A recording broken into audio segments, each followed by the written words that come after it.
Hi and welcome to another story, and today we have part 1 of Harry Potter and the Chamber of Secrets by J.K. Rowling, starting from the very beginning, Chapter 1, The Worst Birthday. Not for the first time an argument had broken out over breakfast at number 4 Privet Drive. Mr. Vernon Dursley had been woken in the early hours of the morning by a loud hooting noise from his nephew Harry's room. "Third time this week," he roared across the table. "If you can't control that owl, it'll have to go." Harry tried yet again to explain. "She's bored," he said. She's used to flying around outside. If I could just let her out at night." "Do I look stupid?" snarled Uncle Vernon, a bit of fried egg dangling from his bushy moustache. "I know what'll happen if the owl's let out." He exchanged dark looks with his wife Petunia. Harry tried to argue back, but his words were drowned by a long, loud belch from the Dursley's son, Dudley. "I want more bacon." "There's more in the frying pan, sweetums," said Aunt Petunia, tuning misty eyes onto her massive son. "We must feed you up while we've got the chance. I don't like the sound of that school food." "Nonsense, Petunia. I never went hungry when I was at Smeltings," said Uncle Vernon heartily. "Dudley gets enough, don't you, son?" Dudley, who was so large his bottom drooped over either side of the kitchen chair, grinned and turned to Harry. "Pass the frying pan." "You've forgotten the magic word," said Harry irritably. The effect of this simple sentence on the rest of the family was incredible. Dudley gasped and fell off his chair with a crash that shook the whole kitchen. Mrs. Dursley gave a small scream and clapped her hands to her mouth. Mr. Dursley jumped to his feet, veins throbbing in his temples. "I meant please," said Harry quickly. "I didn't mean—" "What have I told you?" thundered his uncle, spraying spit over the table. "About saying the M word in our house." "But I—" "How dare you threaten Dudley?" roared Uncle Vernon, pounding the table with his fist. I warned you! I will not tolerate mention of your abnormality under this roof." Harry stared from his purple-faced uncle to his pale aunt, who was trying to heave Dudley to his feet. "All right," said Harry. "All right." Uncle Vernon sat down again, breathing like a winded rhinoceros, and watching Harry closely out of the corners of his small, sharp eyes.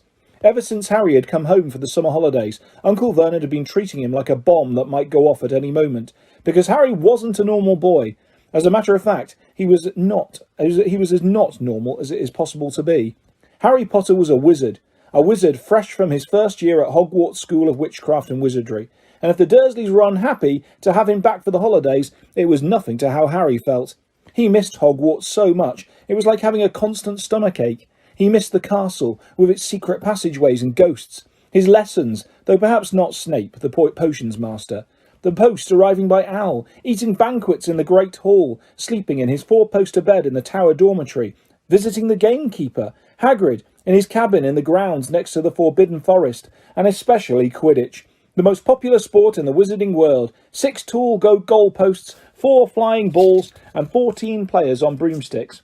All Harry's spellbooks, his wand, robes, cauldron, and top-of-the-range Nimbus 2000 broomstick had been locked in a cupboard under the stairs by Uncle Vernon the instant Harry had come home. What did the Dursleys care if Harry lost his place in the house Quidditch team because he hasn't practised all summer? What was it to the Dursleys if Harry went back to school without any of his homework done? The Dursleys were what wizards called muggles, not a drop of magical blood in their veins, and as far as they were concerned, having a wizard in the family was a matter of deepest shame. Uncle Vernon had even padlocked Harry's owl, Hedwig, inside her cage to stop her carrying messages to anyone in the wizarding world. Harry looked nothing like the rest of the family. Uncle Vernon was large and neckless, with an enormous black moustache. Aunt Petunia was horse-faced and bony. Dudley was blonde, pink and porky. Harry, on the other hand, was small and skinny, with brilliant green eyes and jet-black hair that was always untidy. He wore round glasses, and on his forehead was a thin, lightning-shaped scar. It was this scar that made Harry so particularly unusual, even for a wizard. This scar was the only hint of Harry's very mysterious past, of the reason he had been left on the Dursleys' doorstep 11 years before. At the age of 1, Harry had somehow survived a curse from the greatest dark sorcerer of all time, Lord Voldemort, whose name most witches and wizards still feared to speak. Harry's parents had died in Voldemort's attack, but Harry had escaped with his lightning scar, and somehow, nobody understood why, Voldemort's powers had been destroyed the instant he had failed to kill Harry. So Harry had been brought up by his dead mother's sister and her husband. He had spent 10 years with the Dursleys, never understanding why he kept making odd things happen without meaning to, believing the Dursley story that he had got his scar in the car crash which had killed his parents. And then, exactly a year ago, Hogwarts had written to Harry, and the whole story had come out. Harry had taken up his place at Wizard School, where he and his scar were famous. But now the school year was over, and he was back with the Dursleys for the summer, back to being treated like a dog that had rolled in something smelly. The Dursleys hadn't even remembered that today happened to be Harry's 12th birthday. Of course, his hopes hadn't been high. They'd never given him a proper present, let alone a cake, but to ignore it completely? At that moment, Uncle Vernon cleared his throat importantly and said, "Now, as we all know, today is a very important day." Harry looked up, hardly daring to believe it. "This could well be the day I make the biggest deal of my career," said Uncle Vernon. Harry went back to his toast. Of course, he thought bitterly. Uncle Vernon was talking about the stupid dinner party. He'd been talking of nothing else for a fortnight. Some rich builder and his wife were coming to dinner, and Uncle Vernon was hoping to get a huge order from him. Uncle Vernon's company made drills. "I think we should run through the schedule one more time," said Uncle Vernon. "We should all be in a position at 8 o'clock. Petunia, you will be—" "In the lounge," said Aunt Petunia promptly, "waiting to welcome them graciously to our home." "Good, good. And Dudley?" I'll be waiting to open the door." Dudley put out a foul, simpering smile. May I take your coats, Mr. and Mrs. Mason?" "They'll love him," cried Aunt Petunia rapturously. "Excellent, Dudley," said Uncle Vernon. Then he rounded to Harry. "And you?" "I'll be in my bedroom, making no noise and pretending I'm not there," said Harry tonelessly. "Exactly," said Uncle Vernon nastily. "I will lead them into the lounge, introduce you, Petunia, and pour them drinks. At 8:15, I'll announce dinner," said Aunt Petunia. "And Dudley, you'll say—" "May I take you through to the dining room, Mrs. Mason?" said Dudley, offering his fat arm to an invisible woman. "My perfect little gentleman," sniffled Aunt Petunia. "And you?" said Uncle Vernon viciously to Harry. "I'll be in my room, making no noise and pretending I'm not there," said Harry dully. "Precisely. Now, we should aim to get in a few good compliments at dinner. Petunia, any ideas?" "Vernon tells me you're a wonderful golfer, Mr. Mason. Do tell me where you bought your dress, Mrs. Mason." "Perfect. Dudley? How about, we had to write an essay about our hero at school, Mr. Mason, and I wrote about you." This was too much for both Aunt Petunia and Harry. Aunt Petunia burst into tears and hugged her son, while Harry ducked under the table so they wouldn't see him laughing. "And you, boy?" Harry fought to keep his face straight as he emerged.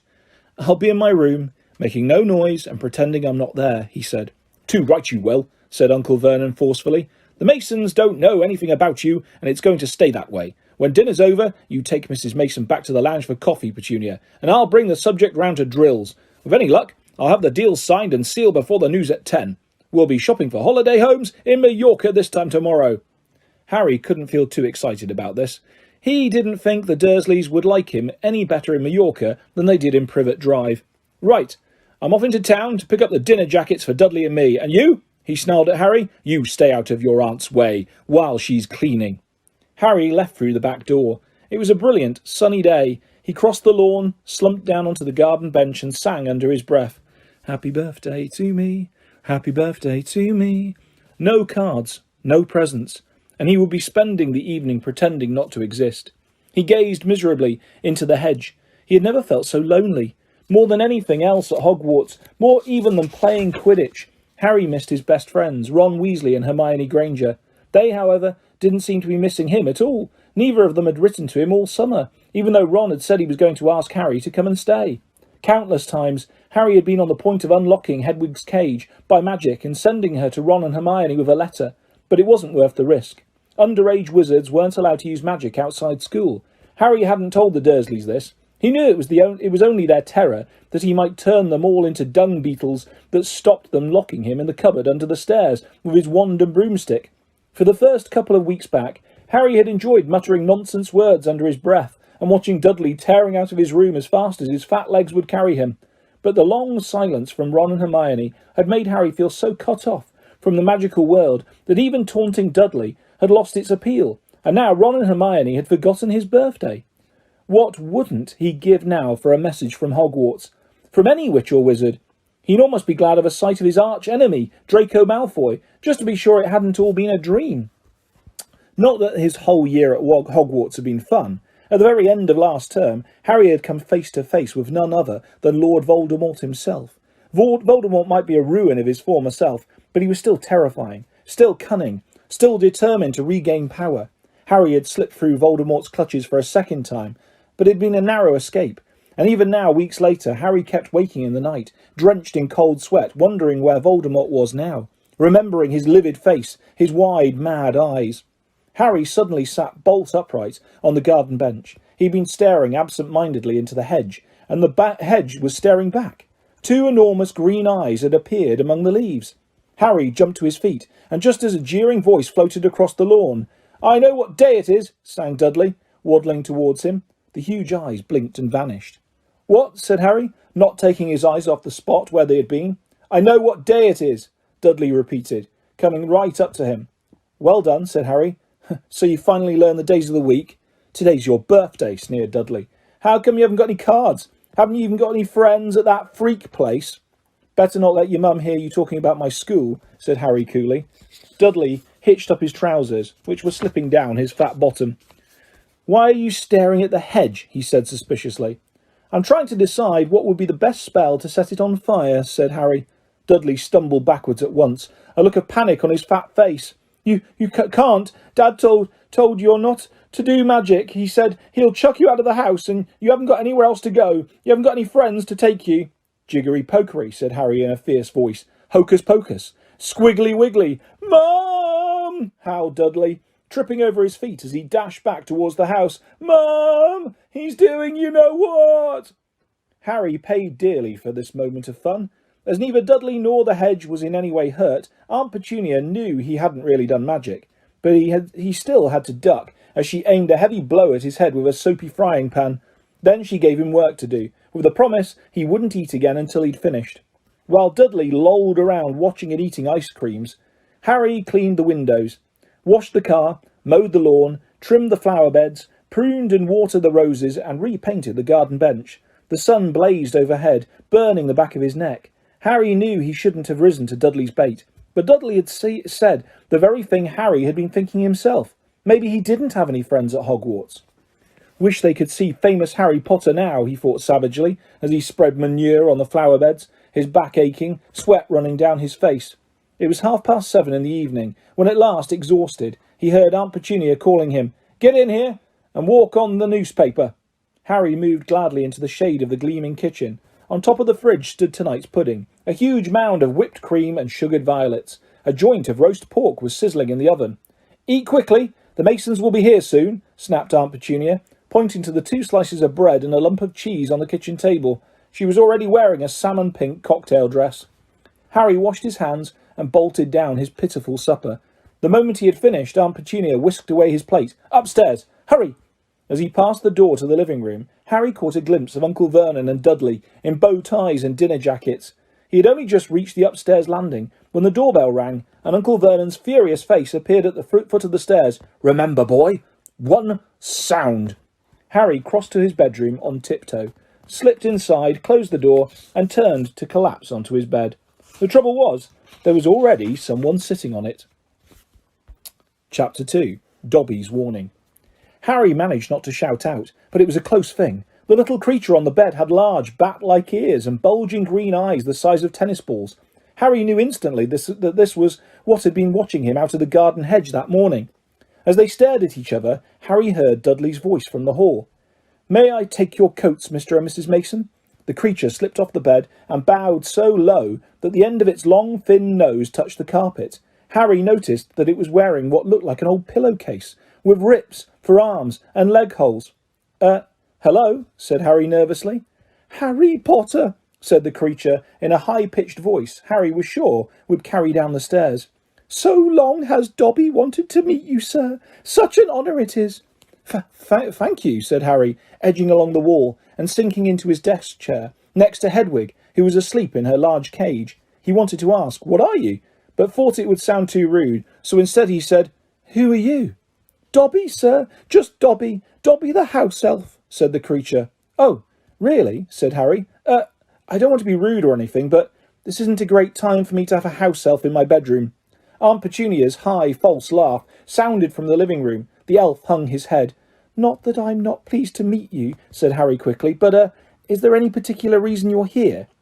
Oh, yes, sir, said Dobby earnestly. Dobby has come to tell you, sir. It is difficult, sir. Dobby wonders where to begin. Sit down, said Harry politely, pointing at the bed. To his horror, the elf burst into tears, very noisy tears. Sit down, he wailed. Never, never, ever. Harry thought he heard the voices downstairs falter. I'm sorry, he whispered. I didn't mean to offend you or anything. Offend Dobby, choked the elf. Dobby has never been asked to sit down by a wizard, like an equal. Harry, trying to say shh and look comforting at the same time, ushered Dobby back onto the bed, where he sat, hiccuping, looking like a large and very ugly doll. And at last he managed to control himself and sat with his great eyes fixed on Harry in an expression of watery adoration. You can't have met many decent wizards, said Harry, trying to cheer him up. Dobby shook his head. Then, without warning, he leapt up and started banging his head furiously on the window, shouting, Bad Dobby! Bad Dobby! Don't! What are you doing? Harry hissed, springing up and pulling Dobby back onto the bed. Hedwig had woken up with a particularly loud screech and was beating her wings wildly against the bars of her cage. Dobby had to punish himself, sir, said the elf, who had gone slightly cross-eyed. Dobby almost spoke ill of his family, sir. Your family? The wizard family? Dobby serves, sir. Dobby is a house elf, bound to serve one house and one family forever. Do they know you're here? Asked Harry curiously. Dobby shuddered. Oh, no, sir, no. Dobby will have to punish himself most grievously for coming to see you, sir. Dobby will have to shut his ears in the oven door for this, if they ever knew, sir. But won't they notice if you shut your ears in the oven door? Dobby doubts it, sir. Dobby is always having to punish himself for something. They let Dobby get on with it, sir. Sometimes they remind me to do extra punishments. But why don't you leave? Escape? A house elf must be set free, sir, and the family will never set Dobby free. Dobby will serve the family until he dies, sir. Harry stared. And I thought I was hard done by staying here for another 4 weeks, he said. This makes the Dursleys sound almost human. Can't anyone help you? Can't I? Almost at once, Harry wished he hadn't spoken. Dobby dissolved again into wails of gratitude. Please, Harry whispered frantically, please be quiet. If the Dursleys hear anything, if they know you're here.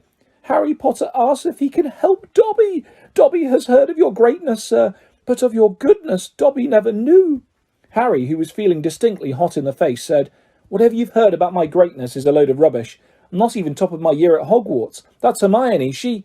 But he stopped quickly, because thinking about Hermione was painful. Harry Potter is humble and modest, said Dobby reverently, his orb-like eyes aglow. Harry Potter speaks not of his triumph over he who must not be named. Voldemort, said Harry. Dobby clapped his hands over his bat ears and moaned. Ah, speak not the name, sir, speak not the name. Sorry, said Harry quickly. I know lots of people don't like it. My friend Ron... He stopped again. Thinking about Ron was painful too.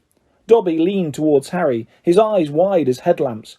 Dobby heard tell, he said hoarsely, that Harry Potter met the Dark Lord for a second time, just weeks ago, that Harry Potter escaped yet again. Harry nodded, and Dobby's eyes suddenly shone with tears. Ah, sir, he gasped, dabbing his face with a corner of the grubby pillowcase he was wearing. Harry Potter is valiant and bold. He has braved so many dangers already, but Dobby has come to protect Harry Potter, to warn him. Even if he does have to shut his ears in the oven door later, Harry Potter must not go back to Hogwarts. There was a silence broken only by the chink of knives and forks from downstairs and the distant rumble of Uncle Vernon's voice. What? Harry stammered.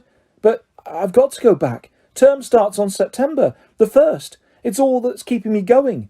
You don't know what it's like here. I don't belong here. I belong in your world, at Hogwarts. No, no, no, squeaked Dobby, shaking his head so hard his ears flapped.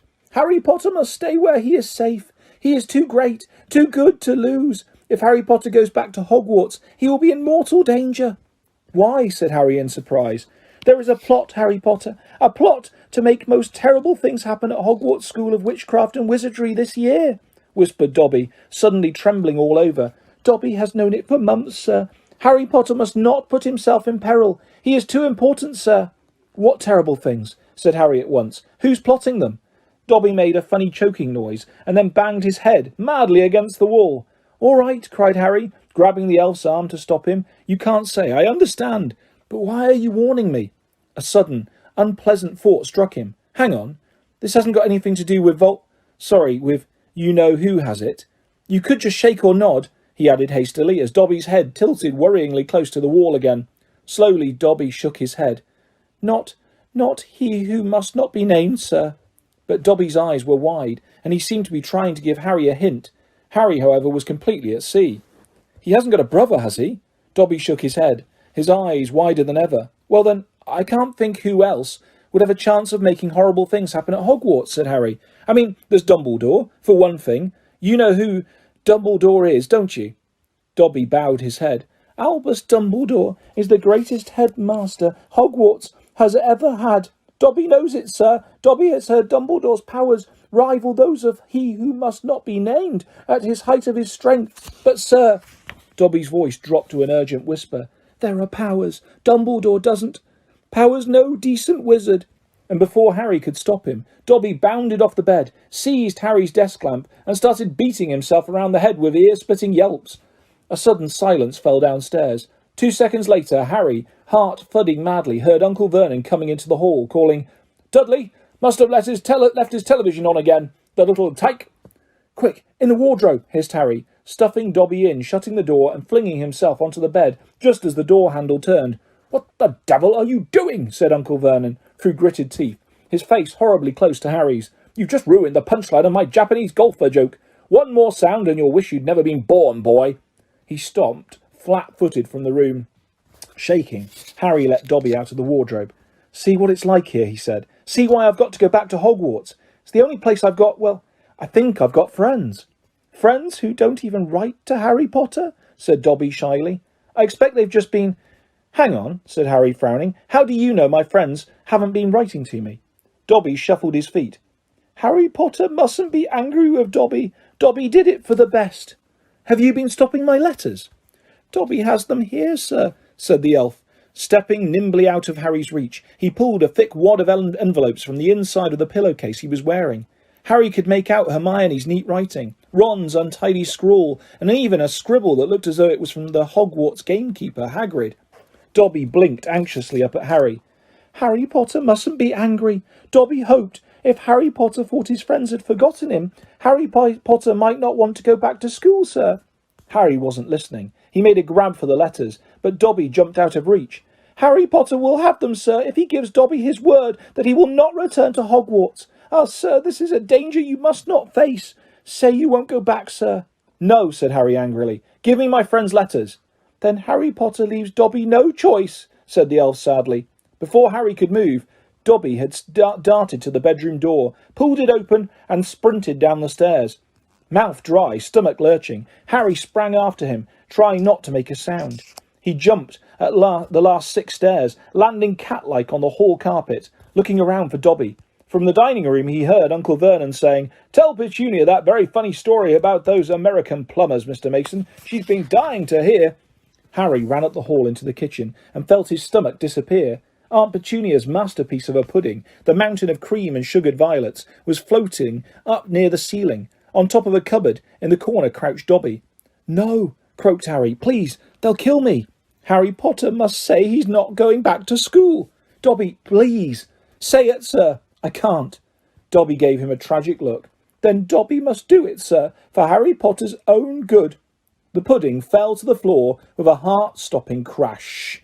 Cream splattered the windows and walls as the dish shattered with a crack like a whip. Dobby vanished.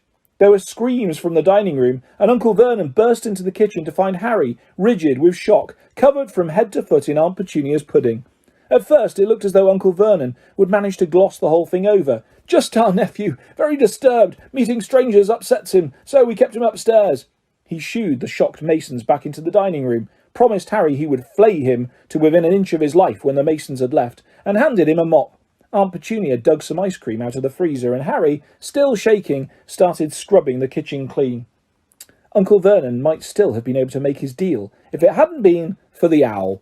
Aunt Petunia was just handing around a box of after-dinner mints when a huge barn owl swooped through the dining room window, dropped a letter on Mrs. Mason's head, and swooped out again.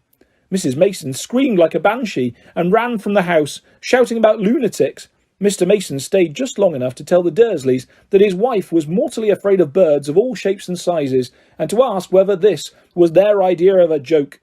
Harry stood in the kitchen, clutching the mop for support as Uncle Vernon advanced on him, a demonic glint in his tiny eyes. "Read it!" he hissed evilly, brandishing the letter the owl had delivered. "Go on, read it!" Harry took it. It did not contain birthday greetings.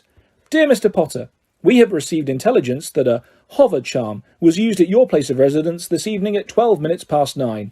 As you know, underage wizards are not permitted to perform spells outside school, and further spell work on your part may lead to expulsion from said school. Decree for the reasonable restriction of underage sorcery, 1875, paragraph C. We would also ask you to remember that any magical activity which risks notice by members of the non-magical community, Muggles, is a serious offence under Section 13 of the International Confederation of Warlocks Statute of Secrecy. Enjoy your holidays. Yours sincerely, Matilda Hopkirk. In proper use of Magic Office, Ministry of Magic." Harry looked up from the letter and gulped.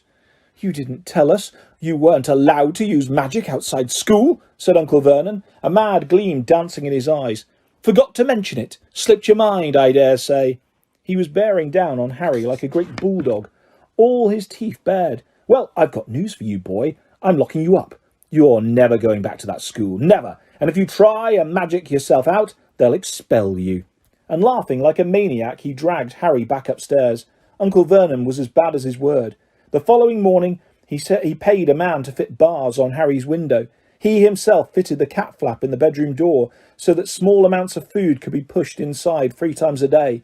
They let Harry out to use the bathroom morning and evening. Otherwise, he was locked in his room around the clock. 3 days later, the Dursleys were showing no sign of relenting, and Harry couldn't see any way out of this situation. He lay on his bed, watching the sun sinking behind the bars on the window, and wondering miserably what was going to happen to him. What was the good of magicking himself out of his room if Hogwarts would expel him for doing it? Yet life at Privet Drive had reached an all-time low. Now the Dursleys knew they weren't going to wake up as fruit bats. He had lost his only weapon. Dobby might have saved Harry from horrible happenings at Hogwarts, but the way things were going, he'd probably starve to death anyway. The cat flap rattled, and Aunt Petunia's hand appeared, pushing a bowl of tinned soup into the room. Harry, whose insides were aching with hunger, jumped off his bed and seized it. The soup was stone cold, but he drank half of it in one gulp. Then he crossed the room to Hedwig's cage and tipped the soggy vegetables at the bottom of the bowl into her empty food tray. She ruffled her feathers and gave him a look of deep disgust. "It's no good turning your beak up at me. That's all we've got," said Harry grimly. He put the empty bowl back on the floor next to the cat flap and lay back down on the bed, somehow even hungrier than he had been before the soup. Supposing he was still alive in another 4 weeks, what would happen if he didn't turn up at Hogwarts? Would someone be sent to see why he didn't come back? Would they be able to make the Dursleys let him go? The room was growing dark. Exhausted, stomach rumbling, mind spinning over the same unanswerable questions, Harry fell into an uneasy sleep. He dreamed that he was on a show in a zoo, with a card reading, "Underage Wizard" attached to his cage. People goggled through the bars at him as he lay, starving and weak, on a bed of straw. He saw Dobby's face in the crowd and shouted, asking for help, but Dobby called, "Harry Potter is safe there, sir," and vanished. Then the Dursleys appeared, and Dudley rattled the bars of the cage, laughing at him. "Stop it," Harry muttered, as the rattling pounded on his sore head. "Leave me alone. Cut it out. I'm trying to sleep." He opened his eyes. Moonlight was shining through the bars on the window, and someone was goggling through the bars at him. A freckle-faced, red-haired, long-nosed someone.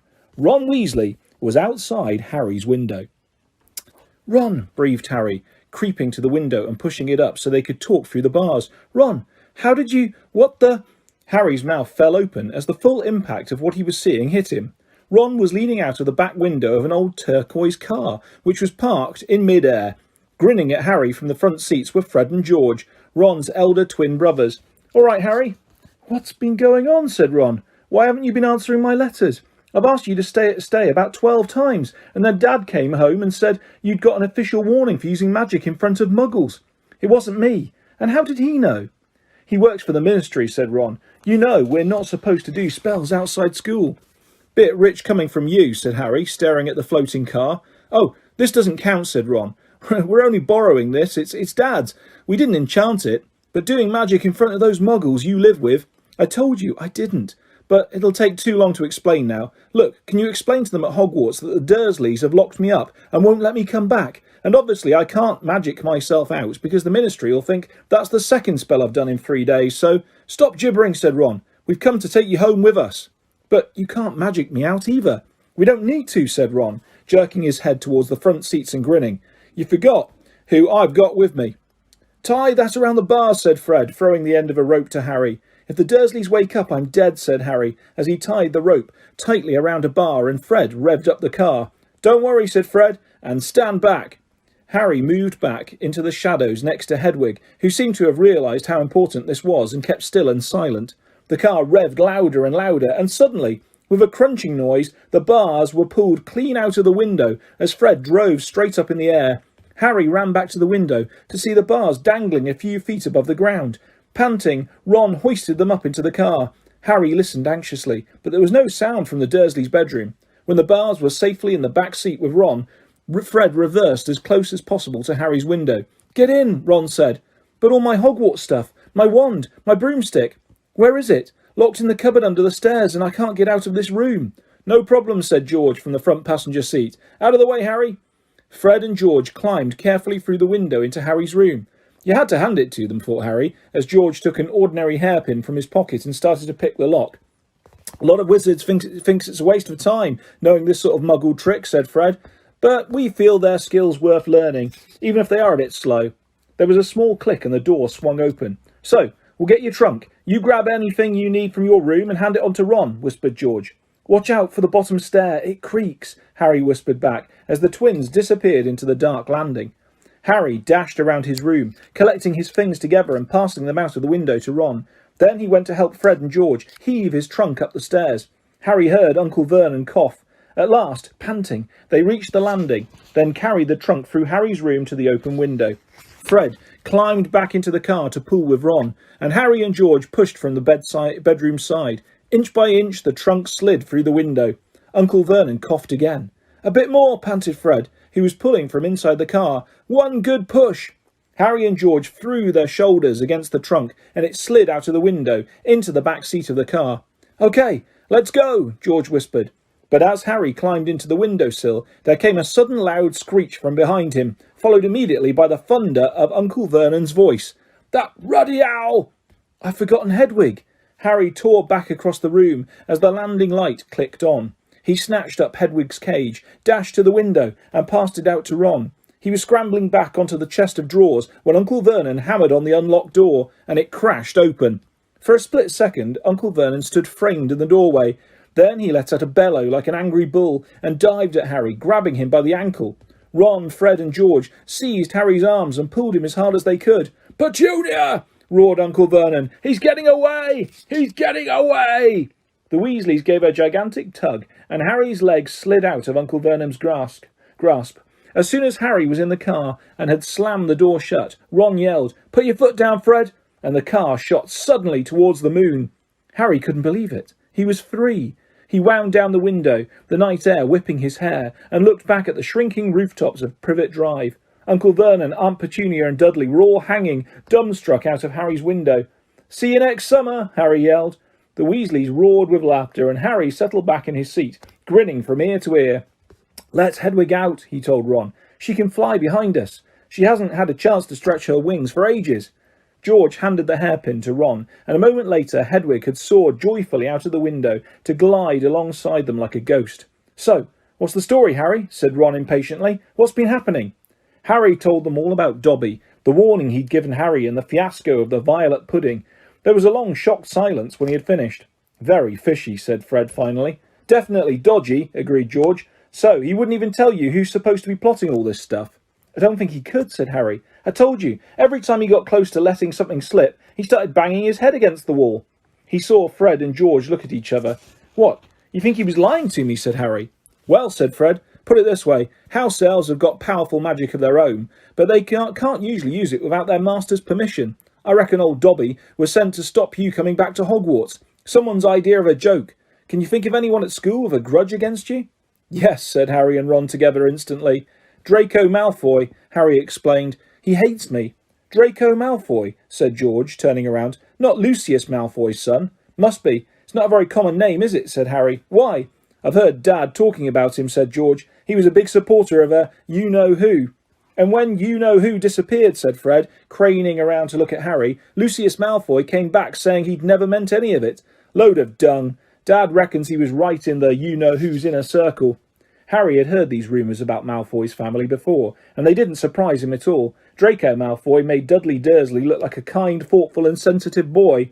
I don't know whether the Malfoys own a house elf, said Harry. Well, whoever owns him will be an old wizarding family, and they'll be rich, said Fred. Yeah, Mum's always wishing we had a house elf to do the ironing, said George, but all we've got is a lousy old ghoul in the attic, and gnomes all over the garden. House elves come with big old manors and castles and places like that. You wouldn't catch one in our house. Harry was silent. Judging by the fact that Draco Malfoy usually had the best of everything, his family was rolling in wizard gold, he could just see Malfoy strutting around a large manor house. Sending the family servant to stop Harry going back to Hogwarts also sounded exactly like the sort of thing Malfoy would do. Had Harry been stupid to take Dobby seriously? I'm glad we came to get you anyway, said Ron. I was getting really worried when you didn't answer any of my letters. I thought it was Errol's fault at first. Who's Errol? Our owl. He's ancient. It wouldn't be the first time he'd collapsed on a delivery. So, then I tried to borrow Hermes. Who? The owl Mum and Dad bought Percy when he was made a prefect, said Fred from the front. But Percy wouldn't lend him to me, said Ron. Said he needed him. Percy's been acting very oddly this summer, said George, frowning. And he has been sending a lot of letters and spending a lot of time shut up in his room. I mean, there's only so many times you can polish a prefect badge. You're driving too fast, too far west, Fred, he added, pointing at a compass on the dashboard. Fred twiddled the steering wheel. So, does your dad know you've got the car? Said Harry, guessing the answer. No, said Ron. He had to work tonight. Hopefully we'll be able to get it back in the garage without Mum noticing we flew it. What does your dad do at the Ministry of Magic, anyway? He works in the most boring department, said Ron. The Misuse of Muggle Artifacts Office. The what? It's all to do with bewitching things that are Muggle-made, you know, in case they end up back in a Muggle shop or house. Like last year, some old witch died and her tea set was sold to an antique shop. The Muggle woman bought it, took it home and tried to serve her friends tea in it, and it was a nightmare. Dad was working overtime for weeks. What happened? The teapot went berserk and squirted boiling tea all over the place, and one man ended up in hospital with the sugar tongs clamped to his nose. Dad was going frantic. It's only him and his old warlock called Perkins in the office, and they had to do memory charms and all sorts to cover it up. But your dad, this car? Fred laughed. Yeah, Dad's mad about everything to do with Muggles. Our shed's full of Muggle stuff. He takes it apart, puts spells on it and puts it back together again. If he raided our house, he'd have had to put himself straight under arrest. It drives Mum mad. That's the main road, said George, peering down through the windscreen. We'll be there in 10 minutes. Just as well. It's getting light. A faint pinkish glow was visible along the horizon to the east. Fred brought the car lower and Harry saw a dark patchwork of fields and clumps of trees. We're a little way outside the village, said George. Ottery St. Catchpole. Lower and lower went the flying car. The edge of a brilliant red sun was now gleaming through the trees. Touchdown, said Fred, as with a slight bump they hit the ground. They had landed next to a tumble-down garage in a small yard, and Harry looked out for the first time at Ron's house. It looked as though it had once been a large stony pigsty, but extra rooms had been added here and there until it was several stories high, and so crooked it looked as though it was helped up by magic. Which, Harry reminded himself, it probably was. 4 or 5 chimneys were perched on top of the red roof. A lopsided sign stuck in the ground near the entrance read, "The Burrow." Round the front door lay a jumble of Wellington boots and a very rusty cauldron. Several fat brown chickens were pecking their way around the yard. It's not much, said Ron. It's brilliant, said Harry happily, thinking of Privet Drive. They got out of the car. Now, we'll go upstairs really quietly, said Fred, and wait for Mum to call us for breakfast. Then, Ron, you can come bounding downstairs, going, "Mum, look who turned up in the night." And she'll be all pleased to see Harry, and no one need ever know we flew the car. Right, said Ron. Come on, Harry, I sleep at the... Ron had gone a nasty greenish colour, his eyes fixed on the house. The other 3 wheeled around. Mrs. Weasley was marching across the yard, scattering chickens, and for a short, plump, kind-faced woman, it was remarkable how much she looked like a saber-toothed tiger. Ah, said Fred. Oh dear, said George. Mrs. Weasley came to a halt in front of them, her hands on her hips, staring from one guilty face to the next. She was wearing a flowered apron, with a wand sticking out of the pocket. "So," she said. "Morning, Mum," said George, in what he clearly thought was a jaunty, winning voice. Have you any idea how worried I've been? Said Mrs. Weasley in a deadly whisper. Sorry, Mum, but see, we had to. All three of Mrs. Weasley's sons were taller than she was, but they cowered as her rage broke over them. Bed's empty, no note, car gone, could have crashed, out of my mind with worry. Did you care? Never as long as I've lived. You wait until your father gets home. We never had trouble like this from Bill or Charlie or Percy. Perfect Percy, muttered Fred. You could do with taking a leaf out of Percy's book, yelled Mrs. Weasley, prodding a finger in Fred's chest. You could have died. You could have been seen. You could have lost your father his job. It seemed to go on for hours. Mrs. Weasley had shouted herself hoarse before she turned on Harry, who backed away. I'm very pleased to see you, Harry dear, she said. Come in and have some breakfast. She turned and walked back into the house, and Harry, after a nervous glance at Ron, who nodded encouragingly, followed her. The kitchen was small and rather cramped. There was a scrubbed wooden table and chairs in the middle, and Harry sat down on the edge of his seat, looking around. He had never been in a wizard house before. The clock on the wall opposite him had only one hand and no numbers at all. Written around the edge were things like time to make tea, time to feed the chickens, and you're late. Books were stacked 3 deep on the mantelpiece, books with titles like Charm Your Own Cheese, Enchantment in Baking, and 1-Minute Feasts. It's magic. And unless Harry's ears were deceiving him, the old radio next to the sink had just announced that coming up was witching hour with the popular singing sorceress Celestina Warbeck. Mrs. Weasley was clattering around, cooking breakfast a little haphazardly, throwing dirty looks at her sons as she threw sausages into the frying pan. Every now and then she muttered things like, don't know what you were thinking of, and never would have believed it. I don't blame you, dear, she assured Harry, tipping 8 or 9 sausages onto his plate. Arthur and I have been worried about you too. Just last night we were saying we'd come and get you ourselves if you hadn't written back to Ron by Friday. But really, she was now adding 3 fried eggs to his plate. Flying an illegal car halfway across the country? Anyone could have seen you. She flicked her wand casually at the washing up in the sink, which began to clean itself, clinking gently in the background. It was cloudy, Mum, said Fred. You keep your mouth closed. You're eating. Mrs. Weasley snapped. They were starving him, Mum, said George. And you, said Mrs. Weasley, but it was with a slightly softened expression that she had started cutting Harry bread and buttering it for him. At that moment there was a diversion in the form of a small, red-headed figure in a long nightdress who appeared in the kitchen, gave a small squeal and ran out again. Ginny, said Ron in an undertone to Harry, my sister. She's been talking about you all summer. Yeah, she'll be wanting your autograph, Harry, grinned Fred, but he caught his mother's eye and bent his face over his plate without another word. Nothing more was said until all 4 plates were clean, which took a surprisingly short time.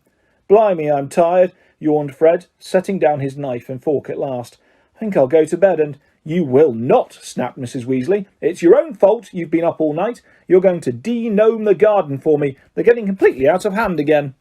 Oh, Mum. And you two, she said, glaring at Ron and George. You can go up to bed, dear, she added to Harry. You didn't ask them to fly that wretched car. But Harry, who felt wide awake, said quickly, I'll help Ron. I've never seen a de-gnoming. That's very sweet of you, dear, but it's dull work, said Mrs. Weasley. Now let's see what Lockhart's got to say on the subject. And she pulled a heavy book from the stack on the mantelpiece. George groaned. Mum, we know how to de-gnome a garden.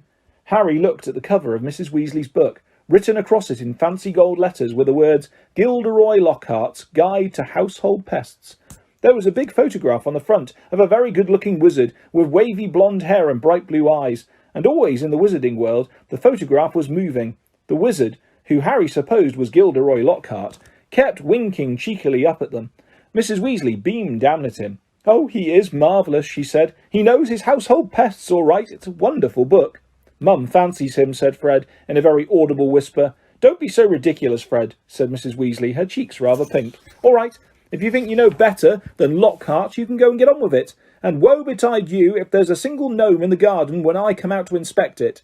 Yawning and grumbling, the Weasleys slouched outside with Harry behind them. The garden was large, and in Harry's eyes exactly what a garden should be. The Dursleys wouldn't have liked it. There were plenty of weeds and the grass needed cutting. But there were gnarled trees all around the walls, plants Harry had never seen spilling from every flower bed, and a big green pond full of frogs. Muggles have garden gnomes too, you know, Harry told Ron as they crossed the lawn. Yeah, I've seen those things. They think are gnomes, said Ron, bent double with his head in a peony bush. like fat little Father Christmases with fishing rods. There was a violent scuffling noise. The peony bush shuddered, and Ron straightened up. "This is a gnome," he said grimly. "Get off me! Get off me!" squealed the gnome. It was certainly nothing like Father Christmas. It was small and leathery looking, with a large, knobbly, bald head, exactly like a potato. Ron held it at arm's length as it kicked out at him with its horny little feet. He grasped it round the ankles and turned it upside down. "This is what you have to do," he said. He raised the gnome above his head. "Get off me!" and started to swing it in great circles like a lasso. Seeing the shocked look on Harry's face, Ron added, "It doesn't hurt him. You've just got to make them really dizzy, so they can't find their way back to the gnome holes." He let go of the gnome's ankles. It flew 20 feet into the air and landed with a thud in the field over the hedge. "Pitiful," said Fred. "I bet I can get mine beyond that stump." Harry learned quickly not to feel too sorry for the gnomes. He decided just to drop the first one he caught over the hedge, but the gnome, sensing weakness, sank its razor-sharp teeth into Harry's finger, and he had a hard job shaking it off until... "Wow, Harry, that must have been 50 feet!" The air was soon thick with flying gnomes. "See, they're not too bright," said George, seizing 5 or 6 gnomes at once. The moment they know the de-gnoming's going on, they storm up to have a look. You'd think they'd had learned by now just to stay put. Soon the crowd of gnomes in the field started walking away in a straggling line, their little shoulders hunched. "They'll be back," said Ron, as they watched the gnomes disappear into the hedge on the other side of the field. "They love it here. Dad's too soft with them. He thinks they're funny." Just then the front door slammed. "He's back," said George. "Dad's home." They hurried through the garden and back into the house. Mr. Weasley was slumped in a kitchen chair with his glasses off and his eyes closed. He was a thin man, going bald, but the little hair he had was as red as any of his children's. He was wearing long green robes, which were dusty and travel-worn. "What a night," he mumbled, groping for the teapot as they all sat down around him. 9 raids. 9. An old Mundungus Fletcher tried to put a hex on me when I had my back turned." Mr. Weasley took a long gulp of tea and sighed. "Find anything, Dad?" said Fred eagerly. "All I got were a few shrinking door keys and biting kettles," yawned Mr. Weasley. "There was some pretty nasty stuff that wasn't my department, though. Mortlake was taken away for questioning about some extremely old ferrets, but that's the Committee on Experimental Charms, thank goodness." "Why would anyone bother making door keys shrink?" said George. "Just muggle baiting," sighed Mr. Weasley. "Sell them a key that keeps shrinking to nothing so they can never find it when they need it. Of course, it's very hard to convict anyone because no muggle would admit their keys keep shrinking. They'll insist they just keep losing it. Bless them. They'll go to any lengths to ignore magic, even if it's staring them in the face. But the things our lot have taken to enchanting, you wouldn't believe. Like cars, for instance." Mrs. Weasley had appeared, holding a long poker like a sword. Mr. Weasley's eyes jerked open. He stared guiltily at his wife. "Cars, Molly dear?" "Yes, Arthur, cars," said Mrs. Weasley, her eyes flashing. Imagine a wizard buying a rusty old car and telling his wife all he wanted to do with it was take it apart to see how it worked, while really he was enchanting it to make it fly. Mr. Weasley blinked. "Well, dear, I think you'll find that he would be quite within the law to do that, even if he maybe would have done better to tell his wife the truth. There's a loophole in the law, you'll find. As long as he wasn't intending to fly the car, the fact that the car could fly wouldn't..." "Arthur Weasley, you made sure there was a loophole when you wrote that law," shouted Mrs. Weasley, "just so you could carry on tinkering with all that muggle rubbish in your shed. And for your information, Harry arrived this morning in the car you weren't intending to fly." "Harry?" said Mr. Weasley blankly. "Harry who?" He looked around, saw Harry and jumped. "Good Lord, is it Harry Potter? Very pleased to meet you. Ron's told us so much about... Your sons flew that car to Harry's house and back last night," shouted Mrs. Weasley. "What have you got to say about it, eh?" "Did you really?" said Mr. Weasley eagerly. "Did it all go right? I mean," he faltered as sparks flew from Mrs. Weasley's eyes. That was very wrong, boys. Very wrong indeed." "Let's leave them to it," Ron muttered to Harry, as Mrs. Weasley swelled like a bullfrog. "Come on, I'll show you my bedroom." They slipped out of the kitchen and down a narrow passageway to an uneven staircase, which zigzagged its way up through the house. On the 3rd landing, a door stood ajar. Harry just caught sight of a pair of bright brown eyes staring at him before it closed with a snap. "Ginny," said Ron, "you don't know how weird it is for her to be this shy. She never shuts up normally." They climbed 2 more flights until they reached a door with peeling paint and a small plaque on it saying Ronald's room. Harry stepped in, his head almost touching the sloping ceiling, and blinked. It was like walking into a furnace. Nearly everything in Ron's room seemed to be a violent shade of orange. The bedspread, the walls, even the ceiling. Then Harry realised that Ron had covered nearly every inch of the shabby wallpaper with posters of the same 7 witches and wizards, all wearing bright orange robes, carrying broomsticks and waving energetically. "Your Quidditch team," said Harry. "The Chudley Cannons," said Ron, pointing at the orange bedspread, which was emblazoned with 2 giant black C's on a speeding cannonball. "9th in the league." Ron's school spellbooks were stacked untidily in a corner next to a pile of comics, which all seemed to feature the adventures of Martin Miggs, the Mad Muggle. Ron's magic wand was lying on top of a fish tank full of frog spawn on the windowsill, next to his fat grey rat Scabbers, who was snoozing in a patch of sun. Harry stepped out over a pack of self-shuffling playing cards on the floor and looked out of the tiny window. In the field far below, he could see a gang of gnomes sneaking one by one back through the Weasleys' hedge. Then he turned to look at Ron, who was watching him almost nervously, as though waiting for his opinion. "It's a bit small," said Ron quickly. "Not like that room you had with the Muggles. And I'm right underneath the ghoul in the attic. He's always banging on the pipes and groaning." But Harry, grinning widely, said, "This is the best house I've ever been in." Ron's ears went pink. Life at the Burrow was as different as possible from life in Privet Drive. The Dursleys liked everything neat and ordered. The Weasleys' house burst with the strange and unexpected. Harry got a shock the first time he looked in the mirror over the kitchen mantelpiece, and it shouted, "Tuck your shirt in, Scruffy!" The ghoul in the attic howled and dropped pipes whenever he felt things were getting too quiet, and small explosions from Fred and George's bedroom were considered perfectly normal. What Harry found most unusual about life at Ron's, however, wasn't the talking mirror or the clanking ghoul. It was the fact that everybody there seemed to like him. Mrs. Weasley fussed over the state of his socks and tried to force him to eat 4 helpings at every meal. Mr. Weasley liked Harry to sit next to him at the dinner table so that he could bombard him with questions about life with Muggles, asking him to explain how things like plugs and the postal service worked. "Fascinating," he would say, as Harry talked him through using a telephone. "Ingenious. Really, how many ways Muggles have found of getting along without magic?" Harry heard from Hogwarts one sunny morning, about a week after he had arrived at the Burrow. He and Ron went down to breakfast to find Mr. and Mrs. Weasley and Ginny already sitting at the kitchen table. The moment she saw Harry, Ginny accidentally knocked her porridge bowl to the floor with a loud clatter. Ginny seemed very prone to knocking things over when Harry entered a room. She dived under the table to retrieve the bowl and emerged with her face glowing like the setting sun. Pretending he hadn't noticed this, Harry sat down and took the toast Mrs. Weasley offered him. "Letters from school," said Mr. Weasley, passing Harry and Ron identical envelopes of yellowish parchment, addressed in green ink. "Dumbledore already knows you're here, Harry. Doesn't miss a trick, that man. You 2 have got them too," he added as Fred and George ambled in, still in their pyjamas. For a few minutes there was silence as they all read their letters. Harry's told him to catch the Hogwarts Express, as usual, from King's Cross Station on September the 1st. There was also the list of the new books he'd need for the coming year.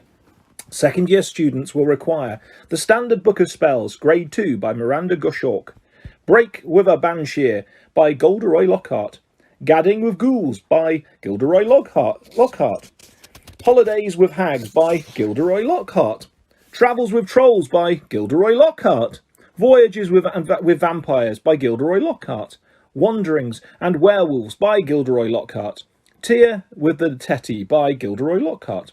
Fred, who had finished his own list, peered over at Harry's. "You've been told to get all Lockhart's books too," he said. "The new Defence Against the Dark Arts teacher must be a fan. Bet it's a witch." At this point, Fred caught his mother's eye and quickly busied himself with the marmalade. "That lot won't come cheap," said George, with a quick look at his parents. "Lockhart's books are really expensive." "Well, we'll manage," said Mrs. Weasley, but she looked worried. "I expect we'll be able to pick up a lot of Ginny's things second-hand." "Oh, are you starting at Hogwarts this year?" Harry asked Ginny. She nodded, blushing to the roots of her flaming hair, and put her elbow in the butter dish. Fortunately, no one saw this except Harry, because just then Ron's elder brother Percy walked in. He was already dressed, his Hogwarts prefect badge pinned to his knitted tank top. "Morning all," said Percy briskly. "Lovely day." He sat down in the only remaining chair, but leapt up again almost immediately, pulling from underneath him a molting grey feather duster. At least that was what Harry thought it was, until he saw that it was breathing. "Errol," said Ron, taking the limp owl from Percy and extracting a letter from under its wing. "Finally! He's got Hermione's answer. I wrote to her saying we were going to try and rescue you from the Dursleys." He carried Errol to a perch just beside the back door and tried to stand him on it, but Errol flopped straight off again, so Ron laid him on the draining board instead, muttering, "Pathetic." Then he ripped open Hermione's letter and read it out loud. "Dear Ron, and Harry if you're there, I hope everything went all right and that Harry is okay, and that you didn't do anything illegal to get him out, Ron, because that would get Harry into trouble too. I've been really worried, and if Harry is all right, will you please let me know at once? But perhaps it would be better if you used a different owl, because I think another delivery night might finish your one off. I'm very busy with schoolwork, of course." "How can she be?" said Ron in horror. "We're on holiday. And we're going to London next Wednesday to buy my new books. Why don't we meet in Diagon Alley? Let me know what's happening as soon as you can. Love from Hermione." "Well, that fits in nicely. We can go and get all the things then too," said Mrs. Weasley, starting to clear the table. "What are you all up to today?" Harry, Ron, Fred and George were planning to go up to the hill to a small paddock the Weasleys owned. It was surrounded by trees that blocked it from the view of the village below, meaning that they could practice Quidditch there, as long as they didn't fly too high. They couldn't use real Quidditch balls, which would have been hard to explain if they'd escaped and flown away over the village. Instead, they threw apples for each other to catch. They took it in turns to ride Harry's Nimbus 2000, which was easily the best broom. Ron's old shooting star was often outstripped by passing butterflies. 5 minutes later, they were marching up the hill, broomsticks over their shoulders. They had asked Percy if he wanted to join them, but he had said he was busy. Harry had only seen Percy at mealtimes so far. He stayed shut in his room the rest of the time. "Wish I knew what he was up to," said Fred, frowning. "He's not himself. His exam results came the day before you did. 12 owls, and he hardly gloated at all." "Ordinary wizarding levels," George explained, seeing Harry's puzzled look. "Bill got 12 too. If you're not careful, we'll have another head boy in the family. I don't think I could stand the shame." Bill was the oldest Weasley brother. He and the next brother, Charlie, had already left Hogwarts. Harry had never met either of them, but knew that Charlie was in Romania studying dragons, and Bill in Egypt, working for the Wizards' Bank, Gringotts. "Don't know how Mum and Dad are going to afford all your school stuff this year," said George after a while. 5 sets of Lockhart books, and Ginny needs robes and a wand and everything." Harry said nothing. He felt a bit awkward. Stored in an underground vault at Gringotts in London was a small fortune that his parents had left him. Of course, it was only in the wizarding world that he had money. You couldn't use galleons, sickles and nuts in muggle shops. He had never mentioned his Gringotts bank account to the Dursleys. He didn't think their horror of anything connected with magic would stretch to a large pile of gold. Mrs. Weasley woke them all early the following Wednesday. After a quick 6 bacon sandwiches each, they pulled on their coats and Mrs. Weasley took a flower pot off the kitchen mantelpiece and peered inside. "We're running low, Arthur," she sighed. "We'll have to get by some more today. Ah well, guess first. After you, Harry dear." And she offered him the flower pot. Harry stared at them all, watching him. "What am I supposed to do?" he stammered. "He's never travelled by Floo powder," said Ron suddenly. "Sorry, Harry, I forgot." "Never," said Mr. Weasley. "But how did you get into Diagon Alley to buy your school things last year?" "I went on the underground." "Really?" said Mr. Weasley eagerly. "Were there escapators? How exactly?" "Not now, Arthur," said Mrs. Weasley. "Floo powder's a lot quicker, dear, but goodness me, if you've never used it before." "He'll be all right, Mum," said Fred. "Harry, watch us first." He took a pinch of glittering powder out of the flower pot, stepped up to the fire, and threw the powder into the flames. With a roar, the fire turned emerald green and rose higher than Fred, who stepped right into it, shouted, "Diagon Alley!" and vanished. "You must speak clearly, dear," Mrs. Weasley told Harry, as George dipped his hand into the flower pot. "And mind you get out at the right grate." "The right what?" said Harry nervously, as the fire roared and whipped George out of sight too. "Well, there are an awful lot of wizard fires to choose from, you know, but as long as you've spoken clearly—" "He'll be fine, Molly, don't fuss," said Mr. Weasley, helping himself to Floo powder too. "But dear, if he got lost, how would we ever explain this to his aunt and uncle?" "They wouldn't mind," Harry reassured her. "Dudley would think it was a brilliant joke if I got lost up a chimney. Don't worry about that." "Well, all right, you go after Arthur," said Mr. Weasley. "Now, when you get into the fire, say where you're going. And keep your elbows tucked in," Ron advised. "And your eyes shut," said Mrs. Weasley. "The soot—" "Don't fidget," said Ron, "or you might, well, fall out of the wrong fireplace. But don't panic and get out too early. Wait until you see Fred and George." Trying hard to bear all this in mind, Harry took a pinch of Floo powder and walked to the edge of the fire. He took a deep breath, scattered the powder into the flames, and stepped forward. The fire felt like a warm breeze. He opened his mouth and immediately swallowed a lot of hot ash. Diagonally, he coughed. It felt as though he was being sucked down a giant plug hole. He seemed to be spinning very fast. The roaring in his ears was deafening. He tried to keep his eyes open, but the whirl of green flames made him feel sick. Something hard knocked his elbow, and he tucked it in tightly. Still spinning and spinning. Now it felt as though cold hands were slapping his face. Squinting through his glasses, he saw a blurred stream of fireplaces and snatched glimpses of the rooms beyond. His bacon sandwiches were churning inside him. He closed his eyes again, wishing it would stop, and then he fell face forward onto cold stone and felt his glasses shatter. Dizzy and bruised, covered in soot, he got gingerly to his feet, holding his broken glasses up to his eyes. He was quite alone, but where he was he had no idea. All he could tell was that he was standing in the stone fireplace of what looked like a large, dimly lit wizard shop, but nothing in there was likely to be on a Hogwarts school list. A glass case nearby held a withered hand on a cushion, a blood-stained pack of cards, and a staring glass eye. Evil-looking masks leered down from the walls, an assortment of human bones lay upon the counter, and rusty spiked instruments hung from the ceiling. Even worse, the dark, narrow street Harry could see through the dusty shop window was definitely not Diagon Alley.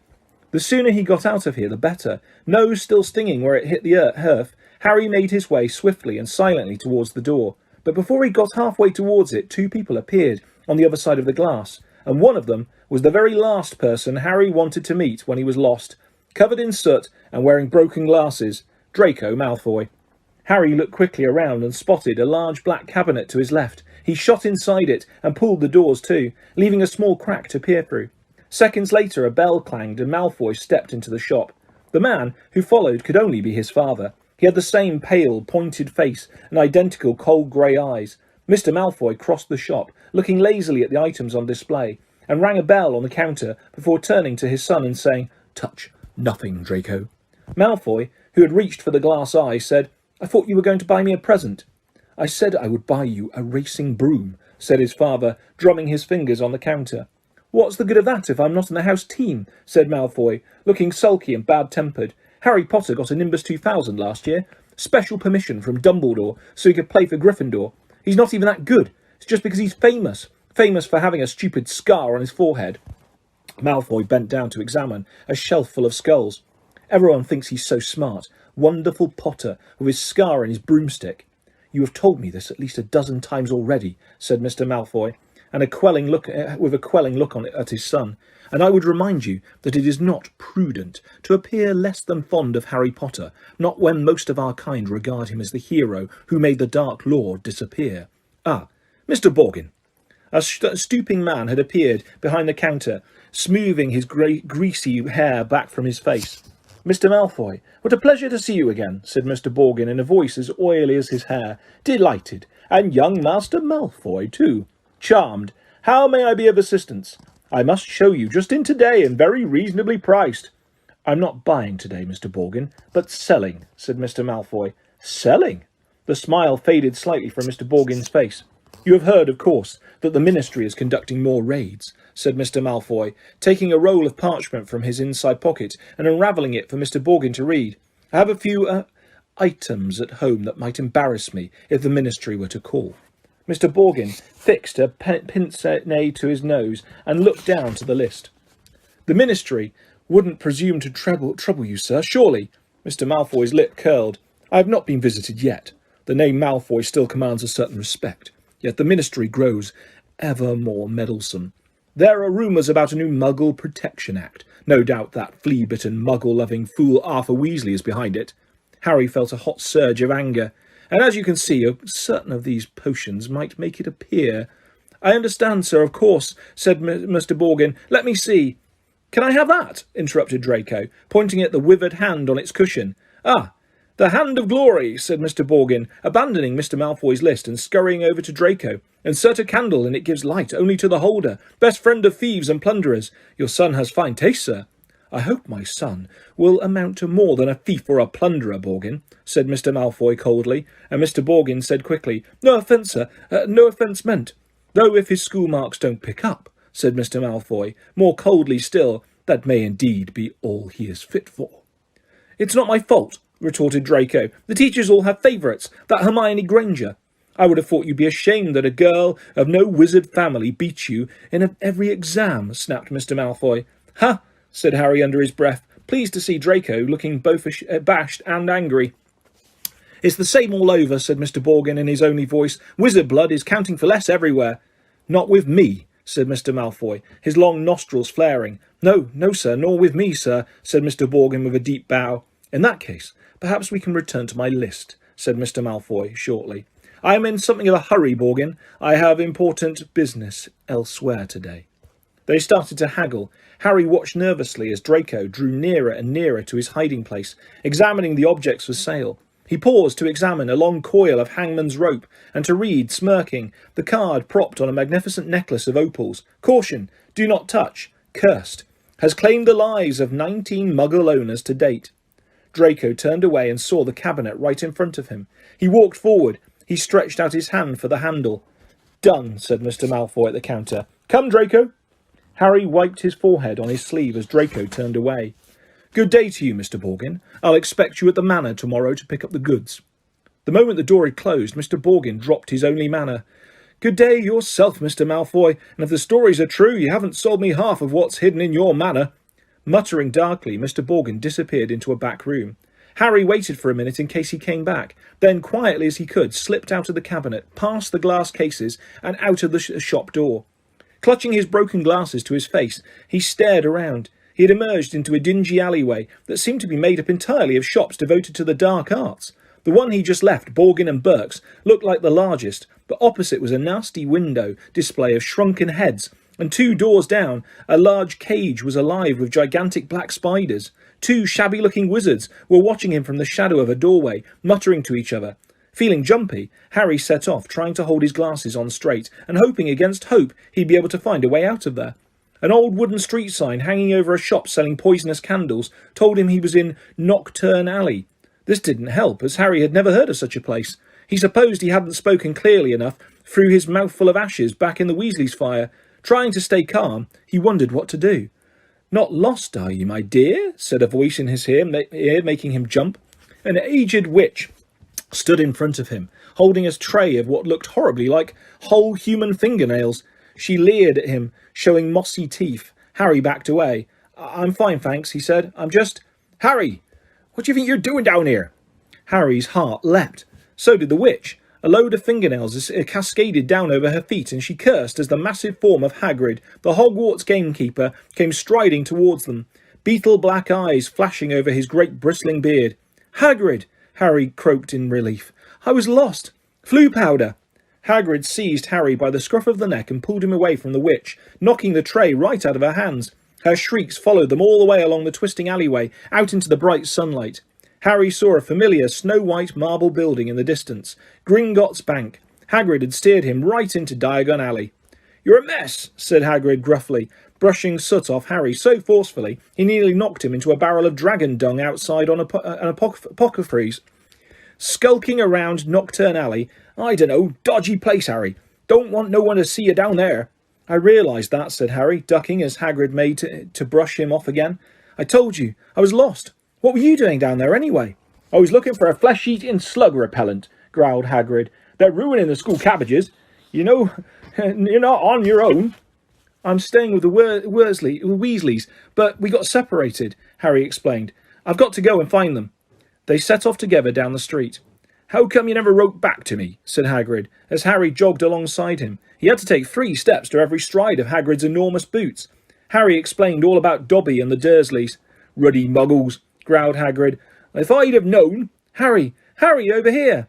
Harry looked up and saw Hermione Granger standing at the top of the white flight of steps to the Gringotts. She ran down to meet him, her bushy brown hair flying behind her. What happened to your glasses? Hello, Hagrid.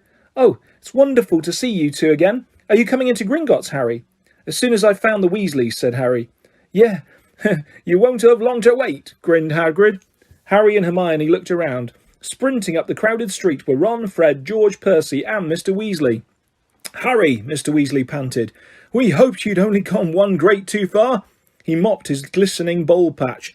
Molly's frantic. She's coming now. Where did you come out? Ron asked. Nocturne Alley, said Hagrid grimly. Brilliant, said Fred and George together. We've never been allowed in, said Ron enviously. I should really well think not, growled Hagrid. Mrs. Weasley now came galloping into view, her handbag swinging wildly in one hand, Ginny just clinging on to the other. "Oh, Harry, oh, my dear, you could have been anywhere!" Gasping for breath, she pulled a large clothes brush out of her bag and began sweeping off the soot Hagrid hadn't managed to beat away. Mr. Weasley took Harry's glasses, gave them a tap of his wand and returned them, good as new. "Well, gotta be off," said Hagrid, who was having his hand wrung by Mrs. Weasley. "Knockturn Alley. If you haven't found him, Hagrid, see you at Hogwarts." And he strode away, head and shoulders taller than anyone else in the packed street. "Guess who I saw in Borgin and Burke's?" Harry asked Ron and Hermione as they climbed the Gringotts steps. "Malfoy and his father." "Did Lucius Malfoy buy anything?" said Mr. Weasley sharply behind them. "No, he was selling." "So he's worried," said Mr. Weasley with grim satisfaction. "Oh, I'd love to get Lucius Malfoy for something." "You be careful, Arthur," said Mrs. Weasley sharply as they ushered into the bank by a bowing goblin at the door.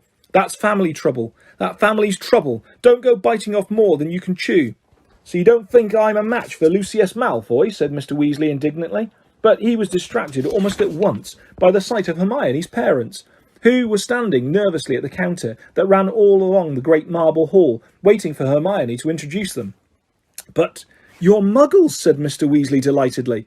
"We must have a drink. What's that you've got there? Oh, you're changing muggle money. Molly, look." He pointed excitedly at the £10 notes in Mr. Granger's hand. "Meet you back here," Ron said to Hermione, as the Weasleys and Harry were led off to the underground vaults by another Gringotts goblin. The vaults were reached by means of small goblin-driven carts that sped along miniature train tracks through the bank's underground tunnels. Harry enjoyed the breakneck journey down to the Weasleys' vault, but felt dreadful, far worse than he had in Knockturn Alley when it was opened. There was a very small pile of silver sickles inside, and just one gold galleon. Mrs. Weasley felt right into the corners before sweeping the whole lot into her bag. Harry felt even worse when they reached his vault. He tried to block the contents from view as he hastily shoved handfuls of coins into a leather bag. Back outside in the marble steps, they all separated. Percy muttered vaguely about needing a new quill. Fred and George had spotted their friend from Hogwarts, Lee Jordan. Mrs. Weasley and Ginny were going to a second-hand robe shop, and Mr. Weasley was insisting on taking the Grangers off to the Leaky Cauldron for a drink. "We'll all meet at Flourish and Blotts in an hour to buy your school books," said Mrs. Weasley, setting off with Ginny. "And not one step down Knockturn Alley," she shouted at the twins' retreating backs.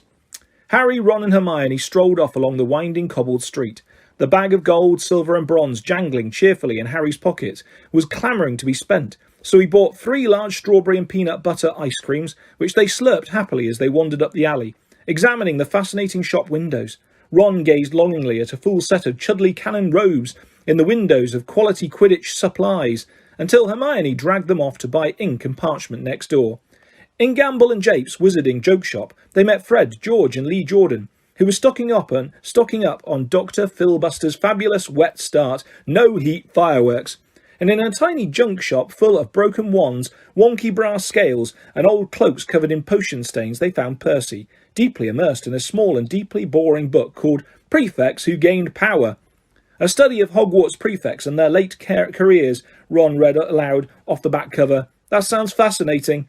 "Go away," Percy snapped. Course, he's very ambitious, Percy. He's got it all planned out. He wants to be Minister of Magic," Ron told Harry and Hermione in an undertone, as they left Percy to it. An hour later, they headed for Flourish and Blotts. They were by no means the only ones making their way to the bookshop. As they approached it, they saw to their surprise a large crowd jostling outside the doors, trying to get in. The reason for this was proclaimed by a large banner stretched across the upper windows. "Gilderoy Lockhart will be signing copies of his autobiography, Magical Me, today, 12:30 till 4:30 p.m. "We can actually meet him," Hermione squealed. "I mean, he's written almost the whole book list." The crowd seemed to be made mostly of witches, round Mrs. Weasley's age. A harassed-looking wizard stood at the door, crying, "Calmly, please, ladies, don't push there. Mind the books now." Harry, Ron and Hermione squeezed inside. A long queue wound right to the back of the shop, where Gilderoy Lockhart was signing his books. They each grabbed a copy of Break with a Banshee and sneaked up the line to where the rest of the Weasleys were standing with Mr. and Mrs. Granger. "Oh, there you are, good," said Mrs. Weasley. She sounded breathless and kept patting her hair. "We'll be able to see him in a minute." Gilderoy Lockhart came slowly into view, seated at a table surrounded by large pictures of his own face, all winking and flashing dazzlingly white teeth at the crowd. The real Lockhart was wearing robes of forget-me-not blue, which exactly matched his eyes. His pointed wizard's hat was set at a jaunty angle on his wavy hair. A short, irritable-looking man was dancing around taking photographs with a large black camera that emitted puffs of purple smoke with every blinding flash. "Out of the way there," he snarled at Ron, moving back to get a better shot. "This is for the Daily Prophet." "Big deal," said Ron, rubbing his foot where the photographer has stepped on it. Gilderoy Lockhart heard him. He looked up. He saw Ron. And then he saw Harry. He stared. Then he leapt to his feet and positively shouted, "It can't be Harry Potter!" The crowd parted, whispering excitedly. Lockhart dived forward, seized Harry's arm, and pulled him to the front. The crowd burst into applause. Harry's face burned as Lockhart shook his hand for the photographer, who was clicking away madly, wafting thick smoke over the Weasleys. "Nice big smile, Harry," said Lockhart, through his own gleaming teeth. "Together, you and I are worth the front page." When he finally let go of Harry's hand, Harry could hardly feel his fingers. He tried to sidle back over to the Weasleys, but Lockhart threw an arm around his shoulders and clamped him tightly to his side. "Ladies and gentlemen," he said loudly, waving for quiet. "What an extraordinary moment this is. The perfect moment for me to make a little announcement I've been sitting on for some time. When young Harry here stepped into Flourish and Blots today, he only wanted to buy my autobiography, which I shall be happy to present him now free of charge." The crowd applauded again. "He had no idea," Lockhart continued, giving Harry a little shake that made his glasses slip to the end of his nose, "that he would shortly be getting much, much more than my book.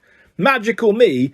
He and his school fellows will, in fact, be getting the real Magical Me. Yes, ladies and gentlemen, I have great pleasure and pride in announcing that this September I will be taking up the post of Defence Against the Dark Arts teacher at Hogwarts School of Witchcraft and Wizardry."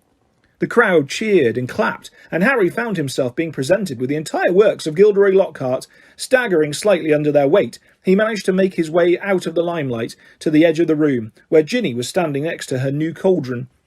You have these, Harry, mumbled to her, tipping the books into the cauldron. "I'll buy my own."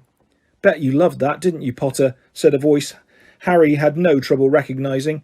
He straightened up and found himself face to face with Draco Malfoy, who was wearing his usual sneer. "Famous Harry Potter," said Malfoy. "Can't even go into a bookshop without making the front page." "Leave him alone.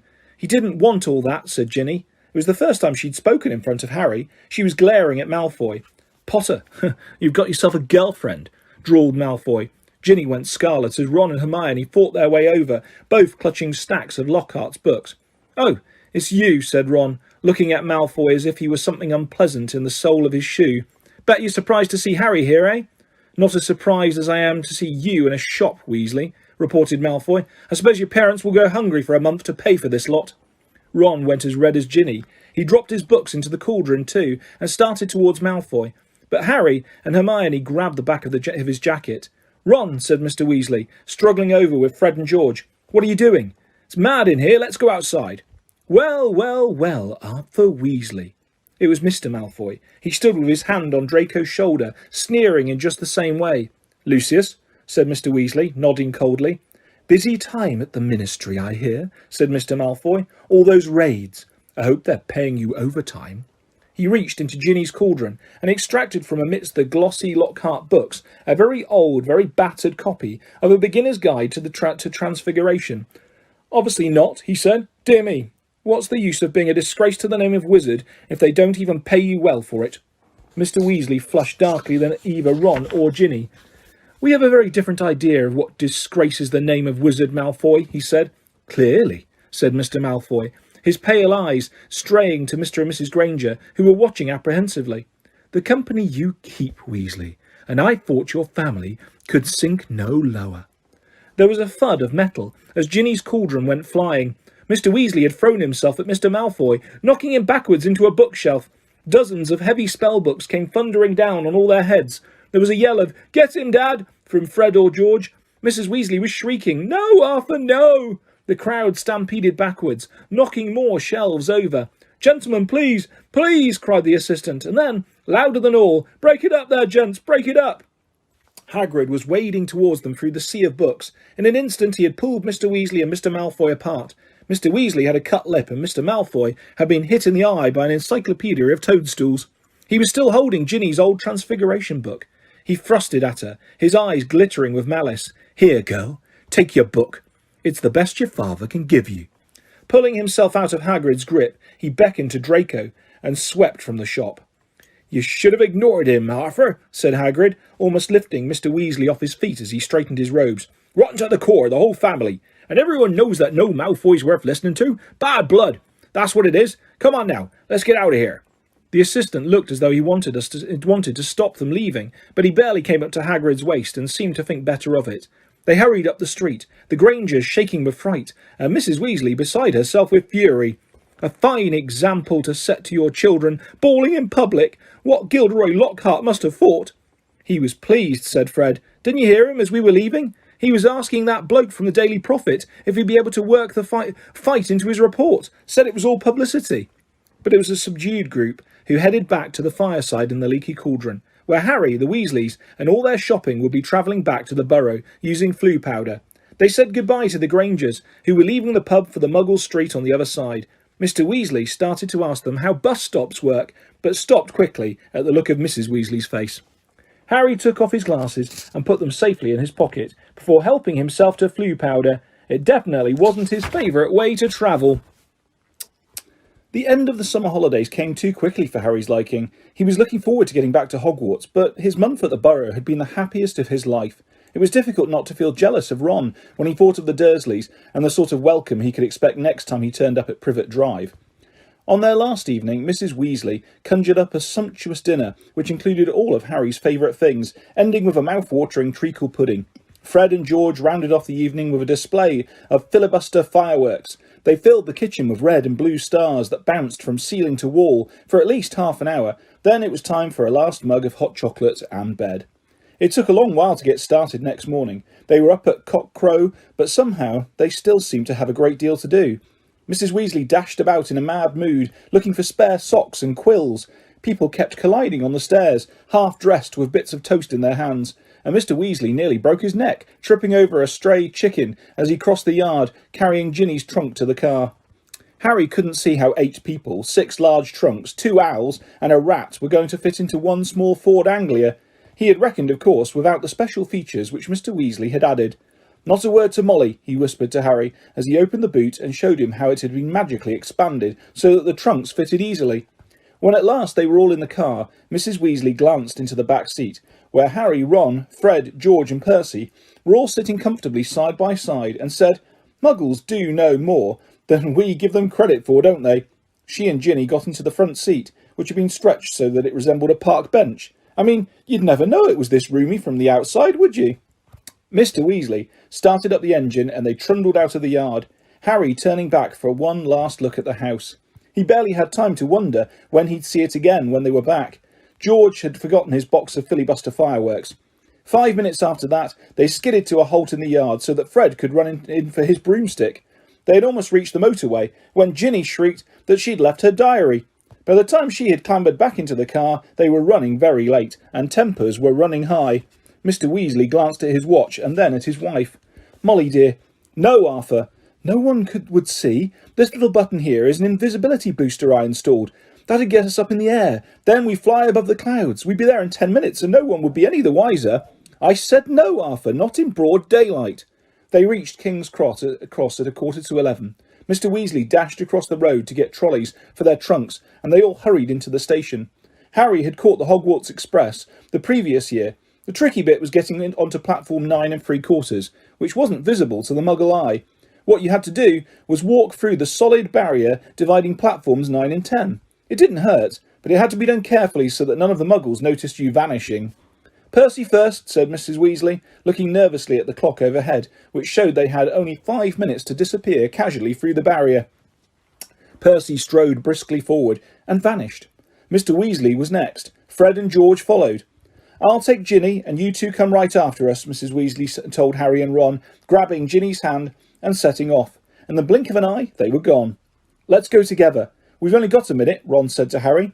Harry made sure that Hedwig's cage was safely wedged on top of his trunk and wheeled his trolley about to face the barrier. He felt perfectly confident. This wasn't nearly as uncomfortable as using Floo powder.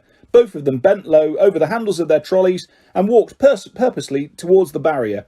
gathering speed. A few feet away from it, they broke into a run and crash! Both trolleys hit the barrier and bounced backwards. Ron's trunk fell off with a loud thump. Harry was knocked off his feet, and Hedwig's cage bounced onto the tiny, shiny floor, and she rolled away, shrieking indignantly. People all around them stared, and a guard nearby yelled, "What in blazes do you think you're doing?" Lost control of the trolley," Harry gasped, clutching his rib as he got up. Ron ran to pick up Hedwig, who was causing such a scene that there was a lot of muttering about cruelty to animals from the surrounding crowd. Why can't we get through?" Harry hissed to Ron. "I dunno." Ron looked wildly around. A dozen curious people were still watching them. "We're going to miss the train," Ron whispered. I don't understand why the gateway sealed itself." Harry looked up at the giant clock with a sickening feeling in the pit of his stomach. 10 seconds. 9 seconds. He wheeled his trolley forward cautiously until it was right against the barrier and pushed with all his might. The metal remained solid. 3 seconds. 2 seconds. 1 second. "It's gone," said Ron, sounding stunned. "The train's left. What if Mum and Dad can't get back through to us? Have you got any muggle money?" Harry gave a hollow laugh. "The Dursleys haven't given me pocket money for about 6 years. Ron pressed his ear to the cold barrier. "Can't hear anything," he said tensely. "What are we going to do? I don't know how long it'll take Mum and Dad to get back to us." They looked around. People were still watching them, mainly because of Hedwig's continuing screeches. "I think we'd better go and wait by the car," said Harry. "We're attracting too much attention." "Harry," said Ron, his eyes gleaming. "The car!" "What about it?"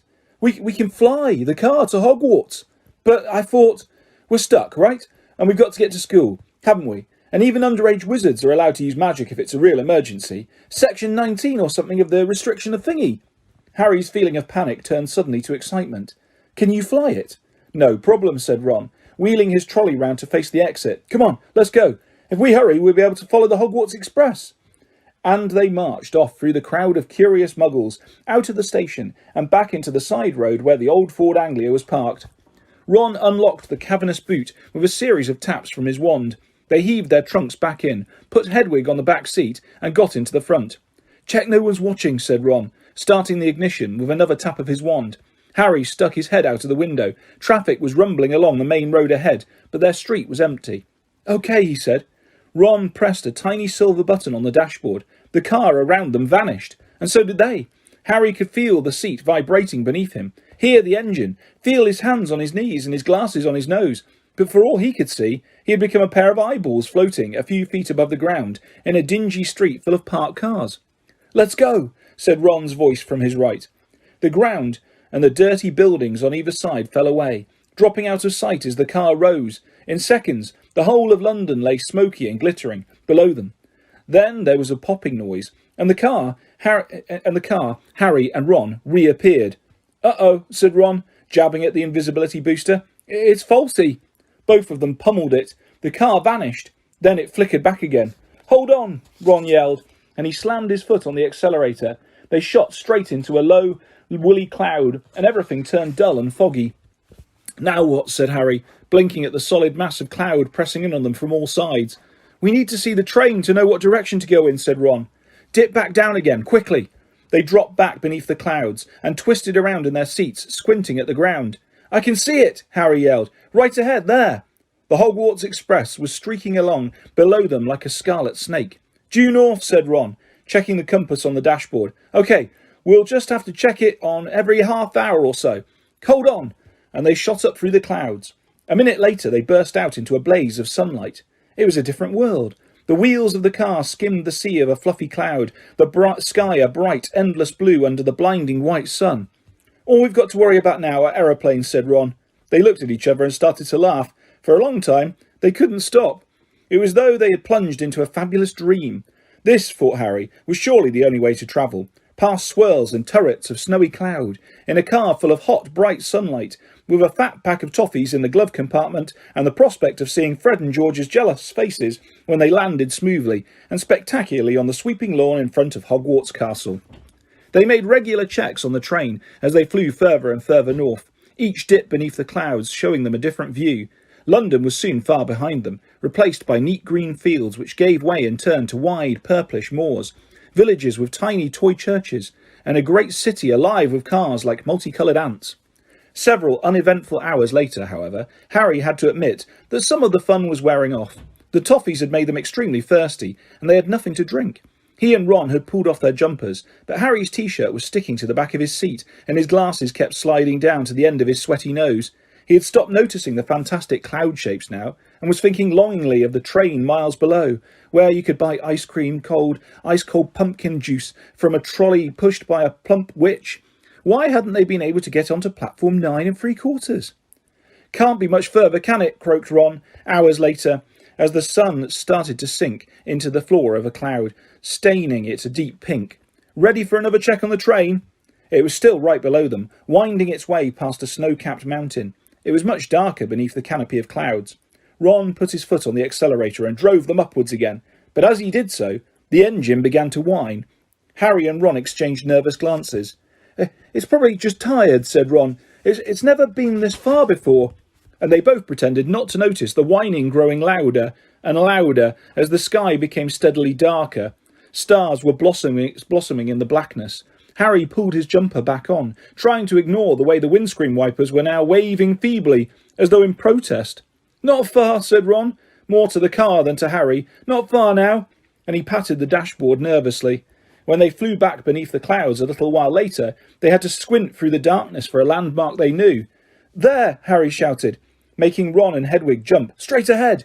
Silhouetted on the dark horizon, high on the cliff over the lake, stood the many turrets and towers of Hogwarts Castle. But the car had begun to shudder and was losing speed. "Come on," Ron said cajolingly, giving the steering wheel a little shake. "Nearly there. Come on." The engine groaned. Narrow jets of steam were issuing from under the bonnet. Harry found himself gripping the edge of his seat very hard as they flew towards the lake. The car gave a nasty wobble. Glancing out of his window, Harry saw the smooth, black, glassy surface of the water. A mile below. Ron's knuckles were white on the steering wheel. The car wobbled again. "Come on," Ron muttered. They were over the lake. The castle was right ahead. Ron put his foot down. There was a loud clunk, a splutter, and the engine died completely. "Uh-oh," said Ron into the silence. The nose of the car dropped. They were falling, gathering speed, heading straight for the solid castle wall. "No!" Ron yelled, swinging the steering wheel around. They missed the dark stone wall by inches as the car turned in a great arc, soaring over the dark greenhouses, then the vegetable patch, and then out over the black lawns, losing height all the time.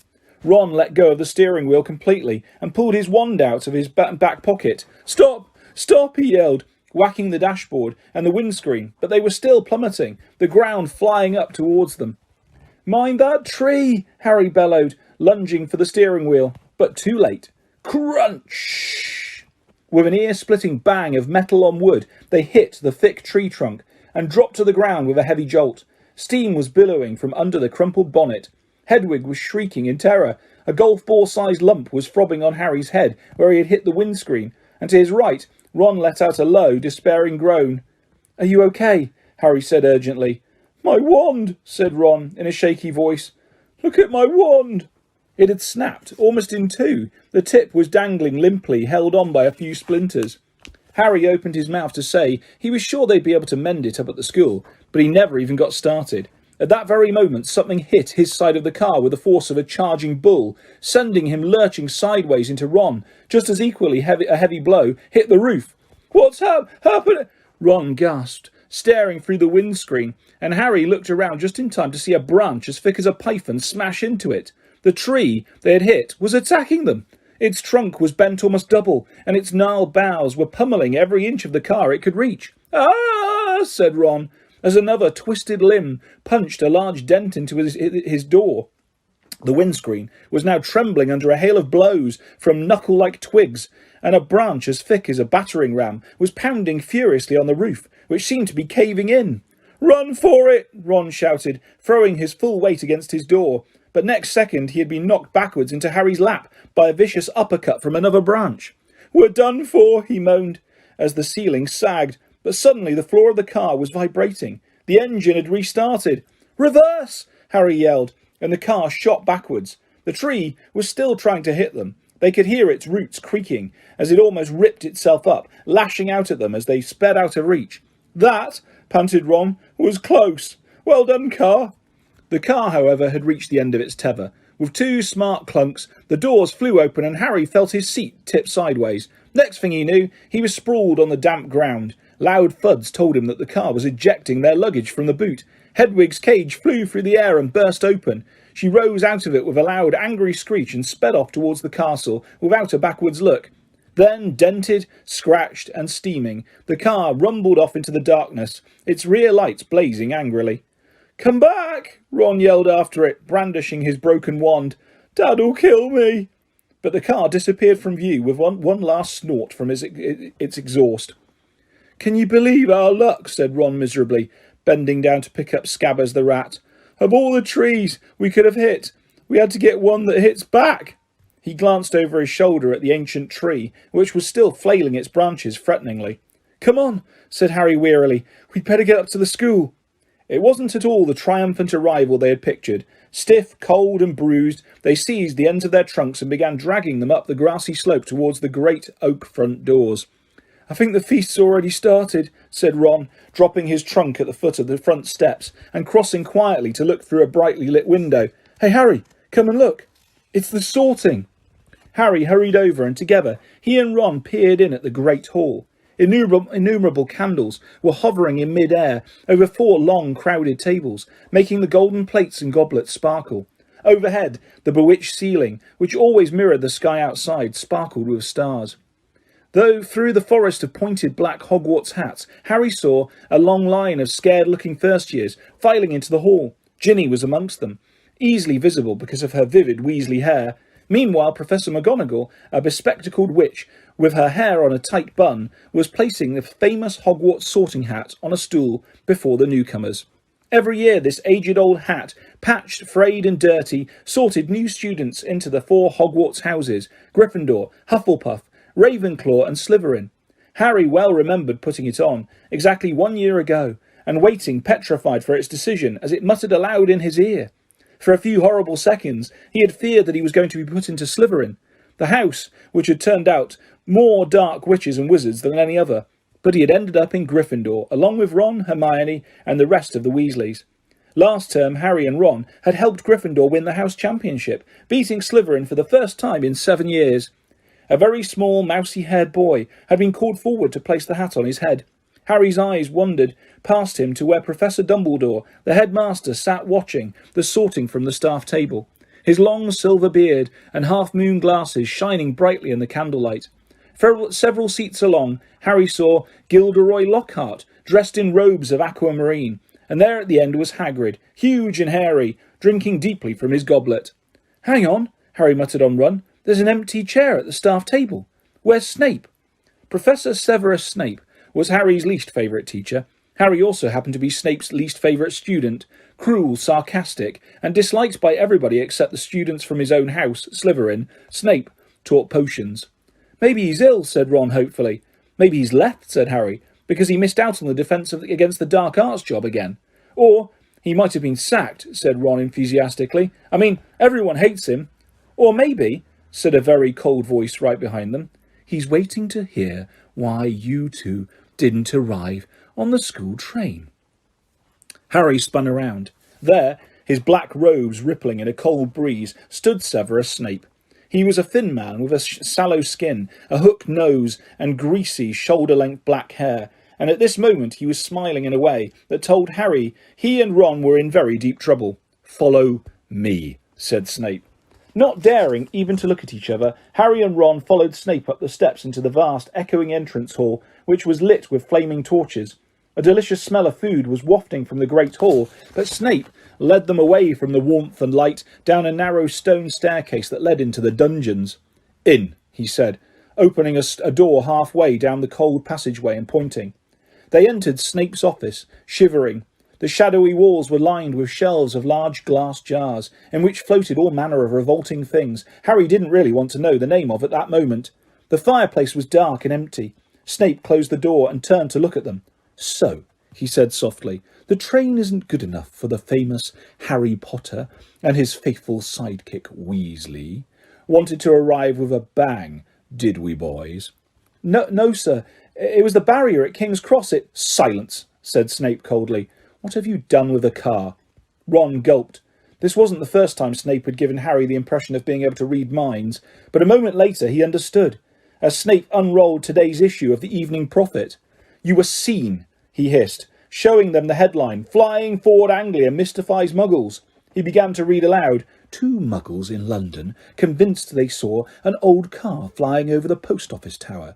At noon in Norfolk, Mrs. Betty Bayliss, while hanging out her washing, Mr. Angus Fleet of Peebles reported to police 6 or 7 Muggles in all. I believe your father works in the Misuse of Muggle Artifacts office," he said, looking up at Ron and smiling still more nastily.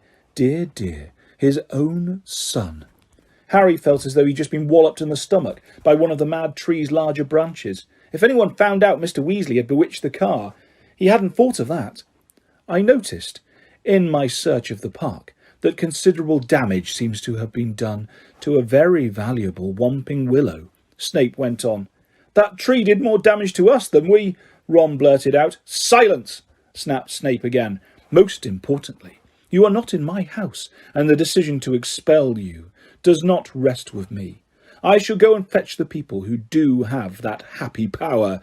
You will wait here." Harry and Ron stared at each other, white-faced.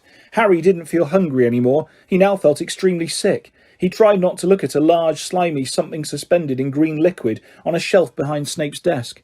If Snape had gone to fetch Professor McGonagall, head of Gryffindor House, they were hardly any better off. She might be fairer than Snape, but she was still extremely strict.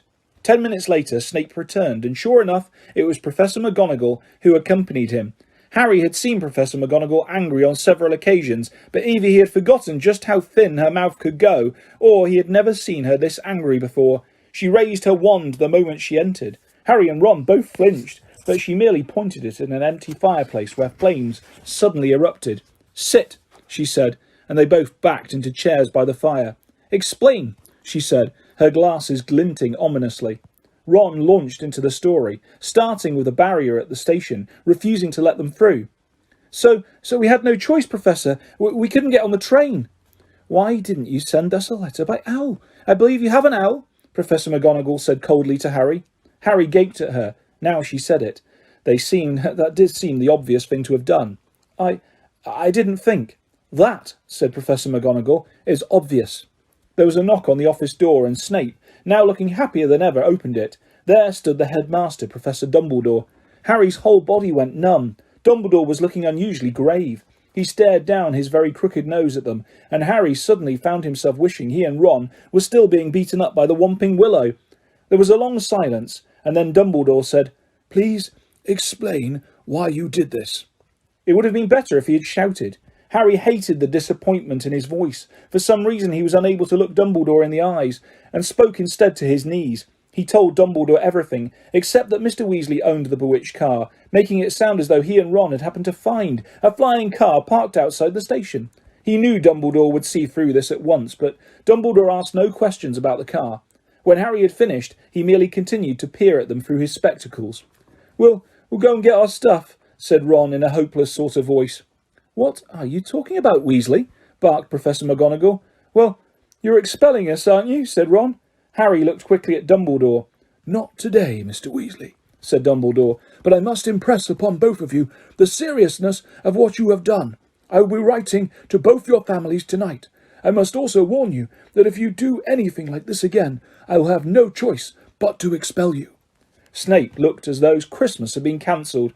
He cleared his throat and said, "Professor Dumbledore, these boys have flouted the decree for the restriction of underage wizardry, caused serious damage to an old and valuable tree. Surely acts of this nature—" "It will be for Professor McGonagall to decide on these boys' punishment, Severus," said Dumbledore calmly.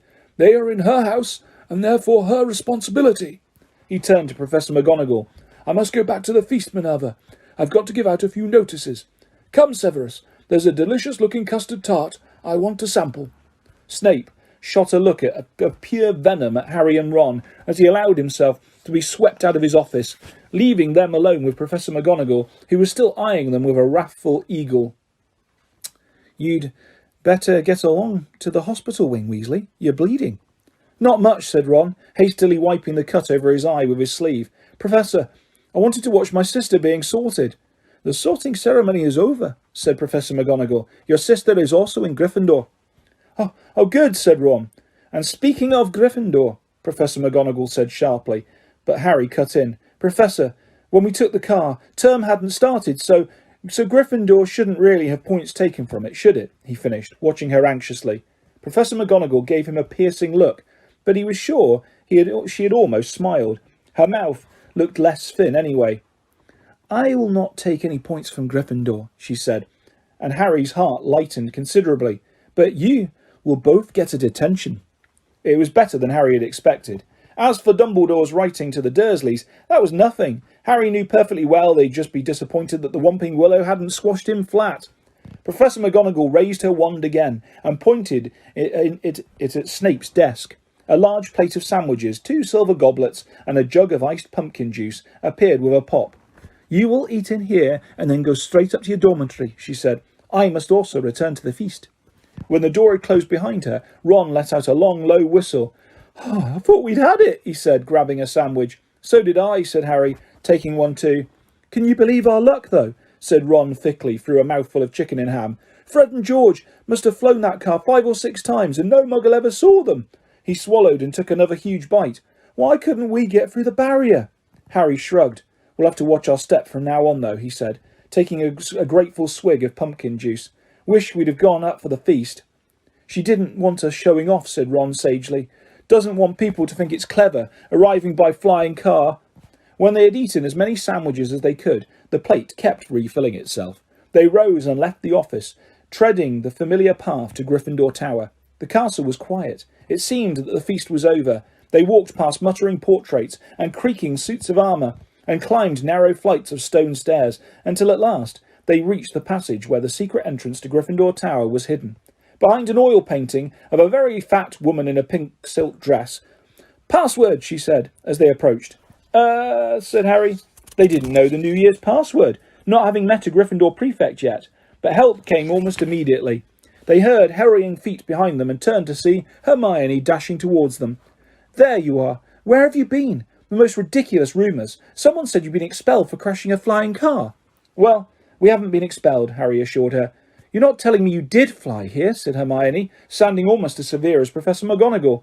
Skip the lecture, said Ron impatiently. Tell us the new password. It's Wattlebird, said Hermione impatiently. But that's not the point. Her words were cut short, however, as the portrait of the fat lady swung open and there was a sudden storm of clapping.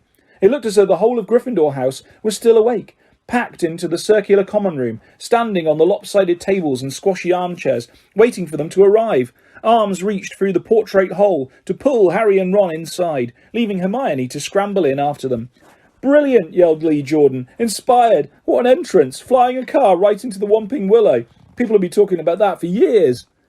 Good on you, said a 5th year Harry had never spoken to. Someone was patting him on the back as though he'd just won a marathon. Fred and George pushed their way to the front of the crowd and said together, Why couldn't you have called us back, eh? Ron was scarlet in the face, grinning embarrassedly. But Harry could see one person who didn't look happy at all. Percy was visible over the heads of some excited first years, and he seemed to be trying to get near enough to start telling them off. Harry nudged Ron in the ribs and nodded in Percy's direction. Ron got the point at once. Got to get upstairs. Bit tired, he said, and the two of them started pushing their way towards the door on the other side of the room, which led to a spiral staircase in the dormitories. Night, Harry called back to Hermione, who was wearing a scowl just like Percy's. They managed to get to the other side of the common room, still having their backs slapped, and gained the piece of the staircase. They hurried up it, right to the top, and at last reached the door of their old dormitory, which now had a sign on it saying second years. They entered the familiar circular room, with its 5 four-posters hung with red velvet, and its high, narrow windows. Their trunks had been brought up for them, and placed at the ends of their beds. Ron grinned guiltily at Harry. I know I shouldn't have enjoyed that or anything, but... The dormitory door flew open, and in came the other second-year Gryffindor boys, Seamus Finnegan, Dean Thomas and Neville Longbottom. Unbelievable, beamed Seamus. Cool, said Dean. Amazing, said Neville, awestruck. Harry couldn't help it. He grinned too. The next day, however, Harry barely grinned once. Things started to go downhill from breakfast in the Great Hall. The 4 long house tables were laden with tureens of porridge, plates of kippers, mountains of toast and dishes of eggs and bacon. beneath the enchanted ceiling, today a dull, cloudy grey. Harry and Ron sat down to the Gryffindor table next to Hermione, who had her copy of Voyages with Vampires propped open against a milk jug. There was a slight stiffness in the way she said "morning," which told Harry that she was still disapproving of the way they had arrived. Neville Longbottom, on the other hand, greeted them cheerfully. Neville was a round-faced and accident-prone boy with the worst memory of anyone Harry had ever met. "Post you any minute. I think Gran's sending on a few things I forgot." Harry had only just started his porridge when, sure enough, there was a rushing sound overhead, and 100 or so owls streamed in, circling the hall and dropping letters and packages into the chattering crowd. A big, lumpy parcel bounced off Neville's head, and a second later something large and grey fell into Hermione's jug, spraying them all with milk and feathers. "Errol," said Ron, pulling the bedraggled owl out by the feet. Errol slumped unconscious onto the table, his legs in the air and a damp red envelope in his beak. "Oh no," Ron gasped. "It's all right, he's still alive," said Hermione, prodding Errol gently with the tip of her finger. "It's not that, it's that." Ron was pointing at the red envelope. It looked quite ordinary to Harry, but Ron and Neville were both looking at it as though they expected it to explode. "What's the matter?" said Harry. She sent me a howler," said Ron faintly. "You'd better open it, Ron," said Neville, in a timid whisper. "It'll be worse if you don't. My gran sent me one once, and I ignored it, and it was horrible." Harry looked from their petrified faces to the red envelope. "What's a howler?" he said, but Ron's whole attention was fixed on the letter, which had begun to smoke at the corners. "Open it," Neville urged. "It'll be over in a few minutes." Ron stretched out a shaking hand, eased the envelope from Errol's beak and slit it open. Neville stuffed his fingers in his ears. A split second later, Harry knew why. He thought for a moment it had exploded. A roar of sound filled the huge hall, shaking dust from the ceiling. "Stealing the car! I wouldn't have been surprised if they'd expelled you. You wait till I get hold of you. I don't suppose you'd stopped to think what your father and I went through when we saw it had gone." Mrs. Weasley's yells, 100 times louder than usual, made the plates and spoons rattle on the table and echo deafeningly off the stone walls. People throughout the hall were swivelling around to see who had received the howler, and Ron sank so low in his chair that only his crimson forehead could be seen. "Letter from Dumbledore last night. I thought your father would die of shame. We didn't bring you up to behave like this. You and Harry could both have died." Harry had been wondering when his name was going to crop up. He tried very hard to look as though he couldn't hear the voice that was making his eardrums throb. "Absolutely disgusted. Your father's facing an inquiry at work. It's entirely your fault, and if you put another toe out of line, we'll bring you straight back home." A ringing silence fell. The red envelope, which had dropped from Ron's hand, burst into flames and curled into ashes. Harry and Ron sat stunned, as though a tidal wave had just passed over them. A few people laughed, and gradually a babble of talk broke out again. Hermione closed Voyages with Vampires and looked down at the top of Ron's head. "Well, I don't know what you expected, Ron, but—" "Don't tell me I deserved it," snapped Ron. Harry pushed his porridge away. His insides were burning with guilt. Mr. Weasley was facing an inquiry at work. After all Mr. and Mrs. Weasley had done for him over the summer. But he had no time to dwell on this. Professor McGonagall was moving along the Gryffindor table, handing out timetables. Harry took his and saw that they had double herbology, with the Hufflepuffs first. Harry, Ron and Hermione left the castle together, crossed the vegetable patch and made for the greenhouses, where the magical plants were kept. At least the howler had done one good thing. Hermione seemed to think they had now been punished enough and was being perfectly friendly again. As they neared the greenhouses, they saw the rest of the class standing outside, waiting for Professor Sprout. Harry, Ron and Hermione had only just joined them when she came striding into view across the lawn, accompanied by Gilderoy Lockhart. Professor Sprout's arms were full of bandages, and with another twinge of guilt, Harry spotted the whomping willow in the distance, several of its branches now in slings. Professor Sprout was a squat little witch who wore a patched hat over her flyaway hair. There was usually a large amount of earth on her clothes, and her fingernails would have made Aunt Petunia faint. Gilderoy Lockhart, however, was immaculate in sweeping robes of turquoise, his golden hair shining under a perfectly positioned turquoise hat with gold trimming. "Oh, hello there," Lockhart called, beaming around at the assembled students. "Just been showing Professor Sprout the right way to doctor a whomping willow, but I don't want you running away with the idea that I'm better at herbology than she is. I just happen to have met several of these exotic plants on my travels." "Greenhouse 3 today, chaps," said Professor Sprout, who was looking distinctly disgruntled, not at all her usual cheerful self. There was a murmur of interest. They had only ever worked in Greenhouse 1 before. Greenhouse 3 housed far more interesting and dangerous plants. Professor Sprout took a large key from her belt and unlocked the door. Harry caught a whiff of damp earth and fertilizer, mingling with the heavy perfume of some giant umbrella-sized flowers dangling from the ceiling. He was about to follow Ron and Hermione inside when Lockhart's hand shot out. "Harry, I've been wanting a word. You don't mind if he's a couple of minutes late, do you, Professor Sprout?"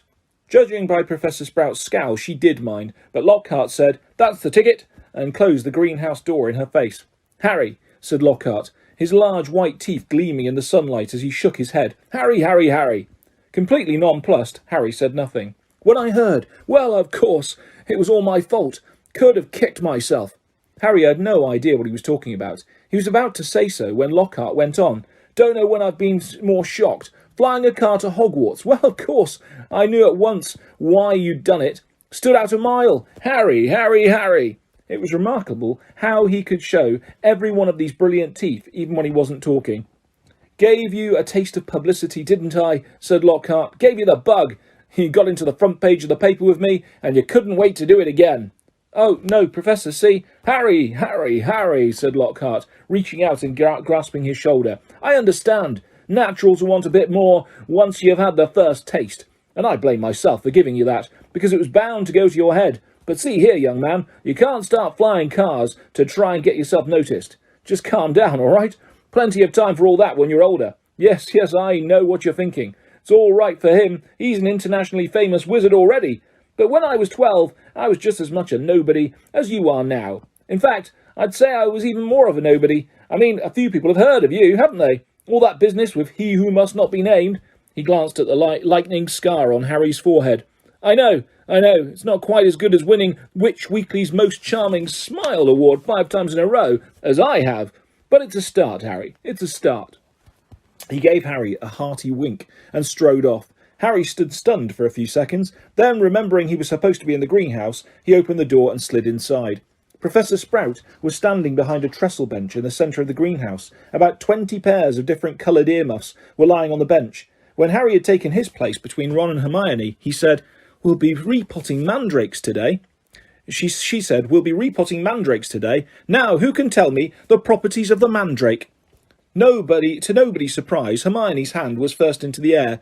"Mandrake, or mandragora, is a powerful restorative," said Hermione, sounding as usual, as though she had swallowed the textbook. "It is used to return people who have been transfigured or cursed to their original state." "Excellent. 10 points to Gryffindor," said Professor Sprout. "The mandrake forms an essential part of most antidotes.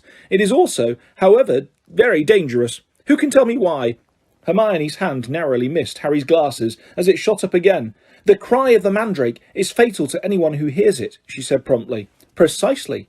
Take another 10 points," said Professor Sprout. "Now, the mandrakes we have here are still very young." She pointed to a row of deep trays as she spoke, and everyone shuffled forward for a better look. 100 or so tufty little plants, purplish-green in colour, were growing there in rows. They looked quite unremarkable to Harry, who didn't have the slightest idea what Hermione meant by the cry of the mandrake. "Everyone take a pair of earmuffs," said Professor Sprout. There was a scramble as everyone tried to seize a pair that wasn't pink and fluffy. "When I tell you to put them on, make sure your ears are completely covered," said Professor Sprout. "When it is safe to remove them, I will give you the thumbs up. Right, earmuffs on." Harry snapped the earmuffs over his ears. They shut out sound completely. Professor Sprout put a pink fluffy pair over her ears, rolled up the sleeves of her robes, grasped one of the tufty plants firmly, and pulled hard. Harry let out a gasp of surprise that no one could hear. Instead of roots, a small, muddy and extremely ugly baby popped out of the earth. The leaves were growing right out of his head. He had pale green mottled skin, and was clearly bawling at the top of his lungs. Professor Sprout took a large plant pot from under the table and plunged the mandrake into it, burying him in dark, damp compost until only the tufted leaves were visible. Professor Sprout dusted off her hands, gave them all a thumbs up, and removed her own earmuffs.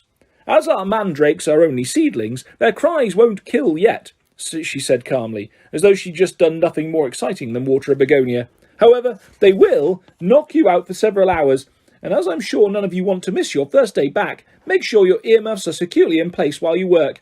I will attract your attention when it is time to pack up. 4 to a tray, There is a large supply of pots here. Compost in the sacks over there, and be careful of the venomous tentacula. It's teething." She gave a sharp slap to a spiky dark red plant as she spoke, making it draw in the long feelers that had been inching sneakily over her shoulder. Harry, Ron and Hermione were joined at their tray by a curly-haired Hufflepuff boy Harry knew by sight, but had never spoken to. "Justin Finch Fletchley," he said brightly, shaking Harry by the hand. "Know who you are, of course. The famous Harry Potter. And you're Hermione Granger. Always topping everything." Hermione beamed as she had her hand shaken. "And Ron Weasley. Wasn't that your flying car?" Ron didn't smile. The Howler was obviously still on his mind. "That Lockhart's something, isn't he?" said Justin happily, as they began filling their plant pots with dragon dung compost. "Awfully brave chap. Have you read his books?" "I'd have died of fear if I'd been cornered in a telephone box by a werewolf, but he stayed cool and, zap, just fantastic." "My name was down for Eton, you know. I can't tell you how glad I am here instead. Of course, Mother was slightly disappointed, but since I made her read Lockhart's books, I think she's begun to see how useful it'll be to have a fully trained wizard in the family." After that, they didn't have much chance to talk. Their earmuffs were back on, and they needed to concentrate on the mandrakes. Professor Sprout had made it look extremely easy, but it wasn't. The mandrakes didn't like coming out of the earth, but didn't seem to want to go back into it either. They squirmed, kicked, flailed their sharp little fists and gnashed their teeth. Harry spent 10 whole minutes trying to squash a particularly fat one into a pot. By the end of the class, Harry, like everyone else, was sweaty, aching, and covered in earth. They traipsed back to the castle for a quick wash, and then the Gryffindors hurried off to Transfiguration. Professor McGonagall's classes were always hard work, but today was especially difficult. Everything Harry had learned last year seemed to have leaked out of his head during the summer. He was supposed to be turning a beetle into a button, but all he managed to do was give his beetle a lot of exercise, and it scuttled over the desk, avoiding his wand. Ron was having far worse problems. He had patched up his wand with some borrowed sellotape, but it seemed to be damaged beyond repair. It kept crackling and sparking at odd moments, and every time Ron tried to transfigure his beetle, it engulfed him in thick grey smoke, which smelled of a rotten egg. Unable to see what he was doing, Ron accidentally squashed his beetle, and with his elbow, and had to ask for a new one. Professor McGonagall was not pleased. Harry was relieved to hear the lunch bell. His brain felt like a wrung sponge. Everyone filed out of the classroom except him and Ron, who was whacking his wand furiously on the desk. "Stupid, useless thing." "Right time for another one," Harry suggested, as the wand let off a volley of bangs like a firecracker. "Oh yeah, and get another howler back," said Ron, stuffing the now hissing wand into his bag. "It's your own fault your wand got snapped." They went down to lunch, where Ron's mood was not improved by Hermione showing them the handful of perfect coat buttons she had produced in Transfiguration. What have we got this afternoon?" said Harry, hastily changing the subject. "Defence against the dark arts," said Hermione at once. "Why?" demanded Ron, seizing her timetable. "Have you outlined all Lockhart's lessons in Little Hearts?" Hermione snatched the timetable back, flushing furiously. They finished lunch and went outside into the overcast courtyard. Hermione sat down on a stone step and buried her nose in Voyages with Vampires again. Harry and Ron stood talking about Quidditch for several minutes before Harry became aware that he was being closely watched. Looking up, he saw the very small, mousy-haired boy he'd seen trying on the Sorting Hat last night, staring at Harry as though transfixed. He was clutching what looked like an ordinary Muggle camera, and the moment Harry looked at him, he went bright red. "All right, Harry, I'm Colin Creevey," he said breathlessly, taking a tentative step forward. "I'm in Gryffindor too. Do you think, would it be all right if... Can I have a picture?" he said, raising the camera hopefully.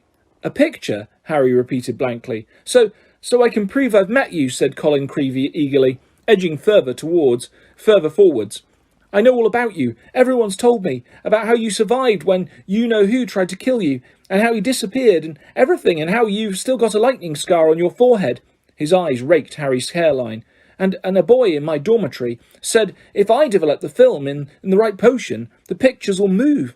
Colin drew a great shuddering breath of excitement and said, "It's brilliant here, isn't it? I never knew all the old stuff I could do was magic till I got the letter from Hogwarts. My dad's a milkman. He couldn't believe it either. So I'm taking loads of pictures to send home to him.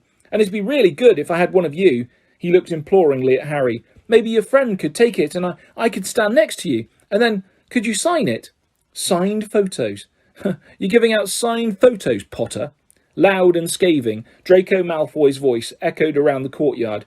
He had stopped right behind Colin, flanked as he always was at Hogwarts, by his large and thuggish cronies Crabbe and Goyle.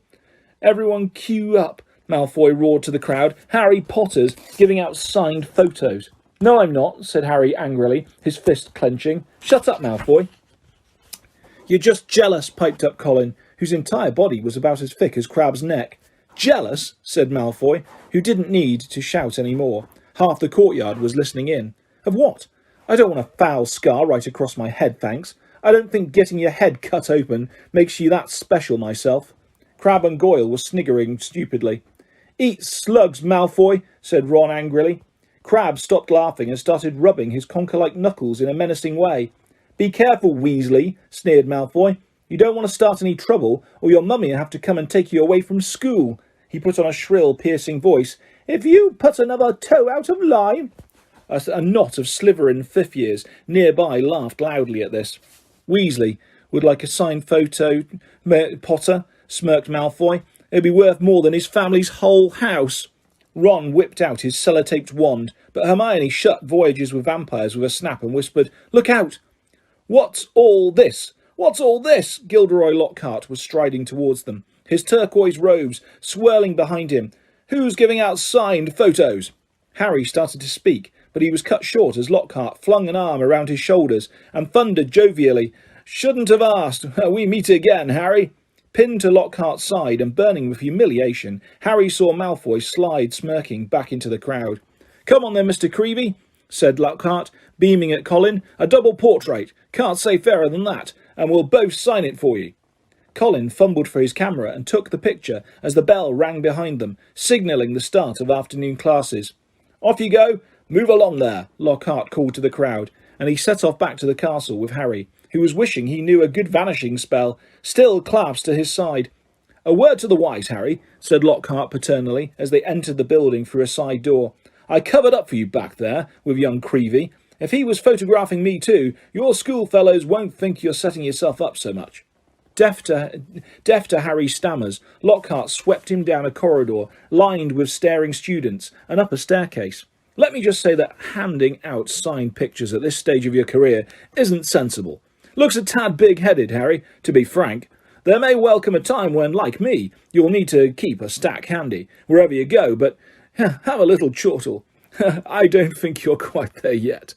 They had reached Lockhart's classroom, and he let Harry go at last. Harry yanked his robe straight and headed for a seat at the very back of the class, where he busied himself with piling all 7 of Lockhart's books in front of him, so that he could avoid looking at the real thing.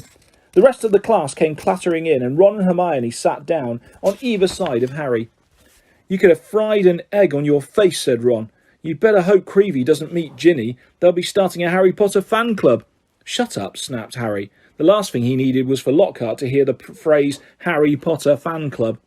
When the whole class was seated, Lockhart cleared his throat loudly and silence fell. He reached forward, picked up Neville Longbottom's copy of Travels with Trolls, and held it up to show his own winking portrait on the front. "Me," he said, pointing at it and winking as well. "Gilderoy Lockhart, Order of Merlin, 3rd class, honorary member of the Dark Force Defence League, and 5 times winner of Witch Weekly's Most Charming Smile Award. But I don't talk about that. I didn't get rid of the Brandon Banshee by smiling at her." He waited for them to laugh. A few people smiled weakly. "I see you've bought a complete set of my books. Well done. I thought we'd start today with a little quiz. Nothing to worry about, just to check how well you've read them, how much you've taken in." When he had handed out the test papers, he returned to the front of the class and said, "You have 30 minutes. Start now." Harry looked down at his paper and read, Number 1. What is Gilderoy Lockhart's favourite colour? 2. What is Gilderoy Lockhart's secret ambition? 3.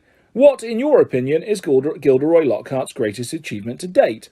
On and on it went, over 3 sides of paper, right down to 54. When is Gilderoy Lockhart's birthday, and what would his ideal gift be?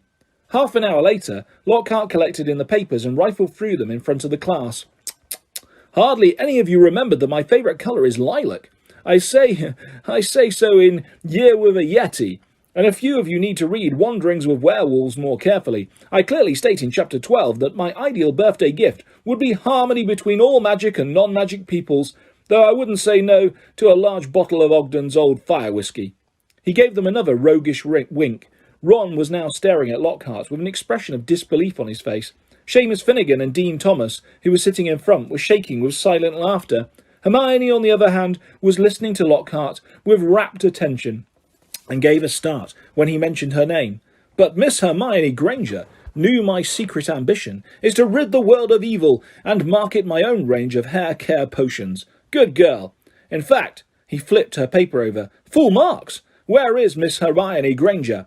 Hermione raised a trembling hand. "Excellent," beamed Lockhart. "Quite excellent. Take 10 points for Gryffindor, and so to business." He bent down behind his desk and lifted a large covered cage onto it. "Now, be warned. It's my job to arm you against the foulest creatures known to wizard kind. You may find yourselves facing your worst fears in this room. Know only that no harm can befall you whilst I am here. All I ask is that you remain calm." In spite of himself, Harry leaned around his pile of books for a better look at the cage. Lockhart placed a hand on the cover. Dean and Seamus had stopped laughing now. Neville was cowering in his front row seat. "I must ask you not to scream," said Lockhart in a low voice. "It might provoke them." As the whole class held its breath, Lockhart whipped off the cover. "Yes," he said dramatically, "freshly caught Cornish pixies."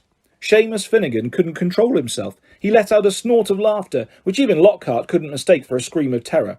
"Yes," he smiled at Seamus. "Well, they're not very dangerous, are they?" Seamus choked.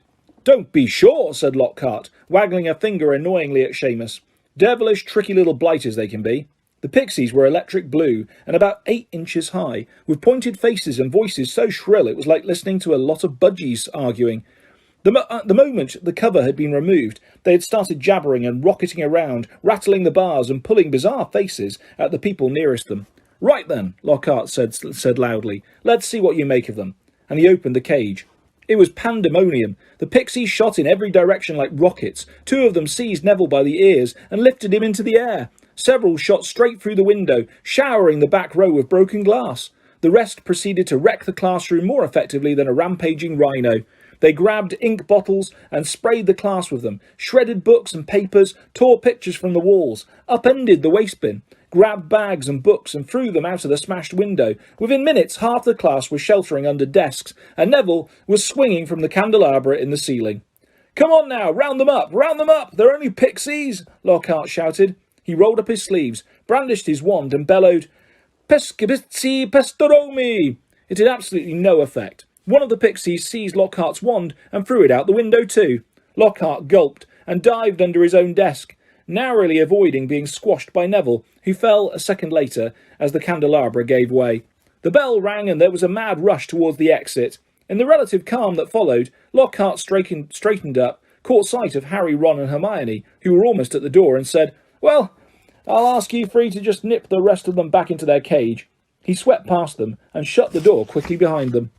"Can you believe him?" roared Ron, as one of the remaining pixies bit him painfully on the ear. "He just wants to give us some hands-on experience," said Hermione, immobilising 2 pixies at once with a clever freezing charm and stuffing them back into their cage. "Hands-on," said Harry, who was trying to grab a pixie dancing out of reach with its tongue out. "Hermione, he didn't have a clue what he was doing." "Rubbish," said Hermione. "You've read his books. Look at all those amazing things he's done." "He says he's done," Ron muttered. Harry spent a lot of time over the next few days dodging out of sight whenever he saw Gilderoy Lockhart coming down a corridor. Harder to avoid was Colin Creevey, who seemed to have memorised Harry's timetable. Nothing seemed to give Colin a bigger thrill than to say, "All right, Harry," 6 or 7 times a day, and hear, "Hello, Colin," back, however exasperated Harry sounded when he said it. Hedwig was still angry with Harry about the disastrous car journey, and Ron's wand was still malfunctioning, surpassing itself on Friday morning by shooting out of Ron's hand in charms and hitting tiny old Professor Flitwick squarely between the eyes, creating a large throbbing green boil where it had struck. So, with one thing and another, Harry was quite glad to reach the weekend. He, Ron and Hermione were planning to visit Hagrid on Saturday morning. Harry, however, was shaken awake several hours earlier than he would have liked by Oliver Wood, captain of the Gryffindor Quidditch team. "What's the matter?" said Harry groggily. "Quidditch practice," said Wood. "Come on." Harry squinted at the window. There was a thin mist hanging across the pink and gold sky. Now he was awake. He couldn't understand how he could have slept through the racket the birds were making. "Oliver," Harry croaked. "It's the crack of dawn." "Exactly," said Wood. He was tall and burly, 6th year, and at that moment his eyes were gleaming with a mad enthusiasm. "It's part of the new training programme. Come on, grab your broom and let's go," said Wood heartily. "None of the other teams have started training yet. We're going to be first off the mark this year." Yawning and shivering slightly, Harry climbed out of bed and tried to find his Quidditch robes. "Good man," said Wood. "Meet you on the pitch in 15 minutes. When he'd found his Scarlet Team robes and pulled on his cloak for warmth, Harry scribbled a note to Ron explaining where he'd gone and went down the spiral staircase to the common room, his Nimbus 2000 on his shoulder. He had just reached the portrait hole when there was a clatter behind him and Colin Creevey came dashing down the spiral staircase, his camera swinging madly around his neck and something clutched in his hand. "I heard someone saying your name on the stairs, Harry. Look what I've got here. I've had it developed. I wanted to show you." Harry looked bemusedly at the photograph Colin was brandishing under his nose. A moving black and white Lockhart was tugging hard on an arm Harry recognised as his own. He was pleased to see that his photographic self was putting up a good fight and refusing to be dragged into view. As Harry watched, Lockhart gave up and slumped, panting against the white edge of the picture. "Will you sign it?" said Colin eagerly. "No," said Harry flatly, glancing around to check that the room was really deserted. "Sorry, Colin. I'm in a hurry. Quidditch practice." He climbed through the portrait hole. "Oh, wow! Wait for me! I've never watched a Quidditch game before." Colin scrambled through the hole after him. "It'll be really boring," Harry said quickly, but Colin ignored him, his face shining with excitement. "You were the youngest house player in 100 years, weren't you, Harry? Weren't you?" said Colin, trotting alongside him. "You must be brilliant. I've never flown. Is it easy? Is that your own broom? Is that the best one there is?" Harry didn't know how to get rid of him. It was like having an extremely talkative shadow. "I don't really understand Quidditch," said Colin breathlessly. "Is it true there are 4 balls, and 2 of them fly around, trying to knock people off their brooms?" "Yes," said Harry heavily, resigned to explaining the complicated rules of Quidditch. "They're called bludgers.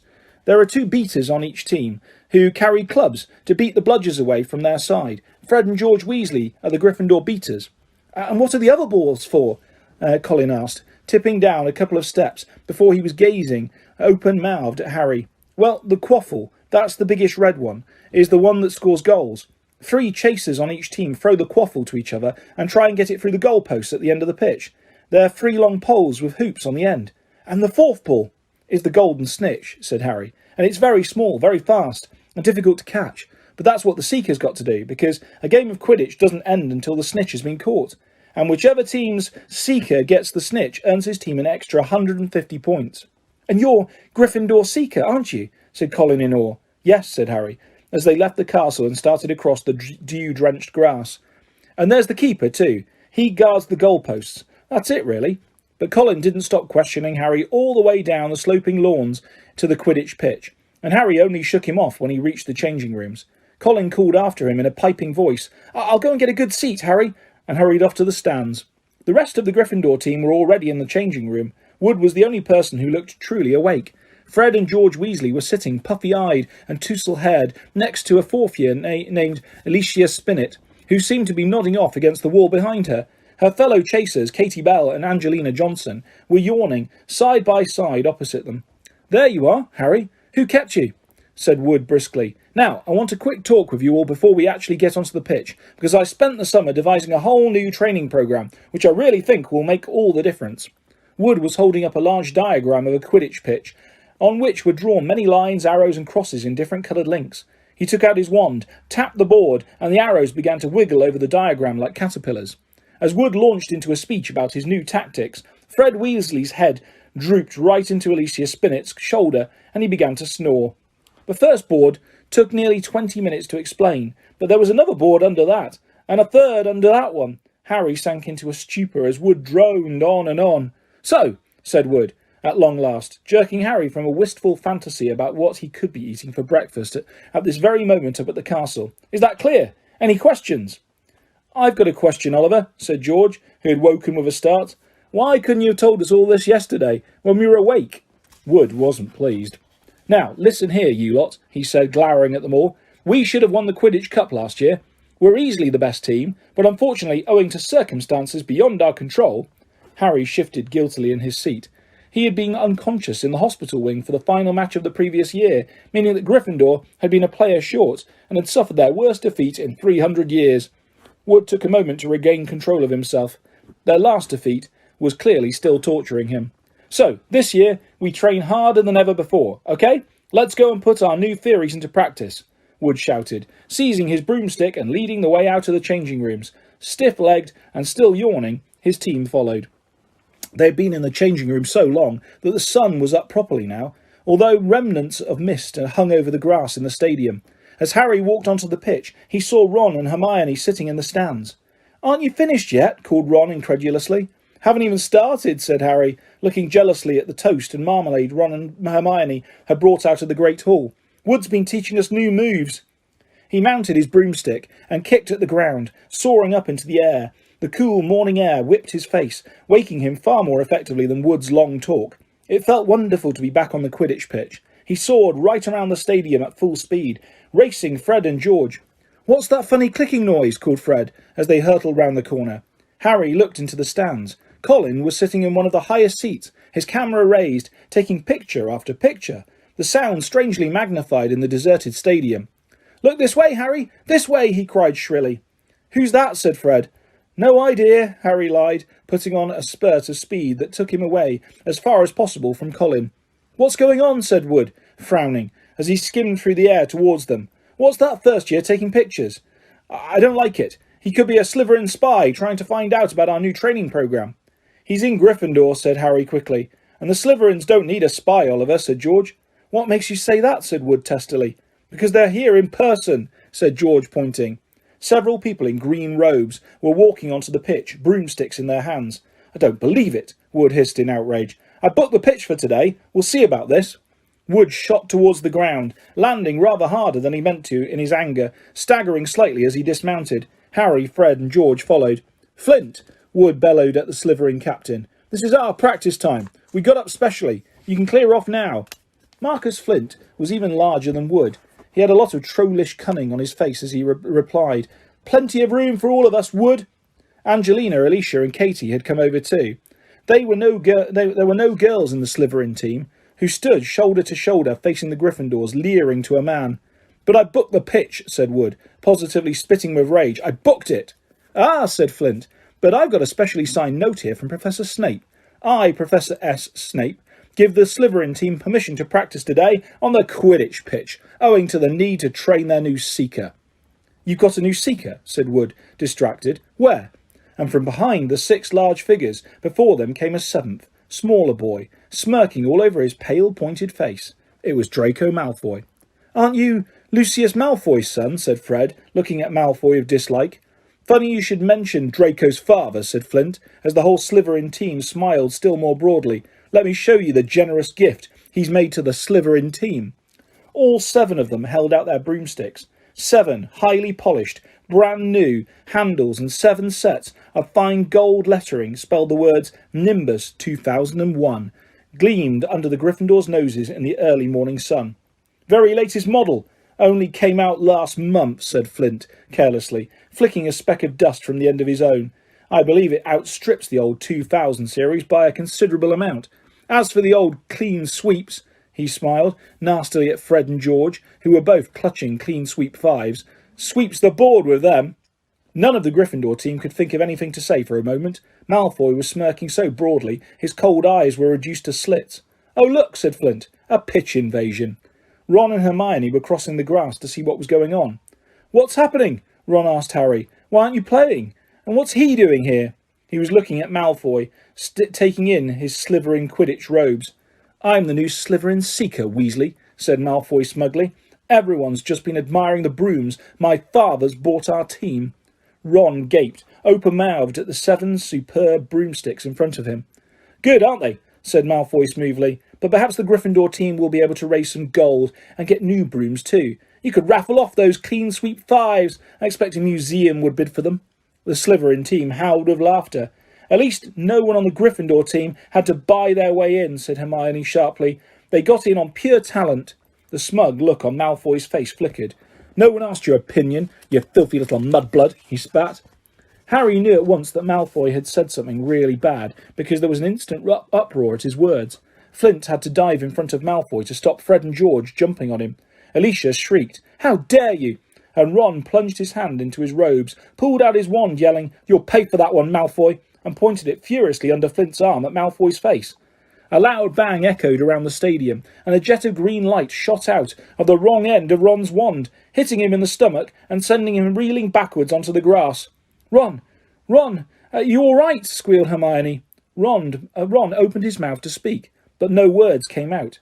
Instead, he gave an almighty belch, and several slugs dribbled out of his mouth onto his lap.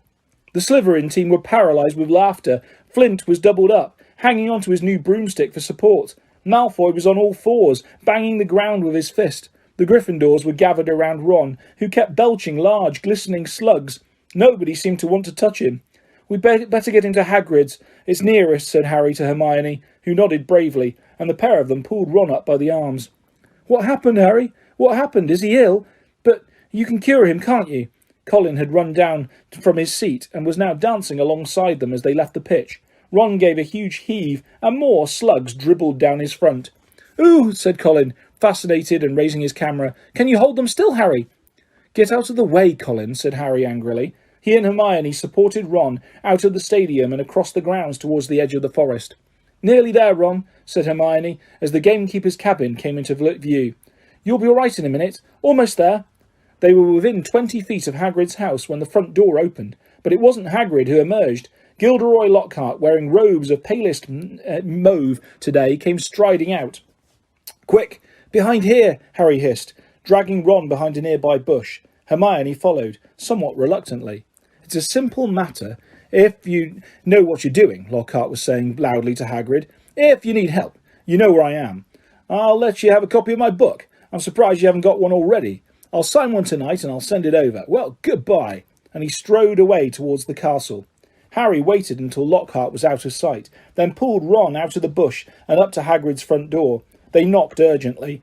Hagrid appeared at once, looking very grumpy, but his expression brightened when he saw who it was.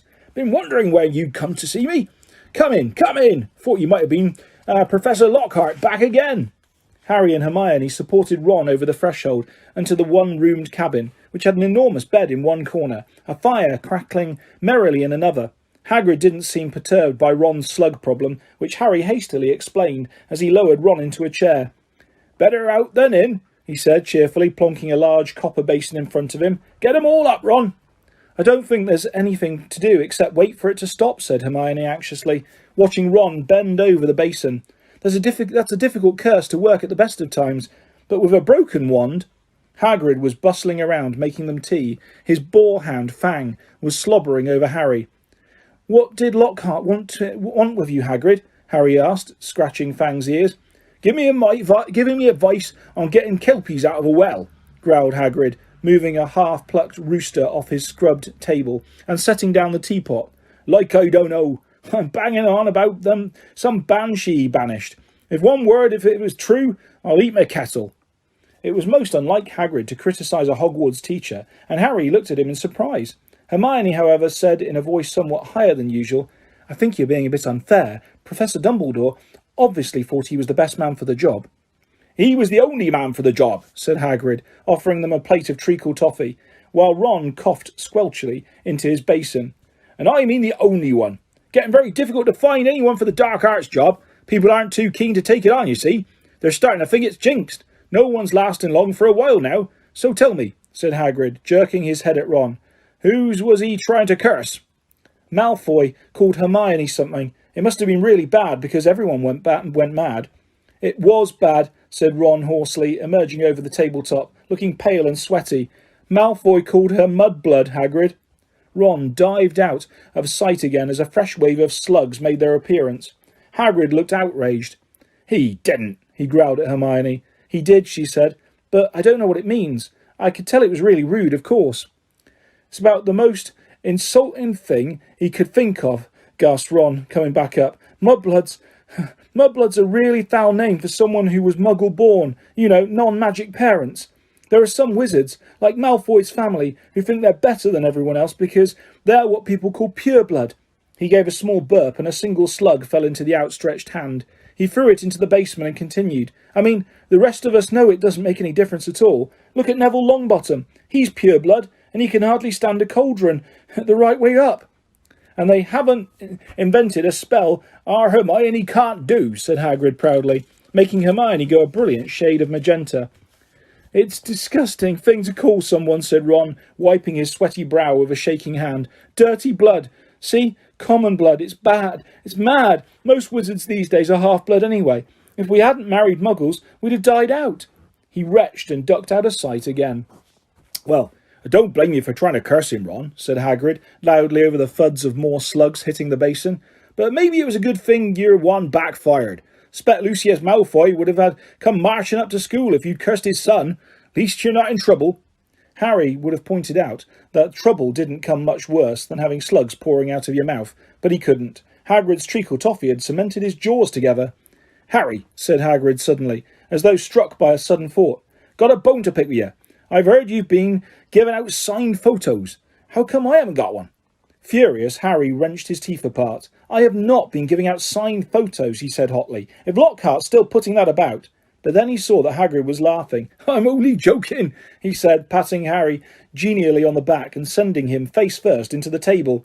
I knew you hadn't really. I told Lockhart you didn't need to. You're more famous than him without trying. But he didn't like that, said Harry, sitting up and rubbing his chin. Don't think he did, said Hagrid, his eyes twinkling. And then I told him I'd never read one of his books, and he decided to go. Treacle toffee, Ron, he added as Ron reappeared. No thanks, said Ron weakly. Better not risk it.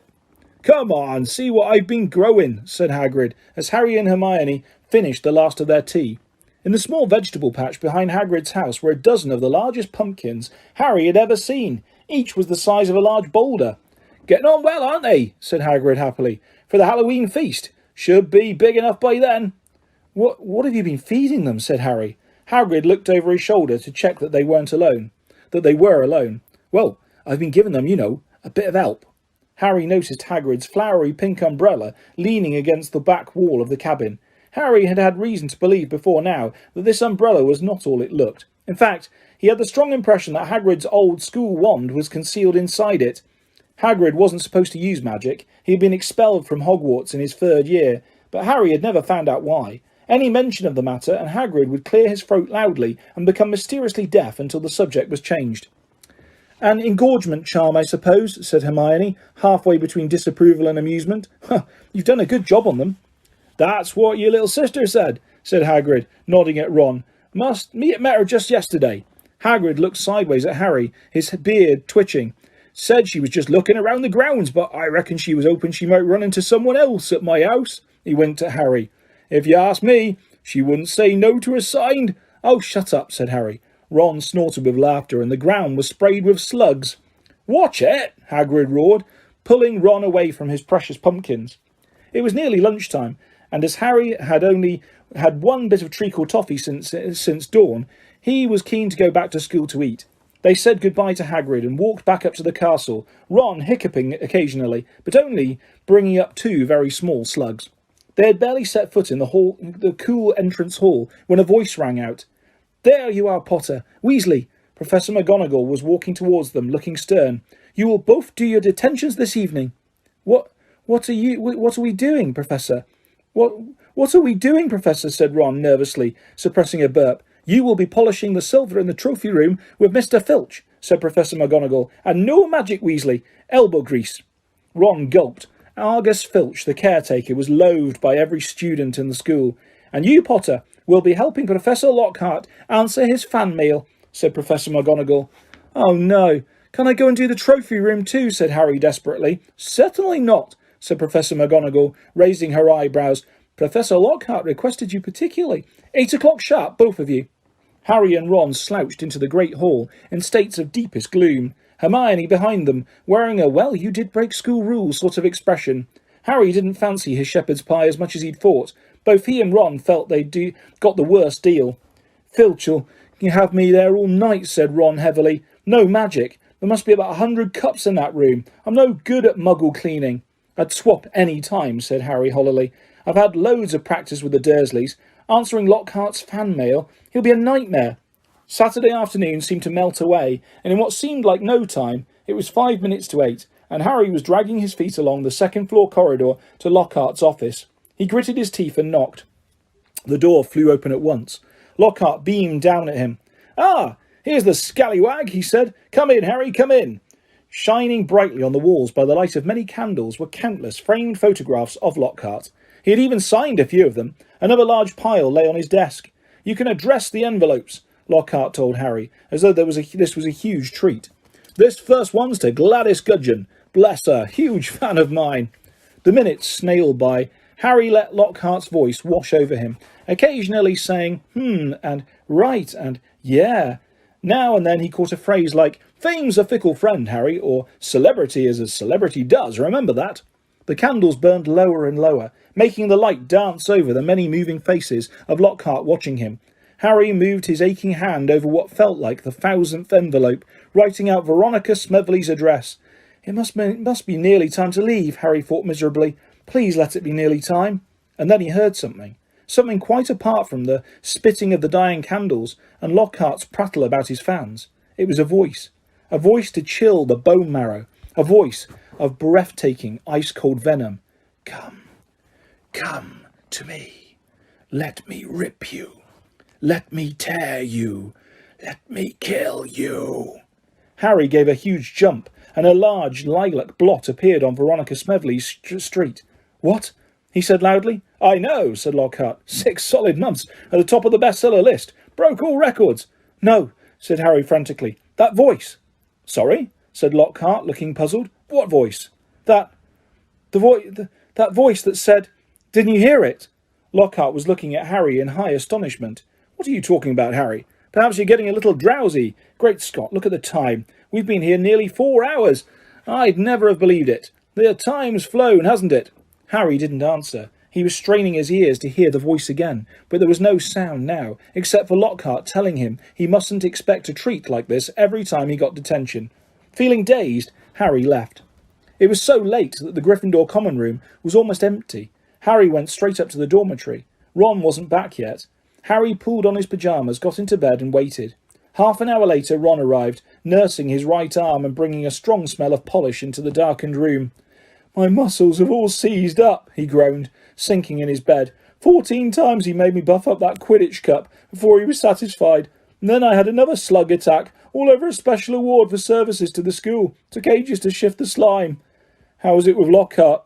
Keeping his voice low, so not to wake Neville, Dean and Seamus, Harry told Ron exactly what he had heard. "And Lockhart said he couldn't hear it," said Ron. Harry could see him frowning in the moonlight. "Do you think he was lying? But I don't get it. Even someone invisible would have had to open the door." "I know," said Harry, lying back in his four-poster and staring at the canopy above him. I don't get it either." October arrived, spreading a damp chill over the grounds and into the castle. Madame Pomfrey, the matron, was kept busy by a sudden spate of colds among the staff and students.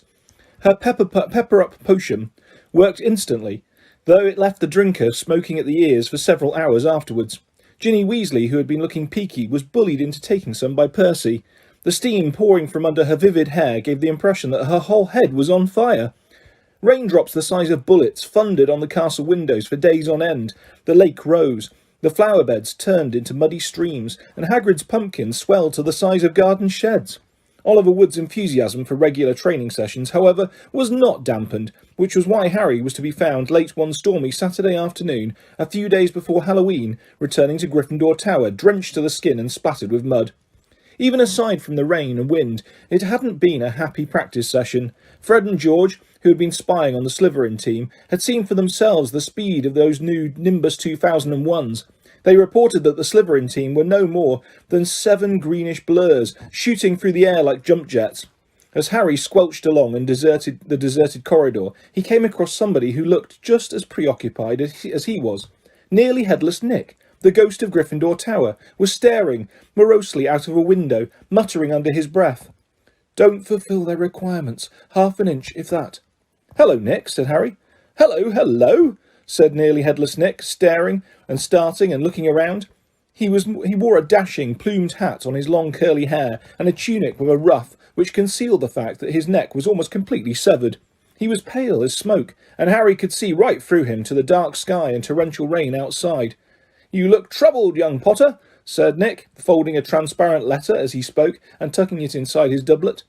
"So do you," said Harry. "Ah," Nearly Headless Nick waved an elegant hand. "A matter of no importance. It's not as though I was really wanted to join. Thought I'd apply, but apparently I don't fulfil the requirements." In spite of his airy tone, there was a look of great bitterness on his face. "But you would think, wouldn't you," he erupted suddenly, pulling the letter back out of his pocket, "that getting hit 45 times in the neck with a blunt axe would qualify you to join the Headless Hunt?" "Oh, yes," said Harry, who was obviously supposed to agree. "I mean, nobody wishes more than I do that it had all been quick and clean and my head had come off properly. I mean, it would have saved me a great deal of pain and ridicule. However," Nearly Headless Nick shook his letter open and read furiously, "we can only accept huntsmen whose heads have parted company with their bodies. You will appreciate that it would be impossible otherwise for members to participate in hunt activities such as horseback head juggling and head polo. It is with the greatest regret, therefore, that I must inform you that you do not fulfil our requirements. With very best wishes, Sir Patrick Delaney Podmore." Fuming, Nearly Headless Nick stuffed the letter away. "Half an inch of skin and sinew holding my neck on, Harry. Most people would think that's good and beheaded, but oh no, it's not enough for Sir properly decapitated Podmore." Nearly Headless Nick took several deep breaths and then said, in a far calmer tone, "So, what's bothering you? Anything I can do?" "No," said Harry, "not unless you know where we can get 7-3 Nimbus 2001s for our match against The rest of Harry's sentence was drowned by a high-pitched mewing from somewhere near his ankles. He looked down and found himself gazing into a pair of lamp-like yellow eyes. It was Mrs. Norris, the skeletal grey cat who was used by the caretaker, Argus Filch, as a sort of deputy in his endless battle against students. "You'd better get out of here, Harry," said Nick quickly. "Filch isn't in a good mood. He's got flu and some third years accidentally plastered frog brains all over the ceiling in Dungeon 5. He's been cleaning all morning, and if he sees you dripping mud all over the place—" "Right," said Harry, backing away from the accusing stare of Mrs. Norris, but not quickly enough. Drawn to the spot by the mysterious power that seemed to connect him with his foul cat, Argus Filch burst suddenly through a tapestry to Harry's right, wheezing and looking wildly about for the rule-breaker. There was a thick tartan scarf bound around his head, and his nose was unusually purple. "Filth!" he shouted, his jowls a-quiver, his eyes popping alarmingly as he pointed at the muddy puddle that had dripped from Harry's Quidditch robes. "Mess and muck everywhere!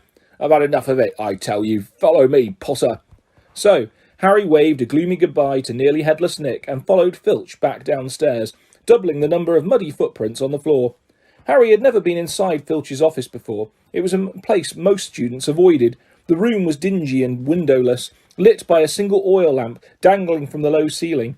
A faint smell of fried fish lingered about the place. Wooden filing cabinets stood around the walls. From their labels, Harry could see that they contained details of every pupil Filch had ever punished. Fred and George Weasley had an entire drawer to themselves. A highly polished collection of chains and manacles hung on the wall behind Filch's desk. It was common knowledge that he was always begging Dumbledore to let him suspend students by their ankles from the ceiling. Filch grabbed a quill from a pot on his desk and began shuffling around looking for parchment. "Dung," he muttered furiously. "Great sizzling dragon bogies, frog brains, rat intestines. I've had enough of it. Make an example. Where's the form? Yes." He retrieved a large roll of parchment from his desk drawer and stretched it out in front of him, dipping his long black quill into the ink pot. "Name, Harry Potter. Crime." "It was only a bit of mud," said Harry. "It's only a bit of mud to you, boy, but to me it's an extra hour's scrubbing," shouted Filch, a drip shivering unpleasantly at the end of his bulbous nose. "Crime. Befouling the castle. Suggested sentence." Dabbing at his streaming nose, Filch squinted unpleasantly at Harry, who waited with bated breath for his sentence to fall. But as Filch lowered his quill, there was a great bang on the ceiling of the office, which made the oil lamp rattle. "Peeves!" Filch roared, flinging down his quill in a transport of rage. "I'll have you this time, I'll have you!" And without a backwards glance at Harry, Filch ran flat-footed from the office, Mrs. Norris streaking alongside him. Peeves was the school poltergeist, a grinning airborne menace who lived to cause havoc and distress. Harry didn't much like Peeves, but couldn't help feeling grateful for his timing. Hopefully, whatever Peeves had done, and it sounded as though he'd wrecked something very big this time, would distract Filch from Harry. Thinking that he should probably wait for Filch to come back, Harry sank into a moth-eaten chair next to the desk. There was only one thing on it apart from his half-completed form, a large, glossy purple envelope with silver lettering on the front. With a quick glance at the door to check that Filch wasn't on his way back, Harry picked up the envelope and read, "Quick Spell, a correspondence course in beginner's magic." Intrigued, Harry flicked the envelope open and pulled out the sheaf of parchment inside. More curly silver writing on the front page said, "Feel out of step in the world of modern magic? Find yourself making excuses not to perform simple spells? Ever been taunted for your woeful wand work? There is an answer. Quick Spell is an all-new, fail-safe, quick result, easy-learn course. Hundreds of witches and wizards have benefited from the Quick Spell method. Madam Z. Nettles of Topsham writes, I had no memory for incantations, and my potions were a family joke. Now, after a quick spell course, I am the centre of attention at parties, and friends beg for the recipe of my scintillation solution. Warlock DJ Prod of Didsbury says, My wife used to sneer at my feeble charms, but 1 month into your fabulous quick spell course, I succeeded in turning her into a yak. Thank you, Quick Spell.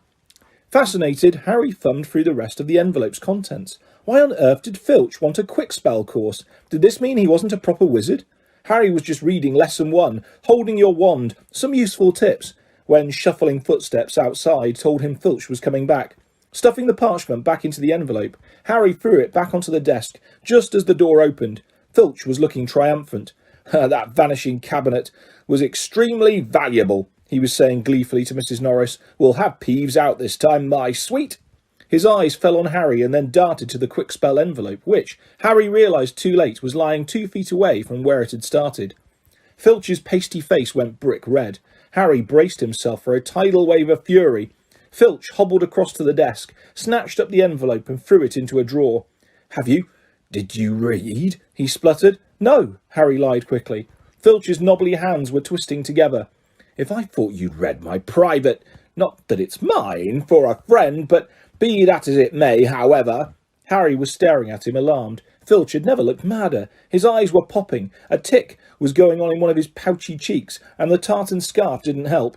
Very well, go, and don't breathe a word. And not that. However, if you didn't read... go now, I have to write up Peeves' report. Go! Amazed at his luck, Harry sped out of the office, up the corridor and back upstairs. To escape from Filch's office without punishment was probably some kind of school record. Harry, did it work? Nearly headless Nick came gliding out of a classroom behind him. Harry could see the wreckage of a large black and gold cabinet which appeared to have been dropped from a great height. I persuaded Peeves to crash it right over Filch's office, said Nick eagerly. Thought it might distract him. Was that you? Said Harry gratefully. Yeah, it worked. I didn't even get detention. Thanks, Nick. They set off up the corridor together. Nearly headless Nick, Harry noticed, was still holding Sir Patrick's rejection letter. I wish there was something I could do for you about the headless hunt, Harry said. Nearly headless Nick stopped in his tracks, and Harry walked right through him. He wished he hadn't. It was like stepping through an icy shower. But there is something you could do for me, said Nick excitedly. Harry, would I be asking too much? But no, you wouldn't want... What is it? Said Harry. Well, this Halloween will be my 500th death day. And Nearly Headless Nick, said Nearly Headless Nick, drawing himself up and looking dignified. Oh, said Harry, not sure whether he should look sorry or happy about this. Right. I'm holding a party down in one of the roomier dungeons. Friends will be coming down from all over the country. It would be such an honour if you would attend. Mr. Weasley and Mrs. Granger could be most welcome too, of course, but I dare say you'd rather go to the school feast. He watched Harry on tenterhooks. No, said Harry quickly. I'll come. My dear boy, Harry Potter at my death day party, and... He hesitated, looking excited. Do you think you could possibly mention to Sir Patrick how very frightening and impressive you find me? Of course, said Harry. Nearly Headless Nick beamed at him. A death day party, said Hermione keenly, when Harry had changed at last and joined her and Ron in the common room. I bet there aren't many living people who can say they've been to one of those. It'll be fascinating. Why would anyone want to celebrate the day they died, said Ron, who was halfway through his potions homework and grumpy. Sounds dead depressing to me. Rain was still lashing the windows, which were now inky black, but inside all looked bright and cheerful. The firelight glowed over the countless squashy armchairs where people sat reading, talking, doing homework, or, in the case of Fred and George Weasley, trying to find out what would happen if you fed a filibuster firework to a salamander. Fred had rescued the brilliant orange fire-dwelling lizard from a care of magical creatures class, and it was now smouldering gently on a table, surrounded by a knot of curious people. Harry was on the point of telling Ron and Hermione about Filch and the quick spell course, when the salamander suddenly whizzed into the air, emitting loud sparks and bangs as it whirled wildly around the room. The sight of Percy bellowing himself hoarse at Fred and George, the spectacular display of tangerine stars showering from the salamander's mouth, and its escape into the fire with accompanying explosions, drove both Filch and Quickspell Envelope from Harry's mind. By the time Halloween arrived, Harry was regretting his rash promise to go to the Death Day party. The rest of the school were happily anticipating their Halloween feast. The great hall had been decorated with the usual live bats. Hagrid's vast pumpkins had been carved into lanterns, large enough for 3 men to sit on, and there were rumours that Dumbledore had booked a troupe of dancing skeletons for the entertainment. "A promise is a promise," Hermione reminded Harry bossily. "You said you'd go to the Death Day party." So at 7 o'clock, Harry, Ron and Hermione walked straight past the doorway to the packed great hall, which was glittering invitingly with gold plates and candles, and directed their steps inside towards the dungeons.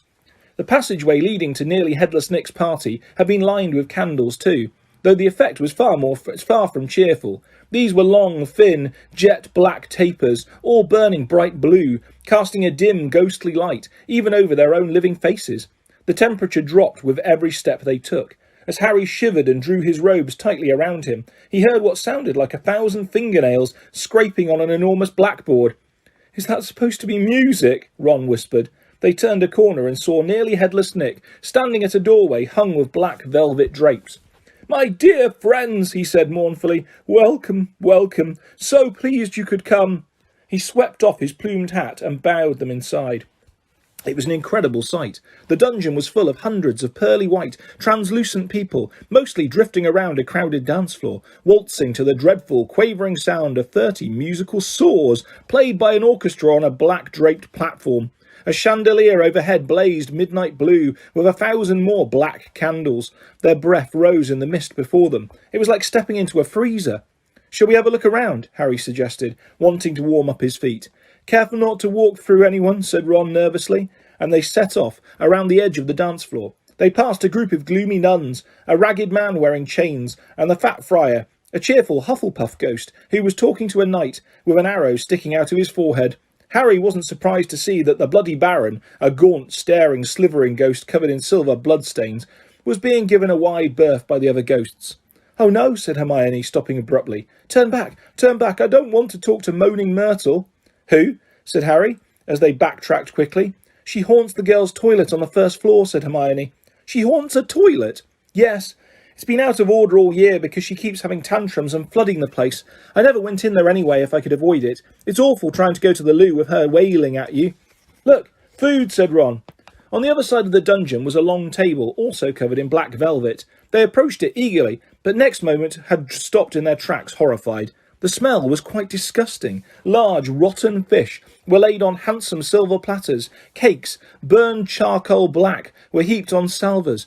There was great maggoty haggis, a slab of cheese covered in furry green mould, and in pride of place, an enormous grey cake in the shape of a tombstone, with tar-like icing forming the words "Sir Nicholas de Mimsy Porpington, died 31st of October, 1492. Harry watched, amazed, as a portly ghost approached the table, crouched low and walked through it, his mouth held wide so that it passed right through one of the stinking salmon. "Can you taste it if you walk through it?" Harry asked him. "Almost," said the ghost sadly, and he drifted away.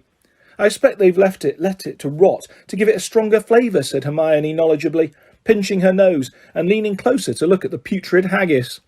"Can we move? I feel sick," said Ron. They had barely turned around, however, when a little man swooped suddenly from under the table and came into halt in mid-air before them. "Hello, Peeves," said Harry cautiously. Unlike the ghosts around them, Peeves the poltergeist was the very reverse of pale and transparent. He was wearing a bright orange party hat, a revolving bow tie, and a broad grin on his wide, wicked face. "Nibbles," he said sweetly, offering from a bowl of peanuts covered in fungus. "No thanks," said Hermione. "Heard you talking about poor Myrtle," said Peeves, his eyes dancing. "Rude. you was about poor Myrtle." He took a deep breath and bellowed, "Oi, Myrtle!" "Oh no, Peeves, don't tell her what I said. She'll be really upset," Hermione whispered frantically. I didn't mean it. I don't mind her. Hello, Myrtle. The squat ghost of a girl had glided over. She had the gloomiest, glummest face Harry had ever seen, half hidden behind lank hair and thick, pearly spectacles. What? She said sulkily. How are you, Myrtle? Said Hermione, in a falsely bright voice. It's nice to see you out of the toilet.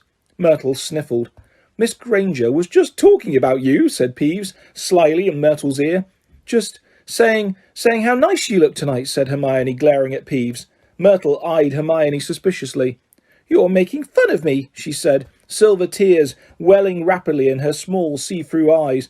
No, honestly, didn't I just say how nice Myrtle's looking, said Hermione, nudging Harry and Ron painfully in the ribs. Oh, yeah, she did. Don't lie to me, Myrtle gasped, tears now flooding down her face, while Peeves chuckled happily over her shoulder. Do you think I don't know what people call me behind my back? Fat Myrtle, ugly Myrtle, miserable, moaning, moping Myrtle. You've missed out Spotty, Peeves hissed in her ear. Moaning Myrtle burst into anguishing sobs and fled from the dungeon. Peeves shot after her, pelting her with mouldy peanuts, yelling, Spotty, Spotty! Oh dear, said Hermione sadly. Nearly Headless Nick now drifted towards them through the crowd. Enjoying yourselves? Oh yes, they lied. Not a bad turnout, said Nearly Headless Nick proudly. The Wailing Widow came all the way from Kent. It's nearly time for my speech. I'd better go and warn the orchestra. The orchestra, however, stopped playing at that very moment. They and everyone else in the dungeon fell silent, looking around in excitement as a hunting horn sounded. Oh, here we go, said Nearly Headless Nick bitterly. Through the dungeon wall burst a dozen ghost horses, each ridden by a headless horseman. The assembly clapped wildly. Harry started to clap too, but stopped quickly at the sight of Nick's face. The horses galloped into the middle of the dance floor and halted, rearing and plunging, a large ghost at the front, whose bearded head was under his arm. Blowing the horn, leapt down, lifted his head high in the air so he could see over the crowd. Everyone laughed, and strode over to Nearly Headless Nick, squashing his head back onto his neck. Nick, he roared, how are you? Head still hanging in there? He gave a hearty guffaw and clapped Nearly Headless Nick on the shoulder. Welcome, Patrick, said Nick stiffly. Livens, said Sir Patrick, spotting Harry, Ron and Hermione, and giving a huge fake jump of astonishment, so that his head fell off again. The crowd howled with laughter. Very amusing, said Nearly Headless Nick darkly. Don't mind Nick, shouted Sir Patrick's head from the floor. Still upset we won't let him join the hunt. But I mean to say, look at the fellow. I think, said Harry hurriedly, at a meaningful look from Nick. Nick's very frightening and, ha! Yelled Sir Patrick's head. But he asked you to say that. If I can have everyone's attention, it's time for my speech, said Nearly Headless Nick loudly, striding towards the podium and climbing into an icy blue spotlight. My late lamented lords, ladies and gentlemen, it is my great sorrow. But nobody heard much more. Sir Patrick and the rest of the Headless Hunt had just started a game of head hockey, and the crowd was turning to watch. Nearly Headless Nick tried vainly to recapture his audience, but gave up as Sir Patrick's head went sailing past him to loud cheers. Harry was very cold by now, not to mention hungry. I can't stand much more of this, Ron muttered, his teeth chattering, as the orchestra ground back into action and the ghosts swept back onto the dance floor. Let's go, Harry agreed. They backed towards the door, nodding and beaming at anyone who looked at them, and a minute later were hurrying back up the passageway full of black candles. Pudding might not be finished yet, said Ron hopefully, leading the way towards the steps to the entrance hall, and then Harry heard it. Rip, tear, kill. It was the same voice, the same cold, murderous voice he had heard in Lockhart's office. He stumbled to a halt, clutching at the stone wall, listening with all his might, looking around, squinting up and down the dimly lit passageway. Harry, what are you... It's that voice again. Shut up a minute. So hungry. For so long. Listen, said Harry urgently, and Ron and Hermione froze, watching him. Kill. Time to kill. The voice was growing fainter. Harry was sure it was moving away, moving upwards. A mixture of fear and excitement gripped him as he stared at the dark ceiling. How could it be moving upwards? Was it a phantom, to whom stone ceilings didn't matter? This way, he shouted, and he began to run up the stairs into the entrance hall. It was no good hoping to hear anything here. The babble of talk from the Halloween feast was echoing out of the great hall. Harry sprinted up the marble staircase to the first floor, Ron and Hermione clattering behind him. Harry, what are we... Shh! Harry strained his ears distantly from the floor above, and growing fainter still, he heard the voice, "I smell blood. I smell blood." His stomach lurched. "It's going to kill someone," he shouted, and ignoring Ron and Hermione's bewildered faces, he ran up the next flight of steps, 3 at a time, trying to listen over his own pounding footsteps. Harry hurtled round the whole of the second floor, Ron and Hermione panting behind him, not stopping until they turned a corner into the last deserted passage. "Harry, what was all that about?" said Ron, wiping sweat off his face. I couldn't hear anything." But Hermione gave a sudden gasp, pointing down the corridor. "Look!" Something was shining on the wall ahead. They approached slowly, squinting through the darkness. Foot-high words had been daubed onto the wall between 2 windows, shimmering in the light cast by the flaming torches. "The Chamber of Secrets has been opened. Enemies of the air, beware." What's that thing hanging underneath?" said Ron, a slight quiver in his voice. As they edged nearer, Harry almost slipped over. There was a large puddle of water on the floor. Ron and Hermione grabbed him, and they inched towards the message, eyes fixed on the dark shadow beneath it. All 3 of them realised what it was at once, and leapt backwards with a splash. Mrs. Norris, the caretaker's cat, was hanging by her tail from the torch bracket. She was stiff as a board, her eyes wide and staring. For a few seconds they didn't move. Then Ron said, "Let's get out of here." "Shouldn't we try and help?" Harry began awkwardly. "Trust me," said Ron, "we don't want to be found here." But it was too late. A rumble, as though of distant thunder, told them that the feast had just ended. From either end of the corridor where they stood came the sound of hundreds of feet climbing the stairs and the loud, happy talk of well-fed people. Next moment, students were crashing into the passage from both ends. The chatter, the bustle, the noise died suddenly as the people in front spotted the hanging cat. Harry, Ron and Hermione stood alone in the middle of the corridor as silence fell among the mass of students, pressing forward to see the grisly sight. Then someone shouted through the quiet, "Enemies of the air, beware! You'll be next, mudbloods!" It was Draco Malfoy. He had pushed to the front of the crowd, his cold eyes alive, his usually bloodless face flushed as he grinned at the sight of the hanging, immobile cat. "What's going on here? What's going on?" Attracted, no doubt, by Malfoy's shout, Argus Filch came shouldering his way through the crowd. Then he saw Mrs. Norris and fell back, clutching his face in horror. "My cat! My cat! What's happened to Mrs. Norris?" he shrieked, and his popping eyes fell on Harry. "You!" he screeched. "You! You've murdered my cat! You've killed her! I'll kill you! Argus!" Dumbledore had arrived on the scene, followed by a number of other teachers. In seconds he had swept past Harry, Ron and Hermione and detached Mrs. Norris from the torch bracket. "Come with me, Argus," he said to Filch. "You too, Mr. Potter, Mr. Weasley, Miss Granger." Lockhart stepped forward eagerly. "My office is nearest, Headmaster, just upstairs. Please feel free." "Thank you, Gilderoy," said Dumbledore. The silent crowd parted to let them pass. Lockhart, looking excited and important, hurried after Dumbledore. So did Professors McGonagall and Snape. As they entered Lockhart's darkened office, there was a flurry of movement across the walls. Harry saw several of the Lockharts in the pictures, dodging out of sight, their hair in rollers. The real Lockhart lit the candles on his desk and stood back. Dumbledore laid Mrs. Norris on the polished surface and began to examine her. Harry, Ron and Hermione exchanged tense looks and sank into chairs outside the pool of candlelight, watching. The tip of Dumbledore's long, crooked nose was barely an inch from Mrs. Norris's fur. He was looking at her closely through his half-moon spectacles, his long fingers gently prodding and poking. Professor McGonagall was bent almost as close. Her eyes narrowed. Snape loomed behind them, half in shadow, wearing a most peculiar expression. It was as though he was trying hard not to smile. And Lockhart was hovering around all of them, making suggestions.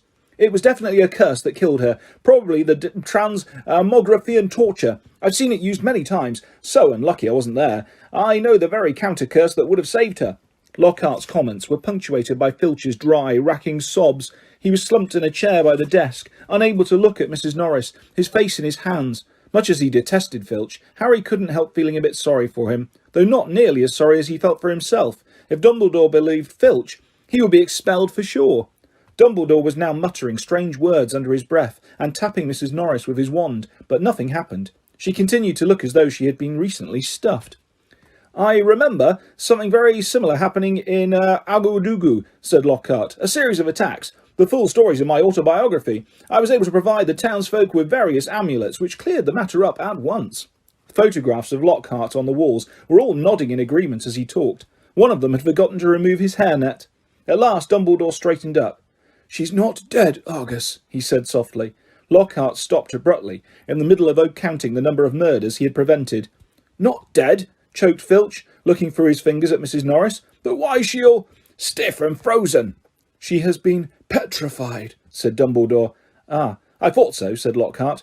"But how? I cannot say." "Ask him!" shrieked Filch, turning his blotched and tear-stained face to Harry. "No second year could have done this," said Dumbledore firmly. "It would take dark magic of the most advanced." "He did it! He did it!" Filch spat, his pouchy face purpling. "You saw what he wrote on the wall. He found in my office. He knows I'm a... Filch's face worked horribly. "He knows I'm a squib," he finished. "I never touched Mrs. Norris," Harry said loudly, uncomfortably aware of everyone looking at him, including all the Lockharts on the walls. "And I don't even know what a squib is." "Rubbish," snarled Filch. "He saw my quick-spell letter." "If I might speak, Headmaster," said Snape from the shadows, and Harry's sense of foreboding increased. He was sure nothing Snape had to say was going to do him any good. "Potter and his friends may have simply been in the wrong place at the wrong time," he said, a slight sneer curling his mouth, as though he doubted it. "But we do have a set of suspicious circumstances here. Why were they in the upstairs corridor at all? Why weren't they at the Halloween feast?" Harry, Ron and Hermione all launched into an explanation about the Death Day party. "There were hundreds of ghosts. They'll tell you we were there." "But why not join the feast afterwards?" said Snape, his black eyes glittering in the candlelight. "Why go up to that corridor?" Ron and Hermione looked at Harry. Because, Harry said, his heart thumping very fast. Something told him it would sound very far-fetched if he told them he had been led there by a bodiless voice no one but he could hear. "Because we were tired and wanted to go to bed," he said. "Without any supper?" said Snape, a triumphant smile flickering across his gaunt face. "I don't think ghosts provided food fit for living people at their parties." "We weren't hungry," said Ron loudly, as his stomach gave a huge rumble. Snape's nasty smile widened.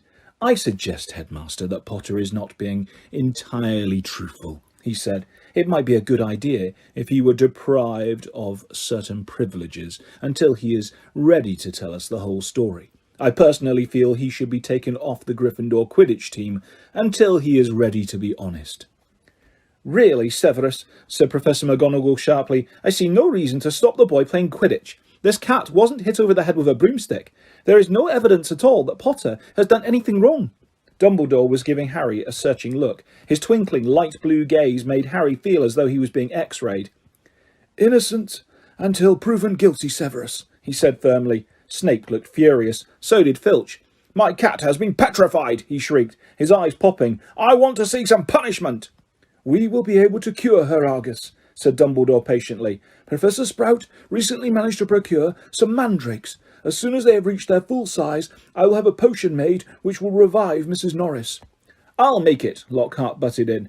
"I must have done it 100 times. I could whip up a mandrake restorative draught in my sleep." "Excuse me," said Snape icily, "but I believe I am the potions master at this school." There was a very awkward pause. "You may go," Dumbledore said to Harry, Ron and Hermione. They went as quickly as they could without actually running. When they were a floor up from Lockhart's office, they turned into an empty classroom and closed the door quietly behind them. Harry squinted at his friends' darkened faces. "Do you think I should have told them about the voice I heard?" "No," said Ron without hesitation. "Hearing voices no one else can hear isn't a good sign, even in the wizarding world." Something in Ron's voice made Harry ask, You do believe me, don't you?" "Of course I do," said Ron quickly, "but you must admit it's weird." "I know it's weird," said Harry. "The whole thing's weird. What was that writing on the wall about? The chamber has been opened. What's that supposed to mean?" "You know, it sort of rings a sort of bell," said Ron slowly. "I think someone told me a story about a secret chamber at Hogwarts once. Might have been Bill." "And what on earth's a squib?" said Harry. To his surprise, Ron stifled a snigger. "Well, it's not funny really, but as it's Filch," he said. "A squib is someone who's been born into a wizarding family but hasn't got any magic powers. Kind of the opposite of muggle-born wizards, but squibs are quite unusual. If Filch is trying to learn magic from a quick-spell course, I reckon he must be a squib. It would explain a lot, like why he hates students so much." Ron gave a satisfied smile. "He's bitter." A clock chimed somewhere. "Midnight," said Harry. "We'd better get to bed before Snape comes along and tries to frame us for something else." For a few days the school could talk of little but the attack on Mrs. Norris. Filch kept it fresh in everyone's minds by pacing the spot where she had been attacked, as though he thought the attacker might come back. Harry had seen him scrubbing the message on the wall with Mrs. Scour's all-purpose magical mess remover, but to no effect. The words were still gleaming as brightly as ever on the stone. When Filch wasn't guarding the scene of the crime, he was skulking red-eyed through the corridors, lunging out at unsuspecting students and trying to put them in detention for things like breathing loudly and looking happy. Ginny Weasley seemed very disturbed by Mrs. Norris's fate. According to Ron, she was a great cat lover. "But you hadn't really got to know Mrs. Norris," Ron told her bracingly. Honestly, we're much better off without her." Ginny's lip trembled. "Stuff like this doesn't often happen at Hogwarts," Ron assured her. "They'll catch the nutter who did it and have him out of here in no time. I just hope he's got time to petrify Filch before he's expelled." "I'm only joking," Ron added hastily as Ginny blanched. The attack had also had an effect on Hermione. It was quite usual for Hermione to spend a lot of time reading, but she was now doing almost nothing else. Nor could Harry and Ron get much response from her when they asked what she was up to, and not until the following Wednesday did they find out. Harry had been back in potions, where Snape had made him stay behind to scrape tube worms off the desks. After a hurried lunch, he went upstairs to meet Ron in the library and saw Justin Finch Fletchley, the Hufflepuff boy from herbology, coming towards him. Harry had just opened his mouth to say hello when Justin caught sight of him, turned abruptly and sped off in the opposite direction.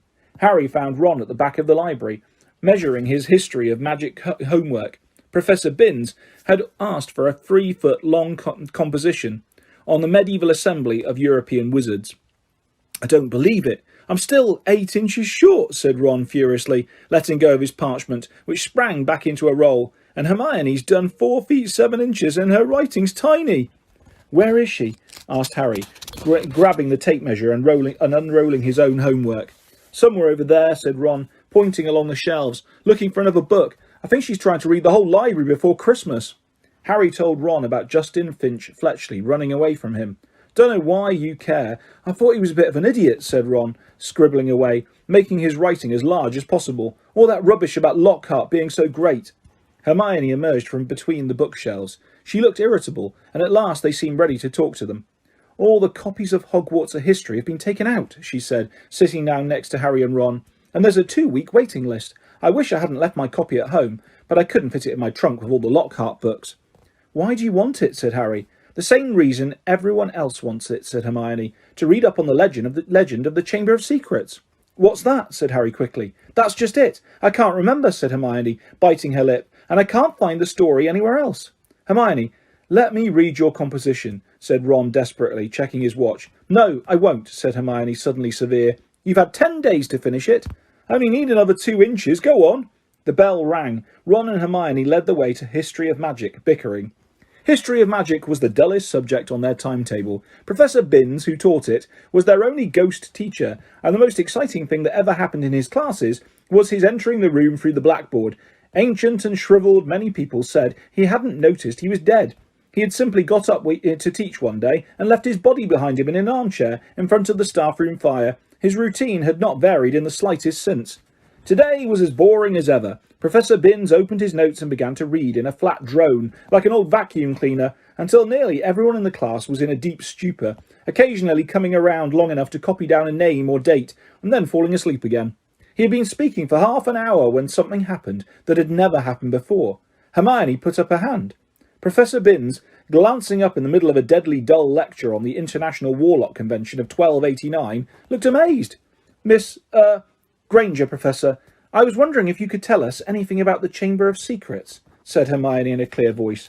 Dean Thomas, who had been sitting with his mouth hanging open, gazed out of the window, jerked out of his trance. Lavender Brown's head came off her arms and Neville's elbow slipped off his desk. Professor Binns blinked. My subject is history of magic," he said in his dry, wheezy voice. "I deal with facts, Miss Granger, not myths and legends." He cleared his throat with a small noise, like chalk snapping, and continued. "In September of that year, a subcommittee of Sardinian sorcerers—" He stuttered to a halt. Hermione's hand was waving in the air again. "Miss Grant, please, sir, don't legends always have a basis in fact?" Professor Binns was looking at her in such amazement. Harry was sure no student had ever interrupted him before, alive or dead. Well, said Professor Binns slowly, yes, one could argue that, I suppose. He peered at Hermione as though he had never seen a student properly before. However, the legend of which you speak is such a very sensational, even ludicrous tale. But the whole class was now hanging on Professor Binns' every word. He looked dimly at them all, every face turned to his. Harry could tell he was completely thrown by such an unusual show of interest. Oh, very well, he said slowly. Let me see. The Chamber of Secrets. You all know, of course, that Hogwarts was founded over 1,000 years ago. The precise date is uncertain. By the 4 greatest witches and wizards of the age. The 4 schoolhouses are named after them. Godric Gryffindor, Helga Hufflepuff, Rowena Ravenclaw, and Salazar Slytherin. They built this castle together, far from prying muggle eyes, for it was an age when magic was feared by common people, and witches and wizards suffered much persecution.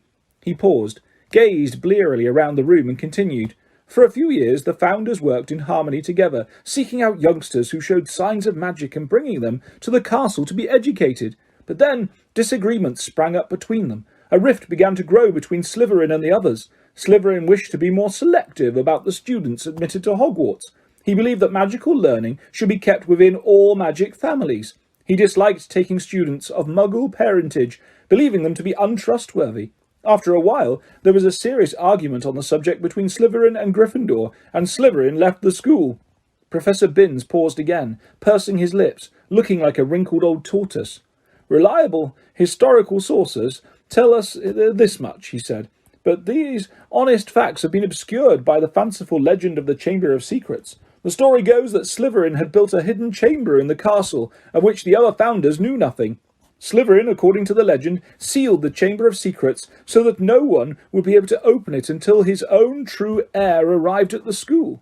The heir alone would be able to unseal the Chamber of Secrets, unleash the horror within, and use it to purge the school of all who were unworthy to study magic.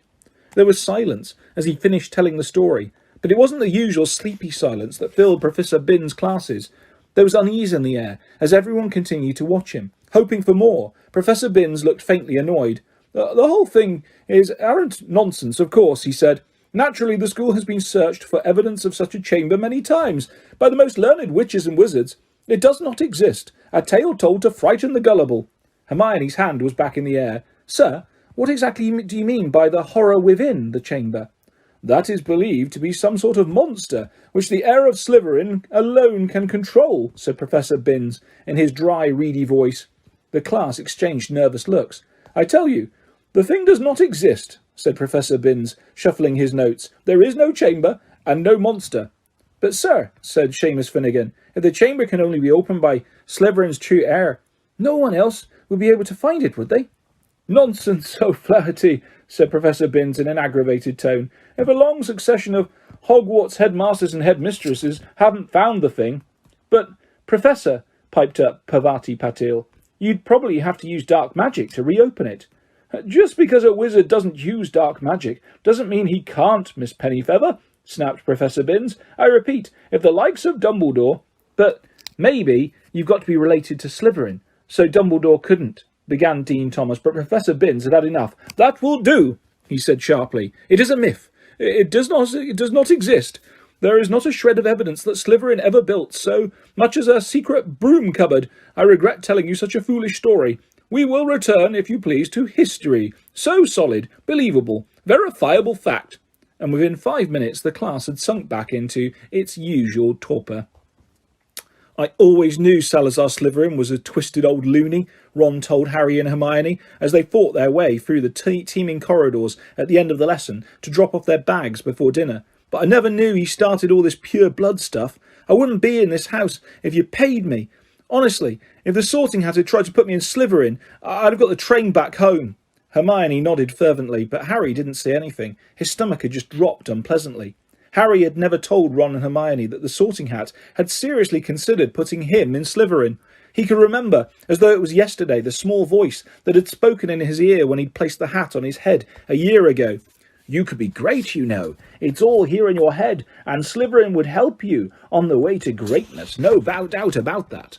But Harry, who had already heard of Slytherin House's reputation for turning out dark wizards, had fought desperately. Not Slytherin. And the hat had said, "Oh, well, if you're sure, better be Gryffindor." As they were shunted along in the throng, Colin Creevey went past. "Hi, Harry." Hello, Colin," said Harry automatically. Harry, a boy in my class has been saying you're..." But Colin was so small, he couldn't fight against the tide of people bearing him towards the great hall. They heard him squeak, "See you, Harry," and he was gone. "What's a boy in his class saying about you?" Hermione wondered. "That I'm Slytherin's heir, I expect," said Harry, his stomach dropping another inch or so, as he suddenly remembered the way Justin Finch-Fletchley had run away from him at lunchtime. People here will believe anything," said Ron in disgust. The crowd thinned, and they were able to climb the next staircase without difficulty. "Do you really think there's a chamber of secrets?" Ron asked Hermione. "I don't know," she said, frowning. "Dumbledore couldn't cure Mrs. Norris, and that makes me think that whatever attacked her might not be, well, human." As she spoke, they turned a corner and found themselves at the end of the very corridor where the attack had happened. They stopped and looked. The scene was just as it had been that night, except that there was no stiff cat hanging from the torch bracket, and an empty chair stood against the wall bearing the message, "The chamber has been opened." "That's where Filch has been keeping guard," Ron muttered. They looked at each other. The corridor was deserted. "Can't hurt to have a poke around," said Harry, dropping his bag and getting to his hands and knees so that he could crawl along searching for clues. "Scorch marks," he said. "Here, and here." "Come and look at this," said Hermione. "This is funny." Harry got up and crossed to the window next to the message on the wall. Hermione was pointing at the topmost pane, where around 20 spiders were scuttling, apparently fighting to get through a small crack in the glass. A long silvery thread was dangling like a rope, as though they had all climbed it in their hurry to get outside. "Have you ever seen spiders act like that?" said Hermione wonderingly. "No," said Harry. "Have you, Ron?" "Ron?" He looked over his shoulder. Ron was standing well back and seemed to be fighting the impulse to run. "What's up?" said Harry. "I don't like spiders," said Ron tensely. "I never knew that," said Hermione, looking at Ron in surprise. "You've used spiders in potions loads of times." "I don't mind them dead," said Ron, who was carefully looking anywhere but at the window. "I just don't like the way they move." Hermione giggled. "It's not funny," said Ron fiercely. "If you must know, when I was 3, Fred turned my teddy bear into a dirty great spider because I broke his toy broomstick. You wouldn't like them either if you've been holding your bear and suddenly it had too many legs and..." He broke off, shuddering. Hermione was obviously still trying not to laugh. Feeling they had better get off the subject, Harry said, "Remember all the water on the floor? Where did that come from?" "Someone's mopped it up." "It was here, about here," said Ron, recovering himself to walk a few paces past Filch's chair and pointing. "Level with this door." He reached for the brass doorknob, but suddenly withdrew his hand as though he'd been burned. "What's the matter?" said Harry. "Can't go in there," said Ron gruffly. "That's a girl's toilet." "Oh, Ron, there won't be anyone in there," said Hermione, standing up and coming over. "That's Moaning Myrtle's place. Come on, let's have a look." And ignoring the large out-of-order sign, she opened the door. It was the gloomiest, most depressing bathroom Harry had ever set foot in. Under a large cracked and spotted mirror was a row of chipped stone sinks. The floor was damp and reflected the dull light given off by the stubs of a few candles burning low in their holders. The wooden doors to the cubicles were flaking and scratched, and one of them was dangling off its hinges. Hermione put her fingers to her lips and set off towards the end cubicle. When she reached it, she said, "Hello, Myrtle. How are you?" Harry and Ron went to look. Moaning Myrtle was floating on the cistern of the toilet, picking a spot on her chin. "This is a girl's bathroom," she said, eyeing Ron and Harry suspiciously. "They're not girls." "No," Hermione agreed. "I just wanted to show them how nice it is in here." She waved vaguely at the dirty old mirror and the damp floor. "Ask her if she saw anything," Harry mouthed at Hermione. "What are you whispering?" said Myrtle, staring at him. "Nothing," said Harry quickly. "We wanted to ask..." "I wish people would stop talking behind my back," said Myrtle, in a voice choked with tears. "I do have feelings, you know, even if I am dead." "Myrtle, no one wants to upset you," said Hermione. "Harry only..." "No one wants to upset me. There, that's a good one," howled Myrtle. "My life was nothing but misery at this place, and now people come along ruining my death." "We wanted to ask you if you'd seen anything funny lately," said Hermione quickly, "because a cat was attacked right outside your front door on Halloween." "Did you see anything near here that night?" said Harry. "I wasn't paying attention," said Myrtle dramatically. "Peeves upset me so much I came in here and tried to kill myself. Then, of course, I remembered that I'm already dead," said Ron helpfully. Myrtle gave a tragic sob, rose up in the air, turned over and dived headfirst into the toilet, splashing water all over them and vanishing from sight. From the direction of her muffled sobs, she had come to rest somewhere in the U-bend.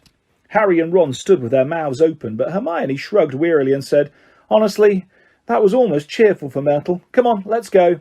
Harry had barely closed the door on Myrtle's gurgling sobs when a loud voice made all three of them jump. "Ron!"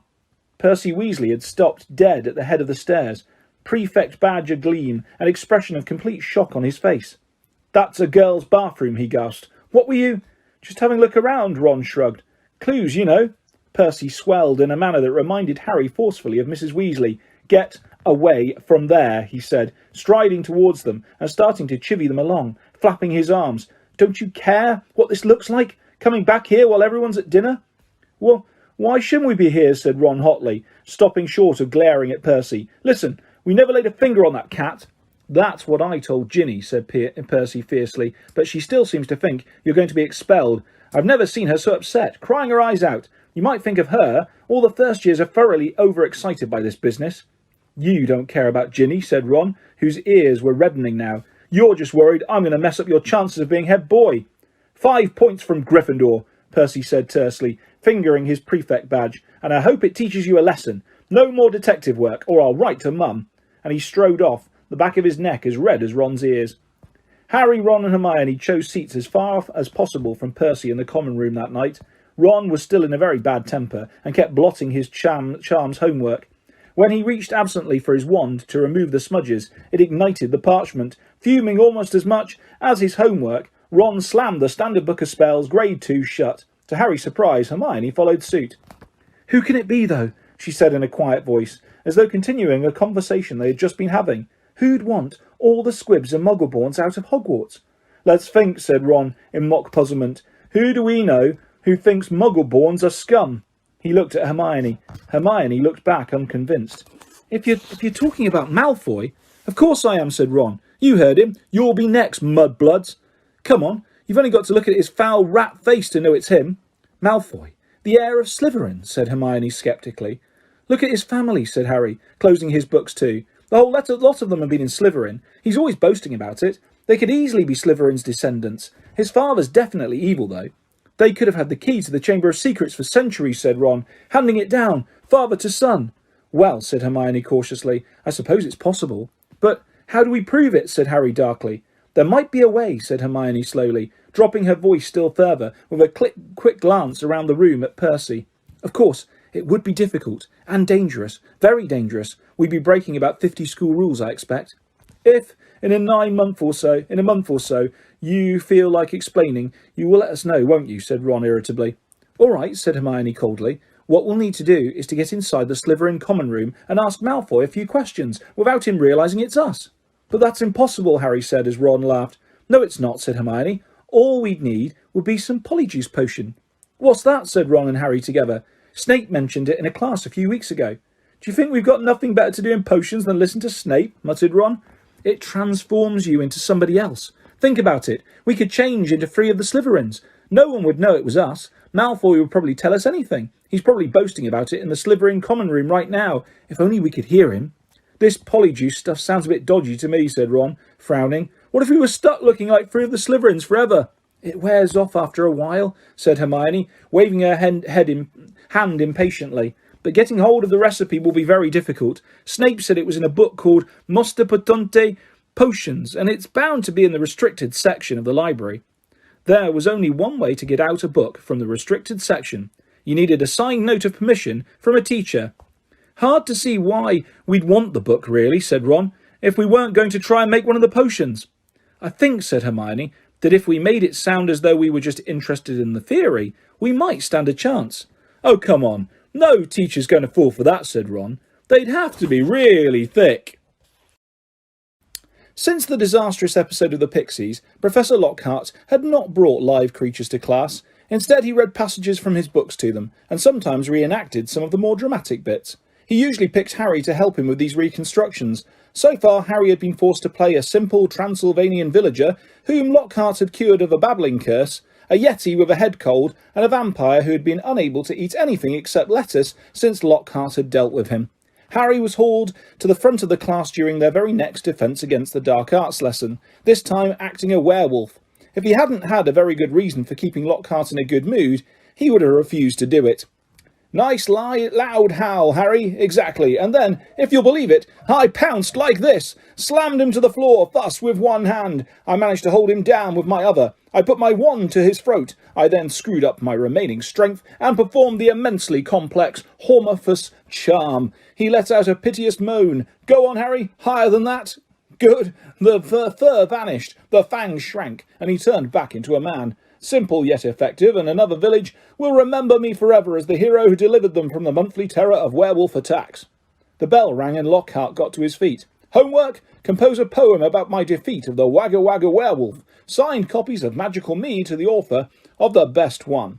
The class began to leave. Harry returned to the back of the room where Ron and Hermione were waiting. Ready? Harry muttered. Wait till everyone's gone, said Hermione nervously. All right. She approached Lockhart's desk, a piece of paper clutched tightly in her hand, Harry and Ron right behind her. Professor Lockhart, Hermione stammered, I wanted to get this book out of the library, just for background reading. She held out the piece of paper, her hand shaking slightly. But the thing is, it's in the restricted section of the library, so I need a teacher to sign for it. I'm sure it would help me understand what you say in Gadding with Ghouls about slow-acting venoms. Ah, Gadding with Ghouls, said Lockhart, taking the note from Hermione and smiling widely at her. Possibly my very favourite book. You enjoyed it? Oh, yes, said Hermione eagerly. So clever the way you trapped that last one with the tea strainer. Well, I'm sure no one will mind me giving the best student in the year a little extra help, said Lockhart warmly, and he pulled out an enormous peacock quill. Yes, nice, isn't it? He said, misreading the revolted look on Ron's face. I usually save it for book signings. He scrawled an enormous loopy signature on the note and handed it back to Hermione. So, Harry, said Lockhart, while Hermione folded the note with fumbling fingers and slipped it into her bag. Tomorrow's the first Quidditch match of the season, I believe. Gryffindor against Slytherin, is it not? I hear you're a useful player. I was a seeker too. I was asked to try for the national squad, but preferred to dedicate my life to the eradication of the dark forces. Still, if you ever feel the need for a little private training, don't hesitate to ask. Always happy to pass on my expertise to less able players. Harry made an indistinct noise in his throat and then hurried off after Ron and Hermione. I don't believe it, he said, as the three of them examined the signature on the note. He didn't even look at the book we wanted. That's because he's a brainless git, said Ron. But who cares? We've got what we needed. He is not a brainless git, said Hermione shrilly, as they half ran towards the library. Just because he said you were the best student in the year. They dropped their voices as they entered the muffled stillness of the library. Madame Pince, the librarian, was a thin, irritable woman who looked like an underfed vulture. Muste potente potions, she repeated, suspiciously, trying to take the note from Hermione. But Hermione wouldn't let go. I was wondering if I could keep it, she said breathlessly. Oh, come on, said Ron, wrenching it from her grasp and thrusting it at Madame Pince. We'll get you another autograph. Lockhart will sign anything if it stands still long enough. Madame Pince held the note up to the light, as though determined to detect a forgery, but it passed the test. She stalked away between the lofty shelves and returned several minutes later, carrying a large and mouldy-looking book. Hermione put it carefully into her bag, and they left, trying not to walk too quickly or look too guilty. 5 minutes later they were barricaded in Moaning Myrtle's out-of-order bathroom once again. Hermione had overridden Ron's objections by pointing out that it was the last place anyone in their right minds would go, so they were guaranteed some privacy. Moaning Myrtle was crying noisily in her cubicle, but they were ignoring her, and she them. Hermione opened Muste Potente potions carefully, and the three of them bent over the damp, spotted pages. It was clear from a glance why it belonged in the restricted section. Some of the potions had effects almost too gruesome to think about, and there were some very unpleasant illustrations, which included a man who seemed to have been turned inside out, and a witch sprouting several extra pairs of arms out of her head. Here it is, said Hermione excitedly, as she found the page headed The Polyjuice Potion. It was decorated with drawings of people halfway through transforming into other people. Harry sincerely hoped the artist had imagined the looks of intense pain on their faces. This is the most complicated potion I've ever seen, said Hermione, as they scanned the recipe. Lacewing flies, leeches, fluxweed and knotgrass, she murmured, running her finger down the list of ingredients. Well, they're easy enough. They're in the student store cupboard. We can help ourselves. Oh, look, powdered horn of bicorn. Don't know where we're going to get that. Shredded skin of a boomslang. That'll be tricky too. And of course, a bit of whoever we want to change into. Excuse me, said Ron sharply. What do you mean, a bit of whoever we're changing into? I'm drinking nothing with crab's toenails in it. Hermione continued as though she hadn't heard him. We don't have to worry about that yet, though, because we add those bits last. Ron turned speechless to Harry, who had another worry. Do you realise how much we're going to have to steal, Hermione? Shredded skin of boomslang. That's definitely not in the student's cupboard. What are we going to do, break into Snape's private stores? I don't know if this is a good idea. Hermione shut the book with a snap. Well, if you two are going to chicken out, fine, she said. There were bright pink patches on her cheeks, and her eyes were brighter than usual. I don't want to break rules, you know. I think threatening Muggle-borns is far worse than brewing up a difficult potion. But if you don't want to find out if it's Malfoy, I'll go straight to Madame Pince now and hand the book back. I never thought I'd see the day when you'd be persuading us to break rules, said Ron. All right, we'll do it. But not toenails, okay? How long will it take to make anyway, said Harry. As Hermione, looking happier, opened the book again. Well, as the fluxweed has got to be picked at the full moon and the lacewings have got to be stewed for 21 days, I'd say it'll be ready in about a month, if we can get all the ingredients. A month, said Ron. Malfoy could have attacked half the Muggle-borns in the school by then. But Hermione's eyes narrowed dangerously again, and he added swiftly, But it's the best plan we've got, so full steam ahead, I say. However, while Hermione was checking that the coast was clear for them to leave the bathroom, Ron muttered to Harry, It'll be a lot less hassle if you can just knock Malfoy off his broom tomorrow. Harry woke early on Saturday morning and lay for a while thinking about the coming Quidditch match. He was nervous, mainly at the thought of what Wood would say if Gryffindor lost, but also at the idea of facing a team mounted on the fastest racing brooms gold could buy. He had never wanted to beat Slytherin so badly. After half an hour of lying there with his insides churning, he got up, dressed, and went down to breakfast early, where he found the rest of the Gryffindor team huddled at the long empty table, all looking uptight and not speaking much. As 11 o'clock approached, the whole school started to make its way down to the Quidditch stadium. It was a muggy sort of day, with a hint of thunder in the air. Ron and Hermione came hurrying over to wish Harry good luck as he entered the changing rooms. The team pulled on their scarlet Gryffindor robes and then sat down to listen to Wood's usual pre-match pep talk. Slytherin have better brooms than us, he began. No point denying it, but we've got better people on our brooms. We're trained harder than they have. We've been flying in all weathers. Too true, muttered George Weasley. I haven't been properly dry since August. And we're going to make them rue the day that they let that little bit of sly Malfoy buy his way onto their team. Chest heaving with emotion, Wood turned to Harry. It'll be down to you, Harry, to show them that a seeker has to have something more than a rich father. Get to that snitch before Malfoy or die trying, Harry, because we've got to win today. We've got to. So no pressure, Harry, said Fred, winking at him. As they walked out onto the pitch, a roar of noise greeted them, mainly cheers, because Ravenclaw and Hufflepuff were anxious to see Slytherin beaten. But the Slytherins in the crowd made their boos and hisses heard too. Madam Hooch, the Quidditch teacher, asked Flint and Wood to shake hands, which they did, giving each other threatening stares and gripping rather harder than was necessary. On my whistle, said Madam Hooch. 3, 2, 1. With a roar from the crowd to speed them upwards, the 14 players rose towards the leaden sky. Harry flew higher than any of them, squinting around for the snitch. All right there, Scarhead, yelled Malfoy, shooting underneath him as though to show off the speed of his broom. Harry had no time to reply. At that very moment, a heavy black bludger came pelting towards him. He avoided it so narrowly that he felt it ruffle his hair as it passed. Close one, Harry, said George, streaking past him with his club in his hand, ready to knock the bludger back towards the Slytherin. Harry saw George give the bludger a powerful whack in the direction of Adrian Pusey, but the bludger changed direction in mid-air and shot straight for Harry again. Harry dropped quickly to avoid it, and George managed to hit it hard towards Malfoy. Once again, the bludger swerved like a boomerang and shot at Harry's head.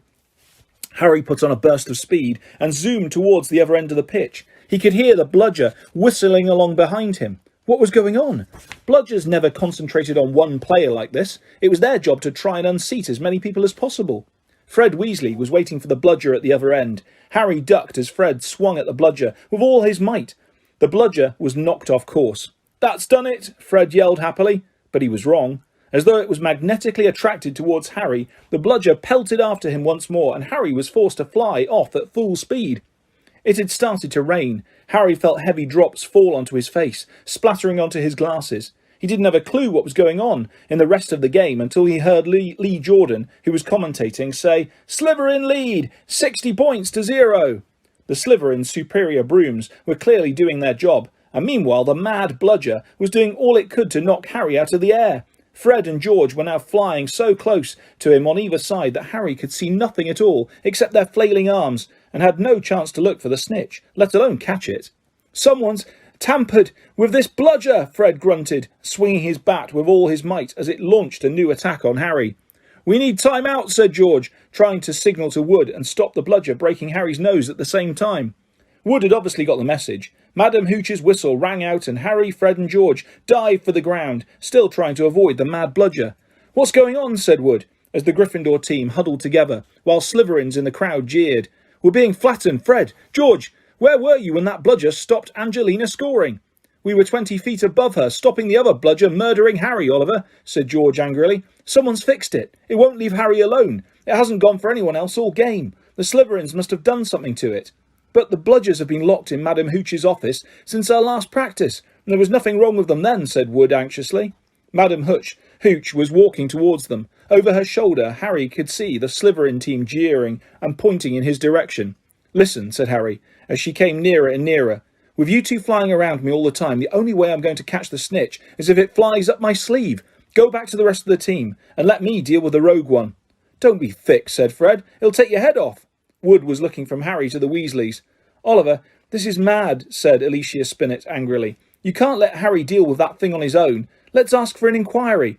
"If we stop now, we'll have to forfeit the match," said Harry. "We're not losing to Slytherin just because of a mad bludger. Come on, Oliver. Tell them to leave me alone." "This is all your fault," George said angrily to Wood.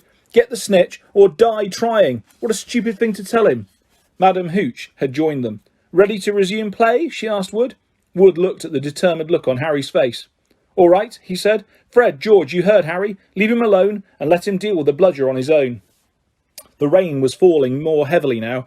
On Madam Hooch's whistle, Harry kicked hard into the air and heard the telltale whoosh of the bludger behind him.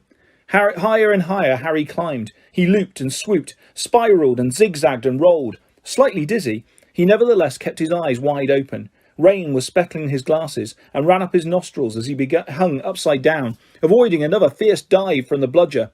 He could hear laughter from the crowd. He knew he must look very stupid, but the rogue bludger was heavy and couldn't change direction as quickly as he could. He began a kind of roller coaster ride around the edges of the stadium, squinting through the silver sheets of rain to the Gryffindor goalposts, where Adrian Pusey was trying to get past Wood. A whistling in Harry's ear told him the bludger had just missed him again. He turned right over and sped in the opposite direction. "Training for the ballet, Potter!" yelled Malfoy, as Harry was forced to do a stupid kind of twirl in mid-air to dodge the bludger. Off Harry fled, the bludger trailing a few feet behind him, and then, glaring back at Malfoy in hatred, he saw it. The golden snitch. It was hovering inches above Malfoy's left ear, and Malfoy, busy laughing at Harry, hadn't seen it.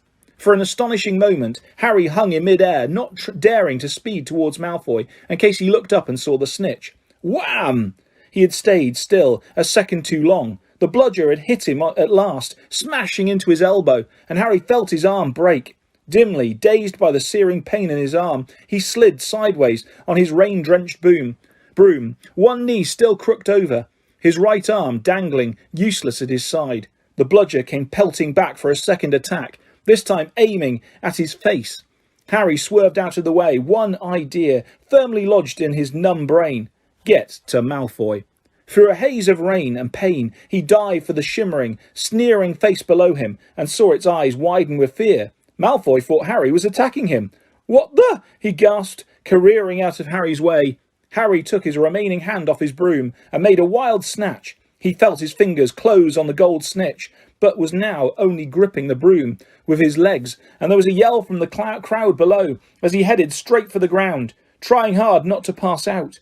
With a splattering thud, he hit the mud and rolled off his broom. His arm was hanging at a very strange angle. Riddled with pain, he heard, as though from a distance, a good deal of whistling and shouting. He focused on the snitch clutched in his good hand. "Ah," he said vaguely. "We've won!" And he fainted. He came around, rain falling on his face, still lying on the pitch, with someone leaning over him. He saw a glitter of teeth. "Oh no, not you," he moaned. Doesn't know what he's saying, said Lockhart loudly to the anxious crowd of Gryffindors pressing around them. Not to worry, Harry, I'm about to fix your arm. No, said Harry, I'll keep it like this, thanks. He tried to sit up, but the pain was terrible. He heard a familiar clicking noise nearby.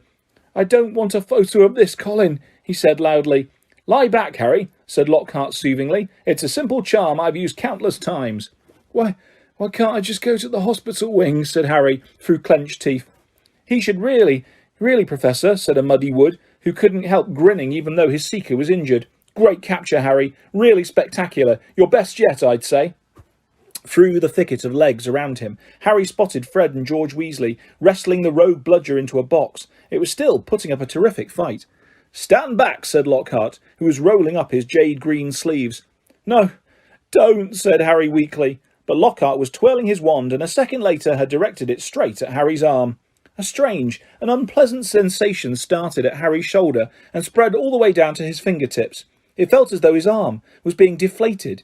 He didn't dare look at what was happening. He had shut his eyes, his face turned away from his arm, but his worst fears were realised as the people above him gasped and Colin Creevey began clicking away madly. His arm didn't hurt any more, but nor did it feel remotely like an arm. Ah, said Lockhart. Yes, well, that can sometimes happen. But the point is, the bones are no longer broken. That's the thing to bear in mind. So, Harry, just toddle up to the hospital wing. Mr. Weasley, Miss Granger, could you escort him? And Madame Pomfrey will be able to tidy you up a bit. As Harry got to his feet, he felt strangely lopsided. Taking a deep breath, he looked down at his right side. What he saw nearly made him pass out again. Poking out at the end of his robes was what looked like a thick, flesh-coloured rubber glove. He tried to move his fingers. Nothing happened. Lockhart hadn't mended Harry's bones. He had removed them. Madame Pomfrey wasn't at all pleased. You should have been straight to me, she raged, holding up the sad, limp remainder of what half an hour before had been a working arm. I can mend bones in a second, but growing them back... You will be able to, though, won't you? Said Harry desperately. I'll be able to, certainly. But it will be painful, said Madame Pomfrey, grimly, throwing Harry a pair of pyjamas. You'll have to stay the night. Hermione waited outside the curtain drawn around Harry's bed, while Ron helped him into his pyjamas. It took a while to stuff the rubbery, boneless arm into a sleeve. How can you stick up for Lockhart now, Hermione, eh? Ron called through the curtain, as he pulled Harry's limp fingers through the cuff. If Harry had wanted deboning, he would have asked. Anyone can make a mistake, said Hermione, and it doesn't hurt any more, does it, Harry? No, said Harry, but it doesn't do anything else either. As he swung himself into bed, his arm flapped pointlessly. Hermione and Madame Pomfrey came around the curtain. Madame Pomfrey was holding a large bottle of something labelled Skelly-Grow. You're in for a rough night, she said, pouring out a steaming beakerful and handing it to him. Regrowing bones is a nasty business. So was taking the Skelly-Grow. It burned Harry's mouth and throat as it went down, making him cough and splutter. Still tut-tutting about dangerous sports and inept teachers, Madame Pomfrey retreated, leaving Ron and Hermione to help Harry gulp down some water. We won, though, said Ron, a grin breaking across his face. That was some catch you made. Malfoy's face. He looked ready to kill. I want to know how he fixed that bludger, said Hermione darkly. We can add that to the list of questions we can ask him when we've taken the polyjuice potion, said Harry, sinking back into his pillows. I hope it tastes better than this stuff. If it's got bits of Slytherins in it, you got to be joking, said Ron. The door of the hospital wing burst open at that moment. Filthy and soaking wet, the rest of the Gryffindor team had arrived to see Harry. Unbelievable flying, Harry, said George. I've just seen Marcus Flint yelling at Malfoy. Something about having the snitch on top of his head and not noticing. Malfoy didn't seem too happy. They had brought cakes, sweets and bottles of pumpkin juice. They gathered around Harry's bed and were just getting started on what promised to be a good party when Madame Pomfrey came storming over, shouting, This boy needs rest. He's got 33 bones to regrow. Out! Out! And Harry was left alone, with nothing to distract him from the stabbing pains in his limp arm. Hours and hours later, Harry woke quite suddenly in the pitch blackness and gave a small yelp of pain. His arm now felt full of large splinters. For a second he thought it was that which had woken him. Then, with a thrill of horror, he realised that someone was sponging his forehead in the dark. Get off, he said loudly, and then, Dobby! The house elf's goggling tennis ball eyes were peering at Harry through the darkness. A single tear was running down his long, pointed nose. Harry Potter came back to school, he whispered miserably. Dobby warned and warned Harry Potter. Ah, sir, why didn't you heed Dobby? Why didn't Harry Potter go back home when he missed the train? Harry heaved himself up with his pillows and pushed Dobby's sponge away. What are you doing here? He said. And how did you know I missed the train? Dobby's lip trembled, and Harry was seized by a sudden suspicion. It was you, he said slowly. You stopped the barrier, letting us through. Indeed, yes, sir, said Dobby, nodding his head vigorously, ears flapping. Dobby hid and watched for Harry Potter and sealed the gateway, and Dobby had to iron his hands afterwards. He showed Harry 10 long, bandaged fingers, but Dobby didn't care. Dobby didn't care, sir, for he thought Harry Potter was safe, and never did Dobby dream that Harry Potter would get to school another way. He was rocking backwards and forwards, shaking his ugly head. Dobby was so shocked when he heard Harry Potter was back at Hogwarts. He let his master's dinner burn. Such a flogging Dobby never had, sir. Harry slumped back into his pillows. You nearly got Ron and me expelled, he said fiercely. You'd better clear off before my bones come back, Dobby, or I might strangle you. Dobby smiled weakly. Dobby is used to death threats, sir. Dobby gets them 5 times a day at home. He blew his nose on a corner of the filthy pillowcase he wore, looking so pathetic that Harry felt his anger ebb away in spite of himself. Why do you wear that thing, Dobby? He asked curiously. This, sir, said Dobby, plucking at the pillowcase. 'Tis a mark of the house elf's enslavement, sir. Dobby can only be freed if his masters present him with clothes, sir. The family is careful not to pass Dobby even a sock, sir, for then he will be free to leave their house forever. Dobby mopped his bulging eyes and said suddenly, Harry Potter must go home. Dobby thought his bludger would be enough to make... Your bludger, said Harry, anger rising once more. What do you mean, your bludger? You made that bludger try and kill me? Not kill you, sir. Never kill you, said Dobby, shocked. Dobby wants to save Harry Potter's life. Better sent home, grievously injured, than remain here, sir. Dobby only wanted Harry Potter hurt enough to be sent home. Oh, is that all? Said Harry angrily. I don't suppose you're going to tell me why you wanted me sent home in pieces. If Harry Potter only knew, Dobby groaned, more tears dripping into his ragged pillowcase. If he knew what he means to us, to the lowly, the enslaved, us dregs of the magical world. Dobby remembers how it was when he who must not be named was at the height of his powers, sir.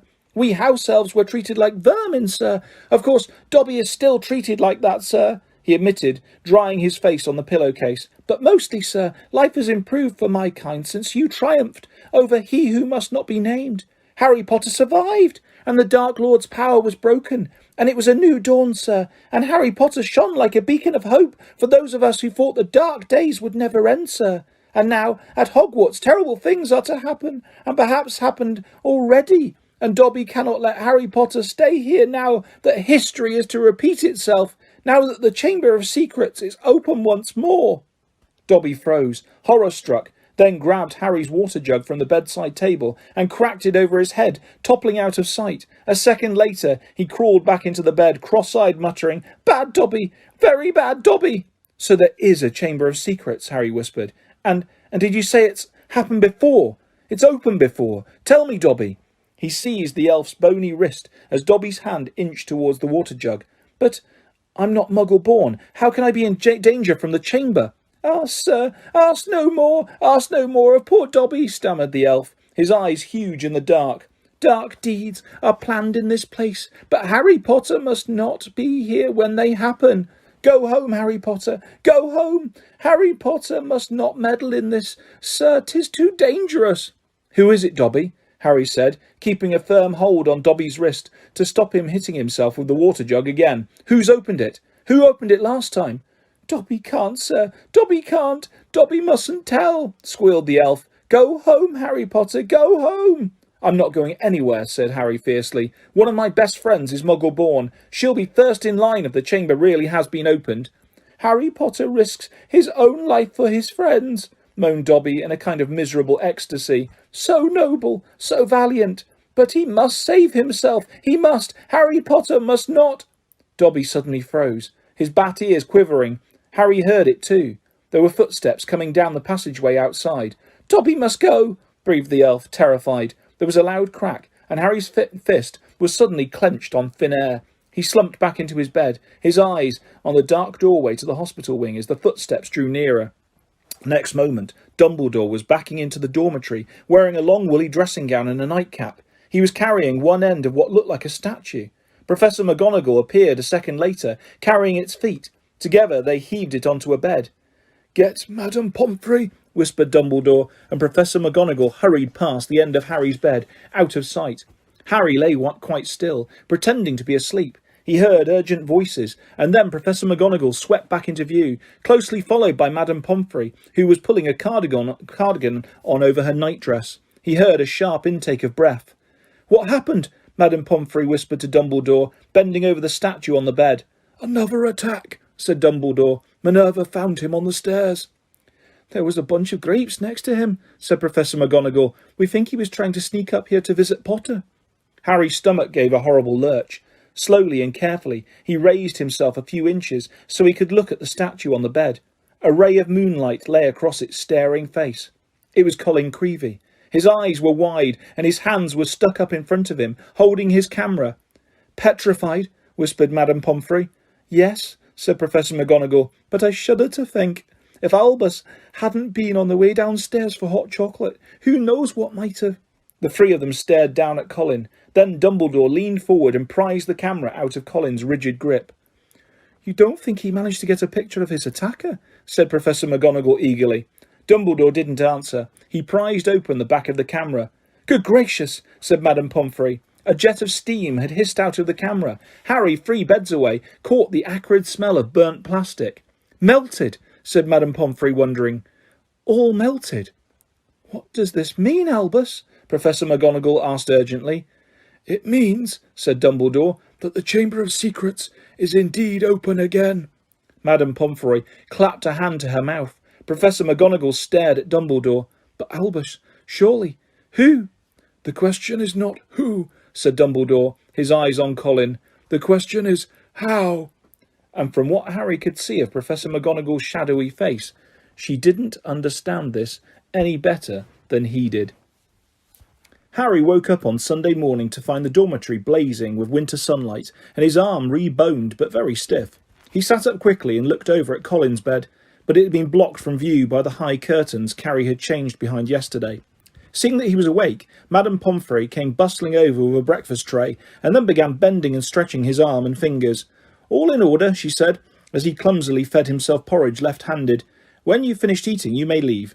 Harry dressed as quickly as he could and hurried off to Gryffindor Tower, desperate to tell Ron and Hermione about Colin and Dobby, but they weren't there. Harry left to look for them, wondering where they could have got to, and feeling slightly hurt that they weren't interested in whether he had his bones back or not. As Harry passed the library, Percy Weasley strolled out of it, looking in far better spirits than last time they'd met. "Oh, hello, Harry," he said. "Excellent flying yesterday, really excellent. Gryffindor have just taken the lead for the House Cup. You earned 50 points. "You haven't seen Ron or Hermione, have you?" said Harry. "No, I haven't," said Percy, his smile fading. "I hope Ron's not in another girl's toilet." Harry, forced to laugh, watched Percy out of sight and then headed straight for Moaning Myrtle's bathroom. He couldn't see why Ron and Hermione would be in there again, but after making sure that neither Filch nor any prefects were around, he opened the door and heard their voices coming from a locked cubicle. "It's me," he said, closing the door behind him. There was a clunk, a splash, and a gasp from within the cubicle, and he saw Hermione's eye peering through the keyhole. "Harry," she said, "you gave us such a fright. Come in. How's your arm?" "Fine," said Harry, squeezing into the cubicle. An old cauldron was perched on the toilet, and a crackling from under the rim told Harry they had lit a fire beneath it. Conjuring up portable, waterproof fires was a speciality of Hermione's. "We'd come to meet you, but we decided to get started on the polyjuice potion," Ron explained, as Harry, with difficulty, locked the cubicle again. "We've decided this is the safest place to hide it." Harry started to tell them about Colin, but Hermione interrupted. "We already know. We heard Professor McGonagall telling Professor Flitwick this morning. That's why we decided we'd better get going." "The sooner we get a confession out of Malfoy, the better," snarled Ron. "Do you know what I think? He was in such a foul temper after the Quidditch match, he took it out on Colin." "There's something else," said Harry, watching Hermione tearing bundles of knotgrass and throwing them into the potion. "Dobby came to visit me in the middle of the night." Ron and Hermione looked up, amazed. Harry told them everything Dobby had told them, or hadn't told him. Ron and Hermione listened with their mouths open. "The Chamber of Secrets has been opened before?" said Hermione. "This settles it," said Ron in a triumphant voice. "Lucius Malfoy must have opened the chamber when he was at school here, and now he's told dear old Draco how to do it. It's obvious. Wish Dobby had told you what kind of monster's in there, though. I want to know how come nobody's noticed it sneaking around the school." "Maybe it can make itself invisible," said Hermione, prodding leeches into the bottom of the cauldron. "Or maybe it can disguise itself, pretend to be a suit of armour or something. I've read about chameleon ghouls." "You read too much, Hermione," said Ron, pouring dead lacewings on top of the leeches. He crumpled up the empty lacewing bag and looked around at Harry. "So, Dobby stopped us getting on the train and broke your arm?" He shook his head. "You know what, Harry? If he doesn't stop trying to save your life, he's going to kill you." The news that Colin Creevey had been attacked and was now lying as though dead in the hospital wing had spread through the entire school by Monday morning. The air was suddenly thick with rumour and suspicion. The first years were now moving around the castle in tight-knit groups, as though scared they would be attacked if they ventured forth alone. Ginny Weasley, who sat next to Colin Creevey in charms, was distraught, but Harry felt that Fred and George were going the wrong way about cheering her up. They were taking it in turns to cover themselves with fur or boils and jump out of her at her from behind statues. They only stopped when Percy, apologetic with rage, told them he was going to write to Mrs. Weasley and tell her Ginny was having nightmares. Meanwhile, hidden from the teachers, a roaring trade in talismans, amulets, and other protective devices were sweeping the school.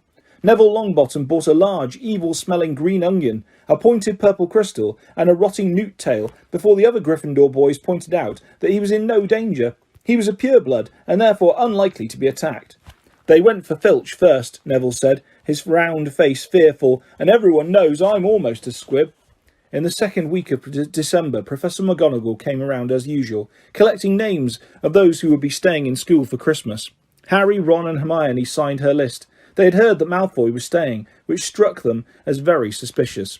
The holidays would be the perfect time to use the Polyjuice potion and try to worm a confession out of him. Unfortunately, the potion was only half finished. They still needed the bicorn horn and the boomslang skin, and the only place they were going to get them was from Snape's private stores. Harry privately felt he'd rather face Slytherin's legendary monster than have Snape catch him robbing his office. "What we need," said Hermione briskly, as Thursday afternoon's double potions lesson loomed nearer, "is a diversion. Then one of us can sneak into Snape's office and take what we need." Harry and Ron looked at her nervously.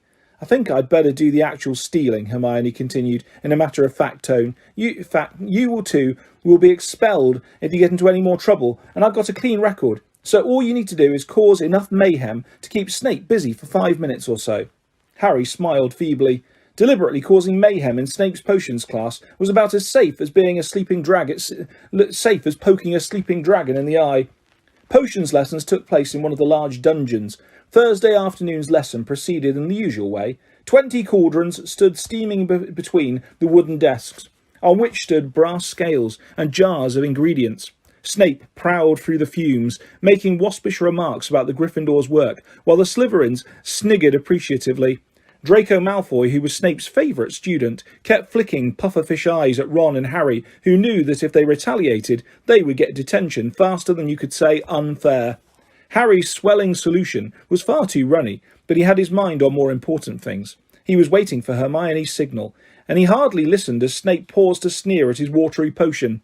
When Snape turned and walked off to bully Neville, Hermione caught Harry's eye and nodded. Harry ducked swiftly down behind his cauldron, pulled out one of Fred's filibuster fireworks out of his pocket, and gave it a quick prod with his wand. The firework began to fizz and sputter. Knowing he had only seconds, Harry straightened up, took aim, and lobbed it into the air. It landed right on target in Goyle's cauldron.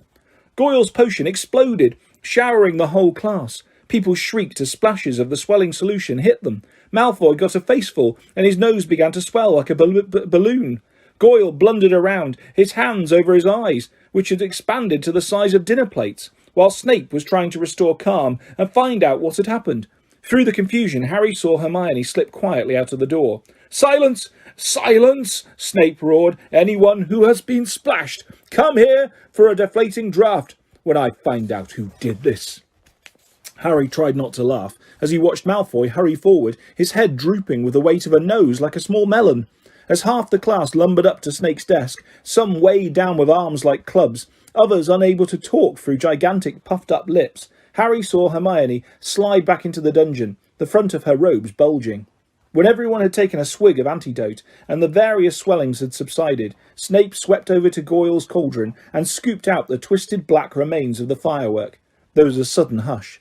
"If I ever find out who threw this," Snape whispered, "I shall make sure that person is expelled." Harry arranged his face into what he hoped was a puzzled expression. Snape was looking right at him, and the bell, which rang 10 minutes later, could not have been more welcome. "He knew it was me," Harry told Ron and Hermione as they hurried back to Moaning Myrtle's bathroom. "I could tell." Hermione threw the new ingredients into the cauldron and began to stir feverishly. "It'll be ready in a fortnight," she said happily. "Snape can't prove it was you," said Ron reassuringly to Harry. "What can he do?" "Knowing Snape, something foul," said Harry, as the potion frothed and bubbled. A week later, Harry, Ron and Hermione were walking across the entrance hall when they saw a small knot of people gathered around the notice board, reading a piece of parchment that had just been pinned up. Seamus Finnegan and Dean Thomas beckoned them over, looking excited. "They're starting a duelling club," said Seamus. "First meeting tonight. I wouldn't mind duelling lessons. They might come in handy one of these days." "What, you reckon Slytherin's monster can duel?" said Ron, but he too read the sign of interest. "Could be useful," he said to Harry and Hermione as they went into dinner. "Shall we go?" Harry and Hermione were all for it, so at 8 o'clock that evening they hurried back to the Great Hall. The long dining tables had vanished, and a golden stage had appeared along one wall, lit by thousands of candles floating overhead.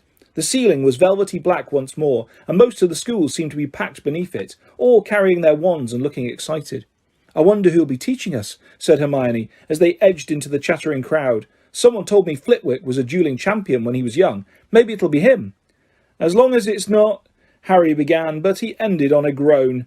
Gilderoy Lockhart was walking onto the stage, resplendent in robes of deep plum, and accompanied by none other than Snape wearing his usual black. Lockhart waved an arm for silence and called, gather round, can everyone see me? Can you all hear me? Excellent. Now, Professor Dumbledore has granted me permission to start this little duelling club, to train you all up in case you ever need to defend yourselves, as I myself have done on countless occasions. For full details, see my published works." "Let me introduce my assistant, Professor Snape," said Lockhart, flashing a wide smile. "He tells me he knows a tiny little bit about duelling himself, and has sportingly agreed to help me with a short demonstration before we begin. Now, I don't want any of you youngsters to worry. You'll still have your potions master when I'm through with him, never fear." "Wouldn't it be good if they finished each other off?" Ron muttered in Harry's ear. Snape's upper lip was curling. Harry wondered why Lockhart was still smiling. If Snape had been looking at him like that, he'd be running as fast as he could in the opposite direction. Lockhart and Snape turned to face each other and bowed. At least, Lockhart did, with much twirling of his hands, whereas Snape jerked his head irritably. Then they raised their hands like swords in front of them. "As you see, we are holding our wands in the accepted combative position," Lockhart told the silent crowd. "On the count of 3, we will cast our first spells. Neither of us will be aiming to kill, of course." "I wouldn't bet on that," Harry murmured, watching Snape baring his teeth. 1, 2, 3. Both of them swung their wands up and over their shoulders. Snape cried, "Expelliarmus!" There was a dazzling flash of scarlet light, and Lockhart was blasted off his feet. He flew backwards off the stage, smashed into the wall, and slid down it to sprawl on the floor. Malfoy and some of the other Slytherins cheered. Hermione was dancing on tiptoes. "Do you think he's all right?" she squealed through her fingers. "Who cares?" said Harry and Ron together. Lockhart was getting unsteadily to his feet. His hat had fallen off and his wavy hair was standing on end. "Well, there you have it," he said, tottering back into the platform. "That was a disarming charm, as you see. I have lost my wand. Thank you, Miss Brown. Yes, an excellent idea to show them that, Professor Snape. But if you don't mind my saying so, it was very obvious what you were about to do. If I had wanted to stop you, it would have been only too easy. However, I felt it would be instructive to let them see." Snape was looking murderous. Possibly Lockhart had noticed, because he said, "Enough demonstrating. I'm going to come amongst you now and put you all into pairs. Professor Snape, if you'd like to help me." They moved through the crowd, matching up partners. Lockhart teamed Neville with Justin Finch Fletchley, but Snape reached Harry and Ron first. "Time to split up the dream team, I think," he sneered. "Weasley, you can partner Finnegan. Potter." Harry moved automatically towards Hermione. "I don't think so," said Snape, smiling coldly. "Mr. Malfoy, come over here. Let's see what you make of the famous Potter." And you, Miss Granger, you can partner Miss Bulstrode. Malfoy strutted over, smirking. Behind him walked a Slytherin girl who reminded Harry of a picture he'd seen in Holidays with Hags. She was large and square, and her heavy jaw jutted aggressively. Hermione gave her a weak smile, which she did not return. "Face your partners," called Lockhart, back on the platform, "and bow." Harry and Malfoy barely inclined their heads, not taking their eyes off each other. "Wands at the ready," shouted Lockhart. "When I count to 3, cast your charms to disarm your opponent. Only to disarm them. We don't want any accidents. 1, 2, 3. Harry swung his wand over his shoulder, but Malfoy had already started on 2. His spell hit Harry so hard he felt as though he'd been hit over the head with a saucepan. He stumbled, but everything still seemed to be working, and wasting no more time, Harry pointed his wand straight at Malfoy and shouted, "Ricta Sempra!" A jet of silver light hit Malfoy in the stomach, and he doubled up, wheezing. "I said disarm only!" Lockhart shouted in alarm over the hands of the battling crowd. As Malfoy sank to his knees, Harry had hit him with a tickling charm, and he could barely move for laughing. Harry hung back, with a vague feeling it would be unsporting to bewitch Malfoy while he was on the floor, but this was a mistake. Gasping for breath, Malfoy pointed his wand at Harry's knees and choked, "Tarantula," and next second Harry's legs had begun to jerk around out of his control in a kind of quick step. "Stop! Stop!" screamed Lockhart, but Snape took charge. "Finite incantatem," he shouted. Harry's feet stopped dancing. Malfoy stopped laughing, and they were able to look up. A haze of greenish smoke was covering over the scene. Both Neville and Justin were lying on the floor panting. Ron was holding up an ashen-faced Seamus, apologising for whatever his broken wand had done. But Hermione and Millicent Bulstrode were still moving. Millicent had Hermione in a headlock, and Hermione was whimpering in pain. Both their wands lay forgotten on the floor. Harry leapt forward and pulled Millicent off. It was difficult. She was a lot bigger than he was. "Dear, dear," said Lockhart, skittering through the crowd, looking at the aftermath of the duels. "Up you get, Macmillan. Careful there, Miss Fawcett. Pinch it hard. It'll stop bleeding in a second. Boot." "I think I'd better teach you how to block unfriendly spells," said Lockhart, standing flustered in the midst of the hall. He glanced at Snape, whose black eyes glinted, and looked quickly away. "Let's have a volunteer pair. Longbottom and Finch Fletchley. How about you?" "A bad idea, Professor Lockhart," said Snape, gliding over like a large and malevolent bat. "Longbottom causes devastation with the simplest spells. We'd be sending what's left of Finch Fletchley up to the hospital wing in a matchbox." Neville's round pink face went pinker. "How about Malfoy and Potter?" said Snape with a twisted smile. "Excellent idea," said Lockhart, gesturing Harry and Malfoy into the middle of the hall as the crowd backed away to give them room. "Now, Harry," said Lockhart, "when Draco points his wand at you, you do this." He raised his own wand, attempted a complicated sort of wiggling action, and dropped it. Snape smirked as Lockhart quickly picked it up, saying, "Whoops! My wand is a little overexcited." Snape moved closer to Malfoy, bent down and whispered something in his ear. Malfoy smirked too. Harry looked nervously up at Lockhart and said, "Professor, could you show me that blocking thing again?" "Scared?" muttered Malfoy, so that Lockhart couldn't hear him. "You wish," said Harry, out of the corner of his mouth. Lockhart cuffed Harry merrily on the shoulder. "Just do what I did, Harry." "What, drop my wand?" But Lockhart wasn't listening. 3, 2, 1, go, he shouted. Malfoy raised his wand quickly and bellowed, "Serpensortia!" The end of the wand exploded. Harry watched, aghast, as a long black snake shot out of it, fell heavily onto the floor between them, and raised itself ready to strike. There were screams as the crowd backed swiftly away, clearing the floor. "Don't move, Potter," said Snape lazily, clearly enjoying the sight of Harry standing motionless, eye to eye with the angry snake. "I'll get rid of it." "Allow me!" shouted Lockhart. He brandished his wand at the snake, and there was a loud bang. The snake, instead of vanishing, flew 10 feet into the air and fell back to the floor with a loud smack. Enraged, hissing furiously, it slithered straight towards Justin Finch Fletchley and raised itself again, fangs exposed, poised to strike. Harry wasn't sure what made him do it. He wasn't even aware of deciding to do it. All he knew was that his legs were carrying him forward, as though he was on casters, and that he had shouted stupidly at the snake. "Leave him." And miraculously, inexplicably, the snake slumped to the floor, docile as a thick black garden hose, its eyes now on Harry. Harry felt the fear drain out of him. He knew the snake wouldn't attack anyone now, though how he knew it, he couldn't have explained. He looked up at Justin, grinning, expecting to see Justin looking relieved or puzzled or even grateful, but certainly not angry and scared. "What do you think you're playing at?" he shouted, and before Harry could say anything, Justin had turned and stormed out of the hall. Snape stepped forward, waved his wand, and the snake vanished in a small puff of black smoke. Snape, too, was looking at Harry in an unexpected way. It was a shrewd and calculating look, and Harry didn't like it. He was also dimly aware of an ominous muttering all around the walls. Then he felt a tugging on the back of his robes. "Come on," said Ron's voice in his ear. "Move, come on." Ron steered him out of the hall, Hermione hurrying alongside him. As they went through the doors, the people on either side drew away, as though they were frightened of catching something. Harry didn't have a clue what was going on, and neither Ron nor Hermione explained anything until they had dragged him all the way up to the empty Gryffindor common room. Then Ron pushed Harry into an armchair and said, "You're a parcel mouth. Why didn't you tell us?" "I'm a what?" said Harry. "A parcel mouth," said Ron. "You can talk to snakes." "I know," said Harry. "I mean, that's only the second time I've ever done it. I accidentally set a boa constrictor on my cousin Dudley at the zoo once. Long story, but it was telling me it had never seen Brazil, and I sort of set it free without meaning to. That was before I knew I was a wizard." "A boa constrictor told you it had never seen Brazil," Ron repeated faintly. "So?" said Harry. "I bet loads of people here can do it." "Oh, no, they can't," said Ron. "It's not a very common gift. Harry, this is bad." "What's bad?" said Harry, starting to feel quite angry.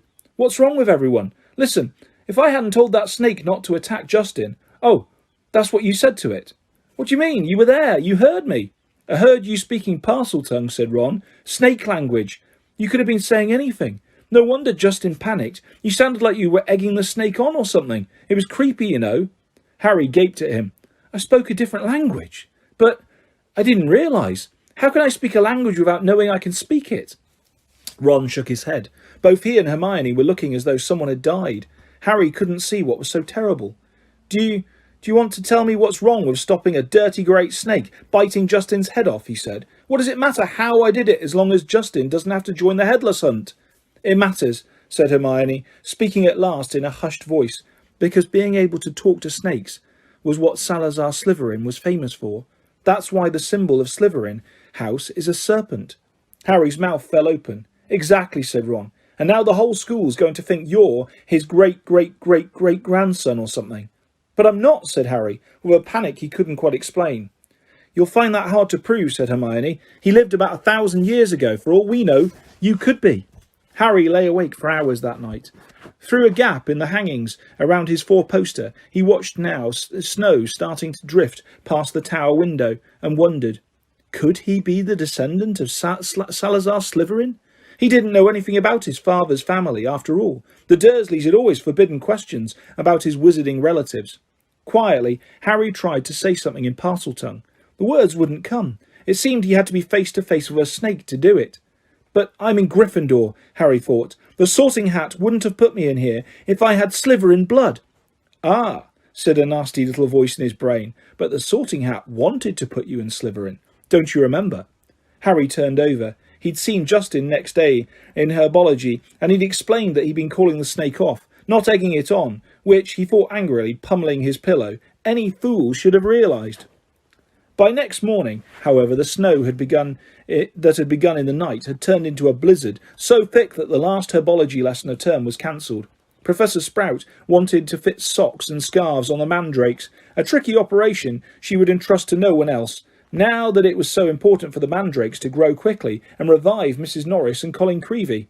Harry fretted about this next to the fire in the Gryffindor common room, while Ron and Hermione used their lesson off to play a game of wizard chess. "For heaven's sake, Harry," said Hermione, exasperated, as one of Ron's bishops wrestled her knight off his horse and dragged him off the board.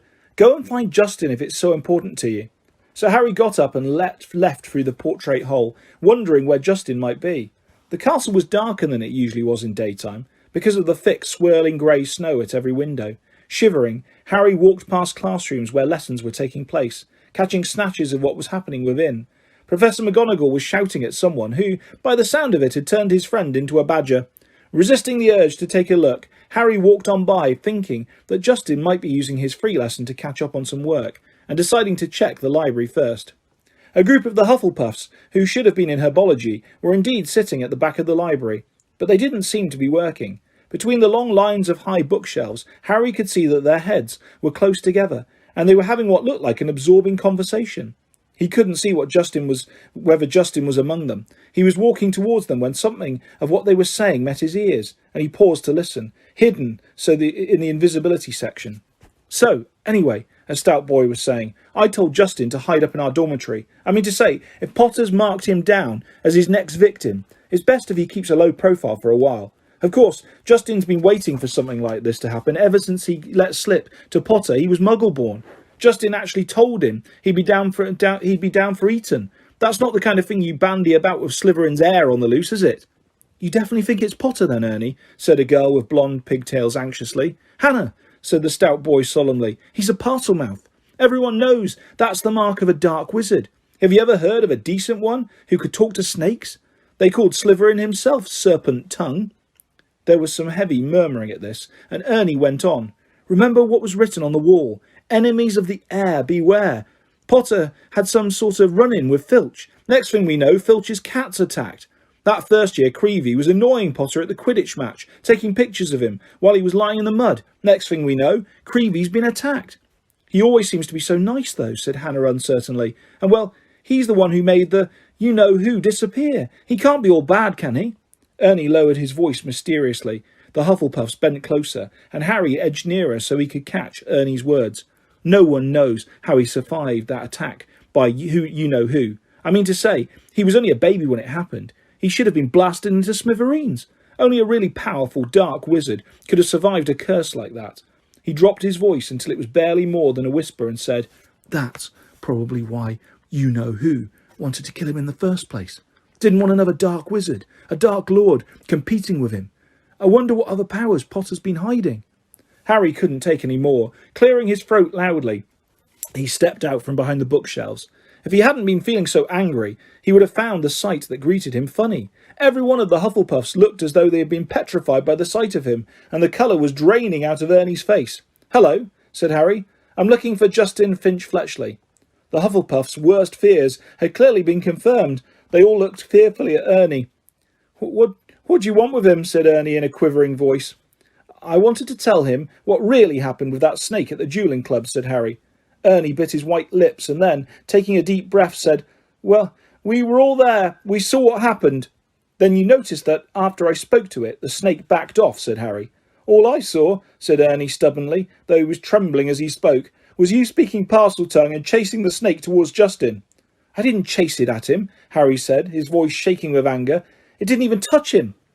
It was a very near miss, said Ernie, and in case you're getting any ideas, he added hastily, I might tell you that you can trace my family back through 9 generations of witches and warlocks, and my blood's as pure as anyone's, so... I don't care what sort of blood you've got, said Harry fiercely. Why would I want to attack Muggleborns? I've heard you hate those Muggles you live with, said Ernie swiftly. It's not possible to live with the Dursleys and not hate them, said Harry. I'd like to see you try it. He turned on his heel and stormed out of the library, earning himself a reproving glare from Madame Pince, who was polishing the gilded cover of a large spell book. Harry blundered up the corridor, barely noticing where he was going. He was in such a fury. The result was that he walked into something very large and solid, which knocked him backwards onto the floor. Oh, hello, Hagrid, Harry said, looking up. Hagrid's face was entirely hidden by a woolly, snow-covered balaclava, but it couldn't possibly be anyone else, as he filled most of the corridor in his moleskin overcoat.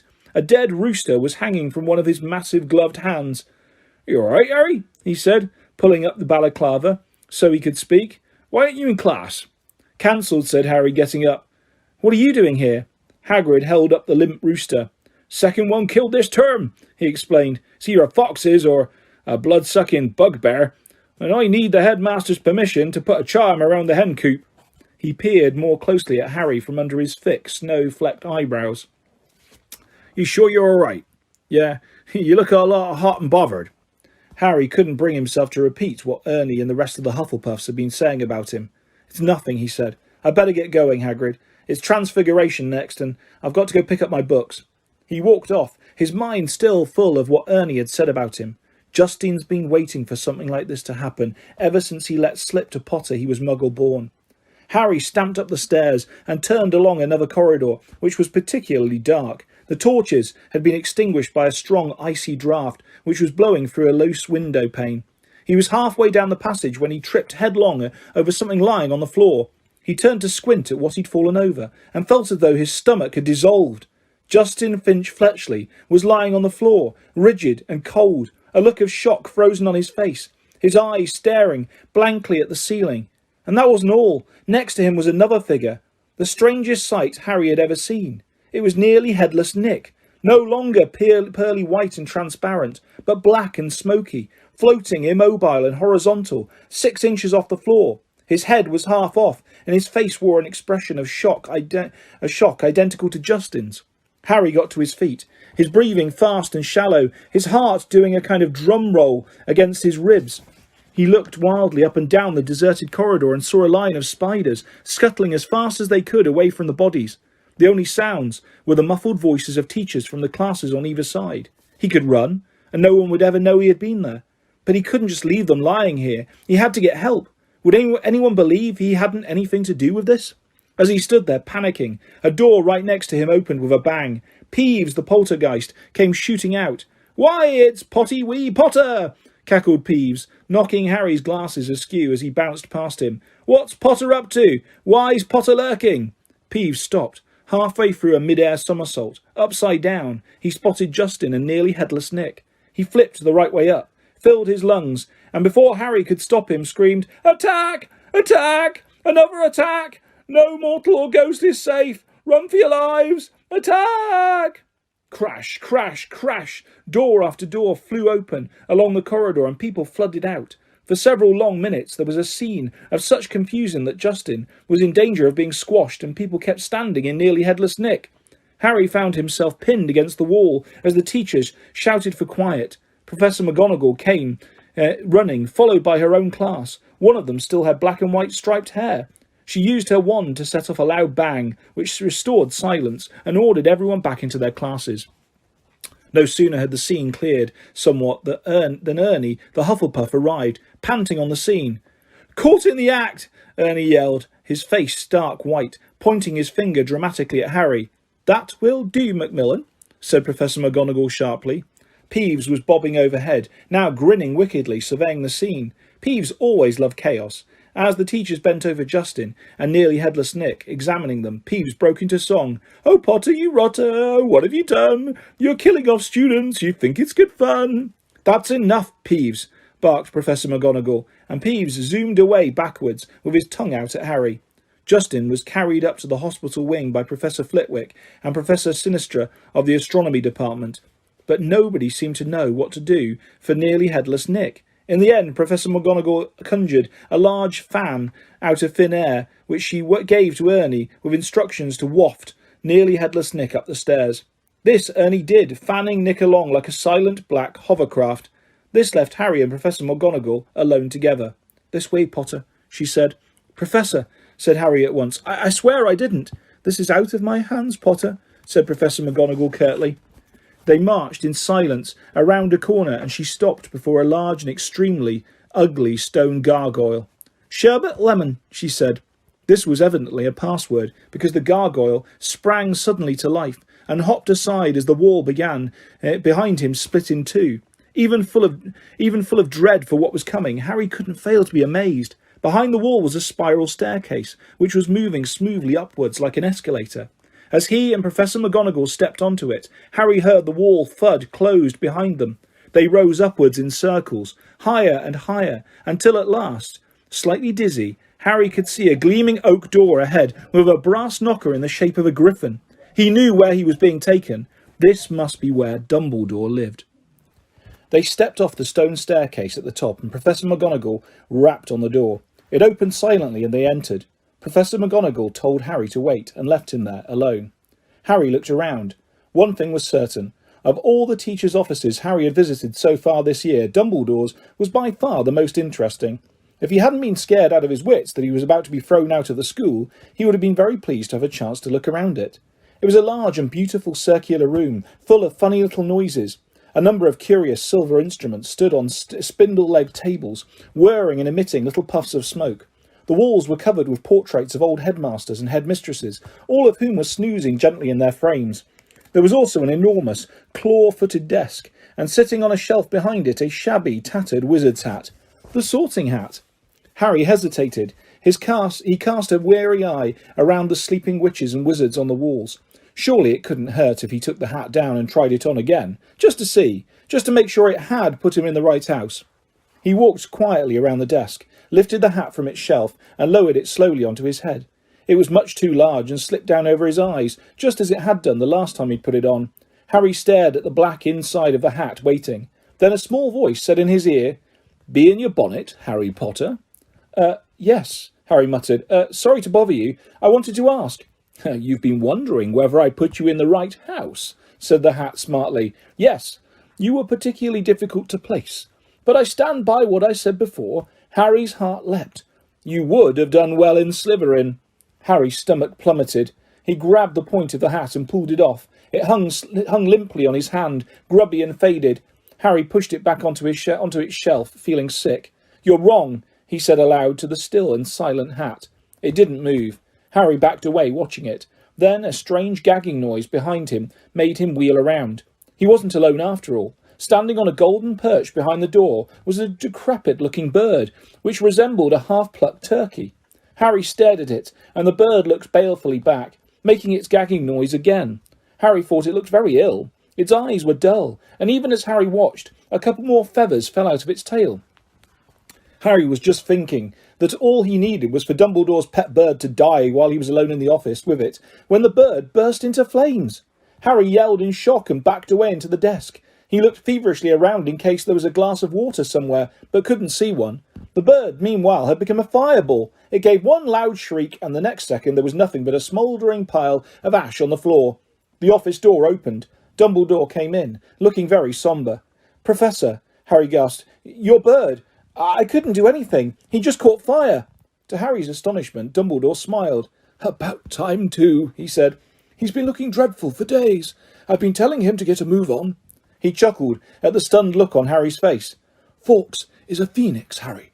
Phoenixes burst into flames when it is time for them to die, and are reborn from the ashes. Watch him."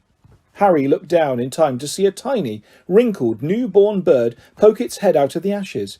It was quite as ugly as the old one. "It's a shame you had to see him on Burning Day," said Dumbledore, seating himself behind his desk. "He's really very handsome most of the time. Wonderful red and gold plumage. Fascinating creatures, phoenixes. They can carry immensely heavy loads. Their tears have healing powers, and they make highly faithful pets." In the shock of Fawkes catching fire, Harry had forgotten what he was there for, but it all came back to him as Dumbledore settled himself in the high-backed chair behind the desk and fixed Harry with his penetrating, light blue stare. Before Dumbledore could speak another word, however, the door of the office flew open with an almighty bang, and Hagrid burst in, a wild look in his eyes, his balaclava perched on top of his shaggy black head, and the dead rooster still swinging from his hand. "It wasn't Harry, Professor Dumbledore," said Hagrid urgently. "I was talking to him seconds before that kid was found. He never had time, sir." Dumbledore tried to say something, but Hagrid went ranting on, waving the rooster around in his agitation, sending feathers everywhere. "It can't have been him, I swear it, in front of the Ministry of Magic if I have to. Hagrid, you've got the wrong boy, sir. I know Harry never—" "Hagrid," said Dumbledore loudly, "I do not think that Harry attacked those people."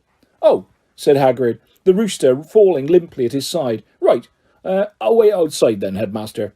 And he stomped out, looking embarrassed. "You don't think it was me, Professor?" Harry repeated hopefully, as Dumbledore brushed rooster feathers off his desk. "No, Harry, I don't," said Dumbledore, though his face was sombre again. "But I still want to talk to you." Harry waited nervously, while Dumbledore considered him, the tips of his long fingers together. "I must ask you, Harry, whether there is anything you'd like to tell me," he said gently. "Anything at all." Harry didn't know what to say. He thought of Malfoy shouting, "You'll be next, mudbloods," and of the polyjuice potion, simmering away in Moaning Myrtle's bathroom. Then he thought of the disembodied voice he had heard twice and remembered what Ron had said. Hearing voices no one else can hear isn't a good sign, even in the wizarding world. He thought, too, about what everyone was saying about him, and his growing dread that he was somehow connected with Salazar Slytherin. "No," said Harry. "There isn't anything, Professor." The double attack on Justin and nearly headless Nick turned what had hitherto been nervousness into real panic. Curiously, it was nearly headless Nick's fate that seemed to worry people most. What could possibly do that to a ghost? People asked each other. What terrible power could harm someone who was already dead? There was almost a stampede to book seats on the Hogwarts Express so that students could go home for Christmas. "At this rate, we'll be the only ones left," Ron told Harry and Hermione. "Us, Malfoy, Crabbe and Goyle. What a jolly holiday it's going to be." Crabbe and Goyle, who always did whatever Malfoy did, had signed up to stay over the holidays too, but Harry was glad that most people were leaving. He was tired of people skirting around him in the corridors as though he was about to sprout fangs or spit poison, tired of all the muttering, pointing and hissing as he passed. Fred and George, however, found all this very funny. They went out of their way to march ahead of Harry down the corridors, shouting, "Make way for the heir of Slytherin! Seriously evil wizard coming through!" Percy was deeply disapproving of this behaviour. "It is not a laughing matter," he said coldly. "Oh, get out of the way, Percy," said Fred. "Harry's in a hurry." "Yeah, he's nipping off to the Chamber of Secrets for a cup of tea with his fanged servant," said George, chortling. Ginny didn't find it amusing either. "Oh, don't," she wailed, every time Fred asked Harry loudly who he was planning to attack next, or George pretended to ward Harry off with a large clove of garlic when they met. Harry didn't mind. It made him feel better that Fred and George, at least, thought the idea of his being Slytherin's heir was quite ludicrous, but their antics seemed to be aggravating Draco Malfoy, who looked increasingly sour each time he saw them at it. "It's because he's bursting to say it's really him," said Ron knowingly. "You know how he hates anyone beating him at anything, and you're getting all the credit for his dirty work." "Not for long," said Hermione in a satisfied tone. "The polyjuice potion's nearly ready. We'll be getting the truth out of him any day now." At last the term ended, and a silence deep as the snow on the grounds descended on the castle.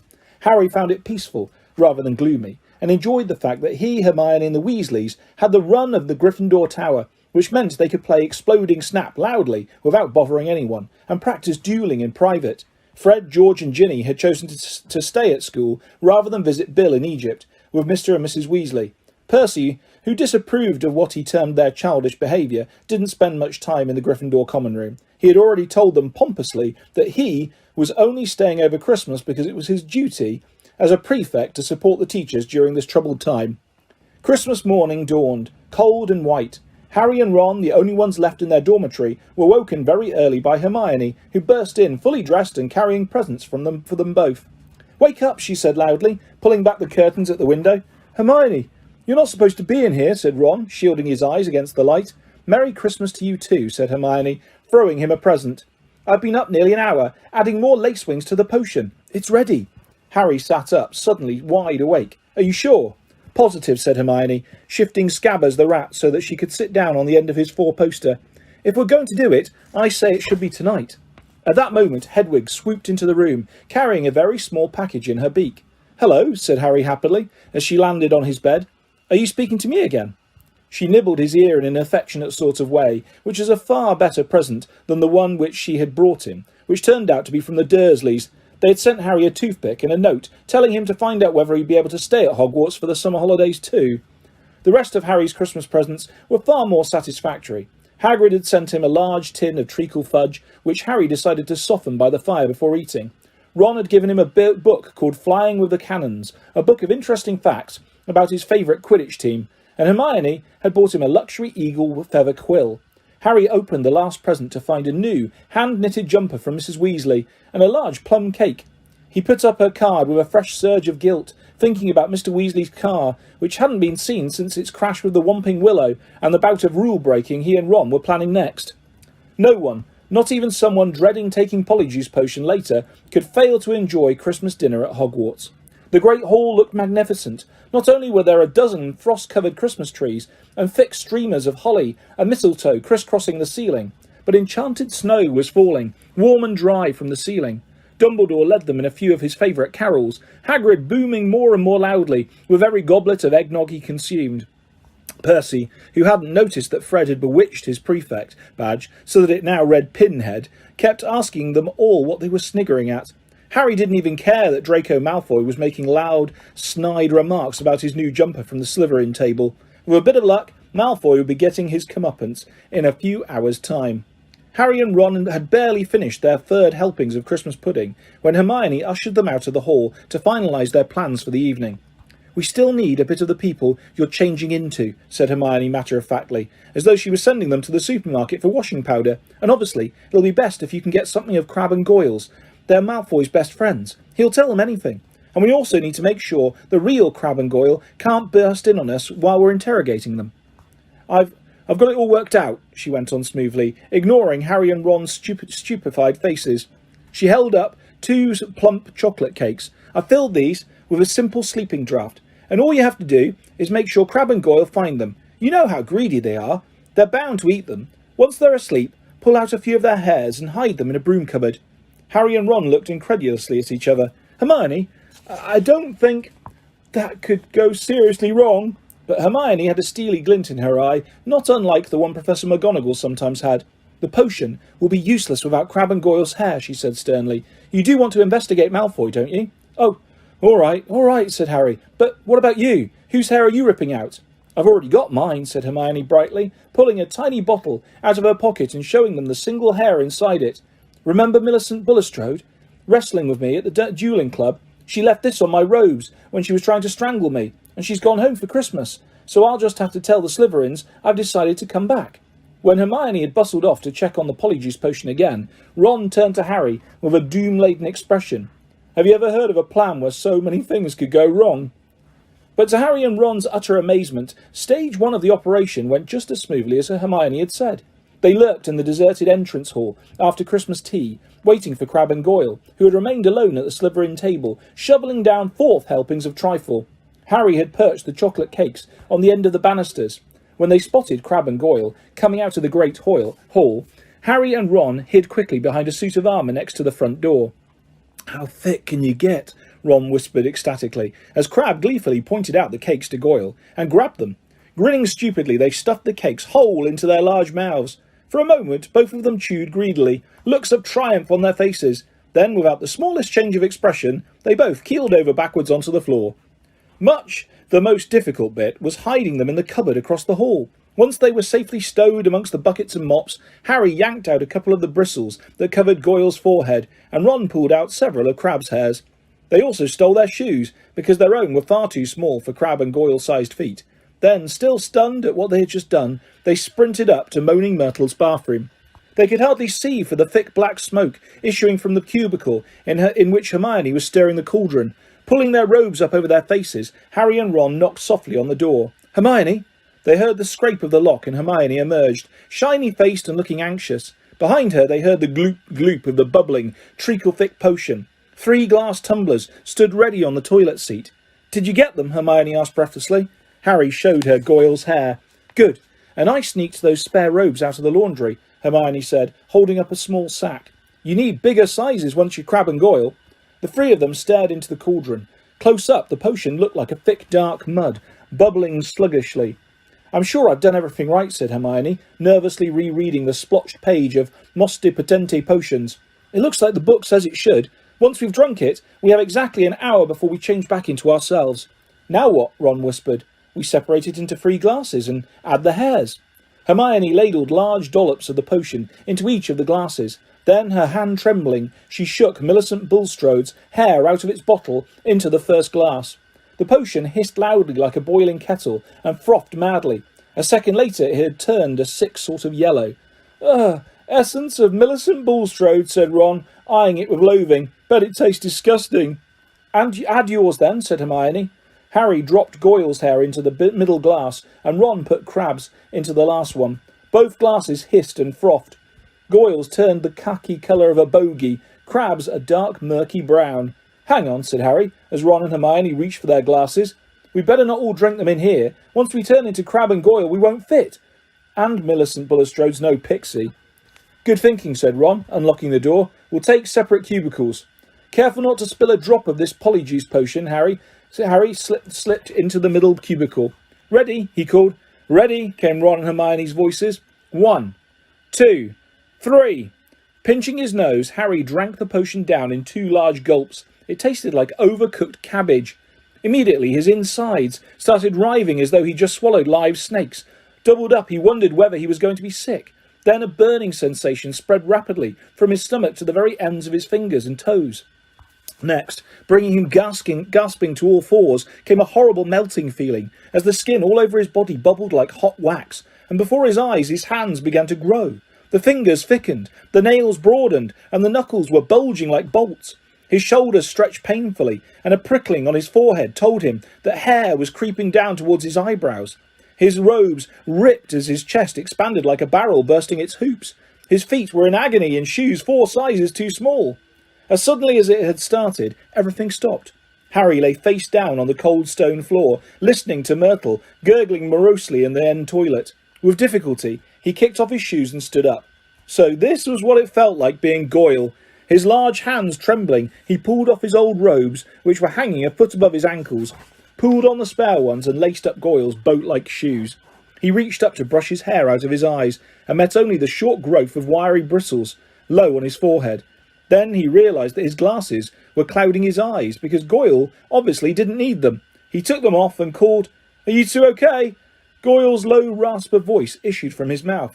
"Yeah," came the deep grunt of Crabbe from his right. Harry unlocked the door and stepped in front of the cracked mirror. Goyle stared back at him out of dull, deep-set eyes. Harry scratched his ear. So did Goyle. Ron's door opened. They stared at each other, except that he looked pale and shocked. Ron was indistinguishable from Crabbe, from the pudding basin haircut to the long gorilla arms. "This is unbelievable," said Ron, approaching the mirror and prodding Crabbe's flat nose. "Unbelievable." "We'd better get going," said Harry, loosening the watch that was cutting into Goyle's thick wrist. "We've still got to find out where the Slytherin common room is. I only hope we can find someone to follow." Ron, who had been gazing at Harry, said, "You don't know how bizarre it is to see Goyle thinking." He banged on Hermione's door. "Come on, we need to go." A high-pitched voice answered him. I don't think I'm going to come after all. You go on without me." "Hermione, we know Millicent Bulstrode's ugly. No one's going to know it's you." "No, really, I don't think I'll come. You two hurry up. You're wasting time." Harry looked at Ron, bewildered.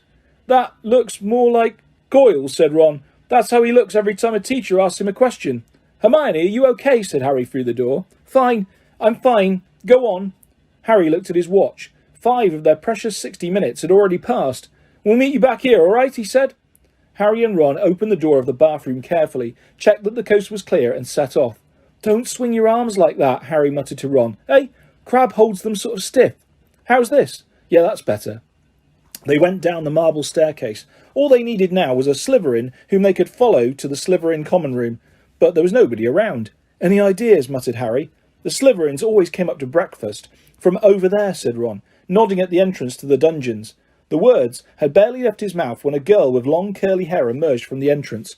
"Excuse me," said Ron, hurrying up to her. "We've forgotten the way to our common room." "I beg your pardon," said the girl stiffly. "Our common room? I'm a Ravenclaw." She walked away, looking suspiciously back at them. Harry and Ron hurried down the stone steps into the darkness, their footsteps echoing particularly loudly as Crabbe and Goyle's huge feet hit the floor, feeling that this wasn't going to be as easy as they had hoped. The labyrinth passages were deserted. They walked deeper and deeper under the school, constantly checking their watches to see how much time they had left. After a quarter of an hour, just when they were getting desperate, they heard a sudden movement ahead. "Ha!" said Ron excitedly. "There's one of them now." The figure was emerging from a side room. As they hurried nearer, however, their hearts sank. It wasn't a Slytherin. It was Percy. "What are you doing down here?" said Ron in surprise. Percy looked affronted. "That," he said stiffly, "is none of your business. It's Crabbe, isn't it?" Yeah, said Ron. "Well, get off to your dormitories," said Percy sternly. "It's not safe to go wandering around dark corridors these days." "You are," Ron pointed out. "I," said Percy, drawing himself up, "am a prefect. Nothing's about to attack me." A voice suddenly echoed behind Harry and Ron. Draco Malfoy was strolling towards them, and for the first time in his life, Harry was pleased to see him. "There you are," he drawled, looking at them. "Have you two been pigging out in the Great Hall all this time? I've been looking for you. I want to show you something really funny." Malfoy glanced witheringly at Percy. "And what are you doing down here, Weasley?" he sneered. Percy looked outraged. "You want to show a bit more respect to a school prefect," he said. "I don't like your attitude." Malfoy sneered and motioned Harry and Ron to follow him. Harry almost said something apologetic to Percy, but caught himself just in time. He and Ron hurried after Malfoy, who said, as they turned into the next passage, That Peter Weasley. Percy, Ron corrected him automatically. Whatever, said Malfoy. I've noticed him sneaking around a lot lately, and I bet I know what he's up to. He thinks he's going to catch Slytherin's heir single-handedly. He gave a short, derisive laugh. Harry and Ron exchanged excited looks. Malfoy paused by a stretch of bare, damp stone wall. What's the new password again? He said to Harry. Said Harry. Oh, yeah. Pureblood, said Malfoy, not listening, and a stone door concealed in the wall slid open. Malfoy marched through it, and Harry and Ron followed him. The Slytherin common room was a long, low, underground room with rough stone walls and ceiling, from which round, greenish lamps were hanging on chains. A fire was crackling under an elaborately carved mantelpiece ahead of them, and several Slytherins were silhouetted around it in carved chairs. Wait here, said Malfoy to Harry and Ron, motioning them to a pair of empty chairs set back from the fire. I'll go and get it. My father's just sent it to me. Wondering what Malfoy was going to show them, Harry and Ron sat down, doing their best to look at home. Malfoy came back a minute later, holding what looked like a newspaper cutting. He thrust it under Ron's nose. That'll give you a laugh, he said. Harry saw Ron's eyes widen in shock. He read the cutting quickly, gave a very forced laugh and handed it to Harry. It had been clipped out of the Daily Prophet, and it said, Inquiry at the Ministry of Magic. Arthur Weasley, head of the Misuse of Muggle Artifacts Office, was today fined 50 galleons for bewitching a Muggle car. Mr. Lucius Malfoy, a governor of Hogwarts School of Witchcraft and Wizardry, where the enchanted car crashed earlier this year, called today for Mr. Weasley's resignation. Weasley has brought the ministry into disrepute, Mr. Malfoy told our reporter. He is clearly unfit to draw up our laws, and his ridiculous Muggle Protection Act should be scrapped immediately. Mr. Weasley was unavailable for comment, although his wife told reporters to clear off as she'd set the family ghoul on them. Well, said Malfoy impatiently, as Harry handed the cutting back to him, don't you think it's funny? Ha ha ha, said Harry bleakly. Arthur Weasley loves Muggles so much, he should snap his wand in half and go and join them, said Malfoy scornfully. You'd never know the Weasleys were purebloods the way they behave. Ron's, or rather Crabbe's face was contorted with fury. What's up with you, Crabbe? Snapped Malfoy. Stomachache, Ron grunted. Well, go up to the hospital wing and give all those mudbloods a kick from me, said Malfoy, snickering. You know, I'm surprised the Daily Prophet hasn't reported all these attacks yet, he went on thoughtfully. I suppose Dumbledore's trying to hush it all up. He'll be sacked if it doesn't stop soon. Father's always said Dumbledore's the worst thing that's ever happened to this place. He loves Muggle-borns. A decent headmaster would never have let slime like that Creevy in. Malfoy started taking pictures with an imaginary camera and did a cruel but accurate impression of Colin. Potter, can I have your picture, Potter? Can I have your autograph? Can I lick your shoes, please, Potter? He dropped his hands and looked at Harry and Ron. What's the matter with you two? Far too late, Harry and Ron forced themselves to laugh, but Malfoy seemed satisfied. Perhaps Crabbe and Goyle were always slow on the uptake. Saint Potter, the mudblood's friend, said Malfoy slowly. He's another one with no proper wizard feeling, or he wouldn't go around with that jumped-up Granger mudblood. And people think he's Slytherin's heir. Harry and Ron waited with bated breath. Malfoy was surely seconds away from telling them it was him. But then, I wish I knew who it was, said Malfoy petulantly. I could help them. Ron's jaw dropped, so that Crabbe's face looked even more gormless than usual. Fortunately, Malfoy didn't notice, and Harry, thinking fast, said, You must have some idea who's behind it all. You know I haven't, Goyle. How many times do I have to tell you? Snapped Malfoy. And Father won't tell me anything about the last time the chamber was opened either. Of course, it was 50 years ago, so it was before his time, but he knows all about it, and he says that it was all kept quiet, and it'll look suspicious if I know too much about it. But I know one thing. Last time the Chamber of Secrets was opened, a mudblood died, so I bet it's only a matter of time before one of them's killed this time. I hope it's Granger, he said with relish. Ron was clenching Crabbe's gigantic fists. Feeling that it would be a bit of a giveaway if Ron punched Malfoy, Harry shot him a warning look and said, Do you know if the person who opened the chamber last time was caught? Oh, yeah. Whoever it was expelled, said Malfoy. They're probably still in Azkaban. Azkaban, said Harry, puzzled. Azkaban. The wizard prison, Goyle, said Malfoy, looking at him in disbelief. Honestly, if you were any slower, you'd be going backwards. He shifted restlessly in his chair and said, Father says to keep my head down and let the heir of Slytherin get on with it. He says the school needs ridding of all the mudblood filth, but not to get mixed up in it. Of course, He's got a lot on his plate at the moment. You know, the Ministry of Magic raided our manor last week. Harry tried to force Goyle's dull face into a look of concern. Yeah, said Malfoy. Luckily, they didn't find much. Father's got some very valuable dark arts stuff, but luckily, we've got our own secret chamber under the drawing room floor. Ho, said Ron. Malfoy looked at him. So did Harry. Ron blushed. Even his hair was turning red. His nose was also lengthening. Their hour was up. Ron was turning back into himself, and from the look of horror he was suddenly giving Harry, he must be too. They both jumped to their feet. Medicine for my stomach, Ron grunted, and without further ado they sprinted the length of the Slytherin common room, hurled themselves at the stone wall and dashed up the passage, hoping against hope that Malfoy hadn't noticed anything. Harry could feel his feet slipping around in Goyle's huge shoes and had to hoist up his robes as he shrank. They crashed up the steps into the dark entrance hall, which was full of muffled pounding coming from the cupboard where they'd locked Crabbe and Goyle.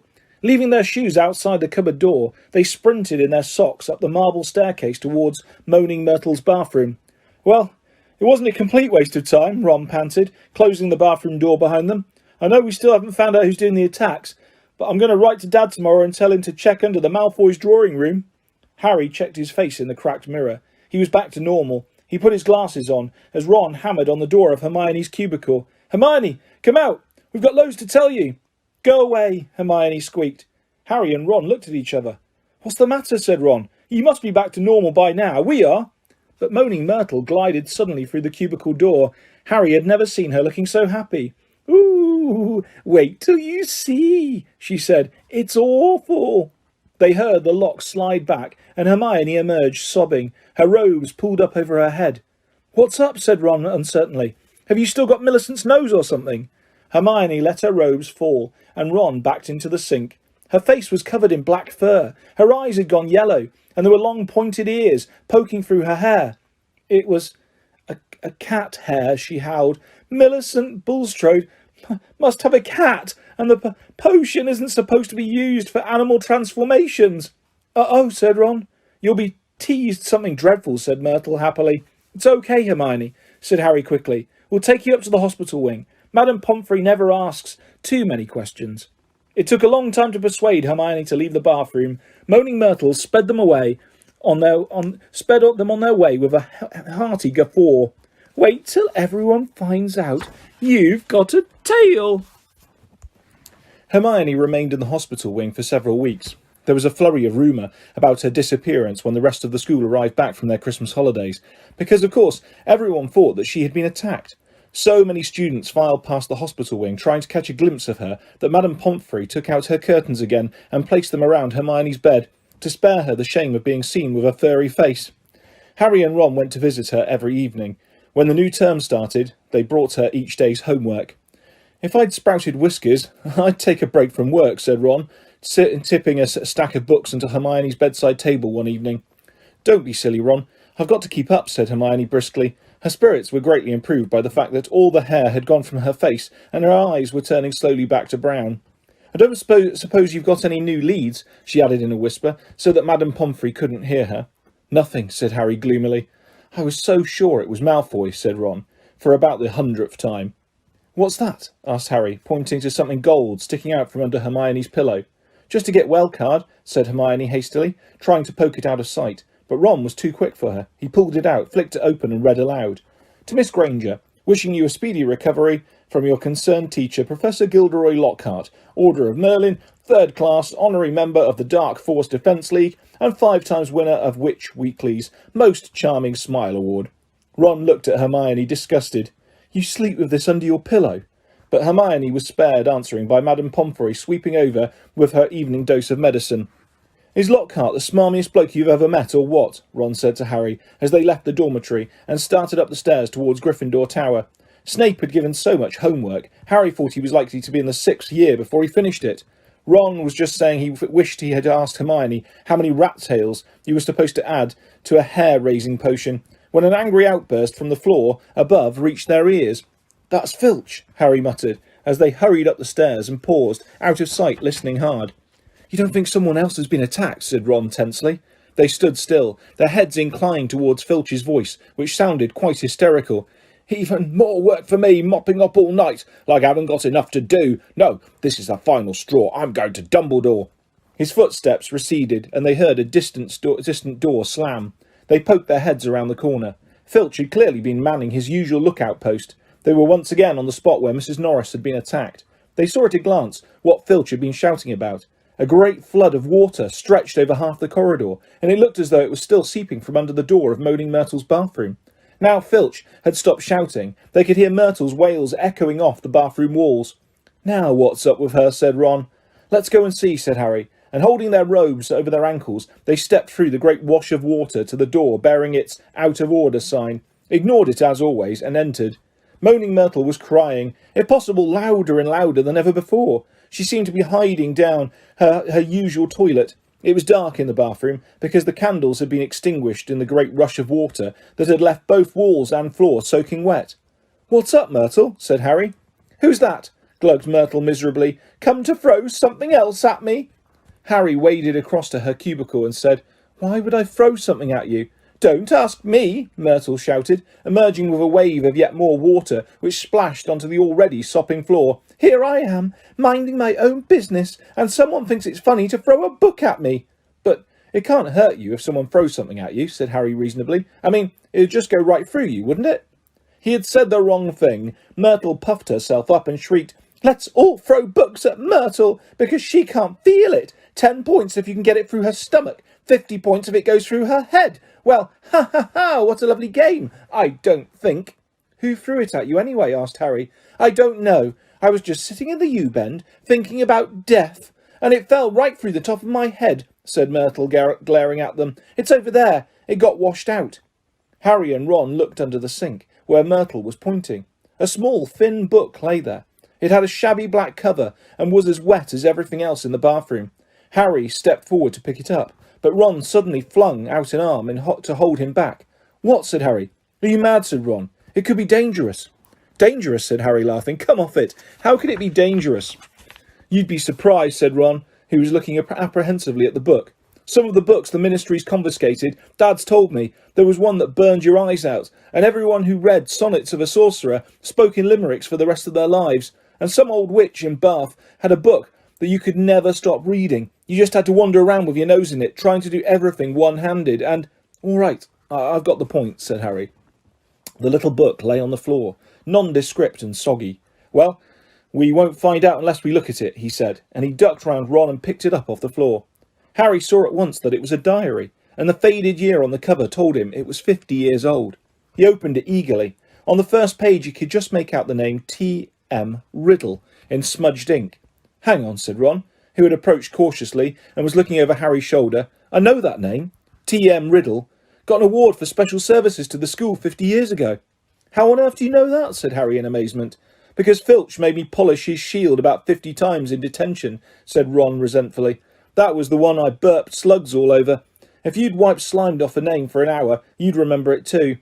Harry peeled the wet pages apart. They were completely blank. There wasn't the faintest trace of writing on any of them, not even Auntie Mabel's birthday or dentist 3:30. "He never wrote in it," said Harry, disappointed. I wonder why someone would want to flush it away," said Ron curiously. Harry turned to the back cover of the book and saw the printed name of a newsagent's in Vauxhall Road, London. "He must have been Muggle-born," said Harry thoughtfully, "to have bought a diary from Vauxhall Road." "Well, it's not much use to you," said Ron. He dropped his voice. 50 points if you can get it through Myrtle's nose." Harry, however, pocketed it. Hermione left the hospital wing, de-whiskered, tailless and fur-free, at the beginning of February. On her first evening back in Gryffindor Tower, Harry showed her T.M. Riddle's diary and told her the story of how they had found it. "Ooh, it might have hidden powers," said Hermione enthusiastically, taking the diary and looking at it closely. "If it has, it's hiding them very well," said Ron. "Maybe it's shy. I don't know why you don't chuck it, Harry." "I wish I knew why someone did try to chuck it," said Harry. "I wouldn't mind knowing how Riddle got an award for special services to Hogwarts either." "Could have been anything," said Ron. "Maybe he got 30 owls, or saved a teacher from the giant squid. Or maybe he murdered Myrtle. That would have done everyone a favour." But Harry could tell from the arrested look on Hermione's face that she was thinking what he was thinking. "What?" said Ron, looking from one to the other. "Well, the Chamber of Secrets was opened 50 years ago, wasn't it?" he said. "That was what Malfoy said." "Yeah," said Ron slowly. And this diary is 50 years old, said Hermione, tapping at it excitedly. So? Oh, Ron, wake up, snapped Hermione. We know the person who opened the chamber last time was expelled 50 years ago. We know T.M. Riddle got an award for special services to the school 50 years ago. Well, what if Riddle got his special award for catching the heir of Slytherin? His diary would probably tell us everything, where the chamber is, and how to open it, and what sort of creatures live in it. The person who's behind the attacks this time wouldn't want that lying around, would they? That's a brilliant theory, Hermione, said Ron, with just one tiny little flaw. There's nothing written in this diary. But Hermione was pulling her wand out of her bag. It might be invisible ink, she whispered.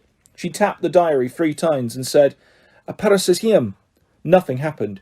Undaunted, Hermione shoved her hand back into her bag and pulled out what appeared to be a bright red eraser. "It's a revealer.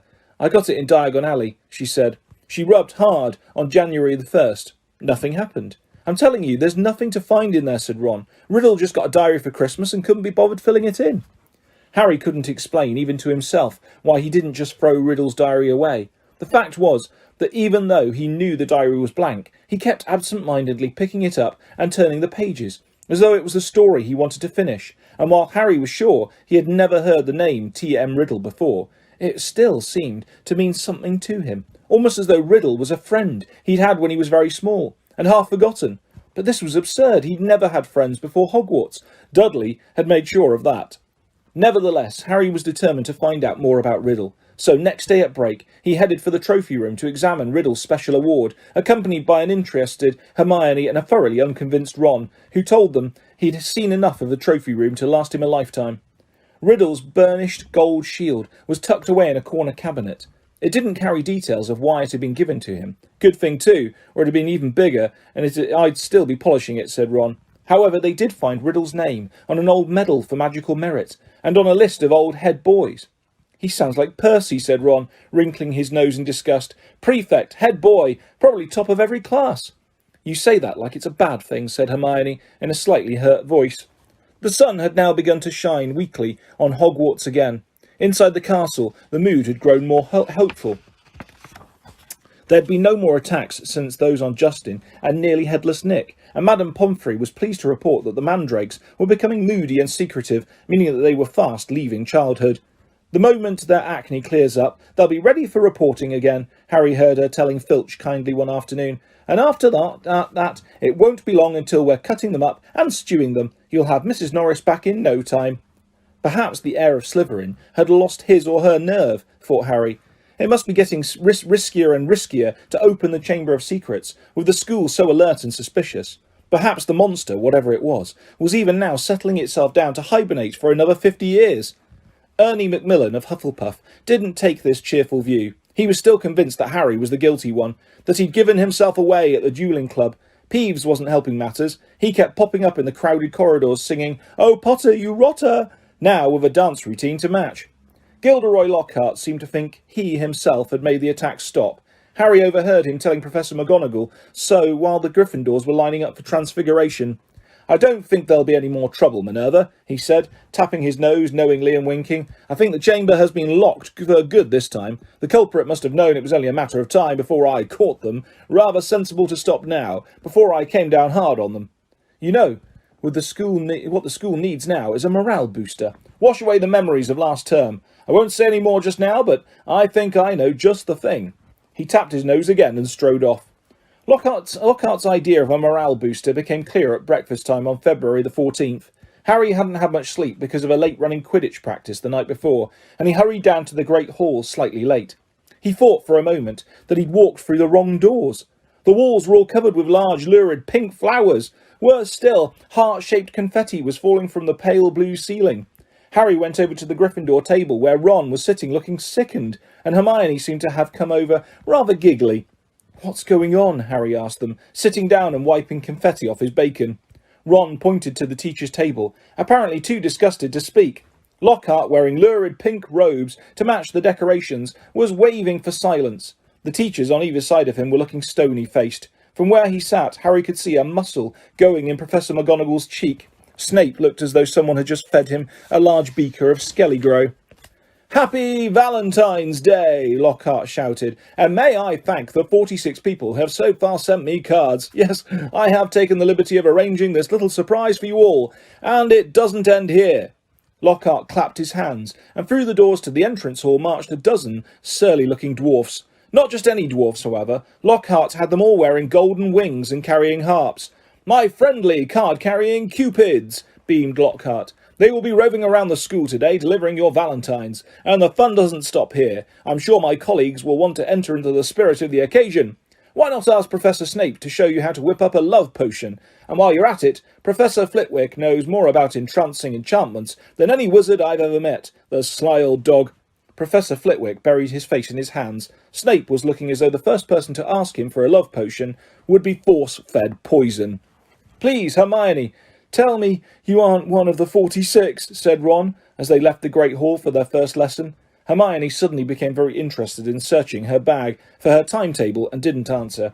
All day long the dwarfs kept barging into their classes to deliver valentines, to the annoyance of the teachers, and late that afternoon, as the Gryffindors were walking upstairs for charms, one of them caught up with Harry. "Oi, you! Harry Potter!" shouted a particularly grim-looking dwarf, elbowing people out of the way to get to Harry.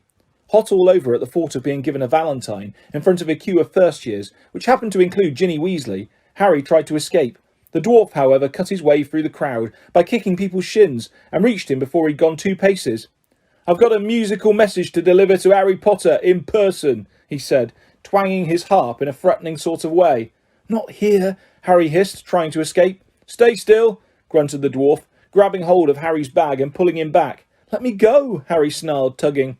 With a loud ripping noise, his bag split in 2. His books, wand, parchment and quill spilled onto the floor, and his ink bottle smashed over the lot. Harry scrambled around, trying to pick it all up before the dwarf started singing, causing something of a hold-up in the corridor. "What's going on here?" came the cold, drawling voice of Draco Malfoy. Harry started stuffing everything feverishly into his ripped bag, desperate to get away before Malfoy could hear his musical valentine. "What's all this commotion?" said another familiar voice as Percy Weasley arrived. Losing his head, Harry tried to make a run for it, but the dwarf seized him around the knees and brought him crashing to the floor.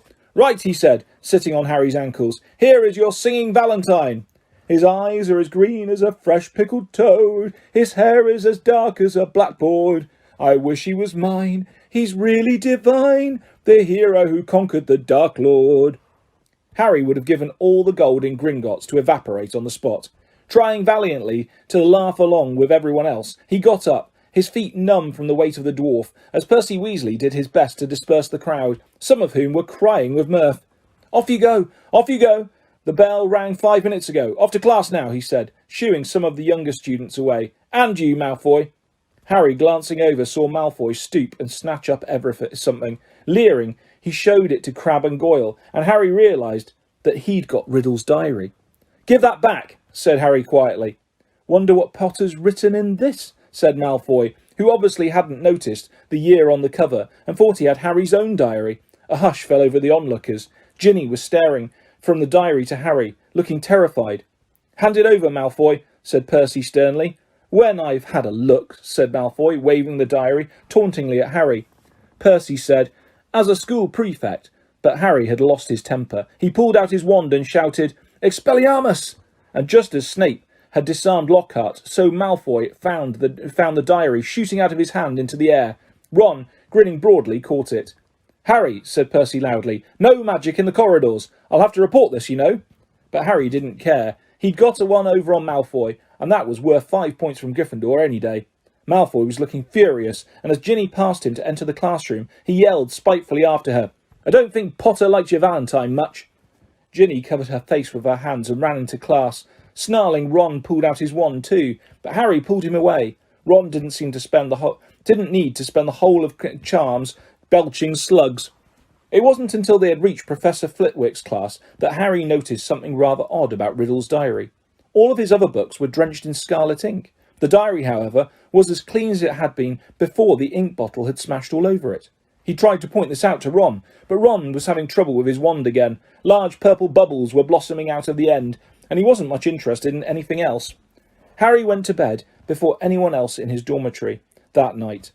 That was partly because he didn't think he could stand Fred and George singing "His eyes are as green as a fresh pickled toad" one more time, and partly because he wanted to examine Riddle's diary again, and knew that Ron thought he was wasting his time. Harry sat on his four-poster and flicked through the blank pages, not one of which had a trace of scarlet ink on it. Then he pulled a new bottle out of his bedside cabinet, dripped his quill into it, and dropped a blot onto the first page of the diary. The ink shone brightly on the paper for a second, and then, as though it was being sucked into the page, vanished. Excited, Harry loaded up his quill a second time and wrote, "My name is Harry Potter." The words shone momentarily on the page, and they too sank without trace. Then at last something appeared. Oozing back out of the page, in his very own ink, came words Harry had never written. "Hello, Harry Potter. My name is Tom Riddle. How did you come by my diary?" These words, too, faded away, but not before Harry had started to scribble back. Someone tried to flush it down a toilet. He waited eagerly for Riddle's reply. "Lucky that I recorded my memories in some more lasting way than ink, but I always knew that there would be those who would not want this diary read." "What do you mean?" Harry scrawled, blotting the page in his excitement. "I mean that this diary holds memories of terrible things. Things which were covered up. Things which happened at Hogwarts School of Witchcraft and Wizardry." "That's where I am now," Harry wrote quickly. "I'm at Hogwarts, and horrible stuff's been happening. Do you know anything about the Chamber of Secrets?" His heart was hammering. Riddle's reply came quickly. His writing became untidier, as though he was hurrying to tell all he knew. "Of course I know about the Chamber of Secrets. In my day, they told us it was a legend, that it did not exist. But this was a lie. In my 5th year, the chamber was opened, and the monster attacked several students, finally killing one. I caught the person who'd opened the chamber, and he was expelled. But the headmaster, Professor Dippet, ashamed that such a thing had happened at Hogwarts, forbade me to tell the truth. A story was given out that the girl had died in a freak accident. They gave me a nice shiny engraved trophy for my trouble, and warned me to keep my mouth shut. But I knew it could happen again. The monster lived on, and the one who had the power to release it was not imprisoned." Harry nearly upset his ink bottle in his hurry to write back. "It's happened again. There have been 3 attacks, and no one seems to know who's behind them. Who was it last time?" "I can show you if you like," came Riddle's reply. "You don't have to take my word for it. I can take you inside my memory of the night when I caught him." Harry hesitated, his quill suspended over the diary. What did Riddle mean? How could he be taken inside somebody else's memory? He glanced nervously at the door to the dormitory, which was growing dark. When he looked back at the diary, he saw fresh words forming. "Let me show you." Harry paused for a fraction of a second, and then wrote 2 letters. "OK." The pages of the diary began to blow as though caught in a high wind, stopping halfway through the month of June. Mouth hanging open, Harry saw the little square for June the 13th seemed to have turned into a minuscule television screen. His hands trembling slightly, he raised the book to press his eye against the little window, and before he knew what was happening, he was tilting forwards. The window was widening. He felt his body leave his bed, and he was pitched head first through the opening in the page into a whirl of colour and shadow. He felt his feet hit solid ground and stood shaking as the blurred shapes around him came suddenly into focus. He knew immediately where he was. The circular room with the sleeping portraits was Dumbledore's office, but it wasn't Dumbledore who was sitting behind the desk. A wizened, frail-looking wizard, bald except for a few wisps of white hair, was reading a letter by candlelight. Harry had never seen this man before. "I'm sorry," he said shakily. "I didn't mean to butt in." But the wizard didn't look up. He continued to read, frowning slightly. Harry drew nearer to the desk and stammered, I'll just go, shall I?" Still, the wizard ignored him. He didn't seem to have even heard him. Thinking about that the wizard might be deaf, Harry raised his voice. "Sorry, I disturbed you. I'll go now," he half shouted. The wizard folded up the letter with a sigh, stood up, walked past Harry without glancing at him, and went to draw the curtains at his window. The sky outside the window was ruby red. It seemed to be sunset.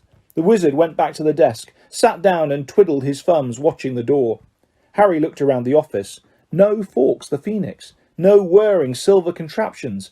This was Hogwarts as Riddle had known it, meaning that this unknown wizard was headmaster, not Dumbledore, and he, Harry, was little more than a phantom, completely invisible to the people of 50 years ago.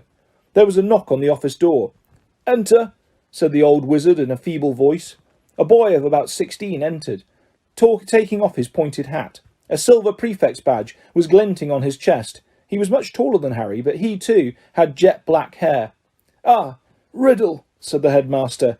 "You wanted to see me, Professor Dippet," said Riddle. He looked nervous. "Sit down," said Dippet. "I've just been reading the letter you sent me." "Oh," said Riddle. He sat down, gripping his hands together very tightly. "My dear boy," said Dippet kindly, "I cannot possibly let you stay at school over the summer. Surely you want to go home for the holidays." "No," said Riddle at once. "I'd much rather stay at Hogwarts than go back to that. You live in a Muggle orphanage during the holidays, I believe," said Dippet curiously. "Yes, sir," said Riddle, reddening slightly. "You are Muggle born?" "Half-blood, sir," said Riddle. "Muggle father, witch mother." "And are both your parents?" "My mother died just after I was born, sir. They told me at the orphanage she lived just long enough to name me Tom, after my father, Marvolo, after my grandfather." Dippet clucked his tongue sympathetically. "The thing is, Tom," he sighed, "special arrangements might have to be made for you, but in the current circumstances—" "You mean all these attacks, sir?" said Riddle, and Harry's heart leapt, and he moved closer, scared of missing anything. "Precisely," said the headmaster. "My dear boy, you must see how foolish it would be of me to allow you to remain at the castle when term ends, particularly in the light of the recent tragedy, the death of that poor little girl. You will be safer by far at your orphanage. As a matter of fact, the Ministry of Magic is even now talking about closing the school. We are no nearer locating the source of all this unpleasantness." Riddle's eyes had widened. "Sir, if the person was caught, if it all stopped—" "What do you mean?" said Dippet, with a squeak in his voice, sitting up in his chair. "Riddle, do you mean to know something? Do you mean you know something about these attacks?" "No, sir," said Riddle quickly, but Harry was sure it was the same sort of no that he himself had given Dumbledore. Dippet sank back, looking faintly disappointed. "You may go, Tom." Riddle slid off his chair and stumped out of the room. Harry followed him. Down the moving spiral staircase they went, emerging next to the gargoyle in the darkening corridor. Riddle stopped, and so did Harry, watching him. Harry could tell that Riddle was doing some serious thinking. He was biting his lip, his forehead furrowed. Then, as though he had suddenly reached a decision, he hurried off, Harry gliding noiselessly behind him. They didn't see another person until they reached the entrance hall, when a tall wizard with long, sweeping auburn hair and beard called to Riddle from the marble staircase. "What are you doing? Wandering around this late, Tom?" Harry gaped at the wizard. He was none other than a 50-year younger Dumbledore. "I had to see the headmaster, sir," said Riddle. "Well, hurry off to bed," said Dumbledore, giving Riddle exactly the kind of penetrating stare Harry knew so well. "Best not to roam the corridors these days. Not since—" He sighed heavily, bade Riddle good night, and strode off. Riddle watched him out of sight, and then, moving quickly, headed straight down the stone steps to the dungeons, with Harry in hot pursuit. But to Harry's disappointment, Riddle led him not into a hidden passageway or a secret tunnel, but the very dungeon in which Harry had potions with Snape.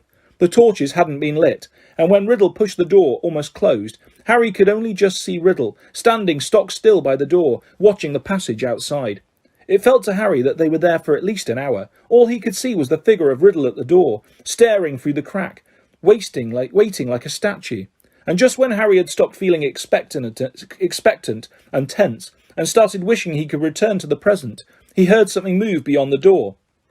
Someone was creeping along the passage. He heard, whoever it was, past the dungeon where he and Riddle were hidden.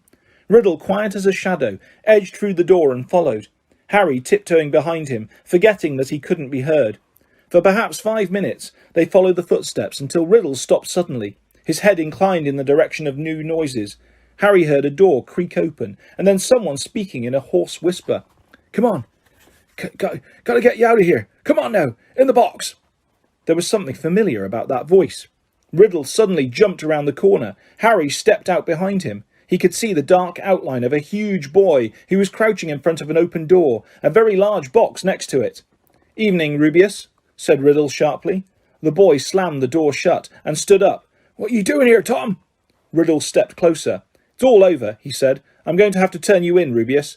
They're talking about closing Hogwarts if the attacks don't stop." What do you—" "I don't think you meant to kill anyone. But monsters don't make good pets. I suppose you just let it out for exercise and—" "It never killed no one," said the large boy, backing against the closed door from behind him. Harry could hear a funny rustling and clicking. "Come on, Rubeus," said Riddle, moving yet closer. "The dead girl's parents will be here tomorrow. The least Hogwarts can do is make sure that the thing that killed their daughter is slaughtered." "It wasn't him!"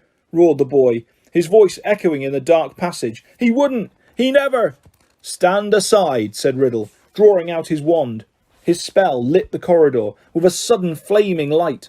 The door behind the large boy flew open with such force it knocked him into the wall opposite, and out of it came something that made Harry let out a long, piercing scream no one but he seemed to hear. A vast, low-slung, hairy body, and a tangle of black legs, a gleam of many eyes, and a pair of razor-sharp pincers.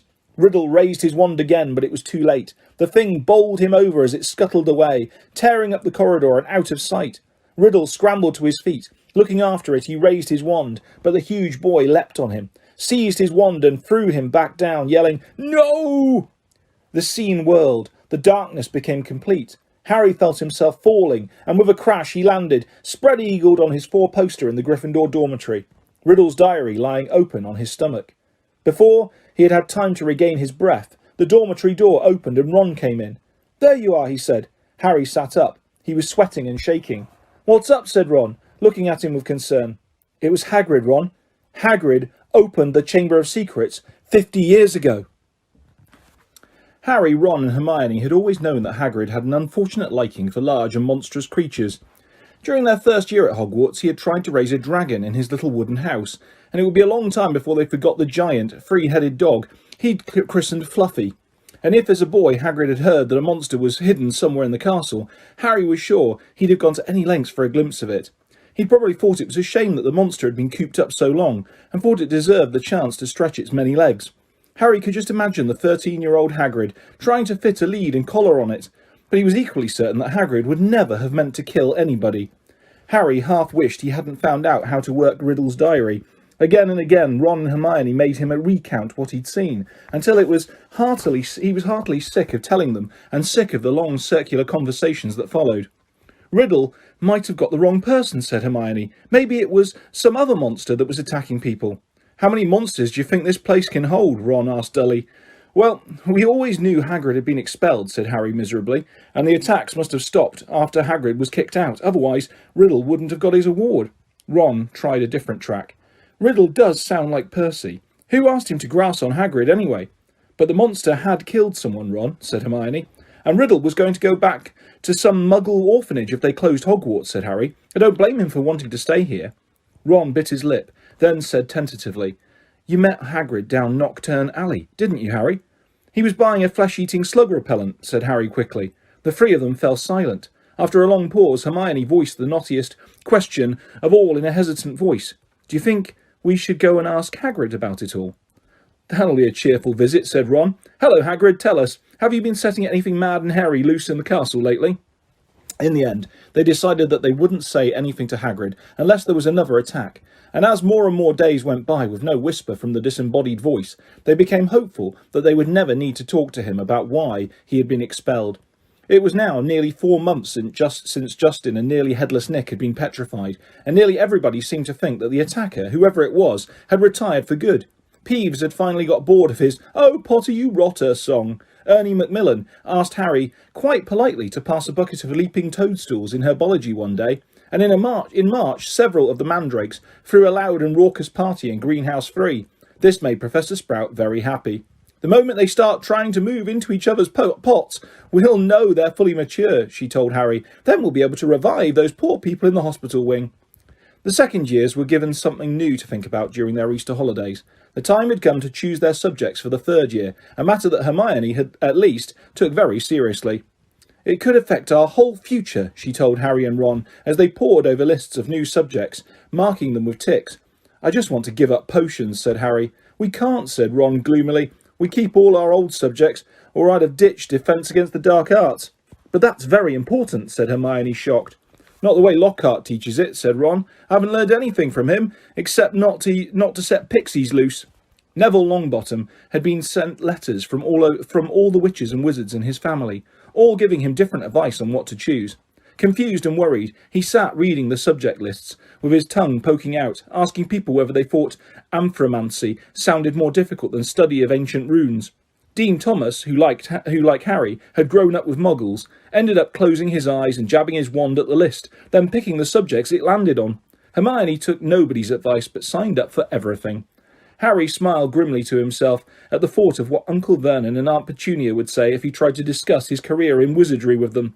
Not that he didn't get any guidance. Percy Weasley was eager to share his experience. "Depends where you want to go, Harry," he said. "It's never too early to think about the future, so I'd recommend divination.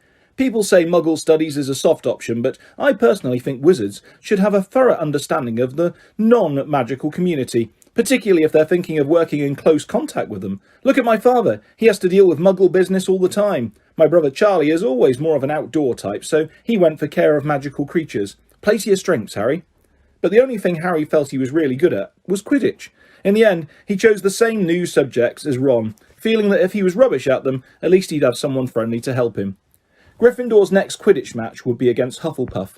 Wood was insisting on team practices every night after dinner, so that Harry barely had time for anything but Quidditch and homework. However, the training sessions were getting better, or at least drier, and the evening before Saturday's match, he went up to his dormitory to drop off his broomstick, feeling Gryffindor's chances for the Quidditch Cup had never been better. But his cheerful mood didn't last long. At the top of the stairs to the dormitory, he met Neville Longbottom, who was looking frantic. "Harry, I don't know who did it. I just found..." Watching Harry fearfully, Neville pushed open the door. The contents of Harry's trunk had been thrown everywhere. His cloak lay ripped on the floor. The bedclothes had been pulled off his four-poster, and the drawer had been pulled out of his bedside cabinet. The contents strewn over the mattress. Harry walked over to the bed, open-mouthed, treading on a few loose pages of Travels with Trolls. As he and Neville pulled the blankets back into his bed, Ron, Dean and Seamus came in. Dean swore loudly. "What happened, Harry?" "No idea," said Harry, but Ron was examining Harry's robes. All the pockets were hanging out. "Someone's been looking for something," said Ron. "Is there anything missing?" Harry started to pick up all his things and throw them into his trunk. It was only as he threw in the last of the Lockhart books back into it that he realised what wasn't there. "Riddle's diary's gone," he said in an undertone to Ron. "What?" Harry jerked his head towards the dormitory door, and Ron followed him out. They hurried back down to the Gryffindor common room, which was half empty, and joined Hermione, who was sitting alone, reading a book called Ancient Runes Made Easy. Hermione looked aghast at the news. "But only a Gryffindor could have stolen... Nobody else knows our password." "Exactly," said Harry. They woke next day to brilliant sunshine and a light, refreshing breeze. "Perfect Quidditch conditions," said Wood enthusiastically at the Gryffindor table, loading the team's plates with scrambled eggs. "Harry, buck up there. You need a decent breakfast." Harry had been staring down the packed Gryffindor table, wondering if the new owner of Riddle's diary was right in front of his eyes. Hermione had been urging him to report the robbery, but Harry didn't like the idea. He'd have to tell a teacher all about the diary and how many people knew why Hagrid had been expelled 50 years ago. He didn't want to be the one who brought it all up again. As he left the Great Hall with Ron and Hermione to go and collect his Quidditch things, another very serious worry was added to Harry's growing list. He had just set foot on the marble staircase when he heard it yet again. "Kill this time. Let me rip. Tear." He shouted loudly, and Ron and Hermione both jumped away from him in alarm. "The voice," said Harry, looking over his shoulder. "I just heard it again. Didn't you?" Ron shook his head wide-eyed. Hermione, however, clapped a hand to her forehead. "Harry, I think I've just understood something. I've got to go to the library." And she sprinted away up the stairs. "What does she understand?" said Harry distractedly, still looking around, trying to tell where the voice had come from. "Loads more than I do," said Ron, shaking his head. "But why's she got to go to the library?" "Because that's what Hermione does," said Ron, shrugging. "When in doubt, go to the library." Harry stood, irresolute, trying to catch the voice again, but people were now emerging from the great hall behind him, talking loudly, exiting through the front doors on their way to the Quidditch pitch. "You'd better get moving," said Ron. "It's nearly 11. The match." Harry raced up to Gryffindor Tower, collected his Nimbus 2000 and joined the large crowd swarming across the grounds. But his mind was still in the castle, along with the bodiless voice, and as he pulled on his scarlet robes in the changing room, his only comfort was that everyone was now outside to watch the game.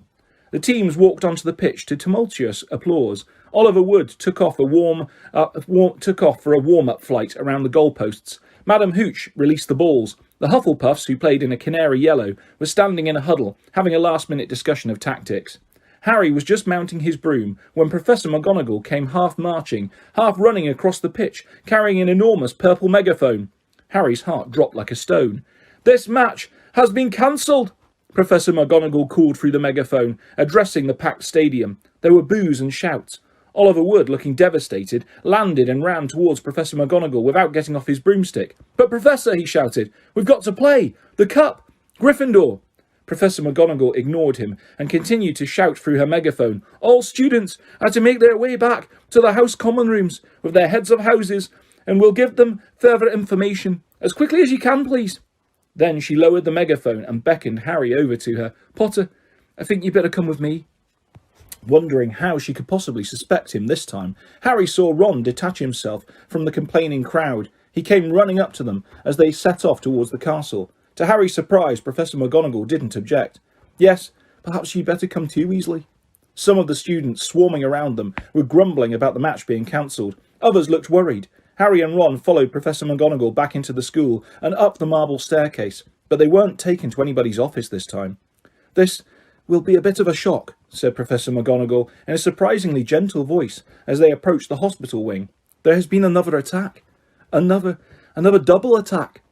Harry's insides did a horrible somersault.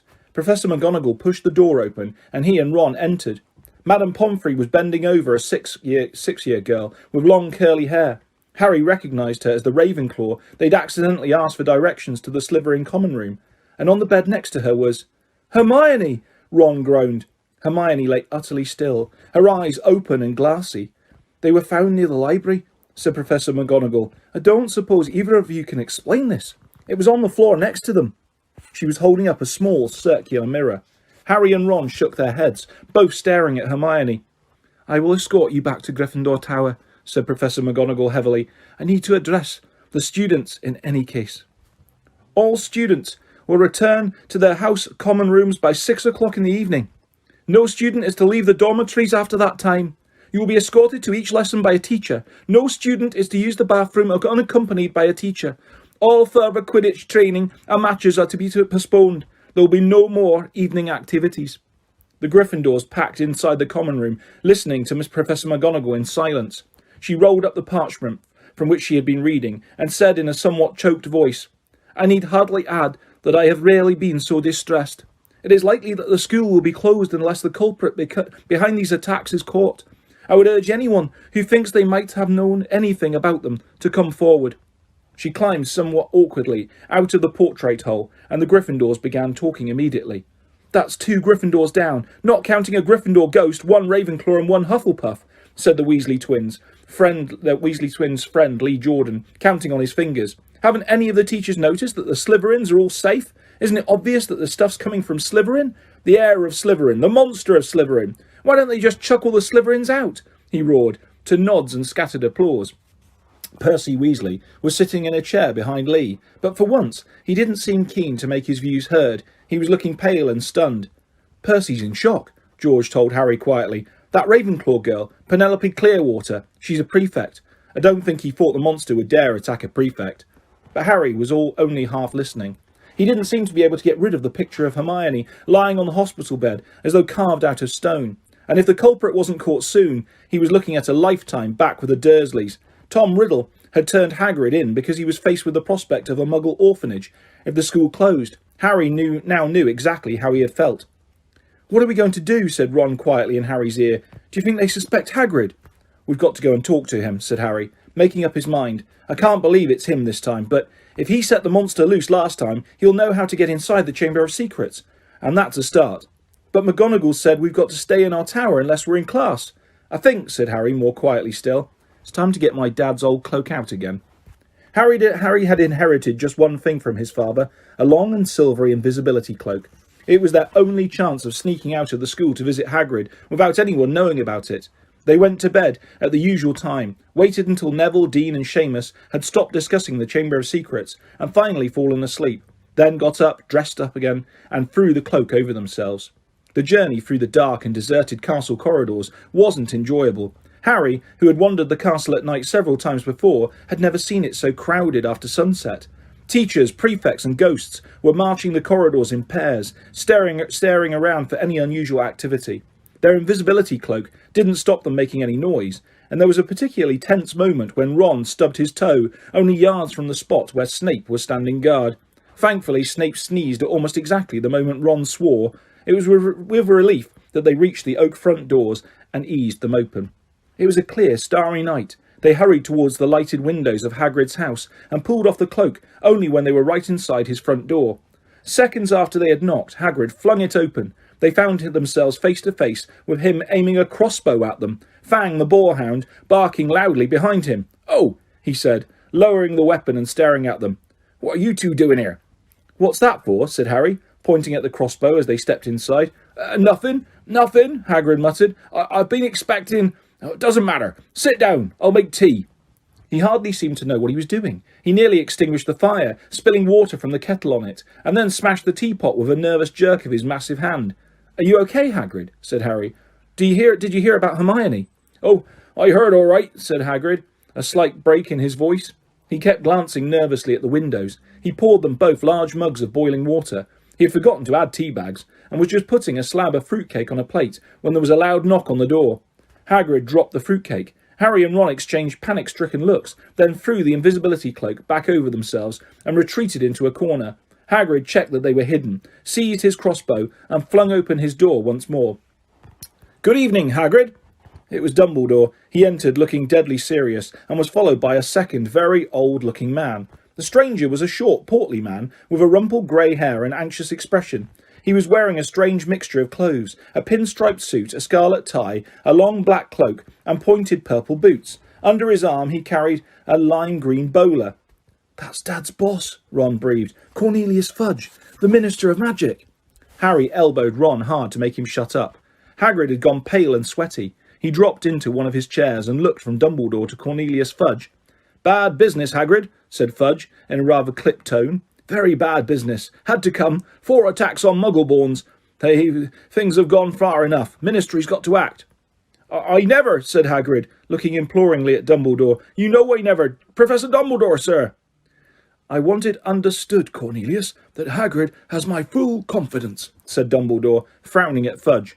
"Look, Albus," said Fudge uncomfortably, "Hagrid's record's against him. Ministry's got to do something. The school governors have been in touch." "Yet again, Cornelius, I tell you that taking Hagrid away will not help in the slightest," said Dumbledore. His blue eyes were full of fire that Harry had never seen before. "Look at it from my point of view," said Fudge, fidgeting with his bowler. "I'm under a lot of pressure. Got to be seen to be doing something. If it turns out it wasn't Hagrid, he'll be back and no more said. But I've got to take him. Got to. Wouldn't be doing my duty." "Take me?" said Hagrid, who was trembling. Take me where?" "For a short stretch only," said Fudge, not meeting Hagrid's eyes. "Not a punishment, Hagrid, more a precaution. If someone else is caught, you'll be let out with a full apology." "Not Azkaban," croaked Hagrid. Before Fudge could answer, there was another loud rap on the door. Dumbledore answered it. It was Harry's turn for an elbow in the ribs. He'd let out an audible gasp. Mr. Lucius Malfoy strode into Hagrid's hut, swathed in long black travelling cloak, smiling a cold and satisfied smile. Fang started to growl. "Already here, Fudge," he said approvingly. Good, good." "What are you doing here?" said Hagrid furiously. "Get out of my house." "My dear man, please believe me, I have no pleasure at all in being inside your, did you call this a house?" said Lucius Malfoy, sneering as he looked around the small cabin. "I simply called at the school and was told that the headmaster was here." "And what exactly did you want with me, Lucius?" said Dumbledore. He spoke politely, but the fire was still blazing in his blue eyes. "Dreadful thing, Dumbledore," said Mr. Malfoy lazily, taking out a long roll of parchment, "but the governors feel it's time for you to step aside. This is an order of suspension. You'll find all 12 signatures on it. I'm afraid we feel you're losing your touch. How many attacks have there been now? 2 more this afternoon, wasn't it? At this rate, there'll be no Muggleborns left at Hogwarts, and we all know what an awful loss that would be to the school." Oh, now, see here, Lucius," said Fudge, looking alarmed. "Dumbledore suspended? No. Last thing we want just now." "The appointment or suspension of the headmaster is a matter for the governors, Fudge," said Mr. Malfoy smoothly, "and as Dumbledore has failed to stop these attacks." "Now, look, Lucius, if Dumbledore can't stop them," said Fudge, whose upper lip was sweating now, "I mean to say, who can?" That remains to be seen, said Mr. Malfoy, with a nasty smile. But as all 12 of us have voted. Hagrid leapt to his feet, his shaggy black head grazing the ceiling. And how many do you have to threaten and blackmail before they agree, Malfoy, eh? He roared. Dear, you know the temper of yours will lead you into trouble one of these days, Hagrid, said Mr. Malfoy. I would advise you not to shout at the Azkaban guards like that. They don't like it at all. Yeah, you can take Dumbledore, yelled Hagrid, making Fang and Boarhound cower and whimper in his basket. Take him away, and the Muggleborns won't stand a chance. There'll be killings next. Calm yourself, Hagrid, said Dumbledore sharply. He looked at Lucius Malfoy. If the governors want my removal, Lucius, I shall, of course, step aside. But, stuttered Fudge. No, growled Hagrid. Dumbledore had not taken his bright blue eyes off Lucius Malfoy's cold grey ones. However, said Dumbledore, speaking very slowly and clearly, so that none of them could miss a word, you will find that I will only truly have left this school when none here are loyal to me. You will also find that help will always be given at Hogwarts to those who ask for it. For a second, Harry was almost sure Dumbledore's eyes flickered towards the corner where he and Ron stood hidden. Admirable sentiments, said Malfoy, bowing. We shall all miss your highly individual way of running things, Albus, and only hope that your successor will manage to prevent any killings. He strode to the cabin door, opened it and bowed Dumbledore out. Fudge, fiddling with his bowler, waited for Hagrid to go ahead of him, but Hagrid stood his ground, took a deep breath and said carefully, if anyone wanted to find out some stuff, all they'd have to do would be to follow the spiders. That'd lead 'em right. That's all I'm saying. Fudge stared at him in amazement. All right, I'm coming, said Hagrid, pulling on his small-skin overcoat. But as he was about to follow Fudge through the door, he stopped again and said loudly, and someone will need to feed Fang while I'm away. The door banged shut, and Ron pulled the invisibility cloak off. We're in trouble now, he said hoarsely. No Dumbledore. They might as well close the school tonight. There'll be an attack a day with him gone. Fang started howling, scratching at the closed door. Chapter 15. Aragog. Summer was creeping over the grounds around the castle, sky and lake alike turning periwinkle blue, and flowers large as cabbages burst into bloom in the greenhouses. But with no Hagrid visible from the castle windows, striding the grounds with Fang at his heels, the scene didn't look right to Harry. No better, in fact, than the inside of the castle, where things were so horribly wrong. Harry and Ron had tried to visit Hermione, but visitors were now barred from the hospital wing. We're taking no more chances, Madame Pomfrey told them severely through a crack in the hospital door. No, I'm sorry. There's every chance the attacker might come back to finish these people off. With Dumbledore gone, fear had spread as never before, so that the sun warming the castle walls outside seemed to stop at the mullioned windows. There was barely a face to be seen in the school that didn't look worried and tense, and any laughter that rang through the corridors sounded shrill and unnatural, and was quickly stifled. Harry constantly repeated Dumbledore's final words to himself. I will only truly have left this school when none here are loyal to me. Help will always be given at Hogwarts to those who ask for it. But what good were these words? Who exactly were they supposed to ask for help, when everyone was just as confused and scared as they were? Hagrid's hint about the spiders was far easier to understand. The trouble was, there didn't seem to be a single spider left in the castle to follow. Harry looked everywhere he went, helped, rather reluctantly, by Ron. They were hampered, of course, by the fact that they weren't allowed to wander off on their own, but had to move around the castle in a pack with the other Gryffindors. Most of their fellow students seemed glad that they were being shepherded from class to class by teachers, but Harry found it very irksome. One person, however, seemed to be thoroughly enjoying the atmosphere of terror and suspicion. Draco Malfoy was strutting around the school as though he had just been appointed head boy. Harry didn't realise what he was so pleased about until the potions lesson about a fortnight after Dumbledore and Hagrid had left, when, sitting right behind Malfoy, Harry overheard him gloating to Crabbe and Goyle. Always thought father might be the one to get rid of Dumbledore, he said, not troubling to keep his voice down. I told you he thinks Dumbledore's the worst headmaster the school's ever had. Maybe we'll get a decent headmaster now. Someone who won't want the Chamber of Secrets closed. McGonagall won't last long. She's only filling in. Snape swept past Harry, making no comment about Hermione's empty seat and cauldron. Sir, said Malfoy loudly, sir, why don't you apply for the headmaster's job? Now, Malfoy, said Snape, though he couldn't suppress a thin-lipped smile. Professor Dumbledore has only been suspended by the governors. I dare say he'll be back with us soon enough. Yeah, right, said Malfoy, smirking. I expect you have Father's vote, sir. If you wanted to apply for the job, I'll tell Father you're the best teacher here, sir. Snape smirked as he swept off around the dungeon, fortunately not spotting Seamus Finnegan, who was pretending to vomit into his cauldron. I'm quite surprised the mudbloods haven't all packed their bags by now, Malfoy went on. Bet you have 5 galleons the next one dies. Pity it wasn't Granger. The bell rang at that moment, which was lucky. At Malfoy's last words, Ron had leapt off his stool, and in the scramble to collect bags and books, his attempts to reach Malfoy went unnoticed. Let me at him, Ron growled, as Harry and Dean hung out his arms. I don't care. I don't need my wand. I'm going to kill him with my bare hands. Hurry up. I've got to take you all to herbology, barked Snape over the class's heads, and off they went, crocodile fashion, with Harry, Ron and Dean bringing up the rear. Ron still trying to get loose. It was only safe to let go of him when Snape had seen them out of the castle, and they were making their way across the vegetable patch towards the greenhouses. The herbology class was very subdued. There was now 2 missing from their number, Justin and Hermione. Professor Sprout set them all to work, pruning the Abyssinian shrivel figs. Harry went to tip an armful of withered stalks into the compost heap and found himself face to face with Ernie Macmillan. Ernie took a deep breath and said very formally, I just want to say, Harry, that I'm sorry I ever suspected you. I knew you'd never attack Hermione Granger, and I apologise for all the stuff I said. We're all in the same boat now, and well... He held out a pudgy hand, and Harry shook it. Ernie and his friend Hannah came to work at the same shrivel fig as Harry and Ron. That Draco Malfoy character, said Ernie, breaking off dead twigs. He seems very pleased about all this, doesn't he? Do you know, I think he might be Slytherin's heir. That's clever of you, said Ron, who didn't seem to have forgiven Ernie as readily as Harry. Do you think it's Malfoy, Harry? Ernie asked. No, said Harry, so firmly that Ernie and Hannah stared. A second later, Harry spotted something that made him hit Ron over the hand with his pruning shears. Ouch! What are you... Harry was pointing at the ground a few feet away. Several large spiders were scurrying across the earth.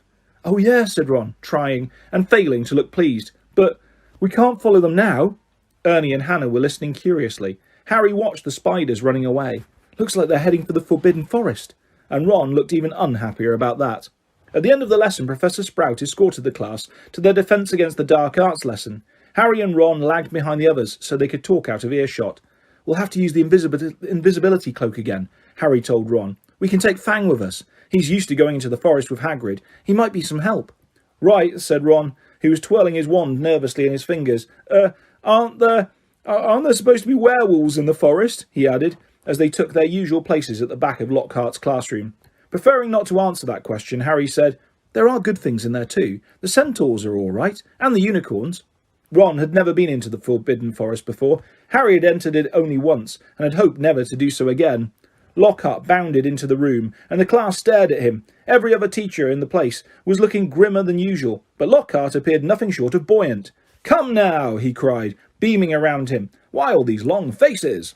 People swapped exasperated looks, but nobody answered. Don't you people realise, said Lockhart, speaking slowly, as though they were all a bit dim, the danger has passed. The culprit has been taken away.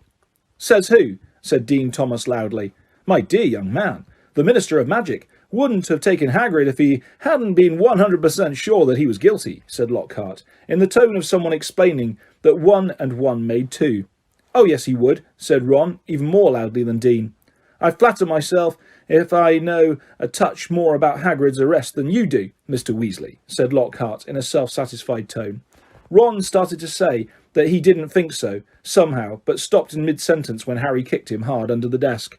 We weren't there, remember? Harry muttered.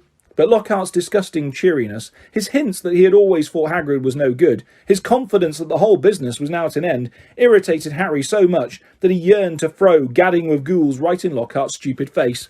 Instead, he contented himself with a scrawling note to Ron. Let's do it tonight. Ron read the message, swallowed hard and looked sideways at the empty seat usually filled by Hermione. The sight seemed to stiffen his resolve, and he nodded. The Gryffindor common room was always very crowded these days, because from 6 o'clock onwards the Gryffindors had nowhere else to go. They also had plenty to talk about, with the result that the common room often didn't empty until past midnight. Harry went to get the invisibility cloak out of his trunk right after dinner, and spent the evening sitting on it, waiting for the room to clear. Fred and George challenged Harry and Ron to a few games of exploding snap, and Ginny sat watching them, very subdued in Hermione's usual chair. Harry and Ron kept losing on purpose, trying to finish the games quickly, but even so, it was well past midnight when Fred, George and Ginny finally went to bed. Harry and Ron waited for the distant sounds of 2 dormitory doors closing before seizing the cloak, throwing it over themselves and climbing through the portrait hole. It was another difficult journey through the castle, dodging all the teachers. At last they reached the entrance hall, slid back in the lock on the oak front doors, squeezed between them, trying to stop any creaking, and stepped out into the moonlit grounds. "Course," said Ron abruptly, as they strode across the black grass. "We might get to the forest and find there's nothing to follow. Those spiders might not have been going there at all. I know it looked like they were moving in that sort of general direction, but—" His voice tailed away hopefully. They reached Hagrid's house, sad and sorry looking with its blank windows. When Harry pushed the door open, Fang went mad with joy at the sight of them. Worried he might wake everyone at the castle with his deep booming barks, they hastily fed him treacle fudge from a tin on the mantelpiece, which glued his teeth together. Harry left the invisibility cloak on Hagrid's table. There would be no need for it in the pitch-dark forest. "Come on, Fang. We're going for a walk," said Harry, patting his leg, and Fang bounded happily out of the house behind them, dashed to the edge of the forest and lifted his leg against a large sycamore tree. Harry took out his wand, murmured, "Lumus," and a tiny light appeared at the end of it, just enough to let them watch the path for signs of spiders. "Good thinking," said Ron. "I'd like mine too, but, it'll probably blow up or something." Harry tapped Ron on the shoulder, pointing at the grass. 2 solitary spiders were hurrying away from the wand light into the shade of the trees. "Okay," Ron sighed, as though resigned to the worst. "I'm ready. Let's go." So with Fang scampering around them, sniffing tree roots and leaves, they entered the forest. By the glow of Harry's wand, they followed the steady trickle of spiders moving along the path. They walked for about 20 minutes, not speaking, listening hard for noises other than breaking twigs and rustling leaves. Then, when the trees had become thicker than ever, so that the stars overhead were no longer visible, and Harry's wand shone alone in the sea of dark, they saw their spider guides leaving the path. Harry paused, trying to see where the spiders were going, but everything outside his little sphere of light was pitch black. He had never been this deep into the forest before. He could vividly remember Hagrid advising him not to leave the forest path last time he'd been in here, but Hagrid was miles away now, probably sitting in a cell in Azkaban, and he had also said to follow the spiders. Something wet touched Harry's hand, and he jumped backwards, crushing Ron's foot, but it was only Fang's nose. "What do you reckon?" Harry said to Ron, whose eyes he could just make out, reflecting the light from his wand. "We've come this far," said Ron. So they followed the darting shadows of the spiders into the trees. They couldn't move very quickly now. There were tree roots and stumps in their way, barely visible in the near blackness. Harry could feel Fang's hot breath on his hand. More than once they had to stop so that Harry could crouch down and find the spiders in the wand light. They walked for what seemed like at least half an hour, their robes snagging on low-slung branches and brambles. After a while they noticed that the ground seemed to be sloping downwards, through the trees, though the trees were as thick as ever. Then Fang suddenly let loose a great echoing bark, making both Harry and Ron jump out of their skins. "What?" said Ron loudly, looking around into the pitch dark and gripping Harry's elbow very hard. "There's something moving over there," Harry breathed. "Listen, sounds like something big." They listened. Some distance to their right, the something big was snapping branches as it carved a path through the trees. "Oh no," said Ron. "Oh no! Oh no! Oh!" "Shut up," said Harry frantically. "It'll hear you." "Hear me?" said Ron in an unnaturally high voice. "It's already heard Fang." The darkness seemed to be pressing on their eyeballs as they stood terrified, waiting. There was a strange rumbling noise and then silence. "What do you think it's doing?" said Harry. "Probably getting ready to pounce," said Ron. They waited, shivering, hardly daring to move. Do you think it's gone?" Harry whispered. "Dunno." Then to their right came a sudden blaze of light, so bright in the darkness that both of them flung up their hands to shield their eyes. Fang yelped and tried to run, but got lodged in a tangle of thorns and yelped even louder. "Harry!" Ron shouted, his voice breaking with relief. "Harry! It's our car!" "What? Come on!" Harry blundered after Ron towards the light, stumbling and tripping, and a moment later they had emerged into a clearing. Mr. Weasley's car was standing empty in the middle of a circle of thick trees under a roof of dense branches, its headlamps ablaze. As Ron walked open-mouthed towards it, it moved slowly towards him, exactly like a large turquoise dog greeting its owner. "It's been here all the time," said Ron delightedly, walking around the car. "Look at it! The forest's turned it wild." The wings of the car were scratched and smeared with mud. Apparently it had taken to trundling around the forest on its own. Fang didn't seem at all keen on it. He kept close to Harry, who could feel him quivering, his breathing slowing down again. Harry stuffed his wand back into his robes. "And we thought it was going to attack us," said Ron, leaning against the car and patting it. "I wondered where it had gone." Harry squinted around on the floodlit ground for signs of more spiders, but they had all scuttled away from the glare of the headlights. "We've lost the trail," he said. "Come on, let's go and find them." Ron didn't speak. He didn't move. His eyes were fixed on a point some 10 feet above the forest floor, right behind Harry. His face was livid with terror. Harry didn't even have time to turn around. There was a loud clicking noise, and suddenly he felt something long and hairy seize him around the middle and lift him off the ground so that he was hanging face down, struggling and terrified. He heard more clicking and saw Ron's legs leave the ground too. Heard Fang whimpering and howling. Next moment he was being swept away into the dark trees. Head hanging, Harry saw what had hold of him was marching on 6 immensely long, hairy legs, the front 2 clutching him tightly below a pair of shining black pincers. Behind him, he could hear another of the creatures, no doubt carrying Ron. They were moving into the very heart of the forest. Harry could hear Fang fighting to free himself from a third monster, whining loudly, but Harry couldn't have yelled even if he had wanted to. He seemed to have left his voice back with the car in the clearing. He never knew how long he was in the creature's clutches. He only knew that the darkness suddenly lifted enough for him to see that the leaf-strewn ground was now swarming with spiders. Craning his neck sideways, he realised that they had reached the rim of the vast hollow, a hollow which had been cleared of trees, so that the stars shone brightly into the worst scene he had ever clapped eyes upon. Spiders. Not tiny spiders like those surging over the leaves below.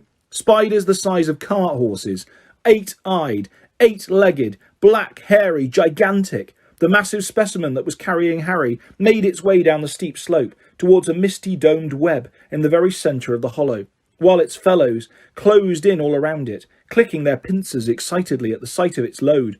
Harry fell to the ground on all fours as the spider released him. Ron and Fang thudded down next to him. Fang wasn't howling any more, but cowering silently on the spot. Ron looked exactly like Harry felt. His mouth was stretched wide in a kind of silent scream, and his eyes were popping. Harry suddenly realised that the spider which had dropped him was saying something. It had been hard to tell because he clicked his pincers every word he spoke. "Aragog," it called. "Aragog." And from the middle of the misty domed web, a spider the size of a small elephant emerged, very slowly. There was grey in the black of his body and legs, and each of the eyes on his ugly pincered head was a milky white. He was blind. "What is it?" he said, clicking his pincers rapidly. "Men," clicked the spider, who had caught Harry. "Is it Hagrid?" said Aragog, moving closer, his 8 milky eyes wandering vaguely. "Strangers," clicked the spider, who had brought Ron. "Kill them," clicked Aragog fretfully. "I was sleeping." "We're friends of Hagrid's," Harry shouted. His heart seemed to have left his chest to pound in his throat. Click, click, click went the pincers of the spiders all around the hollow. Aragog paused. "Hagrid has never sent men into our hollow before," he said slowly. "Hagrid's in trouble," said Harry, breathing very fast. "That's why we've come." "In trouble?" said the aged spider, and Harry thought he heard concern beneath the clicking pincers. "But why has he sent you?" Harry thought of getting to his feet, but decided against it. He didn't think his legs would support him, so he spoke from the ground as calmly as he could. "They think, at the school, that Hagrid's been setting a something on students. They've taken him to Azkaban." Aragog clicked his pincers furiously, and all around the hollow the sound was echoed by the crowd of spiders. It was like applause, except applause didn't usually make Harry feel sick with fear. "But that was years ago," said Aragog fretfully. "Years and years ago. I remember it well. That's why they made him leave the school. They believed that I was the monster that dwells in what they call the Chamber of Secrets. They thought that Hagrid had opened the chamber and set me free." "And you didn't come from the Chamber of Secrets," said Harry, who could feel cold sweat on his forehead. "I?" said Aragog, clicking angrily. "I was not born in a castle. I come from a distant land. A traveller gave me to Hagrid when I was an egg. Hagrid was only a boy, but he cared for me, hidden in a cupboard in the castle, feeding me on scraps from the table. Hagrid is my good friend and a good man. When I was discovered and blamed for the death of a girl, he protected me. I have lived here in the forest ever since. When said Riddle, "It's me. He even found me a wife, Mosag, and you see how our family has grown, all through Hagrid's goodness." Harry summoned what remained of his courage. "So you never attacked anyone?" "Never," croaked the old spider. "It would have been my instinct, but from respect of Hagrid, I never harmed a human. The body of the girl who was killed was discovered in a bathroom. I never saw any part of the castle but the cupboard in which I grew up. Our kind like the dark and the quiet." "But then, did you know what did kill that girl?" said Harry. "Because whatever it is, it's back and attacking people again." His words were drowned by a loud outbreak of clicking and the rustling of many long legs, shifting angrily. Large black shapes shifted all around him. "The thing that lives in the castle," said Aragog, "is an ancient creature we spiders fear above all others. Well, do I remember how I pleaded with Hagrid to let me go? Well, when I sensed the beast moving about the school—" "What is it?" said Harry urgently. More loud clicking, more rustling. The spiders seemed to be closing in. "We do not speak of it," said Aragog fiercely. "We do not name it. I never even told Hagrid the name of that dreaded creature, though he asked me many times." Harry didn't want to press the subject, not with the spiders pressing closer on all sides. Aragog seemed to be tired of talking. He was backing slowly into his domed web, but his fellow spiders continued to inch slowly towards Harry and Ron. We'll just go then," Harry called desperately to Aragog, hearing leaves rustling behind him. "Go?" said Aragog slowly. "I think not." But, my sons and daughters do not harm Hagrid on my command, but I cannot deny them fresh meat when it wanders so willingly into our midst. Goodbye, friend of Hagrid." Harry spun around. Feet away, towering above him, was a solid wall of spiders, clicking, their many eyes gleaming in their ugly black heads. Even as he reached for his wand, Harry knew it was no good. There were too many of them. But as he tried to stand, ready to die fighting, a loud, long note sounded, and a blaze of light flamed through the hollow. Mr. Weasley's car was thundering down the slope, headlamps glaring, its horns screeching, knocking spiders aside. Several were thrown onto their backs, their endless legs waving in the air. The car screeched to a halt in front of Harry and Ron, and the doors flew open.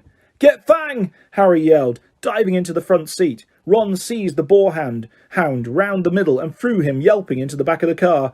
The doors slammed shut. Ron didn't touch the accelerator, but the car didn't need him. The engine roared and they were off, hitting more spiders. They sped up the slope, out of the hollow, and they were soon crashing through the forest, branches whipping the windows as the car wound its way cleverly through the widest gaps, following a path it obviously knew. Harry looked sideways at Ron. His mouth was still open in the silent scream, but his eyes weren't popping anymore. "Are you okay?" Ron stared straight ahead, unable to speak. They smashed their way through the undergrowth, Fang howling loudly in the back seat, and Harry saw the wing mirror snap off as they squeezed past a large oak. After 10 noisy, rocky minutes, the trees thinned and Harry could see patches of sky. The car stopped, so suddenly that they were nearly thrown into the windscreen. They had reached the edge of the forest. Fang flung himself at the window in his anxiety to get out, and when Harry opened the door, he shot off through the trees to Hagrid's house, tail between his legs. Harry got out too, and after a minute or so, Ron seemed to regain the feeling in his limbs and followed, still stiff-necked and staring. Harry gave the car a grateful pat as it reversed back into the forest and disappeared from view. Harry went back into Hagrid's cabin to get the invisibility cloak. Fang was trembling under a blanket in his basket. When Harry got outside again, he found Ron being violently sick in the pumpkin patch. "Follow the spiders," said Ron weakly, wiping his mouth on his sleeve. "I'll never forgive Hagrid. We're lucky to be alive." "I bet he thought Aragog wouldn't hurt friends of his," said Harry. "That's exactly Hagrid's problem," said Ron, thumping the wall of the cabin. "He's always thinking monsters aren't as bad as they're made out. And look where it's got him, a cell in Azkaban." He was shivering uncontrollably now. What was the point of sending us in there? What have we found out? I'd like to know. "That Hagrid never opened the Chamber of Secrets," said Harry, throwing the cloak over Ron and prodding him in the arm to make him walk. "He was innocent." Ron gave a loud snort. Evidently, hatching Aragog out in a cupboard wasn't his idea of being innocent. As the castle loomed nearer, Harry twitched the cloak to make sure their feet were hidden, then pushed the creaking front doors ajar. They walked carefully back across the entrance hall and up the marble staircase, holding their breath as they passed corridors where watchful sentries were walking. At last they reached the safety of the Gryffindor common room, where the fire had burned itself into a glowing ash. They took off the cloak and climbed the winding staircase to the dormitory. Ron fell into his bed without bothering to get undressed. Harry, however, didn't feel very sleepy. He sat on the edge of his four-poster, thinking about everything Aragog had said. The creature that was lurking somewhere in the castle, he thought, sounded like a sort of monster Voldemort. Even other monsters didn't want to name it. But he and Ron were no closer to finding out what it was, or how it petrified its victims. Even Hagrid had never known what was in the Chamber of Secrets. Harry swung his legs up onto his bed and leaned back against his pillows, watching the moon glinting at him through the tower window. He couldn't see what else they could do. They had hit dead ends everywhere. Riddle had caught the wrong person. The heir of Slytherin had got off, and no one could tell whether it was the same person or a different one who had opened the chamber this time. There was nobody else to ask. Harry lay down, still thinking about what Aragog said. He was becoming drowsy when what seemed like their very last hope occurred to him, and he suddenly sat bolt upright. "Ron!" he hissed through the dark. "Ron!" Ron woke with a yelp like fangs, stared wildly around and saw Harry. "Ron, that girl who died. Aragog says she was found in a bathroom," said Harry, ignoring Neville's sniffling snores from the corner. "What if she never left the bathroom? What if she's still there?" Ron rubbed his eyes, frowning through the moonlight, and then he understood. "You don't think?" "Not Moaning Myrtle." "All those times we were in that bathroom and she was just 3 toilets away," said Ron bitterly at breakfast next day, "and we could have asked her, and now—" It had been hard enough trying to look for spiders. Escaping their teachers long enough to sneak into a girl's bathroom, the girl's bathroom, moreover, right next to the scene of the first attack, was going to be almost impossible. But something happened in their first lesson, Transfiguration, which drove the Chamber of Secrets out of their minds for the first time in weeks. 10 minutes into the class, Professor McGonagall told them that their exams would start on the 1st of June, 1 week from today. "Exams?" howled Seamus Finnegan. "We're still getting exams." There was a loud bang behind Harry as Neville Longbottom's wand slipped, vanishing one of the legs on his desk. Professor McGonagall restored it with a wave of her own wand and turned frowning to Seamus. "The whole point of keeping the school open at this time is for you to receive your education," she said sternly. "The exams will therefore take place as usual, and I trust you are all revising hard." Revising hard? It had never occurred to Harry that there would be exams with the castle in this state. There was a great deal of mutinous muttering around the room, which made Professor McGonagall scowl even more darkly. "Professor Dumbledore's instructions were to keep the school running as normally as possible," she said, "and that, I need hardly point out, means finding out how much you have learned this year." Harry looked down at the pair of white rabbits he was supposed to be turning into slippers. What he had learned so far this year, he couldn't seem to think of anything that would be useful in an exam. Ron looked as though he'd just been told he had to go and live in the Forbidden Forest. "Can you imagine me taking exams with this?" he asked Harry, holding up his wand, which had just started whistling loudly. 3 days before their first exam, Professor McGonagall made another announcement at breakfast. "I have good news," she said, and the great hall, instead of falling silent, erupted. "Dumbledore's coming back!" several people yelled joyfully. "You've caught the heir of Slytherin!" squealed a girl on the Ravenclaw table. "Quidditch matches are back on!" roared Wood excitedly. When the hubbub had subsided, Professor McGonagall said, "Professor Sprout has informed me that the mandrakes are ready for cutting at last. Tonight, as we will be able to revive those people who have been petrified, I need hardly remind you all that one of them may well be able to tell us who or what attacked them. I am hopeful that this dreadful year will end with our catching the culprit." There was an explosion of cheering. Harry looked over at the Slytherin table and wasn't at all surprised to see that Draco Malfoy hadn't joined in. Ron, however, was looking happier than he'd looked in days. "It won't matter that we never asked Myrtle then," he said to Harry. "Hermione will probably have all the answers when they wake her up. Mind you, she'll go mad when she finds out we've got exams in 3 days' time. She hasn't revised. It might be kinder to leave her where she is until it's over." Just then Ginny Weasley came over and sat down next to Ron. She looked tense and nervous, and Harry noticed that her hands were twisting in her lap. "What's up?" said Ron, helping himself to more porridge. Ginny didn't say anything, but glanced up and down the Gryffindor table with a scared look on her face that reminded Harry of someone, though he couldn't think who. "Spit it out," said Ron, watching her. Harry suddenly realised who Ginny looked like. She was rocking backwards and forwards, slightly in her chair, exactly like Dobby did when he was teetering on the edge of revealing forbidden information. I've got to tell you something," Ginny mumbled, carefully not looking at Harry. "What is it?" said Harry. Ginny looked as though she couldn't find the right words. "What?" said Ron. Ginny opened her mouth, but no sound came out. Harry leaned forward and spoke quietly, so that only Ginny and Ron could hear him. Is it something about the Chamber of Secrets? Have you seen something? Someone acting oddly?" Ginny drew a deep breath, and at that precise moment Percy Weasley appeared, looking tired and wan. "If you've finished eating, I'll take that seat, Ginny. I'm starving. I've only just come off patrol duty." Ginny jumped up as though her chair had just been electrified, gave Percy a fleeting, frightened look and scarpered away. Percy sat down and grabbed a mug from the centre of the table. "Percy," said Ron angrily, "she was just about to tell us something important." Halfway through a gulp of tea, Percy choked. "What sort of thing?" he said, coughing. "I just asked her if she'd seen anything odd, and she started to say, 'Oh, that's nothing to do with the Chamber of Secrets,'" said Percy at once. "How do you know?" said Ron, his eyebrows raised. "Well, if you must know, Ginny, walked in on me the other day when I was, well, never mind. The point is, she spotted me doing something, and I asked her not to mention it to anybody. I must say, I did think she'd keep her word. It's nothing, really. I just rather—" Harry had never seen Percy look so uncomfortable. "What were you doing, Percy?" said Ron, grinning. "Go on, tell us. We won't laugh." Percy didn't smile back. "Pass me those rolls, Harry. I'm starving." Harry knew the whole mystery might be solved tomorrow without their help, but he wasn't about to pass up a chance to speak to Myrtle if it turned up, and to his delight it did, mid-morning, when they were being led to History of Magic by Gilderoy Lockhart. Lockhart, who had so often assured them that all danger had passed, only to be proved wrong straight away, was now wholeheartedly convinced that it was hardly worth the trouble to see them safely down the corridors. His hair wasn't as sleek as usual. It seemed he had been up most of the night patrolling the fourth floor. "Mark my words," he said, ushering them around a corner. "The first words out of those poor petrified people's mouths will be, 'It was Hagrid.'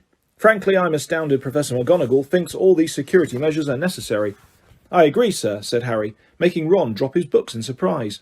"Thank you, Harry," said Lockhart graciously, while they waited for a long line of Hufflepuffs to pass. "I mean, we teachers have quite enough to be getting on with, without walking students to classes and standing guard all night."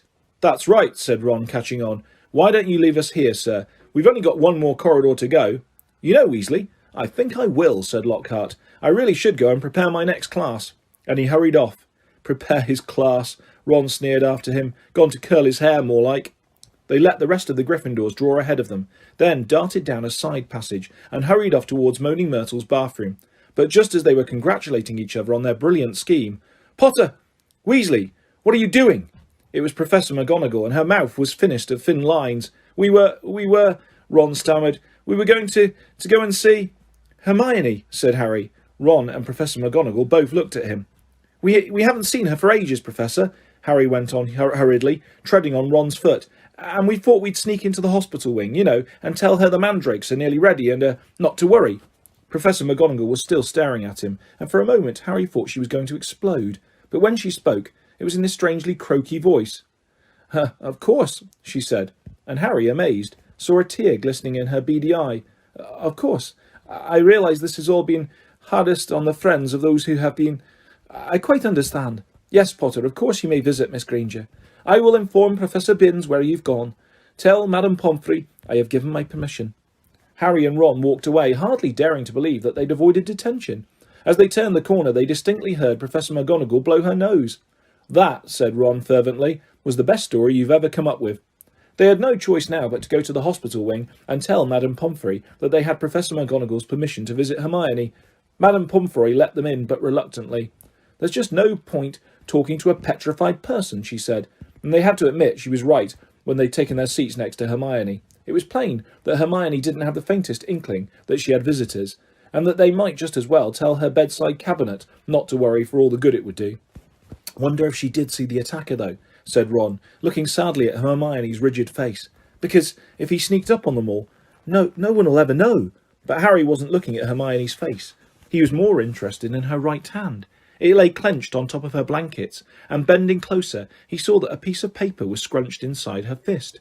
Making sure that Madame Pomfrey was nowhere near, he pointed out this to Ron. "Try and get it out," Ron whispered, shifting his chair so that he blocked Harry from Madame Pomfrey's view. It was no easy task. Hermione's hand was clamped so tightly around the paper that Harry was sure he was going to tear it. While Ron kept watch, he tugged and twisted, and at last, after several tense minutes, the paper came free. It was a page torn from a very old library book. Harry smoothed it out eagerly, and Ron leaned close to read it too. "Of the many fearsome beasts and monsters that roam our land, There is none more curious or more deadly than the basilisk, known also as the king of serpents. This snake, which may reach gigantic size and live many hundreds of years, is born from a chicken's egg, hatched beneath a toad. Its methods of killing are most wondrous, for aside from its deadly and venomous fangs, the basilisk has a murderous stare, and all who are fixed with the beam in its eye shall suffer instant death. Spiders flee before the basilisk, for it is their mortal enemy, and the basilisk flees only from the crowing of the rooster, which is fatal to it. And beneath this, a single word had been written, in a hand Harry recognised as Hermione's. Pipes. It was though somebody had just flicked a light on in his brain. "Ron," he breathed, "this is it. This is the answer. The monster in the chambers. A basilisk. A giant serpent. That's why I've been hearing that voice all over the place, and nobody else has heard it. It's because I understand Parseltongue." Harry looked up at the beds around him. The basilisk kills people by looking at them, but no one's died, because no one looked it straight in the eye. Colin saw it through his camera. The basilisk burned up all the film inside it, but Colin just got petrified. Justin must have seen the basilisk through nearly headless Nick. Nick got the full blast of it, but he couldn't die again. And Hermione and that Ravenclaw prefect were found with a mirror next to them. Hermione had just realised the monster was a basilisk. I bet you anything she warned the first person she met to look round corners with a mirror first. And that girl pulled out her mirror and... Ron's jaw had dropped. And Mrs. Norris? He whispered eagerly. Harry thought hard, picturing the scene on the night of Halloween. "The water," he said slowly. "The flood from Moaning Myrtle's bathroom. I bet you Mrs. Norris only saw the reflection." He scanned the page in his hand eagerly. The more he looked at it, the more it made sense. "The basilisk flees only from the crowing of the rooster, which is fatal to it," he read aloud. "Hagrid's roosters were killed. The heir of Slytherin didn't want anyone near the castle once the chamber was opened. Spiders flee before the basilisk. It all fits." "But how's the basilisk been getting around the place?" said Ron. "A dirty great snake. Someone would have seen." Harry, however, pointed at the word Hermione had scribbled at the foot of the page. "Pipes," he said. "Pipes, Ron. It's been using the plumbing. I've been hearing the voice inside the walls." Ron suddenly grabbed Harry's arm. "The entrance to the Chamber of Secrets," he said hoarsely. "What if it's a bathroom? What if it's in—" "Moaning Myrtle's bathroom," said Harry. They sat there, excitement coursing through them, hardly able to believe it. "This means," said Harry, "I can't be the only Parselmouth in the school. The heir of Slytherin's one too. That's how they've been controlling the basilisk." "What are we going to do?" said Ron, whose eyes were flashing. "Should we go straight to McGonagall?" "Let's go to the staff room," said Harry, jumping up. "She'll be in there in 10 minutes. It's nearly break." They ran downstairs, not wanting to be discovered hanging around in another corridor. They went straight into the deserted staff room. It was a large panelled room, full of dark wooden chairs. Harry and Ron paced around it, too excited to sit down. But the bell to signal break never came. Instead, echoing through the corridors came Professor McGonagall's voice, magically magnified. "All students, to return to their house dormitories at once. All teachers, return to the staff room, immediately please." Harry wheeled around to stare at Ron. Not another attack. Not now. "What do we do?" said Ron aghast. "Go back to the dormitory?" "No," said Harry, glancing around. There was an ugly sort of wardrobe to his left, full of teachers' cloaks. "In here. Let's hear what it's all about. Then we can tell them what we found out." They hid themselves inside it, listening to the rumbling of hundreds of people moving overhead, and the staff room door banging open. From between the musty folds of the cloaks, they watched the teachers filtering into the room. Some of them were looking puzzled, others downright scared. Then Professor McGonagall arrived. "It has happened," she said, and told the silent staff room. "A student has been taken by the monster, right into the chamber itself." Professor Flitwick let out a squeal. Professor Sprout clapped her hands over her mouth. Snape gripped the back of a chair very hard and said, "How can you be sure?" "The heir of Slytherin," said Professor McGonagall, who was very white, "left another message, right underneath the first one. Her skeleton will lie in the chamber forever." Professor Flitwick burst into tears. "Who is it?" said Madame Hooch, who had sunk weak-kneed into a chair. "Which student?" "Ginny Weasley," said Professor McGonagall. Harry felt Ron slide silently down onto the wardrobe floor beside him. "We shall have to send all the students home tomorrow," said Professor McGonagall. "This is the end of Hogwarts. Dumbledore always said—" The staff room door banged open again. For one wild moment Harry was sure it would be Dumbledore, but it was Lockhart, and he was beaming. "So sorry, dozed off. What have I missed?" He didn't seem to notice that the other teachers were looking at him with something remarkably like hatred. Snape stepped forward. "Just the man," he said. "The very man. A girl has been snatched by the monster, Lockhart, taken into the Chamber of Secrets itself. Your moment has come at last." Lockhart blanched. "That's right, Gilderoy," chipped in Professor Sprout. "Weren't you saying just last night that you've known all along where the entrance to the Chamber of Secrets is?" I spluttered Lockhart. "Yes. Didn't you tell me you were sure you knew what was inside it?" piped up Professor Flitwick. Did I? I don't recall." "I certainly remember you saying you were sorry you hadn't a crack at the monster before Hagrid was arrested," said Snape. "Didn't you say that the whole affair had been bungled, and that you should have been given a free rein from the first?" Lockhart stared around at his stony-faced colleagues. I really never... You may have misunderstood." "We'll leave it to you then, Gilderoy," said Professor McGonagall. "Tonight will be an excellent time to do it. We'll make sure everyone's out of the way. You'll be able to tackle the monster all by yourself. A free rein at last." Lockhart gazed desperately around him, but nobody came to the rescue. He didn't look remotely handsome any more. His lip was trembling, and the absence of his usually toothy grin, he looked weak-chinned and weedy. Very well," he said. I'll be in my office, getting ready." And he left the room.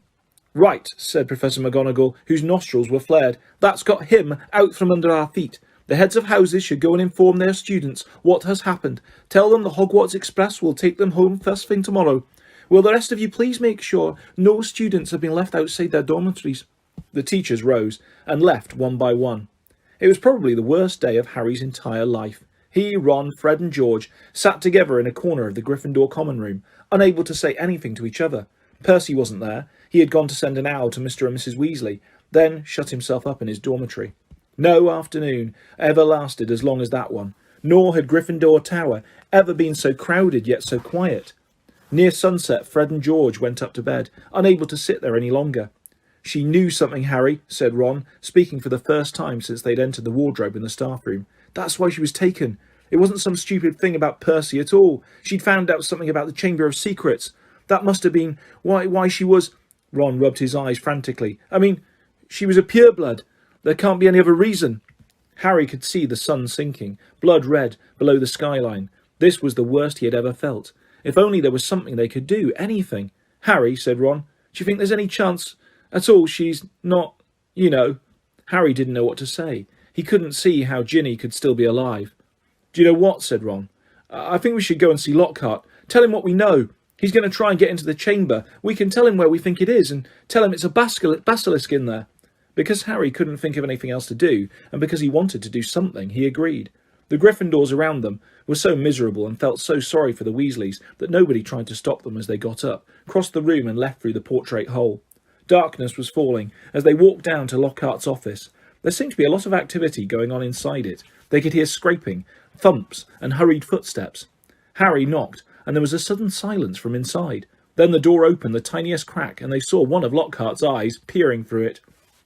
"Oh, Mr. Potter, Mr. Weasley," he said, opening the door a mite wider. "I'm rather busy at the moment, if you would be quick." "Professor, we've got some information for you," said Harry. "We think it'll help you." It's not terribly..."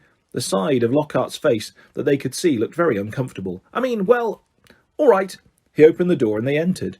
His office had been almost completely stripped. 2 large trunks stood up on the floor. Robes, jade green, lilac, midnight blue, had been hastily folded into one of them. Books were jumbled untidily into the other. The photographs that had covered the walls were now crammed into boxes on the desk. "Are you going somewhere?" said Harry. Yes," said Lockhart, ripping a life-size poster of himself from the back of the door as he spoke, and starting to roll it up. "Urgent call. Unavoidable. Got to go." "What about my sister?" said Ron jerkily. "Well, as to that, most unfortunate," said Lockhart, avoiding their eyes as he wrenched open a drawer and started emptying the contents into a bag. "No one regrets more than I." "You're the Defence Against the Dark Arts teacher," said Harry. "You can't go now, not with all the dark stuff going on here." "Well, I must say, when I took the job," Lockhart muttered, now piling socks on top of his robes, "nothing in the job description. Didn't expect..." You mean you're running away, said Harry disbelievingly, after all that stuff you did in your books? Books can be misleading, said Lockhart delicately. You wrote them, Harry shouted. My dear boy, said Lockhart, straightening up and frowning at Harry. Do use your common sense. My books wouldn't have sold half as well if people didn't think I'd done all those things. No one wants to read about some ugly old Armenian warlock, even if he did save a village from werewolves. He'd look dreadful on the front cover, no dress sense at all, and the witch you banished, the Bandan Banshee, had a hairy chin. I mean, come on. So you've just been taking credit for what a load of other people have done, said Harry incredulously. Harry, Harry, said Lockhart, shaking his head impatiently. It's not nearly as simple as that. There was work involved. I had to track those people down, ask them exactly how they managed to do what they did. Then I had to put a memory charm on them so that they wouldn't remember doing it. If there's one thing I pride myself on, it's memory charms. No, it's been a lot of work, Harry. It's not all book signings and publicity photos, you know. You want fame, you have to be prepared for a long, hard slog. He banged the lids of his trunk shut and locked them. Let's see, he said. I think that's everything. Yes, only one thing left. He pulled out his wand and turned to them.